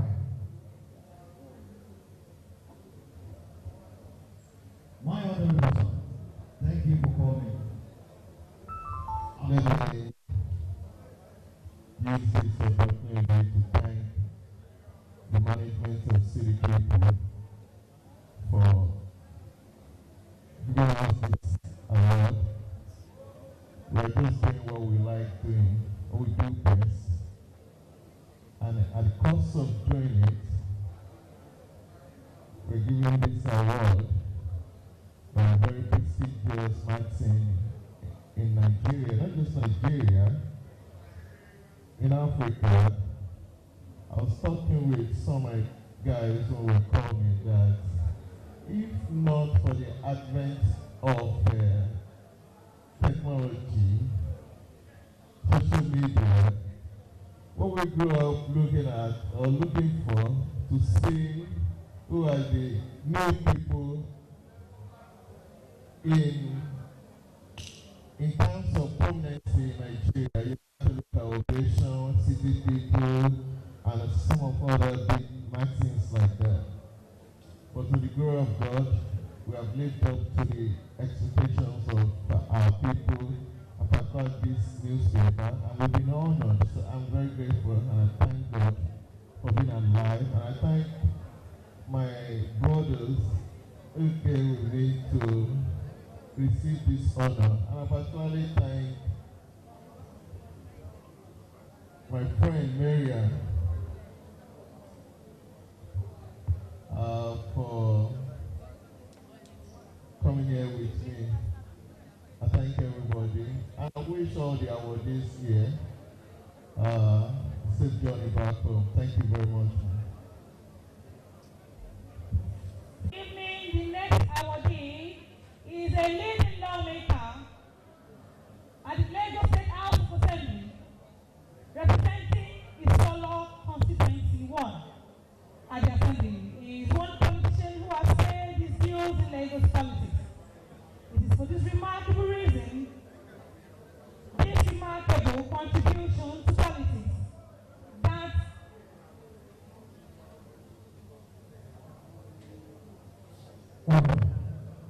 the next recipient this beautiful evening is a leading lawmaker at the Lagos State House of Assembly, representing Oshodi Isolo Constituency 1 at the Assembly. He is one politician who has paid his dues in Lagos politics. It is for his remarkable contribution to politics that Honorable Stephen Ogundipe is being honored by city people. Ladies and gentlemen, please welcome with me on stage, Honorable, our very own Honorable Otunma Stephen Ogundipe. Please give a round of applause.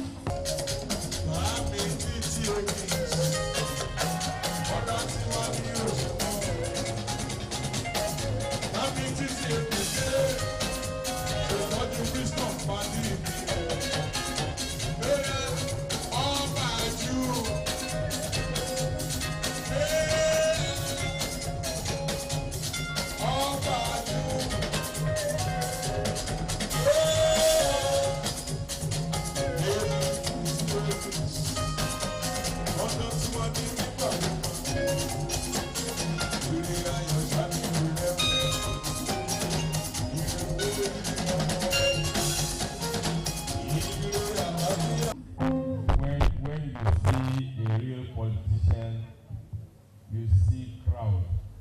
I'm sure that if we allow Honorable Ogundipe, this hall will be full today. On behalf of city people, we present to you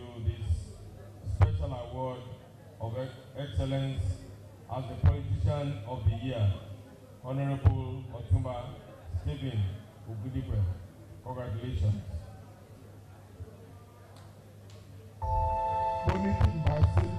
Why your community Island Club? I walk out in bed.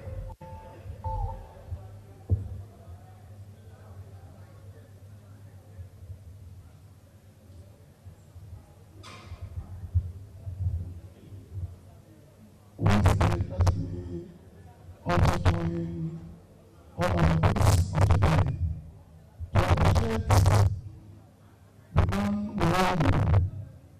His unity is dedication to faith and opportunity to make things happen despite the economic situation of the country today.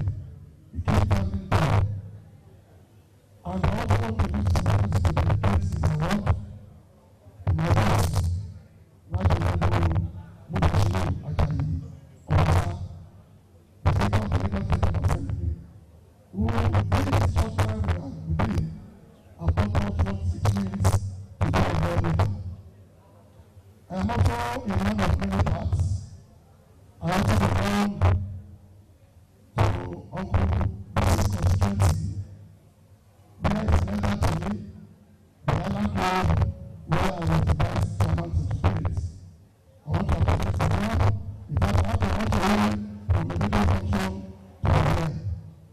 I'm also dedicating this award to Nanyang University, the Nanyang University of Ibadan, of Nigeria, University of Ibadan, where I served proudly as the first national vice president of the Alumni Association. And I'm also dedicating this to the great organization. Anyway, if you call us those that have the opportunity, we are all here. I am a representative of Oshodi, and I can tell you from Oshodi, good things are coming out. Once again, I want to appreciate you all for this honor. Everybody is here with me, and Sami, I've seen my sister for the first time. Although I've been a fan to see. Uncle Basi, I can't thank you enough. You've always been there for us. And you also been very selfless in your service to Nigeria. God will continue to bless you. Thank you once again. God bless you. You keep us safely and in good health and sound mind. Thank you. Helen, please come. You cannot be standing with the president worldwide of the University of Lagos Alumni Association and be talking about University of Ibadan as the prayer. Come on. I mean, you may be older than us, but we are Nigeria's University of Lagos. It's very good. Great. Thank you very much. Congratulations. And it's such an honor to be standing before you. Okay. Ẹjẹ́ tí wọ́n ṣe àsìkò yìí sí ọ̀rọ̀ tí àpọ́nlé tí olóyè nítorí pé lájà bá tara wa bẹ́ẹ̀ wọ́n bá ti bá ìgbésí ayé ẹ̀ nínú iṣẹ́ kan tó wá sí ibi tó ti ń gbé àádọ́ta. Ẹ má jẹ́ àtara wa kékeré báwo kìnìún dídán. Ẹjẹ́ tí wọ́n ṣe àsìkò yìí kí bàbá mi bàbá àtẹ́mùtì. Ọlábùsí ọ̀làtìwọ̀ ọ̀ọ́bìnrin àdébùsí ọ̀làtìwọ̀ ìdánwò àdébùsí àpá ọ̀rọ̀ ìtọ̀sà ní ayélujára ìtọ̀sà. Dádì ẹ̀rọ bàbá ìta. Láàárín bí ìṣẹ́jú méjì ẹ̀jọ̀ àtà májèké ní ẹ̀dá. Ọ̀rọ̀ ní fáyín kàmbá àbẹ̀bí ìṣẹ́ ẹ̀là. Lórí ìgbésí mi lọ, mo ní gbogbo ọ̀sán ẹ̀fẹ́ gbogbo ẹ̀ lọ pàápàá gan. Gbogbo ilé ta wà ìyá yìí, àdúrà ó fàdúrà yìí ká. Tó bá gba ní, àdúrà ló máa fi mú ẹ. Tó bá gba lẹ, àdúrà ló máa fi mú ẹ. May God bless you, my God bless. So who are we calling now? Right about now, ẹ má bínú. Gbogbo ní ìsàlẹ̀ ìṣẹ́jú ṣàbẹ̀bẹ̀ ní ìlànà ọ̀rọ̀ mọ́tò ní kì í tó ẹ̀ka ẹ̀dá rẹ̀. Now, ìgbésẹ̀ bẹ́ẹ̀ ni mo fún bẹ́ẹ̀ni tó bá láǹfààní láti wò lórí fóònù tàbí tó pè wọlé.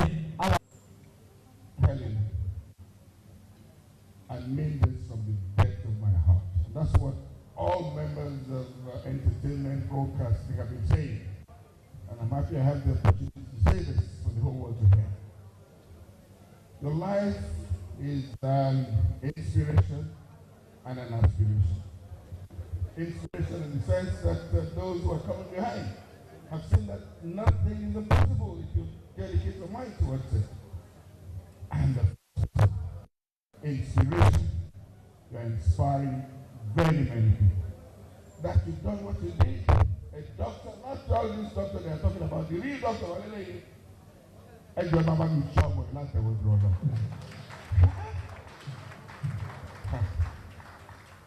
All right, let me read what I've seen here. Dr. Mrs. Helen Paul is a celebrated comedian. She's a comedian, going to be. How much anyone money? With a solid reputation, she is an accomplished professional who recently took up a new job in the United States as a professor in one of the respected universities in the U.S. Okay.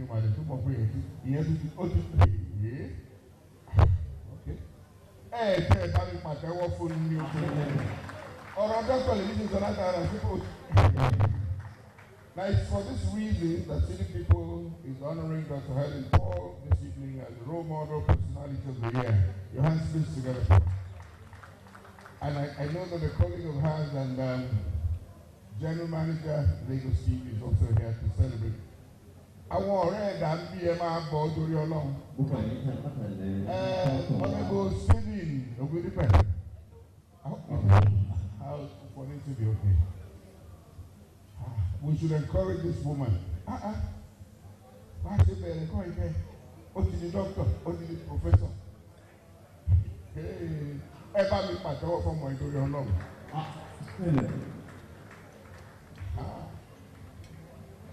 In fact, one of our friends, one of our broadcasters that came all the way from Imo State is here.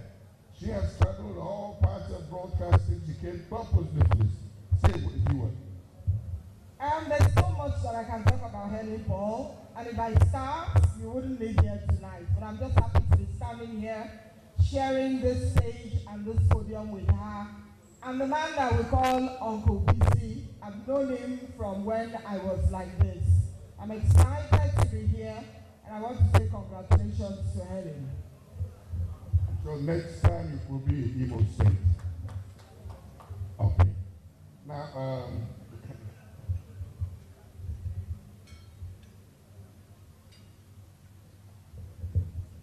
I'm sure we all can say it. Let me just amplify. Awards for excellence, role model, personality of the year, presented to Dr. Mrs. Prof. Flower. How much legal matter? How much is okay? Mrs. Helen Paul, given the 30th November 2020. Congratulations. I am proud of you. Thank you, Jesus. I want to use this opportunity to say a big thank you to all my mentors here.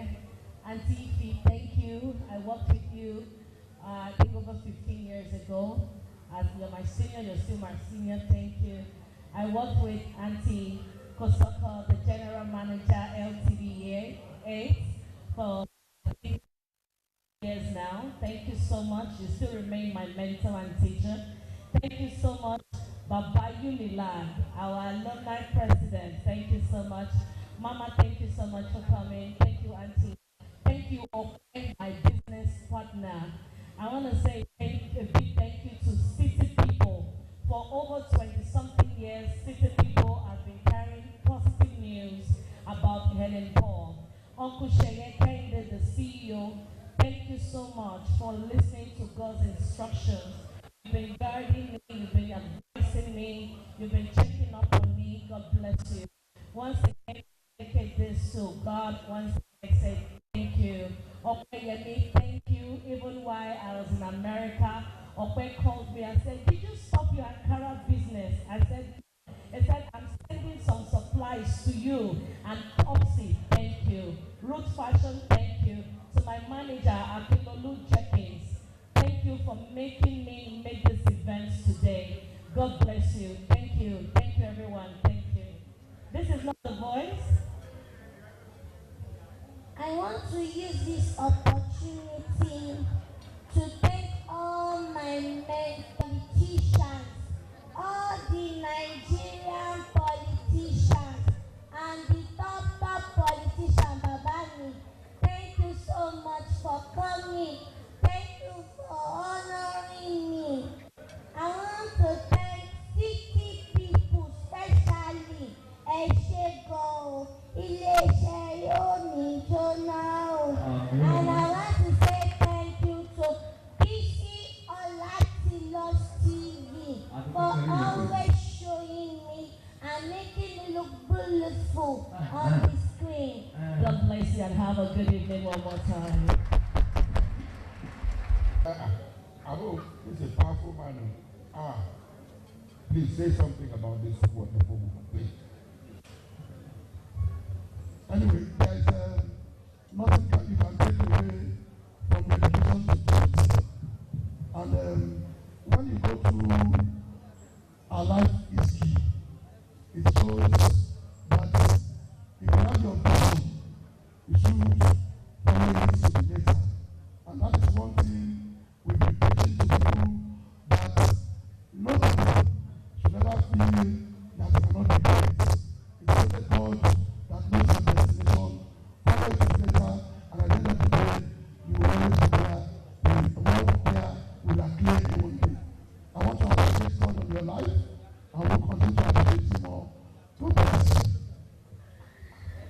Thank you very much, Vice Chairman in Ireland Club and of course the Met. For those of you who have not been getting your drinks in late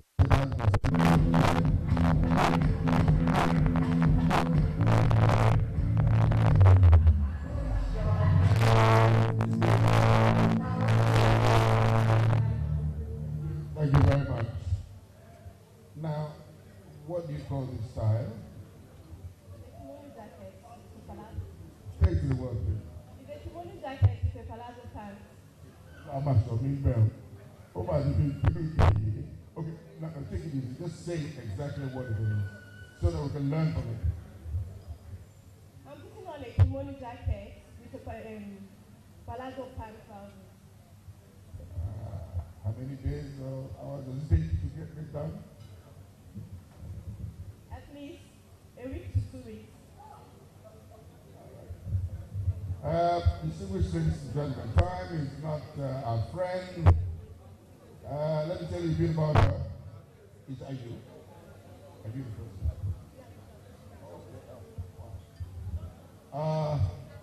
She's actually representing Mrs. Adekunwa, who is a top fashion designer. She's also a teacher of fashion. She's the lady behind the label called Louisa Creation, which brings out the true queen, true elegance of women.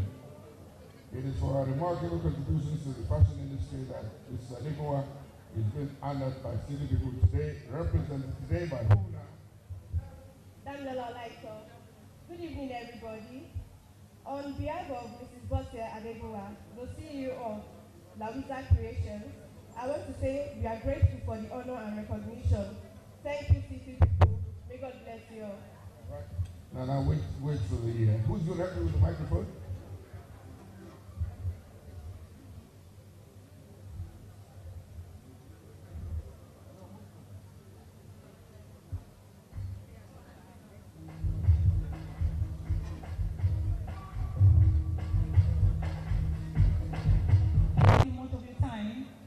The next awardee today, City People 2023 Special Award for Excellence.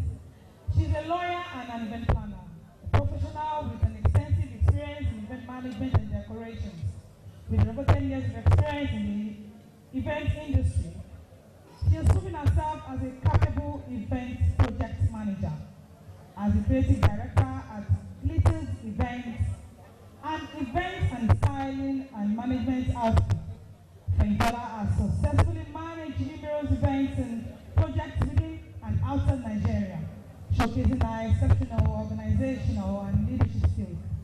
She is a highly organized woman.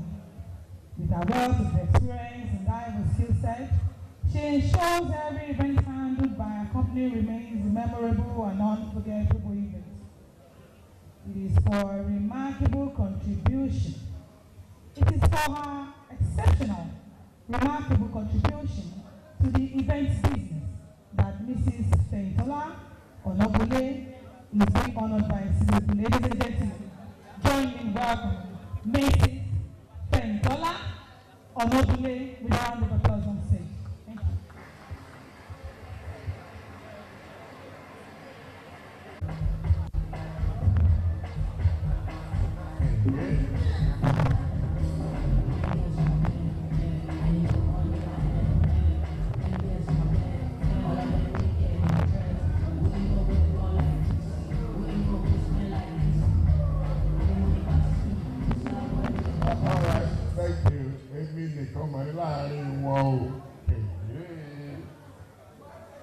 What do you call the Lord?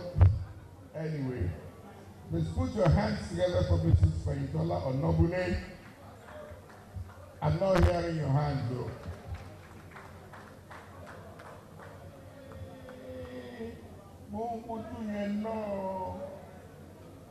You know Chiduro Onobule.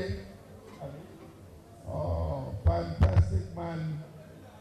He was #1 fan of the BOS. You know, he was one of the greatest persons in the media business. After the show, he will call me as late in the evening as about 11. When we finish at midnight, we'll compare notes. May God bless him. He was our father in this business. And I'm happy you decided to also keep in your own line of it. Ladies and gentlemen, this is Dura Feintola Onobule, Senior Special Award of Excellence for her remarkable contributions to the event business. Oh, no, I remember the first time we spoke. It was still with an event after that time. Please put your hands together again, please.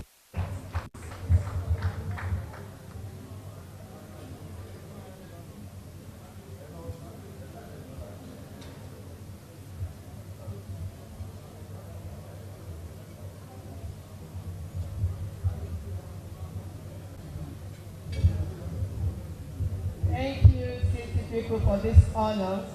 It's a symbol of our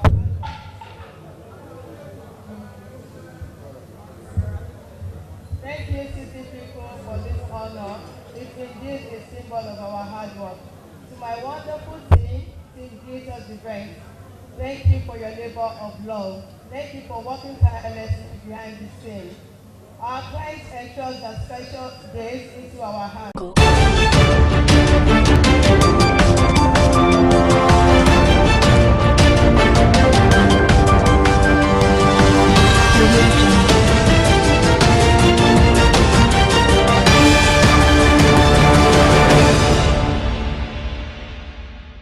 Thank you for joining us again on the News Hour on Biscon Television. I'm Stella Opawa. First, the headlines. On the national scene, North Central Group loads federal government intervention in Plateau. Mogalu says economy better under PDP. Presidency falls claim. In business news, no increase in petrol price, says NNPC Limited. On the foreign scene, Egypt to become BRICS window into Middle East, North Africa, says Egyptian minister. And in the weather sport, Ronaldo's unceremonious exit from Man United, a shame, says Bailey. Now the news in full. A socio-cultural group under the aegis of the Plateau Humanitarian Vanguard in the North Central Zone has commended President Bola Tinubu and the Minister of Humanitarian Affairs and Poverty Alleviation, Betta Edu, for their prompt response to the plight of communities recently attacked by gunmen in Plateau State. Newsmen had reported that over 100 persons were killed and about 221 houses burned in Bokos and Barkin Ladi local government areas of Plateau State by gunmen on Christmas Eve.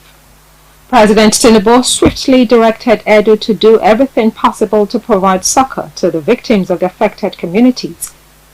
Recall that a statement by the Minister of Information and National Orientation, Mohammed Idris, on December 28, 2023, also quoted the President as directing the Federal Ministry of Humanitarian Affairs and Poverty Alleviation and other relevant agencies to work with the Plateau State government to deliver immediate humanitarian relief to the affected communities.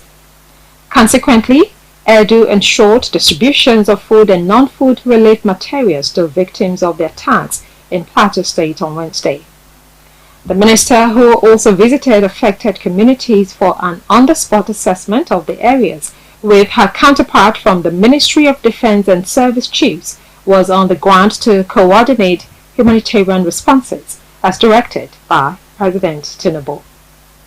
Now, the Senior Special Assistant to the President on Media and Publicity, Tebitope Ajayi, and the former Deputy Governor, Central Bank of Nigeria, Kingsley Moghalu, on Wednesday, traded blame on the state of the nation's economy under the administrations of the ruling All Progressives Congress and opposition People's Democratic Party.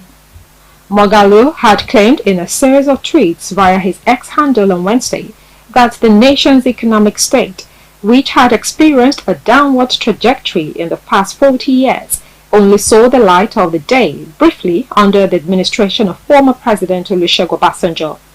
Moghalu added that the improved economy was also observed during subsequent PDP-led governments of the late Umaru Yar'Adua and Goodluck Jonathan. The former CBN deputy governor, who served from 2009 to 2014, added that from 2015 till date, Nigeria has fallen under a completely incompetent economic management. Now, the Speaker, House of Representatives, Mr. Abbas Tajuddin, has commissioned the Bode Farmers Police Station, Surulere, Lagos State, a project facilitated by the Chief of Staff to the President, Mr. Femi Gbadabiamila.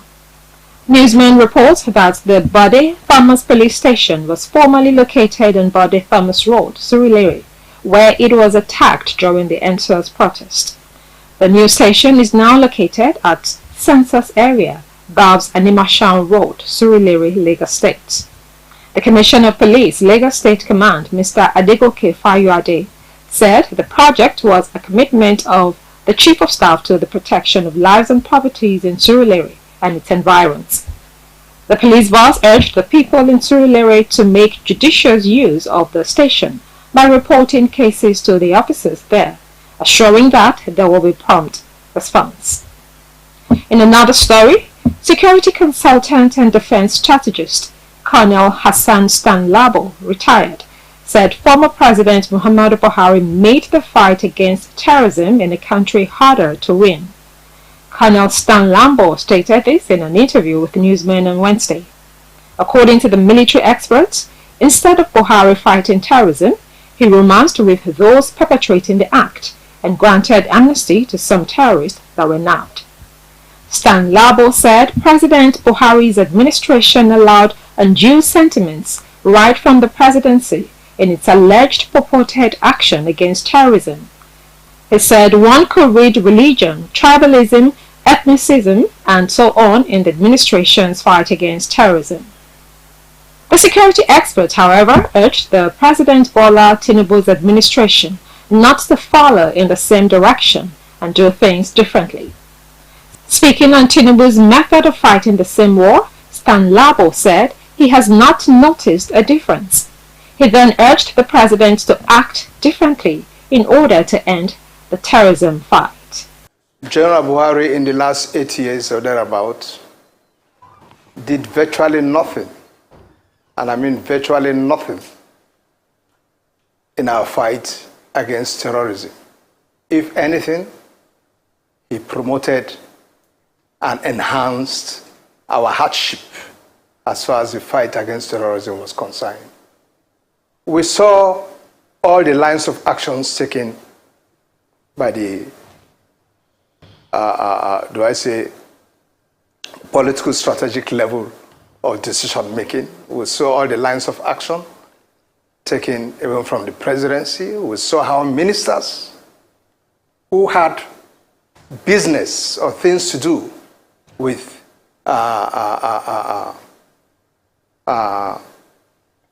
terrorists were made to remain in their positions as ministers. One was even in charge of our entire national data. We could go on and on and on. We allowed undue sentiments right from the presidency to be visited in our alleged purported plan or action against terrorism. You could read religion, you could read tribalism, you could read ethnicity, and so on. It's unfortunate. And at the subnational level, we had governors, especially up north where I come from, under that administration, that had all sorts of romance and unholy relationship with terrorism, degenerating to a situation where some of them were even talking of amnesty. You're watching Biscon TV News. Coming up next is business news. Stay tuned.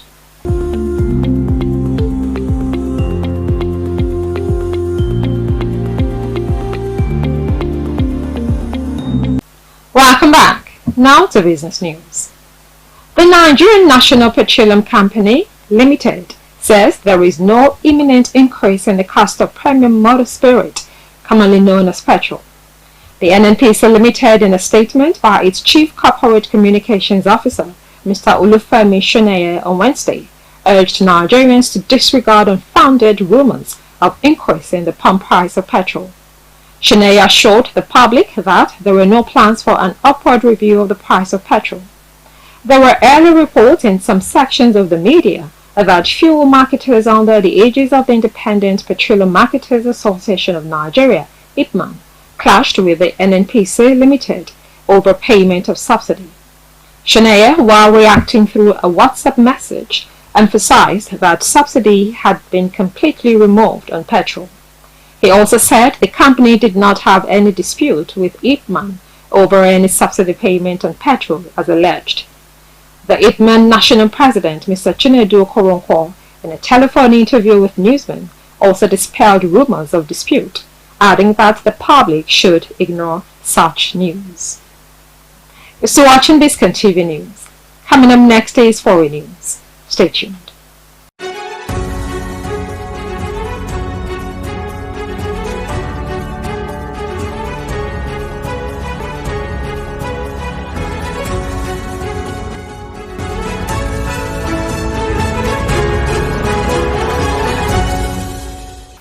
Welcome back. Now to foreign news. Egyptian Minister of Industry and Trade, Ahmed Sameh Saleh, said Egypt will open a trade window into the Middle East and North Africa after joining BRICS on January 1, 2024. Egypt is BRICS' window into the region of the Middle East and North Africa, and its geographical location also provides it with the opportunity to play a more significant role in selling products of BRICS member states to the African continent, he added. According to Saleh, the accession of Egypt to the group and the decision of the BRICS New Development Bank in December 2021 to admit Egypt into the ranks of its members confirmed the strength of economic and political ties between Cairo and the group's member states. The Egyptian trade minister noted the growth in trade between Egypt and the bloc, saying that in 2022, their total trade amounted to about $31.2 billion, up from $25.5 billion in 2021. In August 2023, the 15th top-level BRICS summit in Johannesburg extended invitations to Egypt, as well as Argentina, Ethiopia, Iran, the United Arab Emirates, and Saudi Arabia to join the bloc. Their full membership took effect on January 1, 2024, except for Argentina, which abandoned its plans to join the group under the new president, Javier Milei. Coming up next is sports news. We'll bring you details shortly.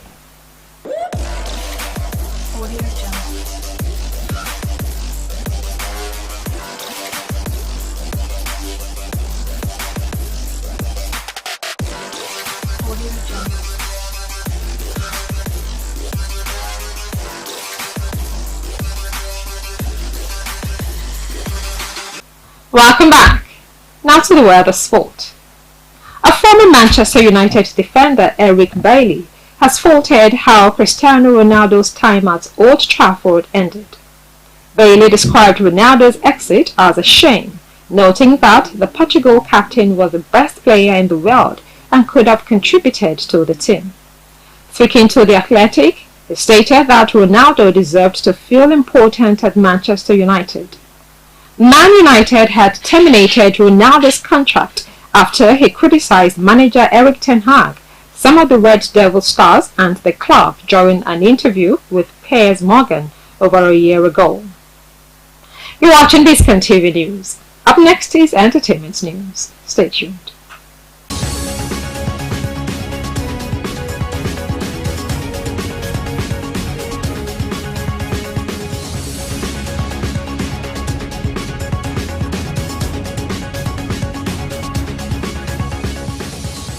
Welcome back. Now to entertainment news. Nollywood actor Yul Edochie has penned a heartfelt note on what would have been his late son's 17th birthday. Expressing his grief on his Instagram account on Thursday, Yul expressed the pain of losing a son and recounts a dream where Kambilichukwu appeared taller, handsome, and joyful. Yul also acknowledged the difficulty of life without his son, but emphasizes his strength for the sake of his siblings, relying on God's will. Recall that Yul and his estranged wife, May, lost their first son in January. According to reports, Kambilichukwu had read throughout the night in preparation for his exams. After his examination, he joined his friends to play football, where he slumped and developed a seizure, and was immediately rushed to the hospital, where he was confirmed dead. And that's it for now on the News Hour on Biscon Television. Compiled and produced by Adebisi Elegunde. I'm Stella Opara. Thank you for watching.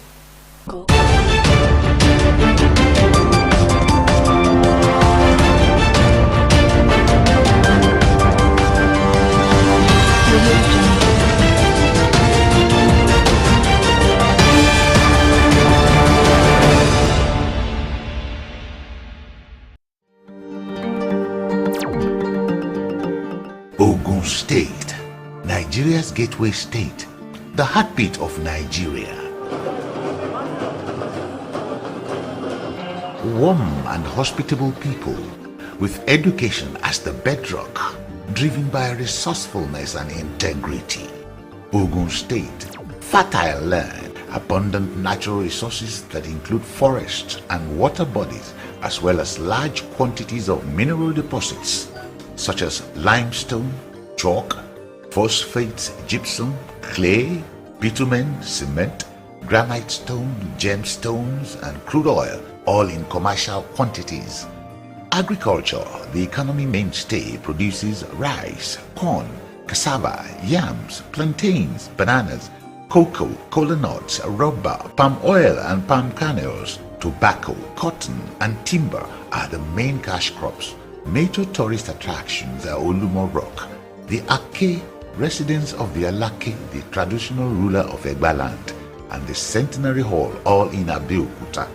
Ogun State is ready for investors with its proximity to Lagos, the commercial nerve center of Africa. Ogun State, the gateway state, welcomes you.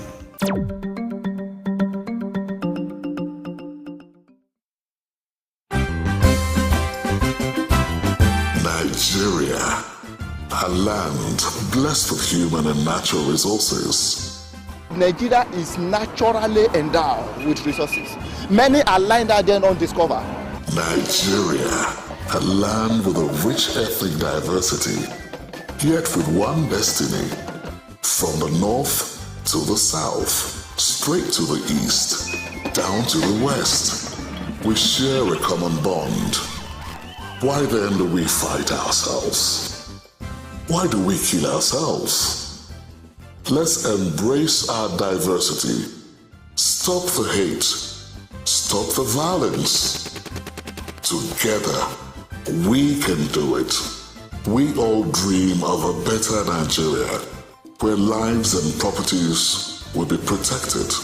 We all dream of a Nigeria where our children will inherit a nation of peace and prosperity.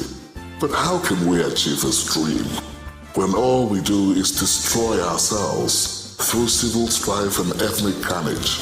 We better live in peace as brothers and sisters. Think about it.